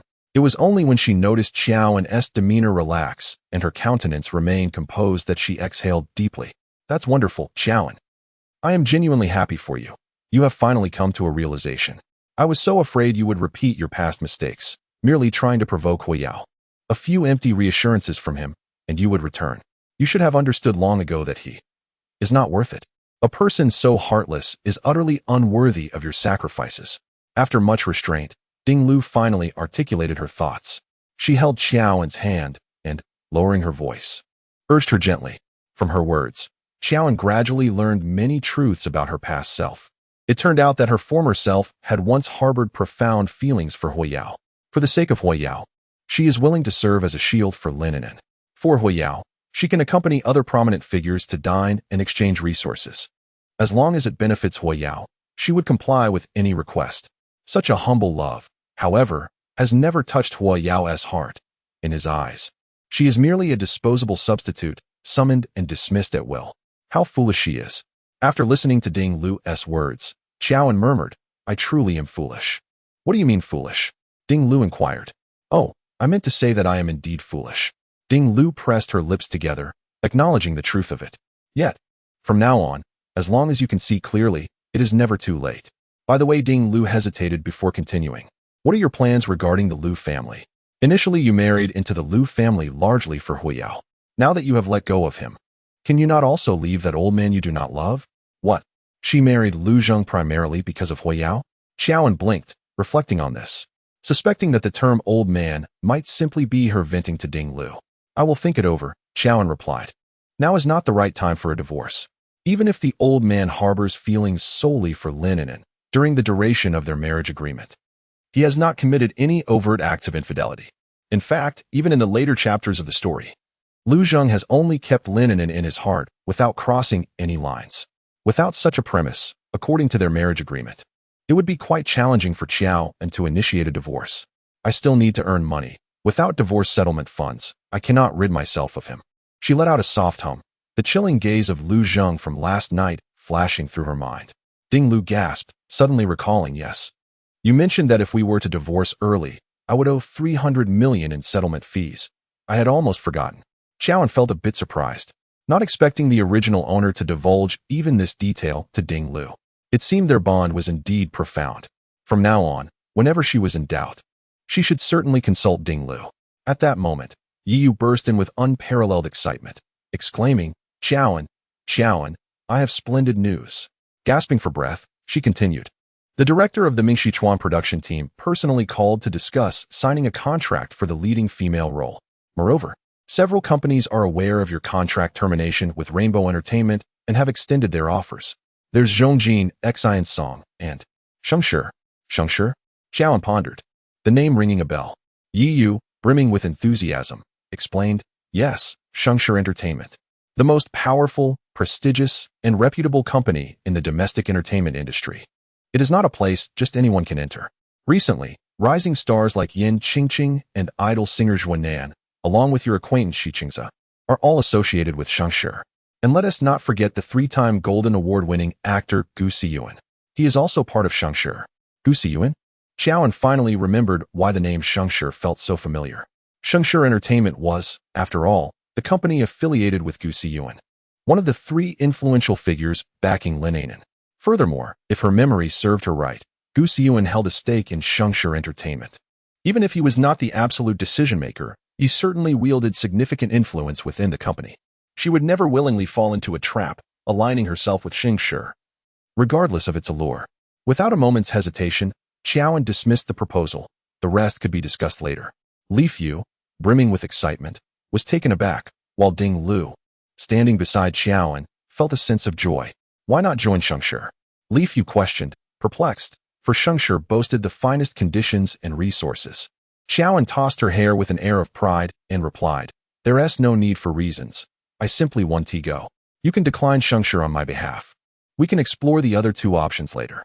Li Fu sighed, resigned to the fact that she had always regarded Xiaoan as her headstrong little sister, unable to sway her stubbornness. What about Mingxi Chuan? You're not considering turning that down as well, are you? It's a grand production, and the previous casting changes should be brushed aside. After all, at that time, no contracts had been signed, and you were embroiled in Huang Zhihai's scandal. They were merely protecting themselves. We should all be understanding, as we'll continue to navigate this industry together. Don't make enemies of everyone. Li Fu earnestly implored her, fearing that a moment of displeasure from Xiaoan might lead her to reject this rare opportunity. After some contemplation, Xiaoan conceded, "I can accept Mingxi Chuan, but I will not play the lead role." What? Li Fu was thoroughly astonished by Xiaoan's obstinacy. "Why do you hold a grudge?" Xiaoan, displaying an expression of resolute entitlement, retorted, "Just look at me. The lead character in Mingxi Chuan is a benevolent saintly figure. Do I resemble that? I am to portray the Virgin Mary. Do you think that is credible? Yu. Well, it seems rather implausible. Moreover, I am fully aware of my acting abilities. After years of embodying the role of a tragic young flower, I have shown no improvement. How can I then take on the role of a leading lady? It would be more suitable for me to select a supporting character whose primary responsibility is to appear lovely and charming. Yu, but a supporting role cannot be compared to a leading one. Please reconsider." Unfortunately, Xiaoan is not one to deliberate. She reminisced about her character from Mingxi Chuan and chose one that she favored. The role, which has limited screen time and eventually succumbs to palace intrigues. That of the haughty and domineering Ming Fei seems quite appealing to me. Ultimately, Yu could not resist Xiaoan's insistence and acquiesced to her wishes in responding to the production team.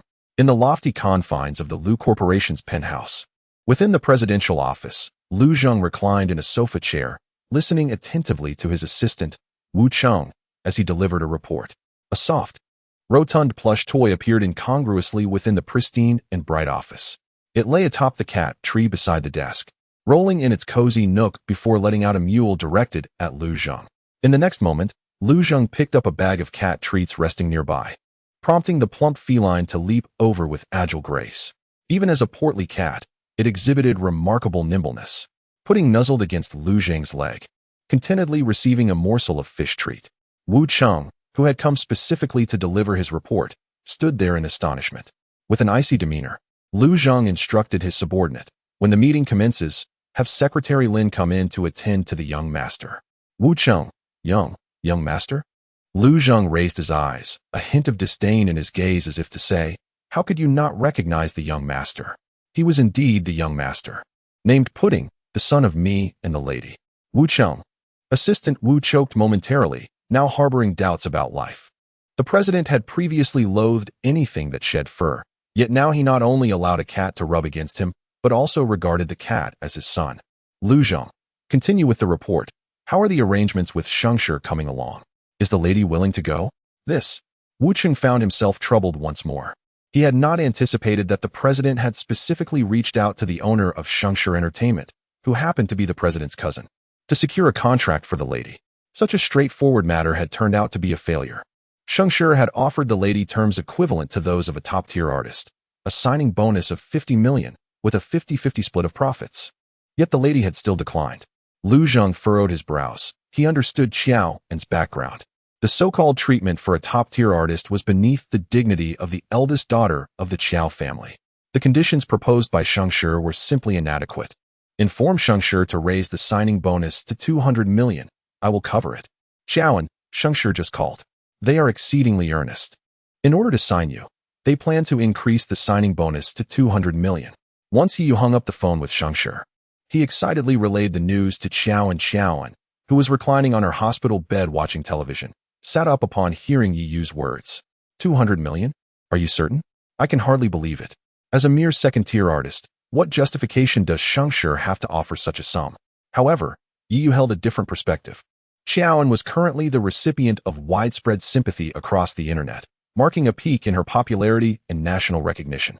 If Shengshi were to handle the situation adeptly, it was highly probable that Qiao An could be sculpted into a first-tier star.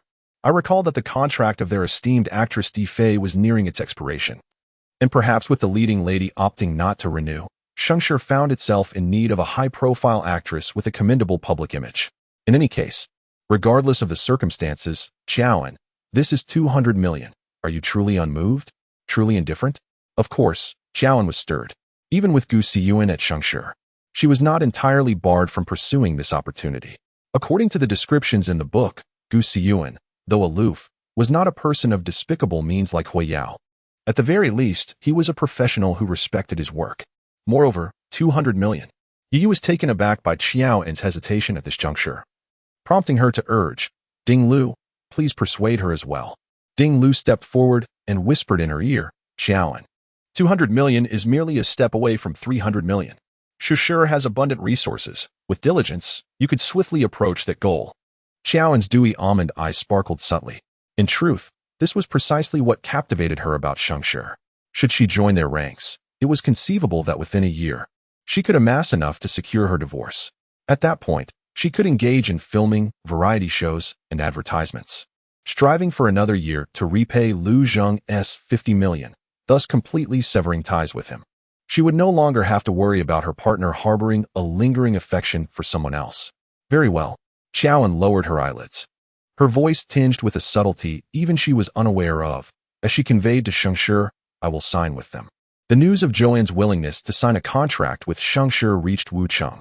After reporting to Lu Zheng personally inquired about the individuals accompanying Zhou and took the time to mention some of Zhou's little habits to Wu Cheng. As Wu Cheng noted these details in his notebook, he couldn't help but marvel at how attentive the president was towards his wife, something he had never noticed before. Chapter 32. Zhou sat upon her hospital bed, opening the secret diary application on her phone. This application was designed to cater to the client's needs, establishing multiple layers of security to safeguard their privacy. Prior to this moment, Zhou had unlocked the first password using her birth date, yet she could not recall the second. However, at this juncture, she felt she had discovered it. It was an afternoon when Yi had gone to negotiate a contract with the crew of Ming Shichuan, intentionally deceiving Ding Lu into purchasing confections from a particular pastry shop in the city center. Now, at last, the ward was devoid of any interruptions. Zhou accessed the application, first entering her birth date, successfully unlocking it. She then held her breath, typing in the birth date of Hui Yao, which she had looked up online. As she pressed the final digit, the phone emitted an unlocking sound, the screen transitioning from black to illuminated, revealing several notepads on the display. To her astonishment, the second password was indeed Hui Yao's birthdate. Although Zhou had her suspicions, further reinforced by the words exchanged between Hui Yao and Ding Lu, the personal validation stirred a tumult of emotions within her. She casually opened one of the notepads, and the first sentence that met her gaze was, Hui Yao? I have almost hopelessly fallen in love with him. Zhou. This must be the epigraph of the notepad, for the first page contained only this solitary line. Reflecting upon Hui Yao's merciless and unfaithful nature, she found herself at a loss for how to assess the protagonist's perspective on love. She could only continue flipping through the pages, and with each line she read, the weight on Zhou's expression grew heavier. No one knows that he is the redemption in my humble and painful life. He is like a beam of light, illuminating my dreary world, providing me with warmth and sustenance. I believe I shall never regret meeting him in this lifetime. How wonderful it is that he spoke a single phrase to me today. This marks the first time he has addressed me since signing me. I shall forever remember this day. Filming is truly arduous and exhausting, with intricate interpersonal dynamics rife with scheming within the crew. On such a frigid day, due to offending a fellow actress, I found myself submerged in cold water for 3 long hours. Yet, I felt no discomfort. In fact, I was filled with a certain joy, for in the end, Huiyao arrived. He leapt into the water before the eyes of many, lifting me out. My body felt frozen, yet my heart was aglow. Surely, I am the luckiest girl in the world. Today he declared that he holds great affection for me and will support me wholeheartedly. I lowered my head, smiling with unrestrained delight. Others assumed my joy stemmed from his support, but that was not the truth. I was elated because he said he liked me. Today, he invited me to a gathering within the industry, and I felt a twinge of nervousness. A director approached to take my hand, but he swiftly intervened. Throughout the event, he remained by my side, introducing me to others and ensuring my protection. Everyone laughed and inquired if I was his new flame. He merely smiled in response. While I averted my gaze, unable to meet the playful glint in his eyes, I feared I would completely succumb to the depths of his gaze. 70 million. I cannot find the words, nor do I dare to voice my thoughts. What am I to do? Perhaps it would be better to simply perish. He is actually willing to lend me 70 million. In my previous life, what virtuous deed did I perform to encounter such a person? I am unworthy of his kindness towards me. Truly, he does not treat me well. Is it due to the 70 million misunderstandings that I am perceived as vain? Or because of that newly signed girl? I remain in ignorance, unaware. I know I should not have fallen for him, that I lack even the qualifications to harbor affection, yet I cannot suppress the feelings within my heart. If only I could quietly observe him from behind. To remain by his side, I would endure anything. Oh, so that girl is named Linen. Xiao Qiaoan. Is it because I resemble her that he treats me with such distinction? It seems I have erred. It is I who resemble her. It turns out I have always been merely a substitute for Linen. Now, I am but a soulless shell, and what difference does it make whom I marry? Presently, only by marrying into the Liu family can I save them. Then I shall marry. I am aware of my despicable nature, yet I find myself devoid of options. In the next life, I might labor like an ox or a horse to repay the Liu family. But I implore that in this life, he remains oblivious to my union with another man. I thought he called me up out of regret, but alas, it was not so. He merely wished for me to take the blame for the woman he holds dear. Qiaoan, your existence is truly humble. I have heeded his words and confessed to the reporters that the woman in the photograph is indeed me. In being so obedient, will he glance my way this time? Thus concludes the final entry of this diary. Until the very last moment of her existence in this world, all her emotions were devoted to Huiyao. Qiaoan did not fully comprehend the myriad experiences shared between the original self and Huiyao. Yet merely reading these words allowed her to sketch a rough outline of those past events. It appeared that the original self had not lived a life of ease. But the emergence of Huiyao was described as a beam of light piercing through a gloomy existence. To her, Huiyao represented salvation and aspiration. For the sake of this redemption and longing, for a mere glance or gesture from Huiyao, a casual act of kindness directed towards her, she humbly fell in love with this man, pouring forth all that she possessed. How tragic it is. There lingers an indescribable sorrow. Qiaoan closed her phone screen, tilted her head back against the headboard, feeling an overwhelming sense of oppression. It was not her own sorrow that burdened her, but rather the poignant grief for the original self, who had never even met the man she loved so humbly. I've brought back the dessert. Would you like to eat it now or as Ding Lu entered the room? She beheld Qiaoan leaning back against the headboard. A tear instantly rolled down the corner of Qiaoan's eye. Qiaoan, Ding Lu called softly. Qiaoan raised her hand to wipe away the moisture from her eye. Smiling at Ding Lu, it's nothing. I just saw a news report, and the scoundrel in it was utterly despicable. That woman who loves him deserves so much better. Hurry. Give me the dessert. I've been waiting for ages. A complex expression flickered in Ding Lu's eyes. Having been high school classmates with Qiaoan, she understood her better than Yi Yu, who had always cared for them like an older sister. Ding Lu sensed that Qiaoan was masking her sorrow. Surely once again for Huiyao. She did not inquire further, feigning nonchalance as she presented the dessert to Joanne. By the way, I believe I just spotted your friend downstairs. Ding Lu hesitated to mention Huiyao, opting instead to divert the conversation. Joanne, nibbling on her small spoon, inquired with mild indifference, which friend? Ding Lu replied, The one who appeared on your variety show, who was dubbed Rich Daddy by netizens after spending 10,000 euros. Rich Daddy? Joanne immediately recognized who Ding Lu was referring to. Lu Zheng. Impossible, how could he be here? Ever since that night he had visited the hospital to issue her a warning. He had not resurfaced. Joanne was not naive enough to believe that Lu Zheng genuinely cared for her. Just as he had intervened in her matters with Hui Yao and the company, it was merely out of the principle that the Lu family should not be trifled with.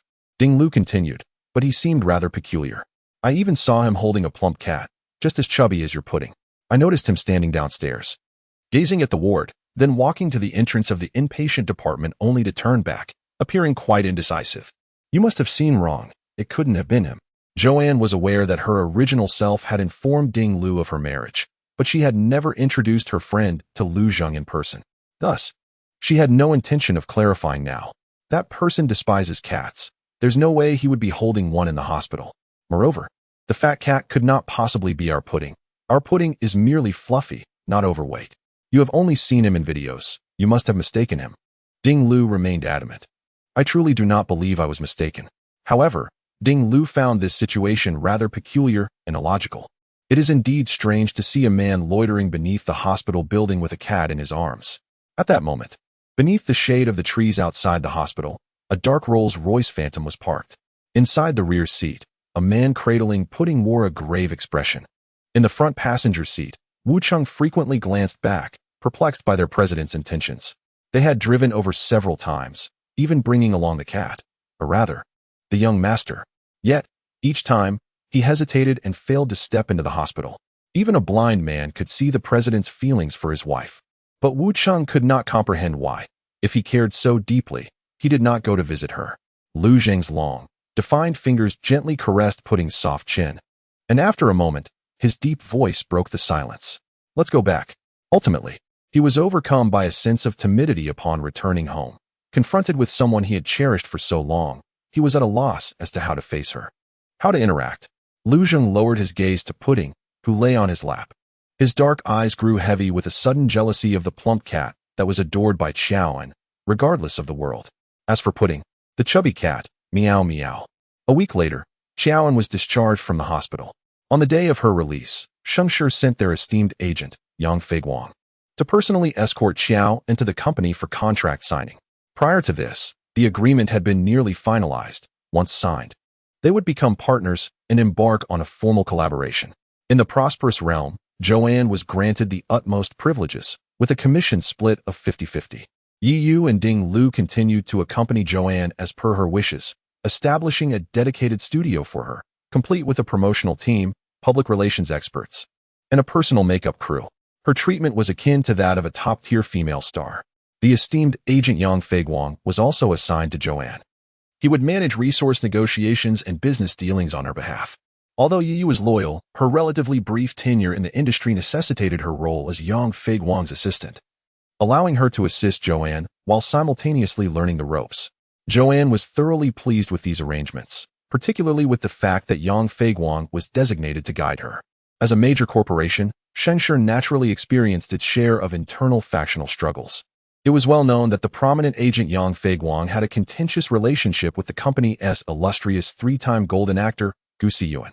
Thus, when Joanne decided to sign with Shengshi, her first stipulation was to have Yang Feiguang as her mentor. Having commenced his career as a mere assistant at the age of 18, Yang Feiguang ascended to his current position through sheer determination, establishing an extensive network within the industry. Adept at navigating the realms of drama, business, fashion resources, and public relations. However, his reputation in the industry was somewhat tarnished.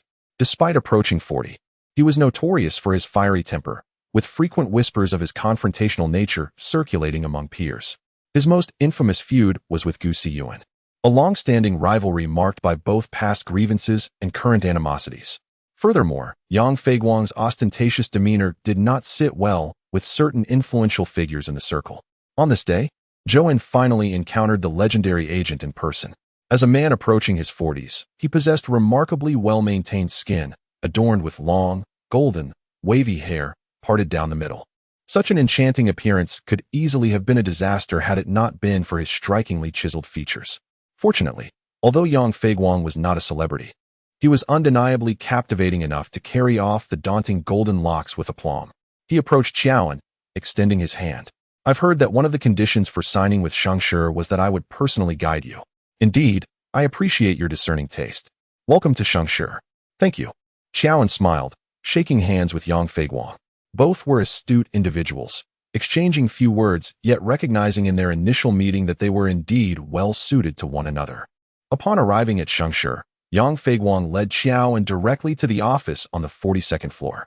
As she meticulously reviewed the contract in preparation for her signature, he suddenly interjected, "Wait a moment. Although I would sign you regardless, I am curious to know what motivated your choice in selecting me." Seated across from her, with the sunlight casting a glow upon his golden tresses, Yang Feiguang continued, "You must be aware that Shangshi is genuinely committed to this collaboration. Do not think it solely pertains to me. If you wish to sign under Lin Hong, that is also a possibility." Lin Hong was the agent for Gu Xiyuan and another esteemed agent at Shangshi, often rivaling Yang Feiguang within the company. In truth, I possess a wealth of fashion and business resources. If a newcomer aspires to advance their career, the obvious choice would be to align with Lin Hong. After all, if one were to ascend to the heights of the esteemed actor Gu Ying, one could effortlessly transition from the television realm to the cinematic sphere. However, I do not covet such an ascent. Xiaoan did not conceal her sentiments. She seized the pen and unhesitatingly inscribed her name. She candidly expressed to Yang Feiguang, "I hold a profound disdain for Gu Xiyuan, even to the point of detestation, and this serves as my rationale for choosing you. Yang, I look forward to a harmonious collaboration henceforth." Yang Feiguang was taken aback. He pondered numerous reasons, but could not fathom that a second-tier celebrity in the entertainment industry would harbor such animosity towards the illustrious Gu Xiyuan, and that this animus would influence her choice of collaborator. Unable to restrain his curiosity, Yang Feiguang inquired, "Do you share a romantic entanglement with Gu Xiyuan? Has he betrayed you?" Xiaoan replied, "Yang, you must have seen my Weibo. I am married." Suddenly, Yang Feiguang recalled, realizing he had been overly concerned. "That is a relief.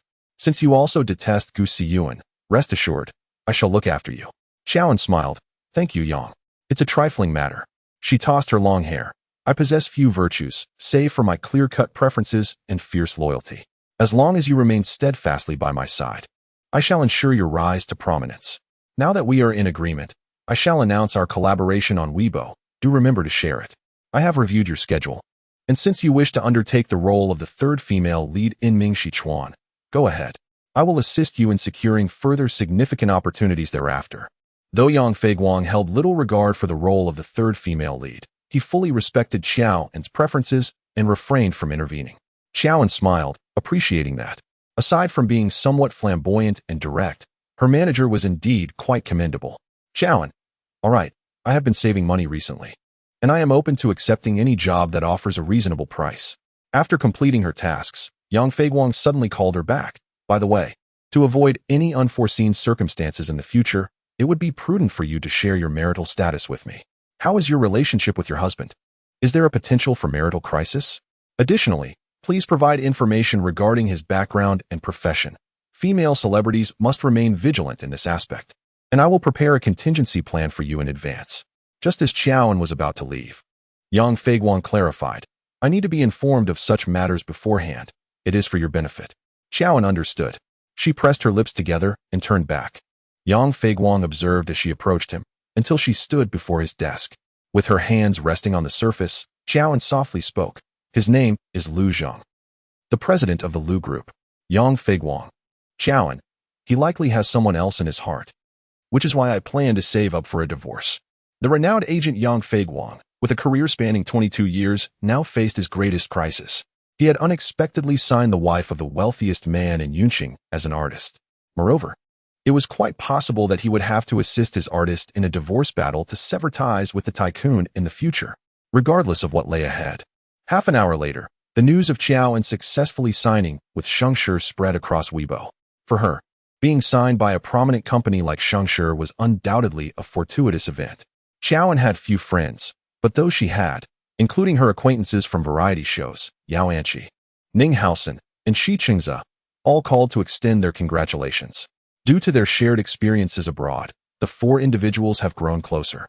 Despite Xiaoan's constant display of disdain towards Yao Anqi, who clings to her like a shadow. Xiaoan's mood has improved. Her voice softer when conversing with the three over the phone. Shortly after hanging up, an unfamiliar number called. The caller ID indicated that the call was from Yun City, prompting Xiaoan to hesitate before answering. Xiaoan, it's me, came the cold, characteristic tone of Yi Qingguang from the other end.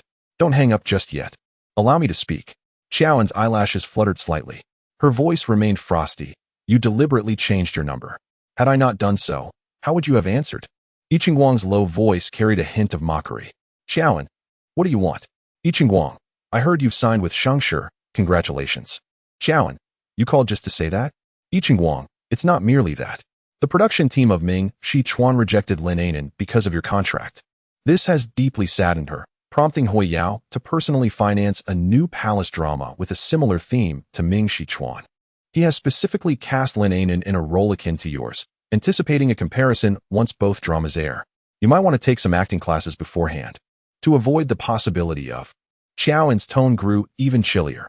Are you worried my acting will be so poor that Lin Anan will overshadow me? Yi Qingguang detected the chill in Xiaoan's voice and hastily clarified. That's not what I meant. I am. Enough. I understand your intentions clearly. Although I despise you, I can at least discern that your intentions this time are good. Yi Qingguang remained silent. Xiaoan pressed her lips together, her tone softening slightly. Yi Qingguang, thank you for what you did last time.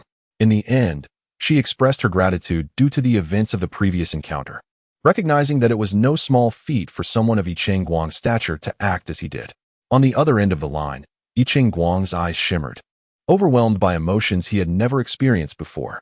Xiaoan continued, in the future, if you need to reach me, do not call from an unknown number. I will assume it is a telemarketer and hang up. Implicit in her words was the understanding that Yi Qingguang could call her from his personal number henceforth, and she would no longer dismiss his calls. For the first time, the young superstar smiled at the other end of the phone, and this moment of joy was even more pronounced than when Lin Anan had held his hand for the first time. After ending the call, Yi Qingguang's manager, Zhao Jin, walked in. Zhao Jin sighed. I have taken care of everything outside. We lost 2 endorsements, but luckily, the impact was minor. That video you posted the other day startled me. I thought you had lost your mind. In retrospect, you were right to do it, otherwise, you would have been seen as the male mistress seducing a married woman. Yi Qingguang rose from the sofa, his expression indifferent. I did not post that video for that reason. He was utterly unaware that Joanne had already tied the knot. In retrospect, he assumed that the man he believed to be Joanne's boyfriend was, in fact, her husband. Zhao Jin, following his train of thought, remarked, Indeed, it's not about that. Ultimately, what matters is that we weather this crisis safely. However, Qingguang, heed my advice. Do not entangle yourself with that Lin Anan any further. She is not the innocent girl you imagine her to be. Alas, had I known earlier that your rumored affair with Joanne was merely a ruse for her benefit, I would have earnestly advised you. Zhao Jin had witnessed how Lin Anan had approached Yi Qingguang.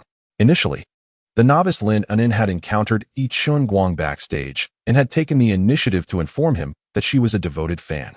Having encountered numerous fans of Yi Qingguang over the years, he regarded Lin Anan's enthusiasm as nothing extraordinary, and Yi Qingguang treated her as an ordinary individual.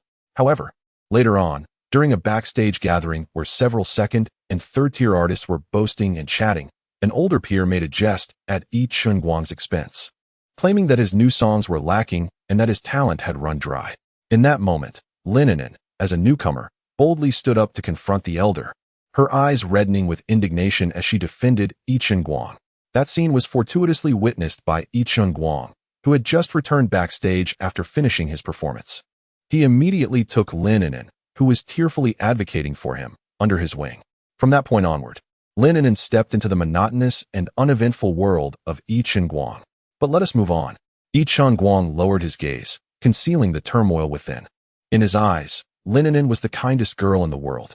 However, gradually, even he himself became uncertain whether that girl was indeed the Lin Anan he once knew.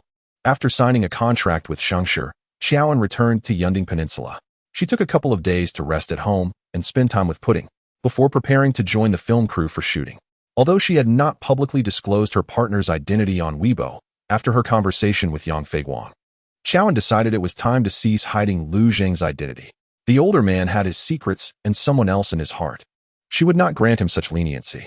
Before their divorce, it was imperative that everyone knew Lu Zheng had a past, that he had once been married. Thus, even in the event of their future separation, others would recognize her, Xiaoan, as Lu Zheng's ex-wife, while Linen would merely be a fortunate mistake. Fortunately, both Yang Feiguang and Xiaoan were not individuals known for their magnanimity, thus he wholeheartedly supported her initiative. Xiaoan confidently requested the company to provide her with a new driver to escort her, Yiyu, and Ding Lu back to Yunding Peninsula. She intended for those close to her to meet Lu Zheng first. To her surprise, upon returning home, Lu Zheng was absent, and even the cat was nowhere to be found. Xiaoan's anger surged. Not only was the older man missing, but where was her beloved Pudding? Chapter 33. Joan discovered that Pudding was not at home, and her imagination spiraled into a series of possible misadventures for the cat. Perhaps Lu Zheng returned home only to find a cat he disliked and decided to send Pudding away. Or, in a more distressing scenario, Lu Zheng, angered by her unauthorized announcement of their engagement, might take out his frustrations on the poor Pudding, casting it into some dreadful place. Like a sunken river or a desolate wasteland, Pudding held an immense significance in Joan's heart, serving as her sole connection to a past world, far outweighing her feelings for Lu Zheng.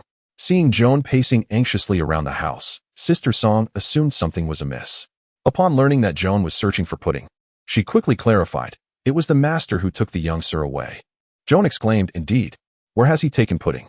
Sister Song replied, to the office. The master likely intended to bring the young sir along. Before Sister Song could finish her sentence, Joan had already summoned the family driver to take her to Lu Zheng's company.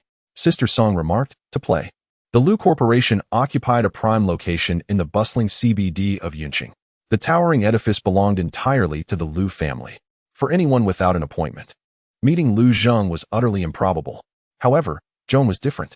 Her reason for having the family driver escort her was to bypass any discussions with Lu's staff and head straight upstairs to retrieve her cat. The driver at Lu's front desk recognized her, and upon hearing the driver announced that it was the president's wife seeking an audience with the president, the receptionist's eyes nearly bulged out at the sight of the exquisitely beautiful woman standing behind the driver. How familiar it feels, as though I have encountered it before. Yet I cannot quite place it. The employees of the Lu family are exceedingly busy. These two receptionists, after their shifts, attend yoga classes and have little time to follow celebrities or stay informed about the entertainment industry.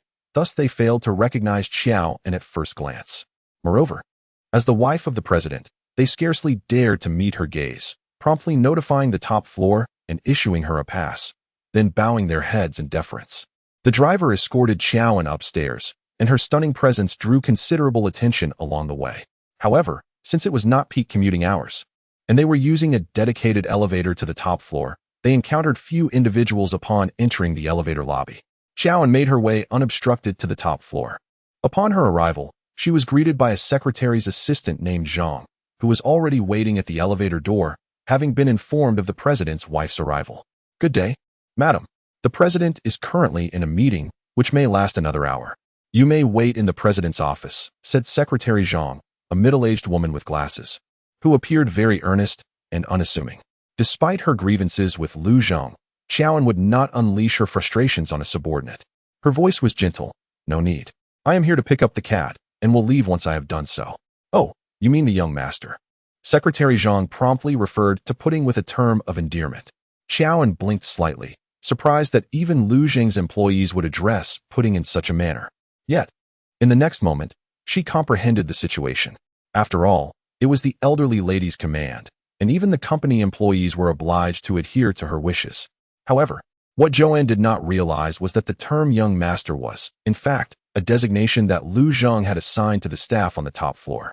The young master was currently being attended to by Secretary Lin in the president's office. Lin Li was the most senior secretary among them. Whenever the president attended meetings, Secretary Lin would look after the young master, underscoring the significance of Pudding. Joanne, having not seen Pudding earlier, felt a twinge of anxiety. But upon hearing that Lu Zheng had left for a meeting yet had designated someone to care for Pudding, her expression softened slightly. She said, please lead the way. I will retrieve Pudding and inform Lu Zheng after his meeting. Secretary Zhang promptly agreed and guided Joanne towards the president's office. As they approached the door, they were suddenly greeted by the faint sounds of meowing emanating from within. To Joanne's ears, The cries were markedly different from Pudding's usual soft and delicate tones, instead conveying a sense of frailty and desperation. A chill ran down Joanne's spine, prompting her to push the door open before Secretary Zhang could react. The office door swung open, revealing a scene of utter disarray. The large television in the president's office was playing a popular drama, while shards of glass littered the carpet, exuding a strong scent of alcohol. Pudding, resembling a frightened child, was huddled behind the sofa, peering out with only half of his fluffy head visible. Upon spotting Joanne entering the room, Pudding immediately let out a series of meows, yet remained frozen in place, too terrified to move. Upon a mere glance, Joan comprehended that Pudding must have leapt onto the liquor cabinet, causing a bottle to tumble and shatter into a multitude of shards. Her child had stirred trouble and made a mistake. It was Pudding's fault, and Joan could not direct her ire towards anyone else. However, as she navigated around the scattered glass fragments, intending to scoop up Pudding, she bent down only to behold the furry creature's delicate front paw stained with crimson. Pudding, you are injured. Joan cradled her plump, furry child, her beautiful almond-shaped eyes brimming with concern. The resolve to remain calm and not to misplace her frustration faltered in that instant. Was Lu Zhang out of his mind for bringing Pudding to the office? He neglected to care for her, leaving the cat alone in the office. Surely he must know that a cat's curiosity runs deep. The unfamiliar surroundings of the office were a veritable wonderland for Pudding. Secretary Zhang, upon noticing the blood on Pudding's leg, promptly exclaimed, "The young master is injured. I shall fetch the medical kit at once." "No need," Joan replied, carefully cradling Pudding in her arms, informing Lu Zhang, "I am taking the cat with me." She had not observed anyone in the office that Lu Zhang had specifically arranged to tend to Pudding. Now, Joan found herself reluctant to remain another moment, even questioning whether Secretary Zhang's assertion of someone caring for Pudding was merely a pretext. Just as she was poised to leave with Pudding, her peripheral vision caught sight of a familiar face suddenly appearing on the television screen. There, adorned in period costume, Lin Anan descended as if from the heavens. Her charmingly exquisite visage, reminiscent of Joan's own, filling the entire frame. Xiaoan raised an eyebrow, recognizing that the television was airing the immensely popular fantasy drama featuring Lin Anan and Shi Qingze.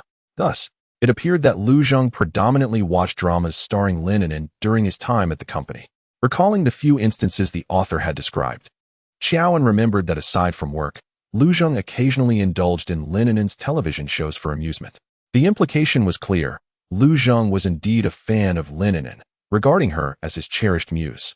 As expected, this aligned perfectly with the depictions within the novel. Xiaoan chose not to inquire further. Holding her Pudding, she departed without a backward glance. Secretary Zhang, having seen Xiaoan off, anxiously began to pace when Linli returned. "Secretary Zhang, why have you only just returned? Where have you been?" "Linli, I went to the restroom." "Is there a problem? Why did you choose this moment to go, of all times?" "Just now, the president's wife visited and saw the place in disarray, which angered her enough to take the cat away." Secretary Zhang recounted everything that had transpired since Xiaoan's arrival to Secretary Lin. "Linli, the president's wife? You mean Xiaoan?" Secretary Zhang, who typically had no interest in the entertainment industry. I am not familiar with the lady's name. Do you know her?" Lin Li hurriedly claimed ignorance and requested her colleague to keep this matter under wraps until she had tidied the office. She intended to report back to the president after his meeting. Upon returning to his office after the meeting, Lu Zhang was met with an empty room devoid of his beloved cat, which incited his ire. Assistant Wu promptly dispatched someone to inquire about the situation. It was then that Lin Li knocked and entered to explain. At this moment, the television in the office remained on, displaying a drama featuring Lin Anan. Her innocent and beautiful visage appeared on the screen numerous times, yet Lu Zhang, seated on the sofa, did not spare it a glance. Instead, his countenance darkened ominously. Lin Li was puzzled, as she had followed her cousin's instructions, but the CEO's demeanor contrasted sharply with what her cousin had described. He showed no interest in the television, nor did he inquire about her cousin's whereabouts. Just as Lin Li contemplated justifying her actions, she heard Lu Zhang, who had grasped the situation, utter in a chilling tone, "Change your position. Do not remain on the top floor any longer." Lin Li felt as though she had been struck by lightning, freezing in place. She was the most senior secretary on the top floor, which was precisely why she dared to engage in such clandestine activities. Indeed, she had intentionally left the television on for her cousin. Deep down, She harbored a distaste for that cat, believing the CEO's insistence on her attending to it was an overreaction. However, she had not intentionally allowed the cat to be injured by the glass. She had merely been indifferent to that creature and had stepped away briefly to use the restroom. Flustered and at a loss, Lin Li recognized the stark difference in salary between the top floor's chief secretary and that of the administrative staff below. She could not afford to leave. CEOI. Lin Li was denied even the chance to explain, as Wu Cheng promptly escorted her out. Lu Zhong, with a frosty expression and eyes filled with disdain, glanced at the television, where martial arts scenes played out chaotically, exacerbating his irritation. What sort of rubbish television was being produced nowadays? It paled in comparison to his wife's renowned works. Husband, love me again, and in the next life, I will be your bride. With a decisive gesture, Lu Zhong switched off the television and dialed Xiaoan. The call was made, yet Zhouan unhesitatingly hung up. Lu Zhong remained silent. Just then, Wu Cheng entered. Urgency evident in his tone. President, it is time to head to the airport. They had just concluded a video conference with an overseas client, as this market had been a focal point for the Lu Group's expansion in the first half of the year. After considerable negotiation, the client unexpectedly added a requirement. They insisted on meeting Lu Zhong in person to finalize the contract. It was agreed that Lu Zhong would fly over now and meet them tomorrow morning. Time was of the essence, leaving no room for delay. Lu Zhong glanced at his phone screen, knowing he could only explain to Zhouan about Pudding's injury upon his return. Meanwhile, Zhouan took Pudding to the veterinary hospital for treatment. After resting for 2 days, she arrived at the set of Mingxi Chuan. Yang Feiguang personally came to escort her, accompanied by Yi Yu and Ding Lu, to report at the Hengqin Film and Television base where the crew was located. Although Zhouan was not a top-tier celebrity, she was met with utmost courtesy by the director, assistant director, producer, supervisor, and the production coordinator upon her arrival. Yi Yu speculated that their respectful demeanor was likely due to the influence of Shengshi and Yang Feiguang. Considering Shengshi was the most prestigious agency in the industry, and Yang Feiguang's reputation as a gold medal agent was well-earned, the Mingxi Chuan crew boasted ample funding, with the entire team accommodated in the finest 5-star hotel within the Hengqin Film and Television base. The production team arranged a suite on the 28th floor for the leading male and female characters, as well as the secondary male and female leads. Remarkably, Xiaoan was the only supporting actor assigned to this same floor. Yang Feiguang and Yi Yu went to assist Xiaoan with some matters. Xiaoan's arm injury had not yet completely healed, and Ding Lu helped her with her luggage as they both entered the elevator. Just as Xiaoan swiped her card and pressed the button for the 28th floor, a young woman's voice called out from outside the elevator, "Wait a moment." Xiaoan promptly pressed the open door button. The nearly closing elevator doors swung open before her. Then, unexpectedly, Lin, whom she had only seen on television, appeared outside the elevator.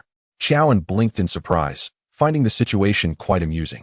Turning her head slightly, she noticed that beside Lin stood the familiar face of Hua Yao, often featured in gossip magazines. Lin and Hua Yao, what a delightful coincidence.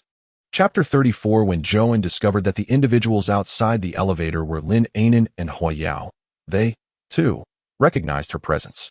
Lin Anan had already stepped her left foot into the elevator, but upon seeing Zhouan inside, her figure momentarily faltered. In the next instant, Lin Anan retreated, positioning herself behind Hua Yao. Zhouan was taken aback. Lin Anan slightly raised her head and gently tugged at Hua Yao's sleeve, suggesting, "Let us wait for the next elevator." Her voice was youthful and pure, imbued with a radiant vitality. However, upon catching sight of Zhouan, Hua Yao's expression darkened significantly. Hearing Lin Anan seemingly attempting to avoid Zhouan only intensified the hostility reflected in his elongated, almond-shaped eyes. "No need," Hua Yao replied to Lin Anan, his voice low yet laced with a hint of reassurance. When he turned his gaze back to Zhouan in the elevator, the warmth had entirely dissipated from his eyes. "You should step out and wait for the next elevator." A flicker of surprise crossed Zhouan's features. Today marked her first encounter with Hua Yao in person, and she was quite taken aback. To her astonishment, despite Hua Yao's handsome appearance, his intellect seemed rather questionable. "Hua Xiao, you cannot," Ding Lu began to speak. But Zhouan interrupted her, offering a reassuring glance. "Why should I step out?" Zhouan responded with composure, lifting her gaze to the two outside the elevator. A smile graced her lips as she added, "We entered this elevator first. Even kindergarten children understand the principle of queuing." Surely, Hua Xiao is not less discerning than a kindergarten child. After she finished speaking, without even glancing at the displeased expression on Hui Yao's face, she directly stated, "Are you coming or not? If not, I will close the door." With that, she reached for the elevator's close button. The doors began to close slowly but were halted by Hui Yao's hand. He stood defiantly at the entrance, his gaze dark and menacing. "Xiaoan, do you dare to disregard my words?" He had always been accustomed to a woman who would meekly comply with his every command, whether he instructed her to sit or stand. Now, however, she openly defied him, creating an unfamiliar sensation within him. "You are not my boss anymore. Why should I listen to you?" Xiaoan scoffed. "Unless this hotel belongs to the Hua family, you, like me, are merely a guest here and have no authority to demand anyone's departure." With that, she ignored him and pressed the elevator close button once more. Hui Yao's expression darkened, a hint of ruthlessness flickering in his eyes. He had always perceived Xiaoan as a fragile creature, akin to a canary or a parasitic flower, completely unlike the vibrant, self-reliant, and optimistic Lininen. This had been the source of his disdain towards Xiaoan. Yet, this woman, whom he had looked down upon, now seemed to have grown bold enough to oppose him. Reflecting on the recent gossip he had heard from Inen regarding Xiaoan's marriage to an elderly, unattractive tycoon, which purportedly was the reason for her reluctance to announce her marital status, Hui Yao's phoenix eyes narrowed, and he coldly remarked, "Xiaoan, do not presume that after you pay 50 million to terminate your contract, you can elevate yourself above others in this industry. I am aware that you have a wealthy older man for support, which may grant you access to certain resources. However, let us not forget that there are few families within the country bold enough to challenge the Hua family, especially for someone as trivial as you. Be cautious. That older gentleman may grow weary and cast you aside." Before he could finish his thought, Xiaoan expressionlessly retrieved her phone. She raised the device, aligning its rear camera towards Hui Yao. Hui Yao inquired, "What are you doing?" With a smile, Xiaoan replied, "Oh, nothing much. Just recording a short video to share on Weibo, allowing everyone to witness the true countenance of young Master Hua. I recall that recently, the online community has been calling for your downfall. I suppose they did not anticipate such an imposing presence in reality." As she spoke, Hui Yao heard the ding sound signaling the commencement of recording. His expression shifted dramatically. Lininen, who had been beside Hui Yao, swiftly retreated behind him, gently tugging at his sleeve, urging, "Hui Yao, let it go. We can just take the next elevator." "Ah, take the next elevator, indeed. This Miss Lininen, hiding behind young Master Hua, certainly has a way with words, as if you were the aggrieved party." Xiaoan continued her recording unabashedly, ensuring her voice was captured as well. However, it would be prudent to clarify for the viewers of this video that the altercation occurred only after I had entered the elevator, while you all subsequently insisted I take the next one. Had it not been for your prior rudeness, we might have already ascended peacefully and returned to our respective hotel rooms. Lininen did not anticipate that Xiaoan would directly mention her name in the video. Recently, she had been embroiled in numerous controversies due to the affairs involving Hui Yao and Yi Qingguang. Although Hui Yao bore the brunt of the verbal assaults, she found herself in tears on several occasions. Lininen wished to evade further criticism and was determined to protect her burgeoning career. Thus, she cautiously concealed herself behind Hui Yao, even refraining from responding to Xiaoan's provocations. To shield Lininen, Hui Yao had already stepped away from the elevator entrance, his eyes reflecting a simmering resentment. "Xiaoan, have you had your fun? What exactly do you want?" "I desire nothing more than to return to my room promptly." "This is quite satisfactory. You may take the next elevator," Xiaoan replied, tapping her phone screen to conclude the recording. She had little interest in wasting time with Hui Yao at that moment, for every time she beheld Hui Yao's visage, she was reminded of the sacrifices made by the original owner of her identity for this man. Once upon a time, there existed a woman named Xiaoan, who devoted herself entirely to a man named Hui Yao. For his sake, she allowed others to trample over her to ascend, sacrificing everything, viewing him as the sole beacon of light in her dreary existence. Yet now, that woman, who loved him so deeply, had vanished from this world. Did Hui Yao know this? Xiaoan cast a cold glance at Hui Yao and Lininen, her eyes gleaming with chill. "Hui Yao, I have heard you invested in a period drama for her, right next door in our production. It seems our paths are destined to cross frequently in the near future. Let us agree on this. From now on, when we encounter each other, we shall behave as strangers, each minding our own affairs, which will be beneficial for both of us. However, should any of you fail to restrain yourselves and deliberately provoke me, I assure you, it will be to your detriment." With that, Xiaoan pressed the elevator button, and this time, the doors finally began to close slowly. Wait, the video from earlier. Lin Anan suddenly realized. Just before the elevator doors shut, she heard Xiao and somewhat icy voice emanating from within the elevator. If you wish to avoid it appearing online, refrain from causing a scene. Xiaoan is no ordinary individual. She is also a transmigrator. Although when she initially read the novel Pampered by Three Overlords after transmigration, it was not yet completed, she had hastily skipped through several pivotal sections to discover the ending sooner. Nevertheless, as an observer, Xiaoan was acutely aware of Lin Anan's true identity. Lin Anan was originally just an ordinary high school girl, until one day she found herself transported into a book, where she acquired a system. The system informed Lin Anan that in this world, there were 3 children of destiny, Yi Qingguang, Hui Yao, and Gu Xiyang. Her mission was to conquer the hearts of these 3 overlords and accumulate fortune values.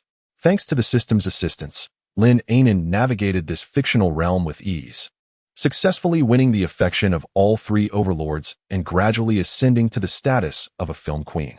Xiaoan understood that Lin Anan possessed an innate allure for the 3 overlords, including the villainous overlord Lu Zheng. Although Zhouan did not closely observe how Lin Anan captivated the hearts of the 3 prominent figures and Lu Zheng, she was acutely aware that Lin Anan was undoubtedly the leading lady of this narrative. Anyone who opposed her would not meet a favorable fate. However, all of this was predicated on Zhouan's existence prior to her immersion in the story.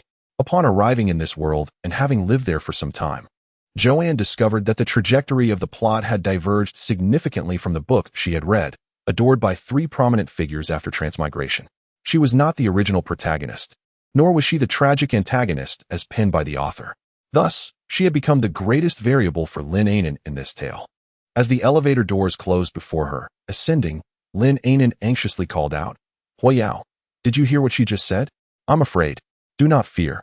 She would not dare to harm you." Hui Yao did not turn around, his gaze fixed on the ascending numbers of the elevator.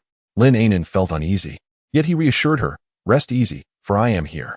Only then did Hui Yao turn, lowering his gaze to meet Lin Anan's. His previously ominous demeanor transformed into gentleness. "Do you remember what you told me when we were children? You assured me that as long as you were present, no one would bully me. Now that we have grown, that promise still holds true, but this time, it is I who shall protect you." Lin Anan was taken aback by Hui Yao's mention of their childhood. Her cheeks flushed with shyness, yet a fleeting glimmer of guilt flickered in her eyes. Hui Yao's voice was deep as he said, "First, focus on your acting. For this production of Jiaxi's Harem, I have invested heavily to secure the finest director and screenwriter, specifically tailored for you. Pay no mind to the comments online. Those netizens are simply forgetful. Once the show airs and they witness your performance juxtaposed with Xiao An's wooden acting, they will undoubtedly discern who truly excels." Lin Anan understood that Hui Yao's words held truth. The system had previously informed her that Xiao An, Hui Tong, and the acclaimed actress Di Fei were the antagonistic supporting characters in this world, since they were the villains and she was the protagonist. Bolstered by the support of the 3 fated individuals in this realm, it was only natural that everything would unfold according to her expectations.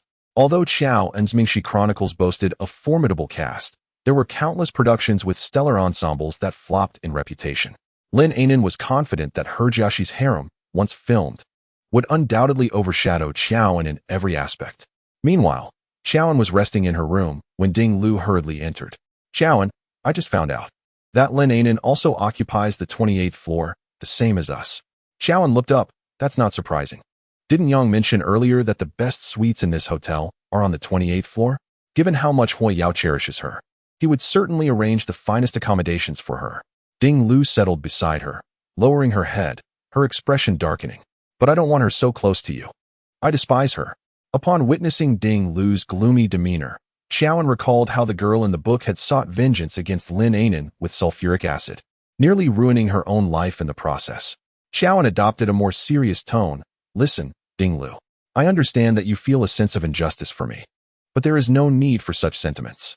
Did you not always encourage me to let go? I have already done so, and you should as well. Whether it is Hui Yao or Lin Anan, they are not the individuals we ought to concern ourselves with. We have far more significant matters to attend to." Ding Lu raised her head, momentarily taken aback. "What more important matters?" Xiao An tilted her head slightly and smiled at her.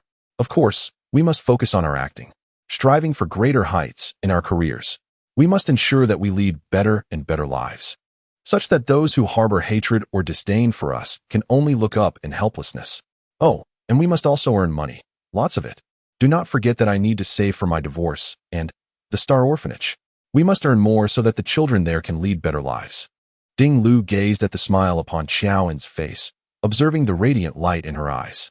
Suddenly, she felt an unfamiliar yet familiar presence in front of her. She could not recall the last time she had witnessed such a smile on Xiaowen's face.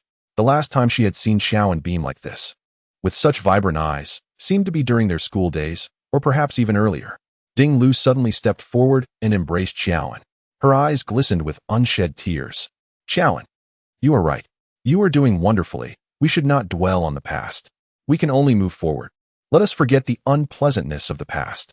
Let us forget that we were once such unfortunate souls. Let us forget the bleak world we lived in. And let us forget that Xiaowen once loved a man named Hui Yao so deeply. Long ago, the young Joan once rescued a little boy named Hui Yao. Ding Lu resolved that, from this day forth, since Joan had chosen to sever ties with both the future and the past, she too would forever forget what had been. When Yang Feiguang and Yi Yu arrived, Ding Lu had already dried her tears and was assisting Joan in organizing her belongings. Joan did nothing but sit on the sofa, munching on an apple. The moment Yi Yu entered, she could hardly restrain herself from snatching the apple from Joan's hand. "Oh dear, my lady, your right shoulder injury has yet to heal completely. How can you be eating an apple? Put it down quickly." Joan glanced up at Yi Yu, finding her reaction exaggerated. To her surprise, Yang Feiguang was even more extreme, walking over to confiscate the half-eaten apple from her right hand. "Brother Yang, I am not that fragile," Joan protested. Yang Feiguang expressed his disapproval, saying, "Joan, do not dismiss my words lightly. How many times must I remind you? Neglecting such injuries in youth can lead to chronic ailments in old age. My leg injury still aches on rainy days." Yi Yu nodded in agreement from the side. Joan had once found Yi Yu's concerns tedious. Now she realized Yang Feiguang, despite his sharp tongue, was quite the caretaker, with two managers overseeing her. She felt somewhat despondent and turned to Ding Lu for help. However, Ding Lu pretended not to notice and walked away. Joan sighed, thinking, "Fine. I shall endure for a couple of days. After all, Yang Feiguang is a busy man. He will only accompany me to the set and will leave after the commencement ceremony." In the evening, the crew organized a banquet, serving as both a welcome feast and an opportunity for the creative team to become acquainted. This gathering was arranged in the Chinese restaurant located on the third floor of the hotel. Naturally, Yang Feiguang accompanied Xiaowen and Yi Yu to the event. Before their departure, Yang Feiguang took the time to enlighten her. "Yang Feiguang, this production is a remarkable opportunity, attracting considerable attention from numerous individuals. The leading female role is played by Xia Lei, who has recently starred in several hit dramas. Although she holds a prestigious position, she is quite amiable. However, she tends to be serious during filming, so you must prepare thoroughly for your scenes with her. The second female lead, Zhou Zishan, is well-versed in historical dramas, with a professional attitude and commendable acting skills, and she is not one to create unnecessary trouble. The second male lead is our company S. Shiqingza, with whom you've previously collaborated on variety shows and dramas, so I have no concerns there. The only issue lies with the male lead." Xiaowen inquired, "What about the male lead?" Yang Feiguang, "The male lead, Shi Yuan, is renowned within the industry as a leading figure, with top-tier resources and influence. I have come to learn that he enjoys a close friendship with Hui Yao, and their families seem to have a long-standing relationship." Xiaowen's eyes flickered with understanding. Having just terminated her contract with Rainbow Entertainment, she was acutely aware of the significant setback Hui Yao had caused her.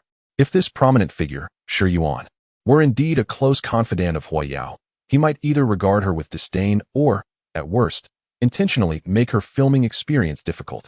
Yang Feiguang reassured her, "However, you need not be overly concerned, as you are now an artist under the auspices of Shengshi. Perhaps, out of respect for Shengshi, he will refrain from any unkindness. If all else fails, there is still Lu." Ahem. Xiaowen lightly coughed, signaling that she did not wish to mention him. She still harbored resentment towards Lu Zheng for having mistreated her pet pudding. Beside her, Yi Yu was utterly perplexed. Who are we not allowed to look for? Xiaowen averted her gaze, dismissing the inquiry. "It's nothing. Let us hurry. The dinner is about to commence." She stood up and reached for her bag. However, before her hand could grasp it, She was taken aback as Yu swiftly dashed forward, snatching the handbag that had been resting atop the luggage rack. "Don't touch it. I'll carry it for you," Yu insisted. Xiaoan could only roll her eyes, well aware that as long as Yu and Yang Feiguang were around, her right hand would remain unutilized. The group ascended to the third floor of the hotel. The cast and crew of Mingxi Chuan had spared no expense, reserving a spacious banquet hall that accommodated 5 tables. As Xiaoan entered, the principal creators had nearly all arrived. As the third female lead, she had come a tad later, intending to seat herself quietly.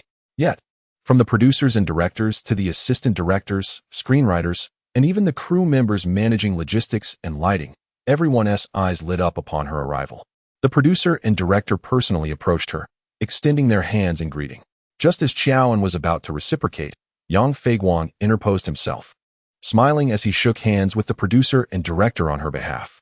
"I apologize, but Xiaoan has sustained an injury to her right arm and is not yet fully recovered, making it difficult for her to exert herself," he explained.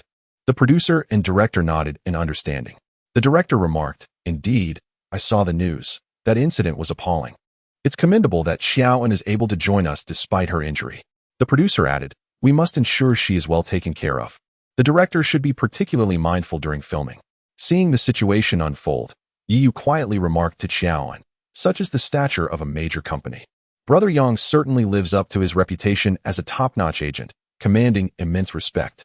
Xiaoan nodded in agreement, recognizing that Yang Feiguang's influence was indeed more formidable than that of many first-tier stars. In their eyes, the entire production team's kindness towards Xiaoan stemmed from the standing of Shengshi and Yang Feiguang. Due to Yang Feiguang's prestige, Xiaoan, despite being a supporting actress, was invited to the main table.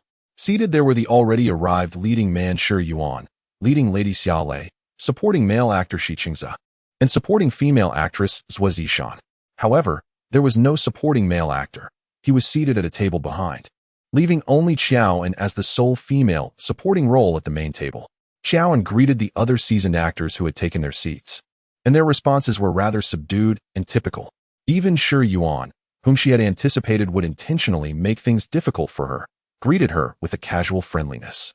It appeared that the members of this production team were quite amiable. Sitting beside Shi Qingze, Xiaoan received the warmest welcome from him, who had previously participated in variety shows and even shared a WeChat connection with her. Their group chat had been established by Yao Anqi after the conclusion of the show, and at that time, Wen Jing was not included. Subsequently, after the incident involving Yi Qingguang's explosive video, Yao Anqi courageously removed Yi Qingguang from the group, and he had yet to be readmitted. As soon as Xiaoan settled in, Shi Qingze took out his phone and began recording a video. "What are you doing?" Xiaoan inquired. "Haven't you seen the group chat?" Without lifting his gaze, Shi Qingze continued to operate his phone, saying, "Yao Anqi and Ning Haosen are concerned that your old injury hasn't healed, so they asked me to film your arm. Joan, could you please remove your jacket and roll up your sleeves?" Joan, after injuring her hand, her time spent on her phone has significantly decreased, and she hasn't really been following the group. "What are you filming? Stop it." Joan shielded the camera lens of Shi Qingze's phone, not noticing that everyone else had already begun to eat. "Hurry up, let's eat." The banquet at the 5-star hotel was exceptionally exquisite. Joan and T had a proper meal on the plane earlier and had only nibbled on an apple in the afternoon, leaving her utterly unsatisfied and yearning for food. Shi Qingze, who had previously participated in a variety show with Joan, understood that she was not like other female celebrities. Dieting was out of the question for her, as she held a deep appreciation for food. Joan picked up her chopsticks with her right hand, only to be met with a sudden cough from behind her. Turning around, she caught the warning gaze of Yi Yu. A glance further revealed Yang Feiguang sitting next to the director, drinking with him, casting a disdainful look her way. Silently, Joan switched her chopsticks to her left hand. However, she was not left-handed and lacked the finesse required to skillfully maneuver food with her left hand, making it nearly impossible for her to pick up any dishes. Her upbringing, however, prevented her from resorting to using a spoon to serve herself in front of everyone. At that moment, Shi Qingze, seated beside her, effortlessly used the communal chopsticks to serve her a piece of perch. "Your right hand is injured, and your left hand is inconvenient. Just let me serve you. Use a spoon to eat." Having grown accustomed to helping each other out at the pet shop, Shi Qingze naturally extended his assistance to Joan, especially with the use of communal chopsticks. Joan smiled. "Thank you very much." She set down her left chopsticks and picked up the spoon with her left hand, scooping the piece of perch from her bowl. At last, the entrance was smoothly achieved. Shi Qingze chuckled lightly, attentively catering to Qiao and throughout the evening. Naturally, he did not neglect to manage the coaxing of Yao Anshi and Ning Haosen by live-streaming in the WeChat group. Seizing the opportunity to capture several videos of Qiao and indulging in her meal and sharing them in the group. That night, everyone amicably finished their meals before returning to their rooms. Upon returning to her chamber, the lead actress Xia Lei was met with her assistant's scornful remarks. What a farce. A third-rate starlet has climbed to prominence merely through scandalous rumors, now seated at the main table. I wonder what the producer and director see in her. Did you notice, Sister Xia? She let Shi Qingze serve her food the entire time. How brazen, being a married woman who exhibits such lack of decorum. Chapter 36 Ka. Shiwan, it is not like this. You are too close to her. Ka. No, Shiwan. You merely need to maintain a stoic expression while conversing with Joanne. Ka. Once more, Shiwan, take a good look at the character's profile. Although the young emperor is but a boy, he possesses a naturally reserved and introverted demeanor. Your performance is excessively ostentatious. Ka. Break time. If this scene lacks emotion, we shall not shoot it today. Let's switch to the next scene with Xiaolei and Joanne. The director was nearly driven to the brink of exasperation by Shiwan. He had previously collaborated with Shiwan and had even specifically recommended him for this role, believing that Shiwan's restrained aura closely mirrored that of the youthful Emperor Jiaxi in the script. Yet today, it was unclear what had transpired with Shiwan. Not only was his acting overly excessive, but he also lagged behind on several lines. The director was unwilling to squander time on the very first day of filming. The crew members busied themselves, preparing props for the next scene, while the actors touched up their makeup nearby. At this moment, Joanne had distanced herself from Shiwan, and Ding Lu handed her water while also checking on her arm, having witnessed Shiwan tugging her several times earlier. The makeup artist was applying finishing touches to Joanne's makeup. Noticing the worry etched in Ding Lu's eyes, she offered reassurance. It's all right. My injury has nearly healed. Ding Lu bit her lower lip, remaining silent. Not far away, Xiaolei seemed to catch wind of their conversation and glanced in their direction. At that moment, the source of their repeated NGs, which had led to countless retakes, made an appearance. Joan, may I have a moment to speak with you? Shiwan approached her suddenly. As the leading man of this drama, it was expected that he would feel utterly embarrassed after repeatedly stumbling in front of a newcomer. Yet, to everyone's surprise, he did not seem fazed. Instead, he took the initiative to approach Joan. Joan, however, firmly declined, stating that it was not an opportune moment as she needed to touch up her makeup before heading to the next scene for a position trial. Shiwan was taken aback by her decisive rejection. Reflecting on Joan's earlier blatant flirtation, he concluded, based on his extensive experience with women, that it was indeed a case of coyness, a subtle invitation masked as a refusal. With a serious demeanor, he inquired, "When are you available?" "Primarily, I wish to discuss the scene we just performed. Joan, as a newcomer, if you continue to act as you did earlier, it could hinder my performance. Let's rehearse together in advance. A bit of mutual understanding would certainly make our upcoming shoot smoother." Though he had exerted himself excessively in the previous scene, his words inadvertently suggested that he was shifting the blame onto Joan. Nevertheless, in front of this newcomer, Shiwan, as the established lead, certainly bore the weight of being an experienced senior. Thus, it was challenging for Joan to refuse his request to discuss the scene. Despite her discomfort with Shiwan's overzealous physical interactions during filming, she recognized that given his stature in the industry, he likely did not harbor any ill intentions towards her, a mere supporting character. Perhaps, it was her inexperience in acting that had unknowingly disrupted his performance. After a moment's contemplation, Joanne replied nonchalantly, "Let's discuss it at the CAF downstairs after dinner." Engaging in dialogue with fellow cast members in the CAF posed no issues. Shi Yuan chuckled softly in agreement before taking his leave. Joanne promptly dismissed Shi Yuan from her thoughts and focused intently on her performance. For several consecutive days, after finishing her scenes, Shi Yuan would summon her to the CAF under the pretext of rehearsing lines. Initially, she paid little mind to these meetings, for each time they convened, Shi Yuan earnestly engaged her in rehearsing future dialogues and analyzing character psychology. Moreover, during subsequent filming, the physical interactions between them seemed less exaggerated than during their initial encounters. The awkwardness appeared to have diminished, and even their acting seemed to flow more naturally, at least to the extent that the director could successfully call out cut. Then, one afternoon a few days later, Joanne found herself without a scene to shoot. Instead of returning to the hotel for a rest, she chose to remain on set, observing how others executed their performances.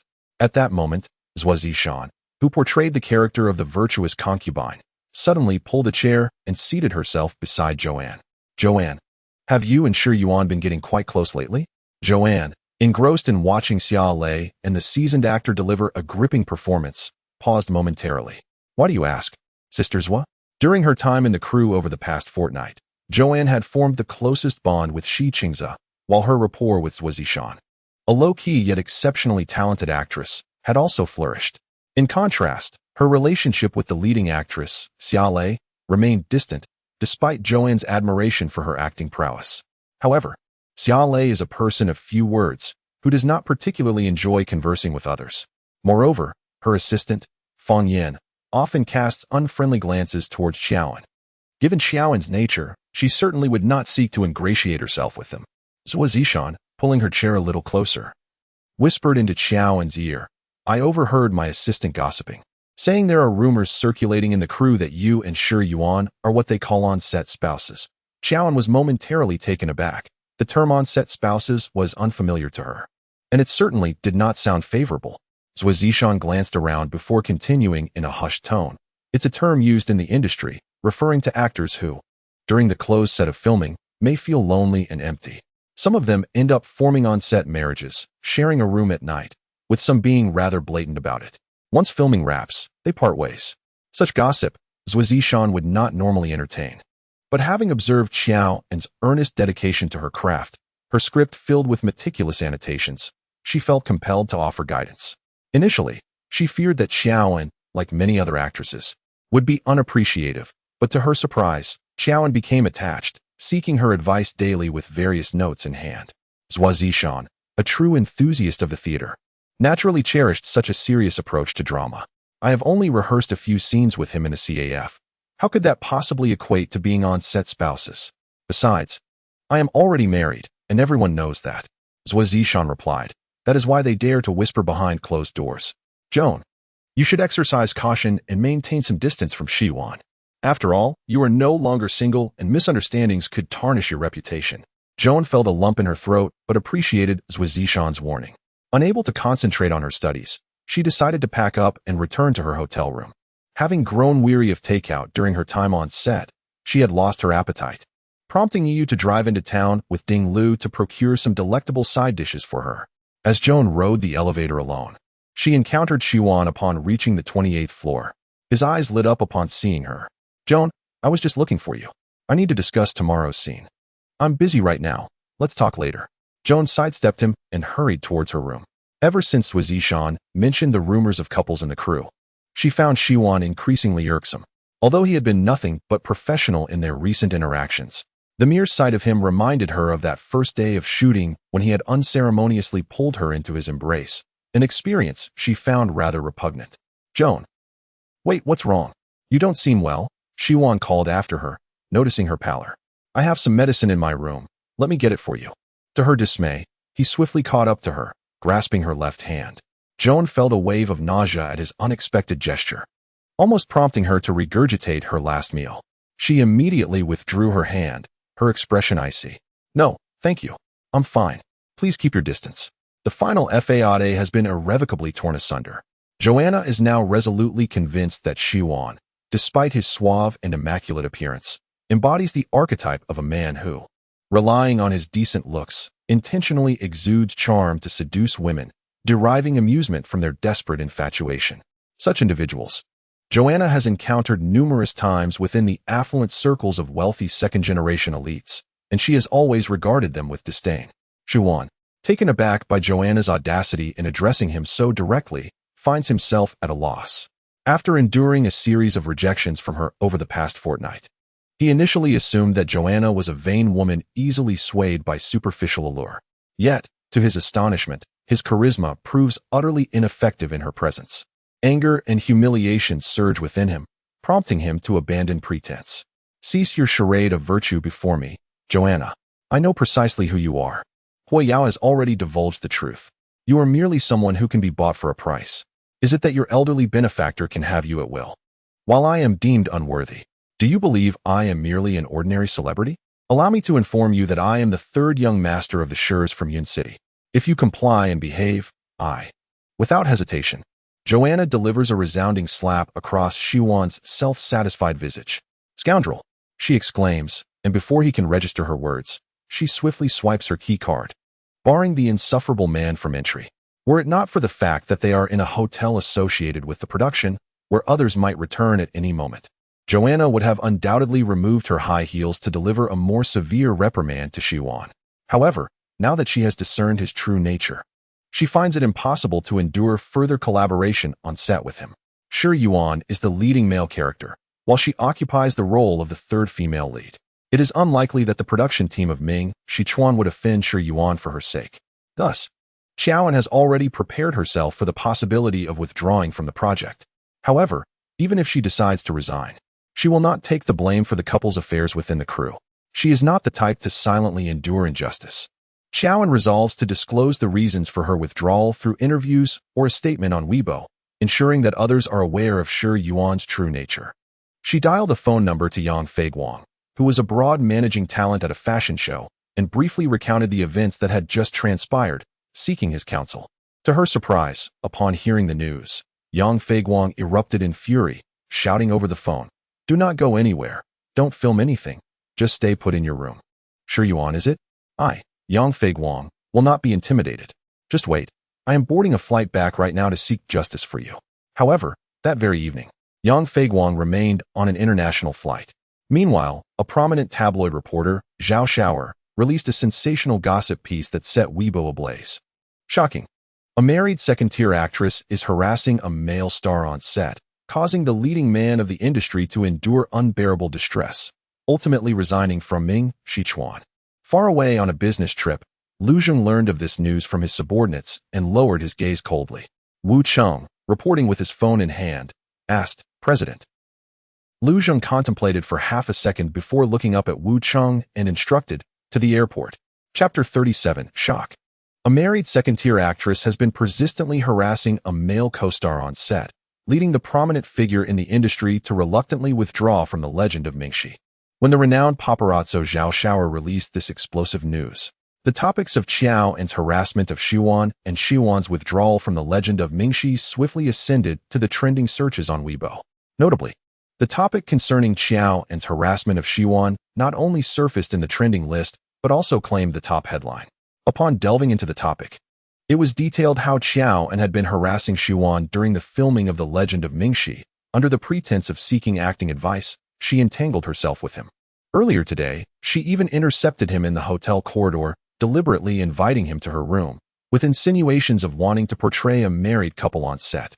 It is well known that Shiwan is an actor of commendable character and talent within the industry, often praised for his refined appearance and typically cast in period dramas, earning him the affectionate title of Young Master, with some even dubbing him the Young Master without peer, regardless of Xiaoan's marital status.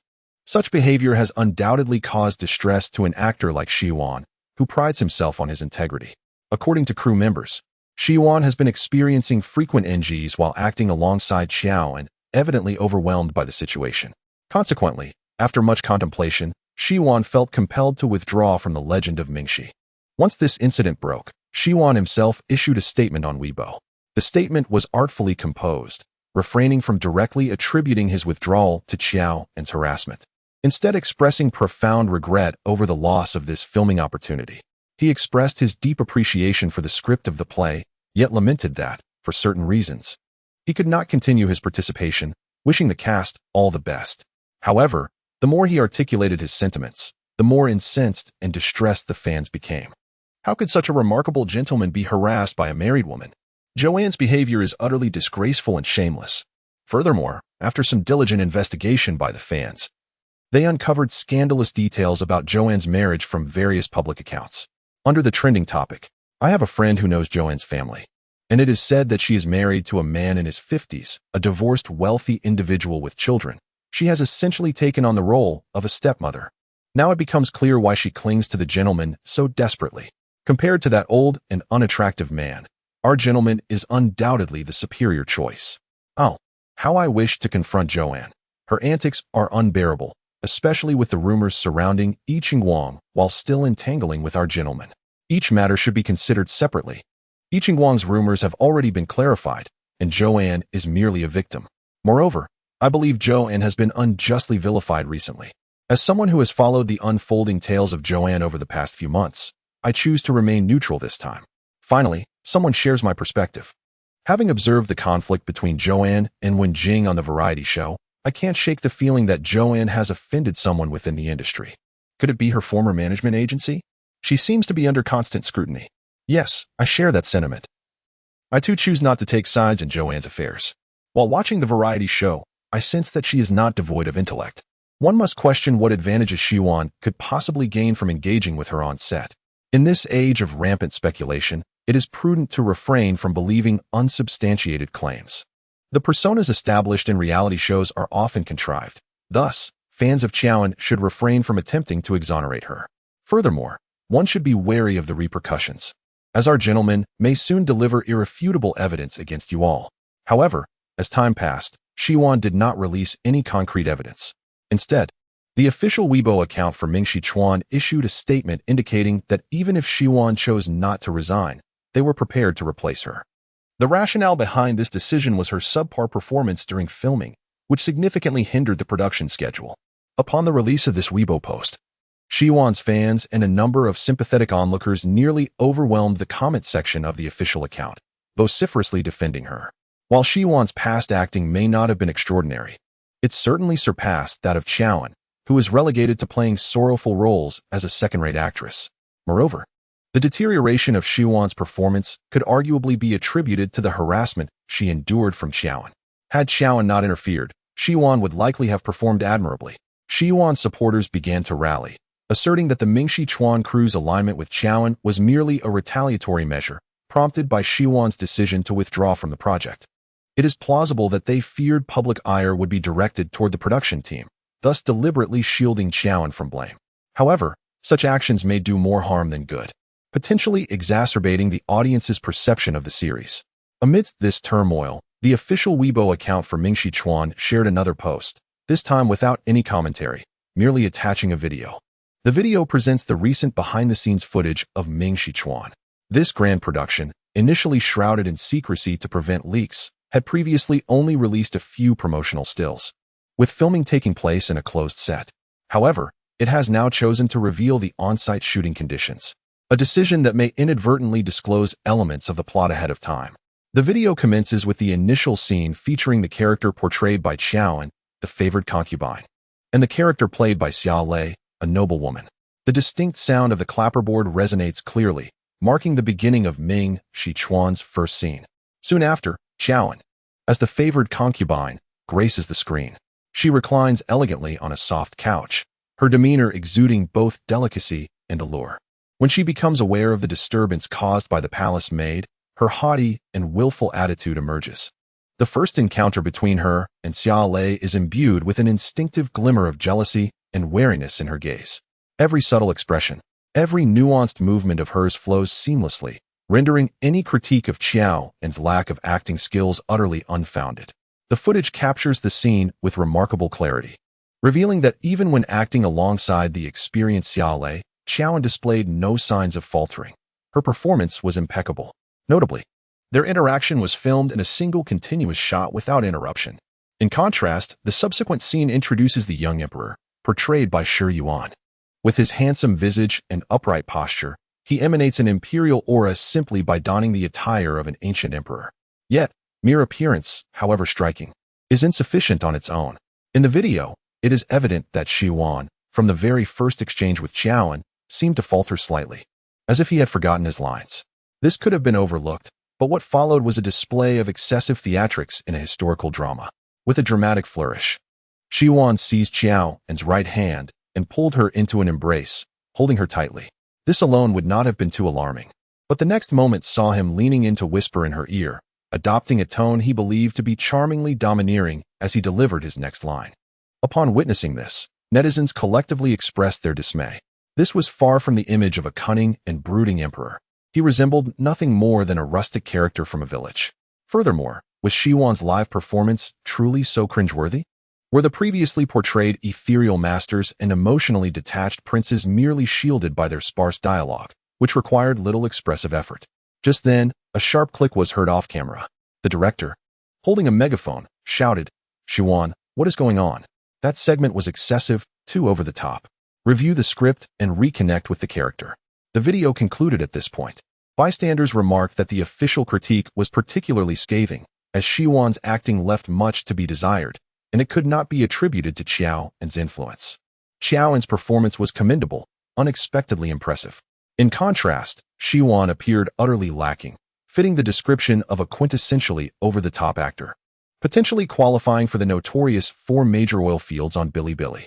Nevertheless, Siwon's fans were indignant, vociferously protesting on the official Weibo of Mingxi Zhuan and fervently defending him on trending topics. The narrative surrounding Mingxi Chuan suggests that it employs capital to manipulate public perception, intentionally releasing behind-the-scenes footage to tarnish the reputation of our esteemed young master. This is merely a performance. Our young master has starred in numerous productions, showcasing his undeniable acting prowess. Let us not be misled by this singular video. Who can determine whether this was indeed the scene where Xiaoan performed at her best while Siwon faltered? It is merely a coincidence that they selected this particular moment. Furthermore, Siwon's subpar performance can be attributed to his interaction with Xiaoan. I refuse to believe that a different actor would have fared any better in the same circumstances. Hence, the demand for proof persists. Minutes later, the official Weibo account of Mingxi Chuan was updated once more, marking the most active day for the account since the commencement of filming. This time, they released 5 video clips featuring Siwon alongside Xiaoan, Xiaolei, Zhuozishan, Shi Qingze, and other cast members in various scenes. Cut. No, Siwon. Simply maintain a stoic expression while conversing with Xiaoan. Cut. Once more, Siwon. Please review the character background. Although Emperor Jiaxi is a youthful monarch, he is inherently reserved and introspective. Your portrayal is too overt. Cut. What is happening, Siwon? You misquoted 3 out of 5 lines in this segment. Cut. No, that's not it. When you're not delivering lines, you seem composed. Yet why do you exert such force when reciting your dialogue? Cut. We shall not film this any longer. Let us proceed to the next scene. After viewing these 5 clips, all that lingers in the audience's ears is the incessant sound of cuts. Siwon's genuine acting skills have swiftly ascended to trending status among netizens. Under the topic, not only were 6 videos shared from the official Weibo account of the Mingxi Chronicles, but netizens also began to delve into past filming footage of Siwon. This excavation, while seemingly harmless, unearthed some controversies. Typically, bystanders would not take interest in the behind-the-scenes footage of television dramas. However, many series, in an effort to promote themselves, tend to release such content online. In this instance, the netizens compiled a blooper reel featuring Siwon, entirely edited from various dramas he had previously acted in. Despite his handsome appearance and the allure of historical costumes, his acting skills, particularly his delivery of lines, leave much to be desired. Whenever the script demands more complex dialogue, he often falters. Without Xiaoan, he would still face similar mishaps. Previously, it seemed the only issue was his struggle with lines, but now, working alongside Xiaoan has added an element of awkwardness to his performance. Yet, one cannot attribute this awkwardness solely to Xiaoan. If one were to claim that Xiaoan is tempting him, then why would he display such discomfort? Meanwhile, as netizens continue to dissect the situation, another incident arises. The lead actress of the Mingxi Chronicles, Xiaolei, known for her earnest approach to acting and her avoidance of cliques, took to Weibo. She stated, "I support Xiaoan. I will only share what I witnessed." During our first scene, Siwon unexpectedly altered his movements and repeatedly tugged at Xiaoan's right hand. To my knowledge, Xiaoan's injury on her right arm had not yet healed, yet she did not react or call out in pain. After the performance, while I was removing my makeup in the dressing room, I observed the costume designer meticulously cleaning Joanne's costume.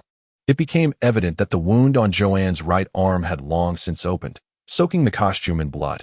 Yet, she had remained silent about it during the shoot. For an actor, this might be perceived as simply fulfilling their duty, not a significant matter. However, I do not concur with the notion that Joanne lacks professionalism or even harasses her fellow cast members. On the contrary, I would prefer to collaborate with such dedicated actors in the future. The fact that the esteemed actress, Xiaolei, personally endorsed Joanne's commitment has caused a stir across the internet. Chapter 38.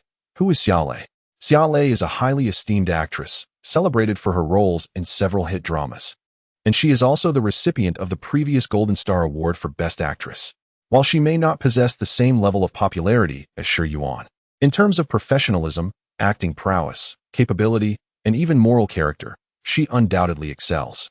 Furthermore, as both are actors, Xiaolei a female and Shi Yuan a male, there exists no conflict in their respective roles. On the contrary, considering future developments, Xiaolei should be more wary of her fellow actress, Qiaoan. Yet now, Xiaolei has stepped forward, personally endorsing Qiaoan's dedication to her craft. In light of this, the public begins to question the revelations published by Zhao Xiao'er and the statements made by Shi Yuan. At this moment, the costume designer of the drama Ming Shi Chuan also took to Weibo, sharing a screenshot of a post she made on her personal social media over 2 weeks ago.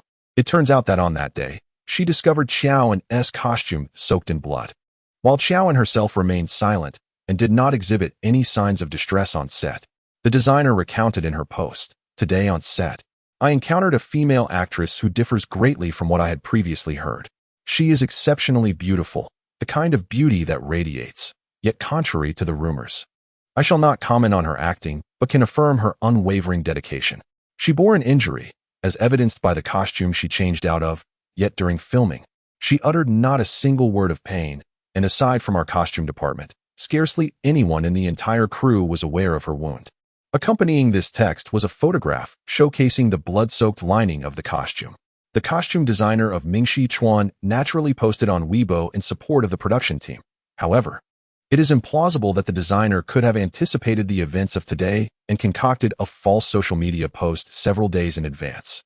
Moreover, the costumes showcased below bear an identical style to the attire worn by Qiao and during the filming of her initial scene. Furthermore, when netizens revisited the video to scrutinize the details, they distinctly observed the moment when Shi Yuan grasped Qiaoan's right hand and forcefully pulled her into his embrace. Those who follow gossip are well aware that Qiaoan was recently attacked by an overly zealous fan of Yichen Guang.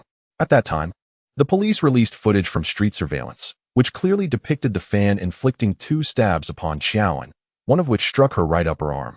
An injury sustained merely a month ago could not possibly heal so swiftly.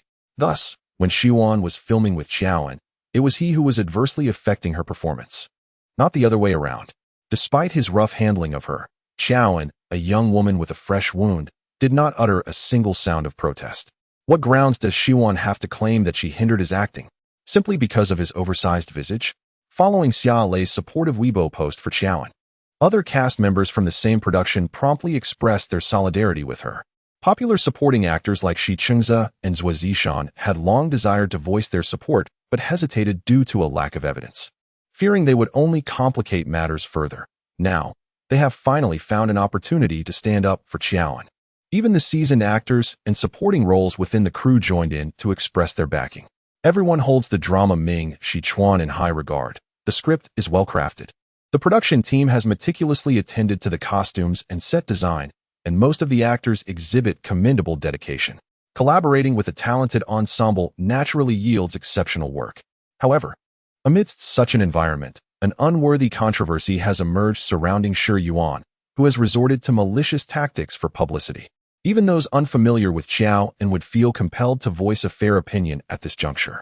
Behind-the-scenes footage attests to Qiaoan's unwavering talent, and esteemed actors within the production have publicly endorsed her professionalism.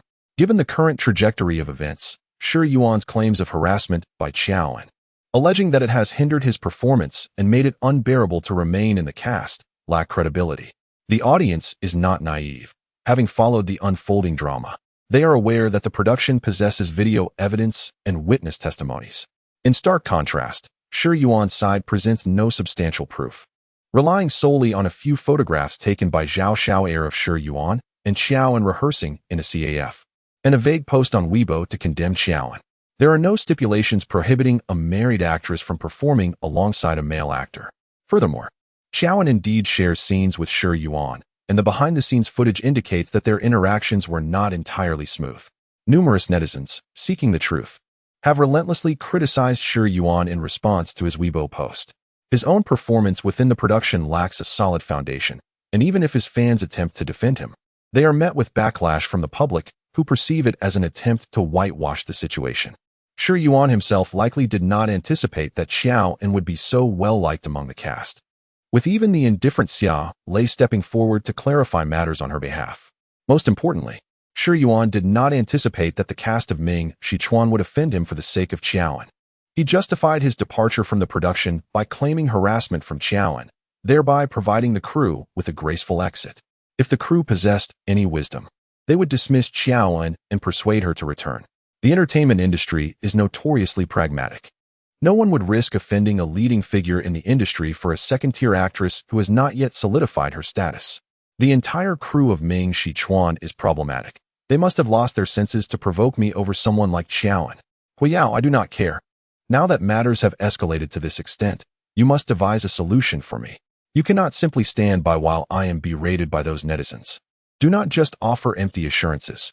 You know what they are saying now, suggesting that I apologize to Qiaoan. Let me be clear, I, Shi Yuan, will never apologize to that kind of woman. In a fit of fury, Shi Yuan called Huiyao to vent his frustrations. Although the situation did not reach the optimal outcome Huiyao had anticipated, the delay had significantly hampered the filming schedule of Ming Shichuan. Consequently, the project he had invested in, Jia Shiho Gong, which shares a similar theme and background, could potentially premiere ahead of Ming Shichuan. Therefore, Huiyao spoke with a flippant tone. What are you afraid of? I told you I would protect you. Those netizens have short memories. They can easily be led by the nose. Just wait. I'll send you something later that will ensure the entire internet understands what Qiaoan truly is.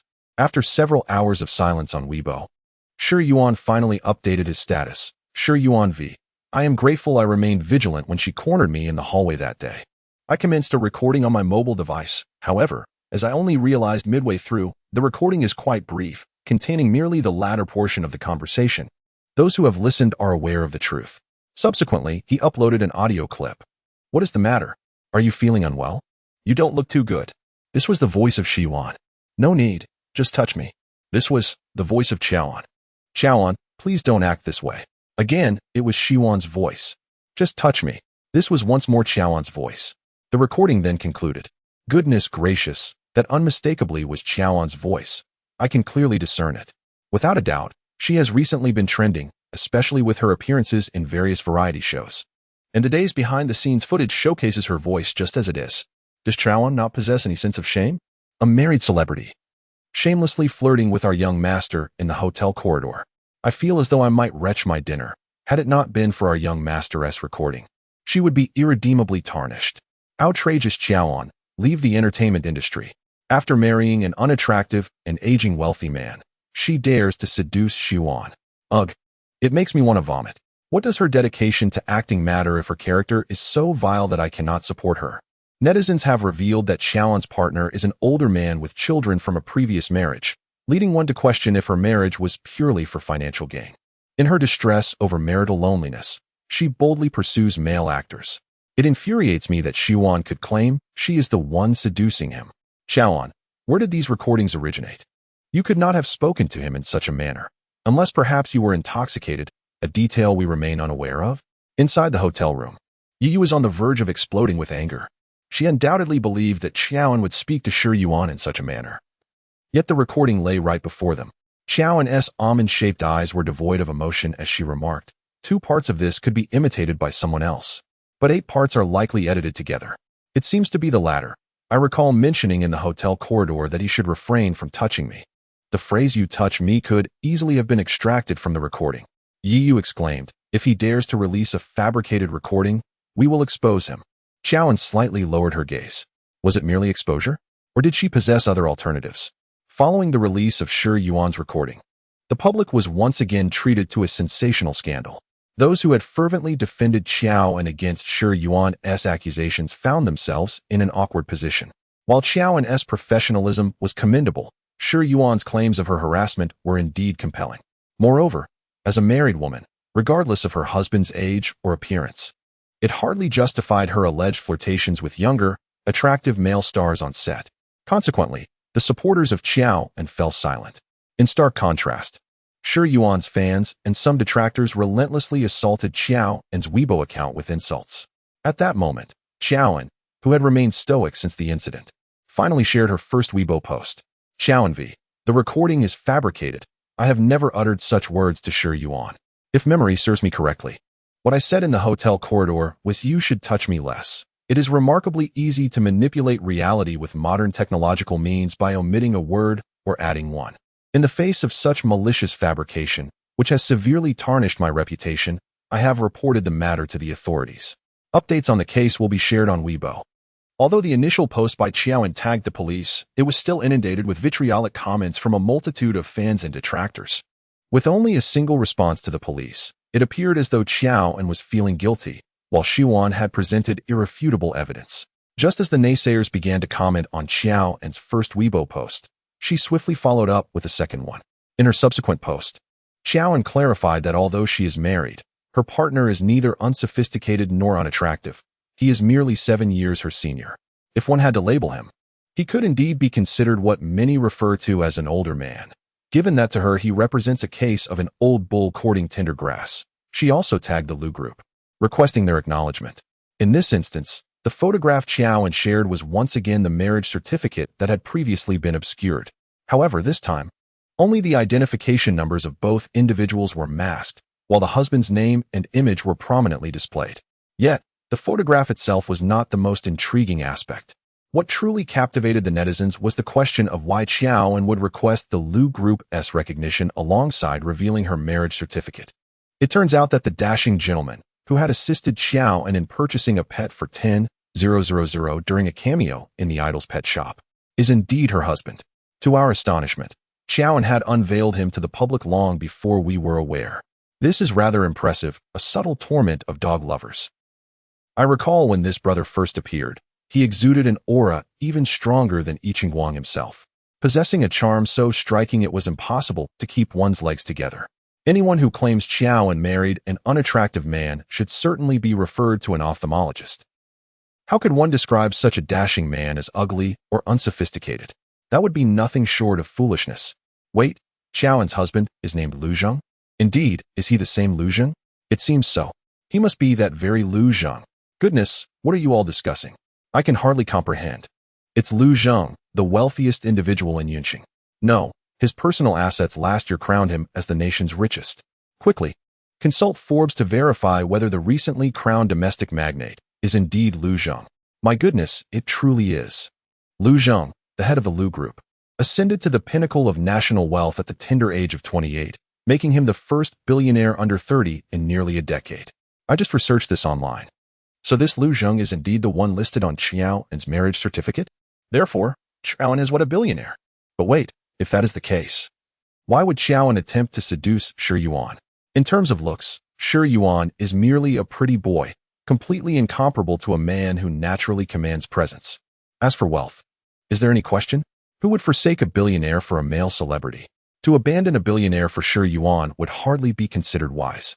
The narrative surrounding this has become quite definitive. Shi Yuan has maliciously attempted to defame the billionaire's wife. Goodness, referring to her as the billionaire's wife carries such gravitas. My daughter is truly remarkable. The daughter has married a tycoon, thus making me the affluent mother-in-law.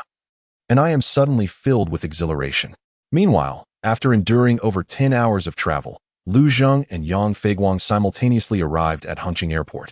As they disembarked, they instinctively became aware of all that had transpired on Weibo not long ago. Yang Feiguang immediately tossed his luggage to his assistant and retrieved his phone to call Xiao An. Oh Xiao An, why didn't you inform me before making the announcement? Weren't we discussing a divorce?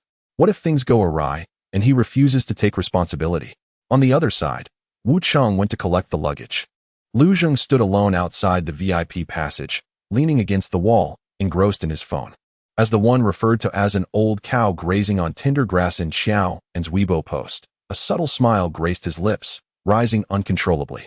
Lu Zheng, using the Weibo account that Wu Cheng had recently assisted him in registering, retweeted Xiao An's post with the message, Lu Zheng, claim acknowledged. Chapter 39. Whether Zhou An truly married the affluent Lu Zheng remains a mystery. The enigmatic billionaire is remarkably discreet, aside from his name and age. No further details about him are known. Lu Zheng never grants interviews and seldom attends public events. Whenever he does make an appearance, he is invariably accompanied by a formidable security detail with strict prohibitions against photography. When Joanne posted her announcement on Weibo, it was already after work hours, and the official Weibo account of the Lu Group would likely not respond until the following business day. Nonetheless, Joanne's posting of their marriage certificate at least confirms that her spouse is not the elderly tycoon as rumored. Moreover, considering his age, it seems improbable that he is a divorced man with children. The online disputes continue, but compared to before, the dissenting voices are primarily from a handful of intent-driven detractors and die-hard fans of Shi Yuan, while the majority of bystanders have chosen to remain neutral. Interestingly, Joanne's comments section has seen several accounts claiming to be Lu Zheng, each eagerly asserting their identity as Joanne's husband, creating a rather comical scene. Yi remarked, Lu Zheng, Lu Zheng, Lu Zheng v. I am the real Lu Zheng, Lu Zheng 888. Joanne, these accounts all claim to be your husband and audaciously retweet your Weibo. It's rather annoying to see them stirring up trouble like this. In their hotel room, Yi was venting her frustrations to Joanne. Ding Lu had just returned with takeout. Due to the tempestuous weather outside, numerous paparazzi had gathered beneath the hotel, leaving them too apprehensive to dine downstairs. As Qiaoan leisurely took a piece of braised pork and placed it in her mouth, she paid little heed to Yi Yu's words. The online community's penchant for stirring up trouble was beyond her control. She had already fulfilled her obligations and clarifications, and the rest would be handled by Brother Yang upon his return. After we finish our meal, accompany me to visit the others' rooms personally. I wish to express my gratitude to Xia Lei, Zhou Zishan, Shi Qingze, and the rest, Qiaoan stated. This afternoon, she had shared a message in the production group's chat, thanking everyone, but a mere message felt insufficient. She cherished those friends who had bravely stood by her side before the situation had clarified. There was no rush for her to express her thanks at this moment. The reporters swarming downstairs posed a risk of an unwelcome encounter with the media. After a moment's contemplation, Yi Yu inquired, by the way, is that Lu Group you mentioned genuine? Are you truly marrying the affluent Lu Zheng? Yi Yu was genuinely taken aback by the caliber of Qiaoan's marriage, especially considering the handsome nature of her wealthy fiancé. She had followed Qiaoan's variety shows and had seen Lu Zheng on screen. His tall, statuesque figure, the profound depth of his eyes, and his striking features were indeed more captivating than even the most popular stars like Yi Qingguang. Yi Yu found it hard to believe that such a man could be a billionaire. One could easily mistake him for a model or a top-tier celebrity. Qiaoan could discern the thoughts swirling in Yi Yu's mind, and replied coolly, do not be too excited just yet. Even if he is a billionaire, no matter how splendid, we will eventually part ways. Divorce? Why would you divorce? Can you truly bear to leave him? Yi Yu asked, her voice a cascade of 3 questions. As Qiaoan cast her gaze downward, she concealed the emotions lurking beneath her eyes. There are matters from which she cannot simply extricate herself. She has long foreseen the trajectory of future developments. Lu Zheng harbors feelings for Lin and inevitably, he will one day dismantle the barriers of his heart to express his affections for his beloved. When that moment arrives, it is she, the mere substitute, who will be left to exit the stage in despair. Rather than face such a fate, it seems wiser to proactively shatter the facade of their concealed marriage and openly acknowledge her status as Mrs. Lu. In doing so, not only could she claim her rightful share of Lu Zheng's wealth post-divorce, but she could also ensure that the world recognizes Lin Anin as the interloper in their union. Lin Anin has taken what Qiaoan willingly relinquished. These considerations were firmly lodged in Qiaoan's mind as she resolved to disclose their marriage certificate. She was acutely aware of how to maximize her interests as the wife of a wealthy family. Yet, having made that decision, she found her heart was not as triumphant or at ease as she had anticipated. Qiaoan, why are you silent? Do you truly intend to divorce him? Yi Yu gently shook Qiaoan, attempting to draw her thoughts back to the present. Qiaoan lifted her gaze to meet the worried and caring expression of her manager, and her eyes shifted to her assistant, Ding Lu, who mirrored the same anxious concern. Suppressing the strange feelings rising within her, she tossed her long hair and lazily smiled. Yes, I plan to divorce him. I just need to film a few more projects and save up 100 million. She had no intention of waiting for 2 years only to be unceremoniously cast aside by Lu Zheng himself. At that moment, the doorbell chimed. Yi Yuqi was perplexed. Who could it be at this hour? I haven't ordered any takeout. Have any of you called for something? Ding Lu rose to open the door. Qiaoan remarked, it should be Brother Yang. He mentioned heading to the airport. before Qiaoan could finish her sentence. A startled gasp escaped from Ding Lu's lips at the door. Yi Yu hurriedly stood up. What is happening? Who is it? Her voice caught in her throat. She gazed toward the entrance, her left hand covering her mouth, her right hand pointing at the door, incredulously staring in that direction, then glancing back at Qiaoan. Then at the door again, and back at Qiaoan, rendered speechless. Initially, Qiaoan suspected it might be a reporter or paparazzi barging in, which would explain Ding Lu's outburst. However, upon witnessing Yi Yu's expression, she realized it was something far different. Qiaoan rose and walked over to Yi Yu, peering toward the entrance. Outside the room stood a man in a tailored suit and polished shoes, a suitcase beside him, clearly just disembarked from a flight. Lu Zheng's jaw tightened slightly, his deep, cold gaze emerging from beneath lowered brows, his eyes just missing Ding Lu and Yi Yu, colliding directly with Qiaoan's. Qiaoan's almond-shaped eyes widened. It seems one truly ought not to speak ill of others behind their backs. She had just mentioned wanting a divorce. And here he was. Qiaoan pressed her lips together, not having the chance to speak before Yi Yu erupted beside her. Mr. Tycoon, what brings you here? Come in quickly. Come in. We didn't say anything at all, truly nothing. Yi Yu awkwardly approached Lu Zheng, and from behind, Qiaoan could see Yi Yu's legs trembling. Yi Yu, having navigated the entertainment industry, has encountered her fair share of renowned personalities. Though she is neither a superstar nor a celebrated film star, in various social engagements, she has crossed paths with affluent individuals, and even the notoriously ruthless Hua Yao has merely evoked a fleeting sense of trepidation within her. She has never felt paralyzed by fear. However, unbeknownst to Qiaoan, Yi Yu is genuinely intimidated. This is the wealthiest man in Yun City, indeed, the richest in the entire nation, a figure who exists in a realm far above ordinary mortals. With a mere utterance or gesture, he possesses the power to obliterate their very existence. Yi Yu's composure pales in comparison to Qiaoan's. The mere sight of the affluent gentleman sends her legs trembling, leaving her bewildered as to how Qiaoan can so serenely share a bed with him. Oh, but in the confines of the bedroom, perhaps such weakness is inconsequential. In a fleeting moment, Yi Yu found herself harboring impure thoughts. Ding Lu was no better off than Yi Yu. Instinctively, she stepped aside to diminish her presence. Comparatively, Lu Zheng radiated a formidable and chilling aura. Nevertheless, despite Yi Yu and Ding Lu's attempts to usher Lu Zheng inside, he remained resolute at the threshold, his gaze fixed intently on Qiaoan. Feeling slighted by Lu Zheng's apparent disregard, crossed her arms and called out, "What are you doing standing there, scaring everyone? Are you coming in or not?" Startled, Yi Yu turned back, wishing for Qiaoan to adopt a gentler tone. After all, this is the wealthiest man.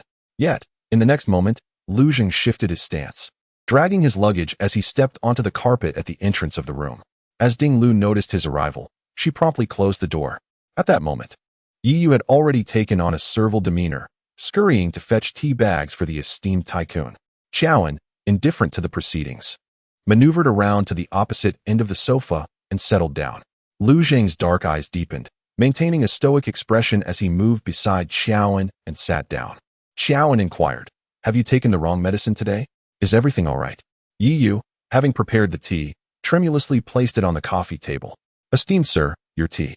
Lu Zheng inclined his head slightly, and before Yi Yu could rise to leave, his deep, resonant voice filled the air. "What were you discussing just now?" Clatter. Yi Yu's legs buckled momentarily, causing her to collide with the coffee table, nearly toppling the teacup. "And nothing. We were just talking about you." "No, we didn't say anything at all." Yi Yu felt as though she could perish from embarrassment. Normally composed, she found herself at a loss for words in the presence of the tycoon. "Enough. Yi Yu, do not mind him." Qiaoan, unable to bear the awkwardness, turned to Lu Zheng with a hint of irritation. "What brings you here unexpectedly? Surely, you are not here merely to frighten us?" Lu Zheng furrowed his dark brows, his gaze becoming somewhat somber.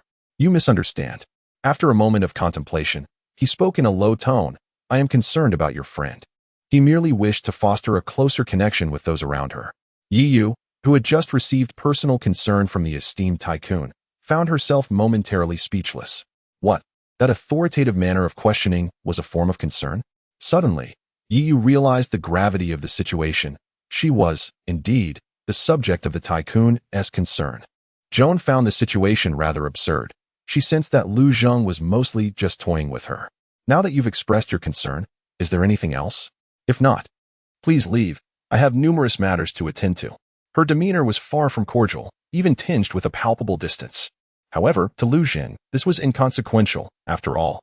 He had caused his son's injury, and it was only natural for his wife to be upset. Moreover, having recently embraced the identity of Mr. Lu, he interpreted Joan's irritation as mere playful pouting.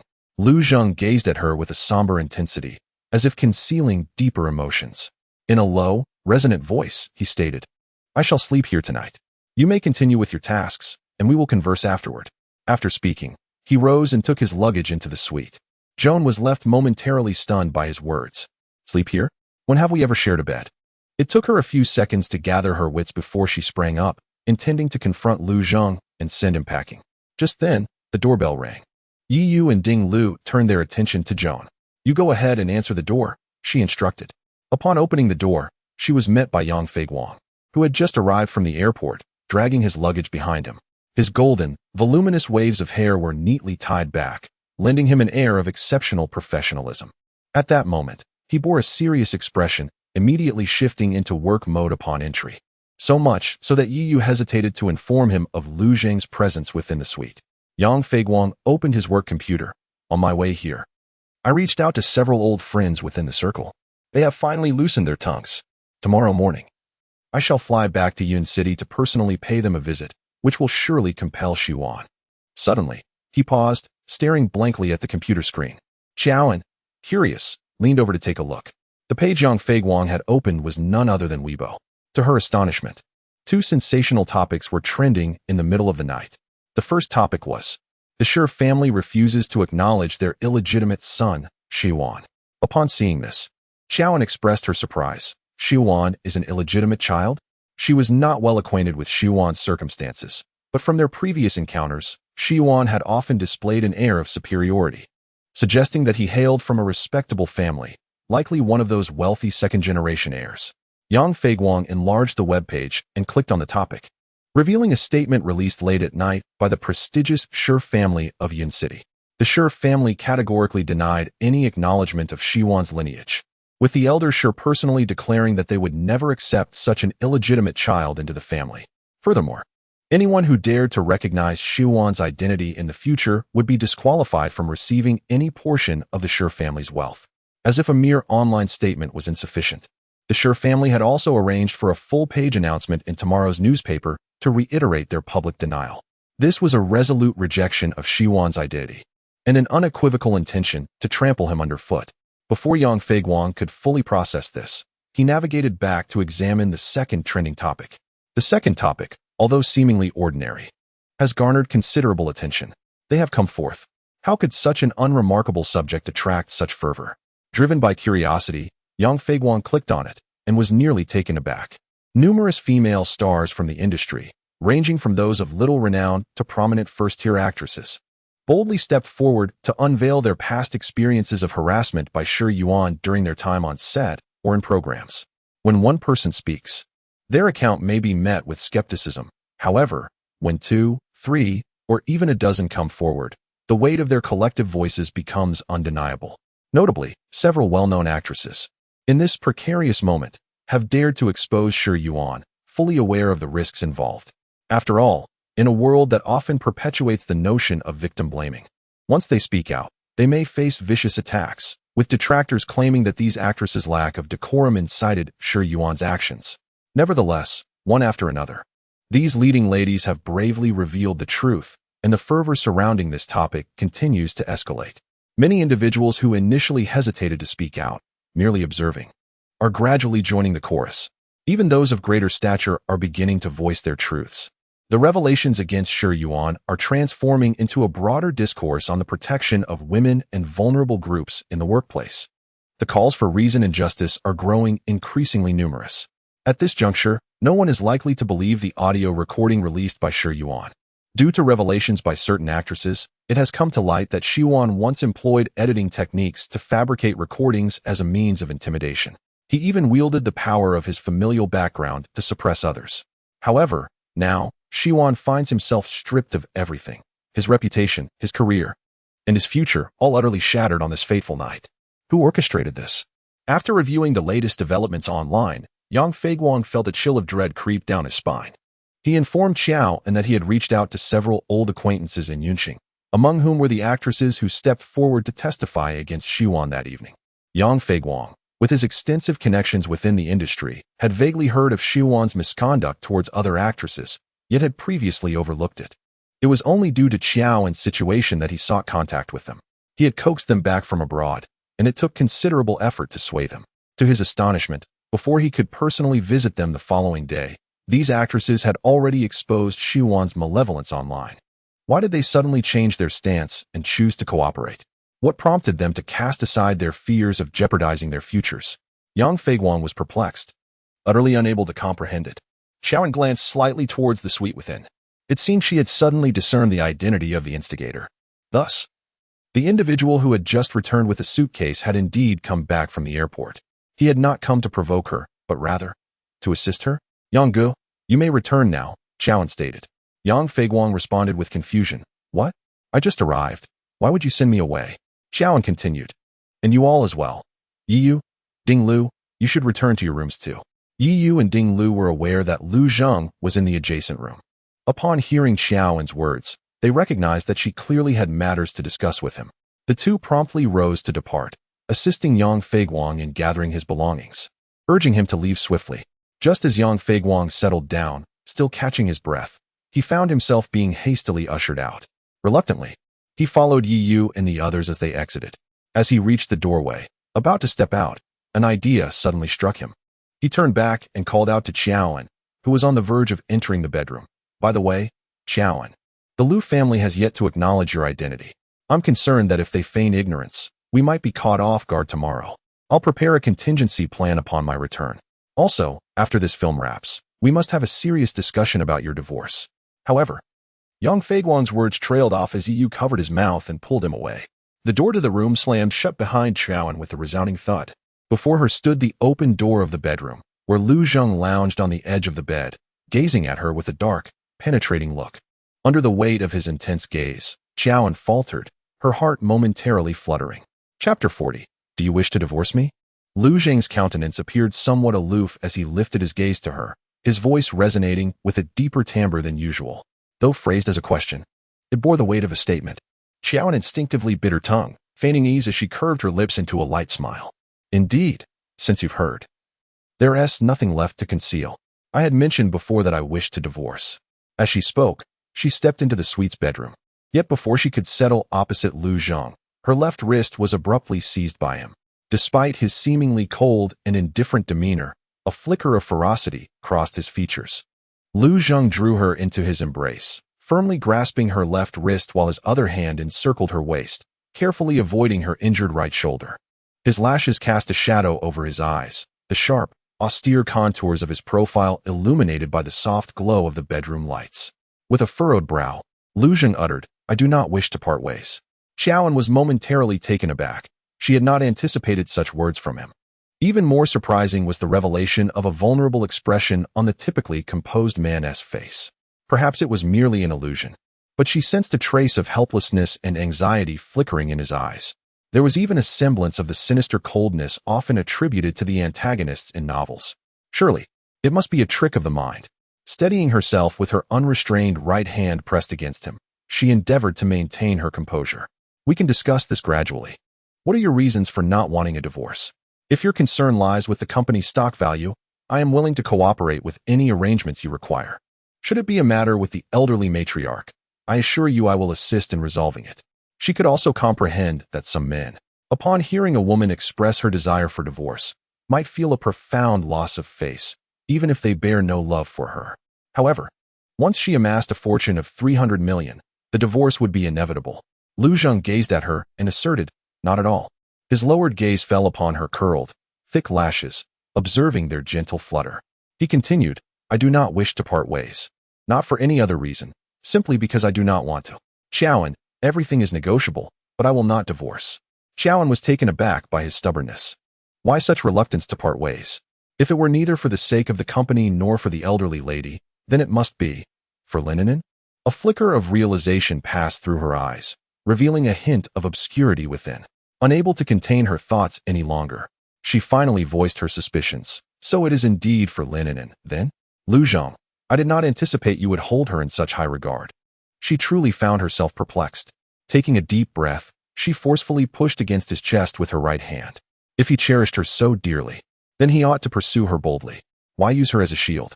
She could not fathom the reasoning of men, harboring affection yet remaining silent, only to bring home a substitute. What kind of logic was that? Never mind.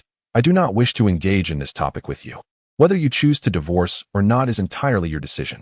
Regardless, I am merely 100 million away from my goal. Once I save enough, I shall hire a lawyer to initiate the divorce myself. She had no desire to continue discussing this matter with Lu Zhang.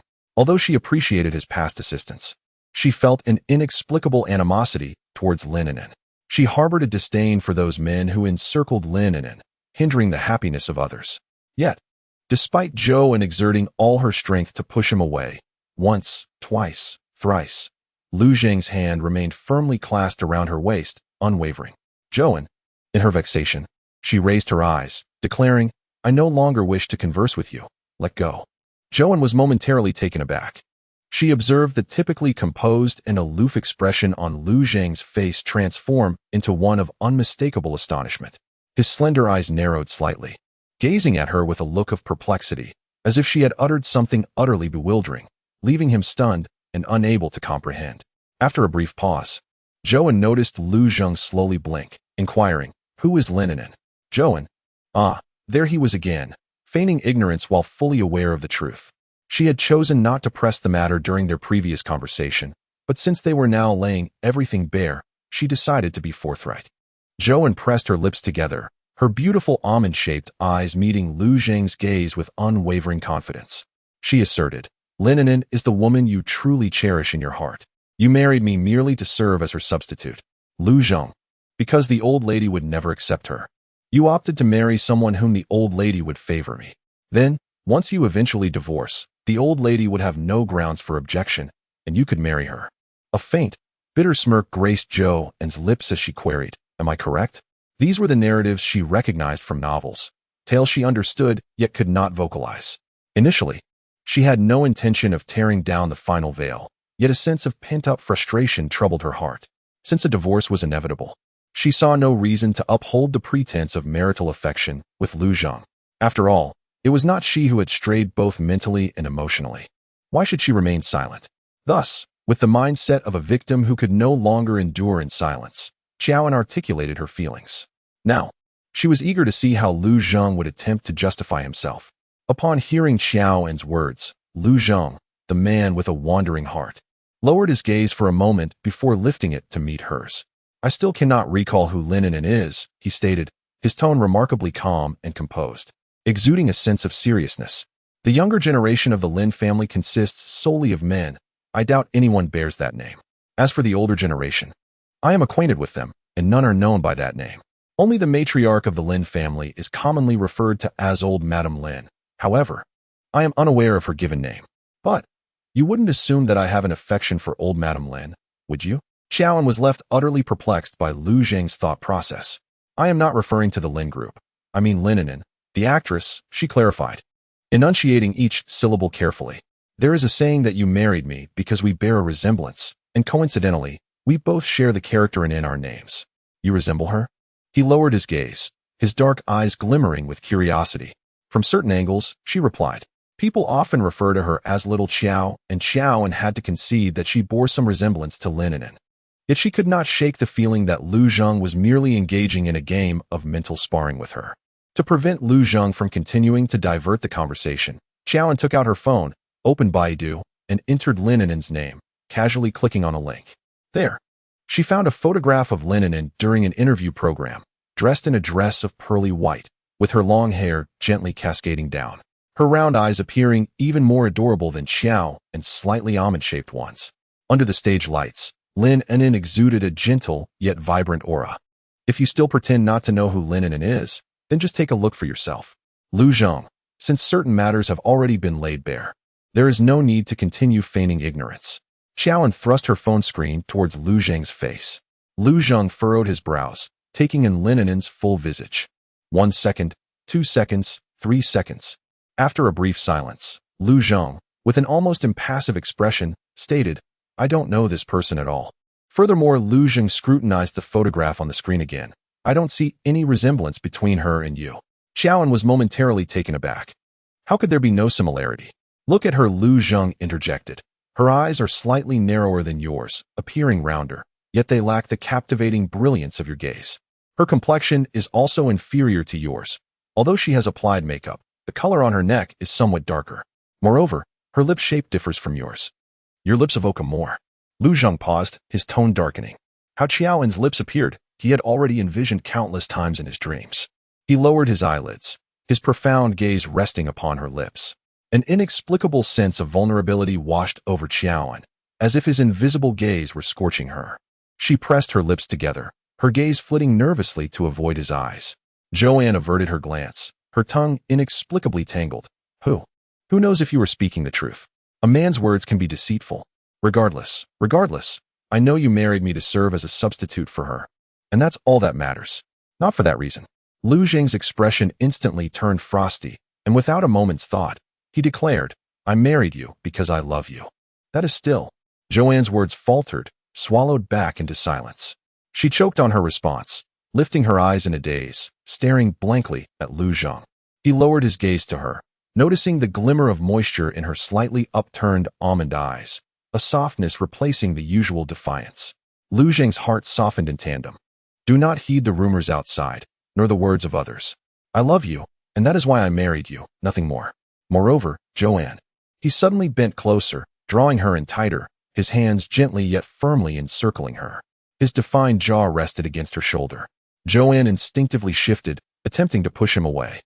Yet, in her ear, Lu Zheng's voice resonated, low and intoxicating. "In this lifetime, you shall never leave me. I will not permit it, unless I die." The words "I die" were uttered with a gentle, almost ethereal touch, yet Joanne felt the weight they carried, both in their implications and the depth of emotion they conveyed. She placed both hands on his arms and gave him a gentle push, leaving her momentarily at a loss for words. For the first time, Joanne found herself speechless. She had once harbored feelings for someone, a senior in high school who excelled academically and possessed striking looks. However, as time passed, the demands of tutoring, assignments, and extracurricular activities gradually dulled that affection, leading her to eventually forget about the senior altogether.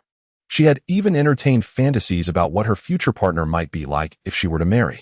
Her brother had once assured her that he would never impose an arranged marriage upon her, nor would she be burdened with any family obligations. All that mattered was that she find a man who satisfied her desires, someone she truly liked.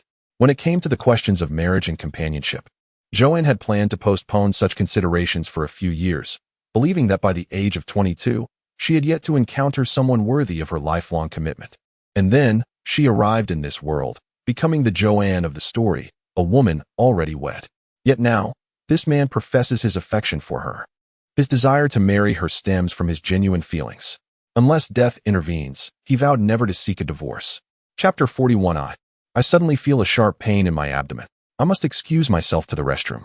Joanne stammered, her words tumbling out in a disarray. She averted her gaze, desperately pushing past Lu Zheng, too afraid to meet his eyes, and fled into the bathroom, locking the door behind her. Leaning against the sink, she gasped for breath, struggling to quell the frantic thumping of her heart on the left side of her chest. It was only at this moment that her nearly overwhelmed mind began to regain its capacity for thought. She had been startled away by Lu Zheng's confession. Was she truly so timid and apprehensive? At this juncture, Joanne's emotions were a tumultuous sea, a cacophony of feelings crashing over her. In her more than 20 years of existence, she had never genuinely fallen for anyone or engaged in a romantic relationship. No one had ever held her so closely, declaring that unless death intervened, she was irreplaceable.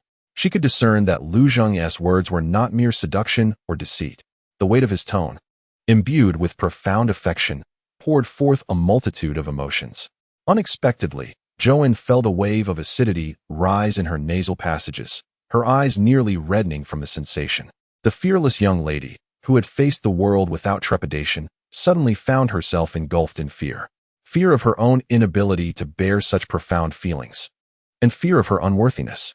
She lifted her slightly reddened gaze to meet her reflection in the mirror. Facing herself, Joanne posed a question. Where did it all go awry? The person he cherished was, in fact, her. If that were the case, why had he divorced her? Why did the book assert that he favored Lin Anan, treating her merely as a substitute? Why had her ultimate fate turned out so tragically? She stood before the mirror, repeatedly questioning the reasons behind her circumstances, not addressing herself, but rather the original self.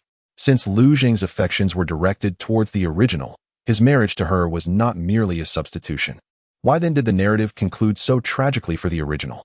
In this moment, Xiaoan had never felt such guilt and unease. She had previously comforted herself with the notion that fate had intertwined her with this story, perhaps intending for her to live on behalf of the original. The original's fate was indeed pitiful, yearning for unrequited love, misunderstood, maligned, and trampled upon. Even her husband regarded her as nothing more than a proxy for another woman. Yet now, Xiaoan found herself at a loss for justification. If Lu Zheng, as a wealthy magnate, truly cherished the original, then the tragedies depicted in the tale would not have transpired, and the original's fate would not have continued in sorrow. So had she come to aid another, or merely usurped someone else's fortune? The once proud Xiaoan found herself ensnared in anxiety. Half an hour slipped by. Suddenly, a knock echoed from outside the bathroom. Knock, knock. Lu Zheng's voice resonated through the door. Xiaoan, it's quite late. You should rest. The walls she had painstakingly rebuilt within her heart crumbled as her legs weakened. Rest? She braced herself against the sink, her heart skipping a beat. How could she have forgotten that Lu Zheng was still outside? Moreover, it was already 2 or 3 in the morning. His lingering presence indicated his intention to stay the night. Caught in a dilemma, Xiaoan rationally acknowledged that the outside world was already aware of her marriage to Lu Zheng. It would be utterly unreasonable to have him reopen a room at the hotel in the dead of night. Emotionally, if Lu Zheng did not regard the original owner as a mere substitute, then it was entirely natural for a couple to display affection towards one another. Now that she had assumed the identity of the original owner, and with Lu Zheng unwilling to entertain the idea of divorce, should she not strive to foster a harmonious relationship with him? At the very least, she ought not to treat him with such harshness, both in sentiment and reason. Xiaoan found it difficult to maintain a stance of animosity towards Lu Zheng. With her gaze lowered, she opened the bathroom door. Tonight, I will sleep on the sofa. And you can take the bed, she stated, addressing Lu Zheng, who stood outside the door. Xiaoan realized she could no longer bring herself to insist that Lu Zheng sleep on the sofa. After speaking, she averted her gaze from his face and walked past him with her chin lowered. She opened the wardrobe, saying, "Please wait a moment. I will find some clean clothes, and, after washing up, I will move the bedding and pillows outside." Yet, in the next instant, Lu Zheng's hand pressed against the wardrobe door. Leaning against the doorframe, his dark eyes cast downwards, he queried, "Did you not understand my words?" He believed he had been sufficiently clear. When she blushed and retreated into the bathroom, he refrained from pursuing her, allowing her the time to process her thoughts. Xiaoan endeavored to maintain a casual tone. "I understood.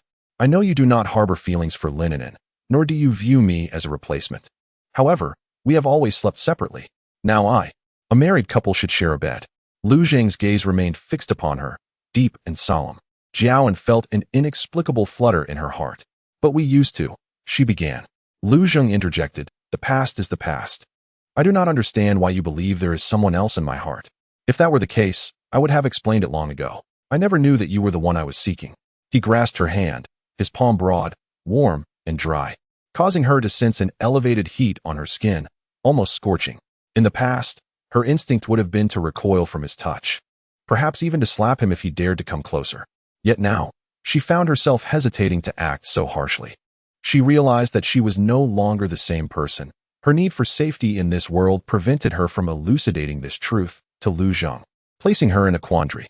In the end, with words failing her, Xiaoan mustered the courage to say to Lu Zheng, "I primarily struggle with having someone else nearby.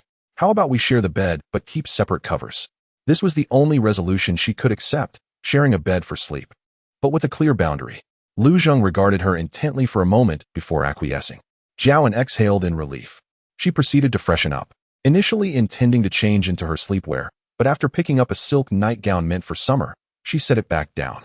Ultimately, she chose a loose-fitting short-sleeve shirt and athletic pants to take into the bathroom. After her shower, she emerged clad in the comfortable attire. She emerged from the bathroom, holding the freshly changed clothes, and upon lifting her gaze, the garments slipped from her grasp and fell to the floor. Joanne's breath caught as she beheld Lu Zheng beside the wardrobe. Her lips parted slightly, and a rosy hue crept across her cheeks.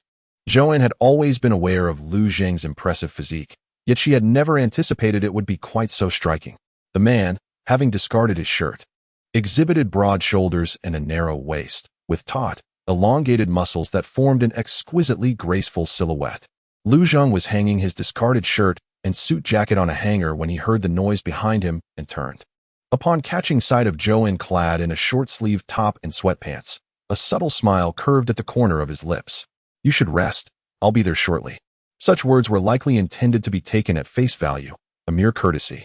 However, to Joanne's ears, they carried an oddly suggestive undertone. She dared not dwell on it, hastily gathering the fallen clothes and setting them aside before slipping into bed. Fortunately, Lu Zheng had displayed a modicum of consideration while she was bathing. He had already prepared a quilt from the closet to make the bed.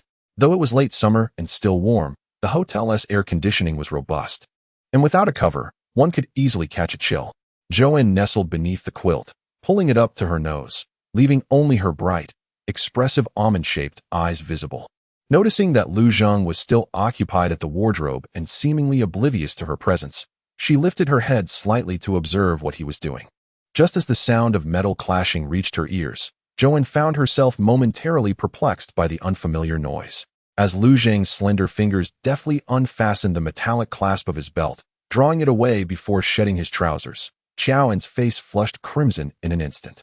She swore she had not intended to sneak a glance. She was utterly oblivious to the sound of metal clinking, which signified Lu Zheng's unbuckling of his belt. Drawing the covers over her head, Qiaoan vowed not to dare peek outside again that night. She felt an unsettling aura enveloping the evening. Everything had become peculiar after Lu Zheng's earlier words. Even she felt out of sorts.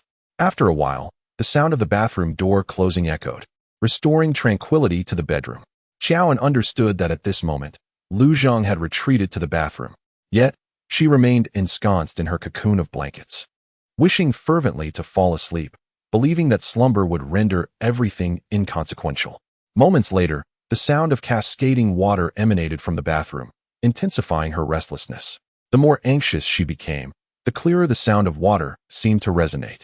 As the sound grew more pronounced, she found herself unable to suppress the vivid imagery of Lu Zheng bathing within the steam-laden confines of the shower. In the misty glass enclosure, the silhouette of the tall, athletic man revealed the contours of his muscles, tantalizingly obscured yet discernible. She admonished herself to cease such thoughts. Realizing the nature of her musings, Qiaoan compelled herself to regain composure. Just then, the water ceased, followed by the sound of the bathroom door opening and closing once more. After much effort to calm herself, Qiaoan felt her heart racing uncontrollably, as if it were lodged in her throat. It is of no concern. She and Lu Zheng merely occupy opposite sides of the bed, each under their own quilt. Uncertain of the source of her anxiety, Qiaoan could only offer herself repeated reassurances as she cocooned within her blanket. Fortunately, she heard Lu Zheng's footsteps as he circled around to the other side of the large bed. She then heard the sound of him turning off the light. Subsequently, she felt the mattress dip slightly on the other side, presumably from Lu Zheng's ascent. After that, an enveloping silence descended. Thus, they simply lay in tranquil slumber, just as she had anticipated, without any transgressions. Qiaoan let out a sigh of relief. Cautiously, she slowly emerged her head from the quilt. Outside her cocoon, the darkness was so profound that she could not see her hand in front of her face, nor could she discern Lu Zheng, who lay on the other side of the expansive bed. Yet, this very darkness provided Qiaoan with a sense of security. The bed measured an ample 1.8 by 2 meters, so even with another person beside her, as long as they each remained within their own quilts, it felt akin to sleeping alone. With this realization, Qiaoan finally felt free to fully uncover herself from the blanket. Just at that moment, an unexpected sound emanated from the previously still side of the bed. Should they embrace and slumber?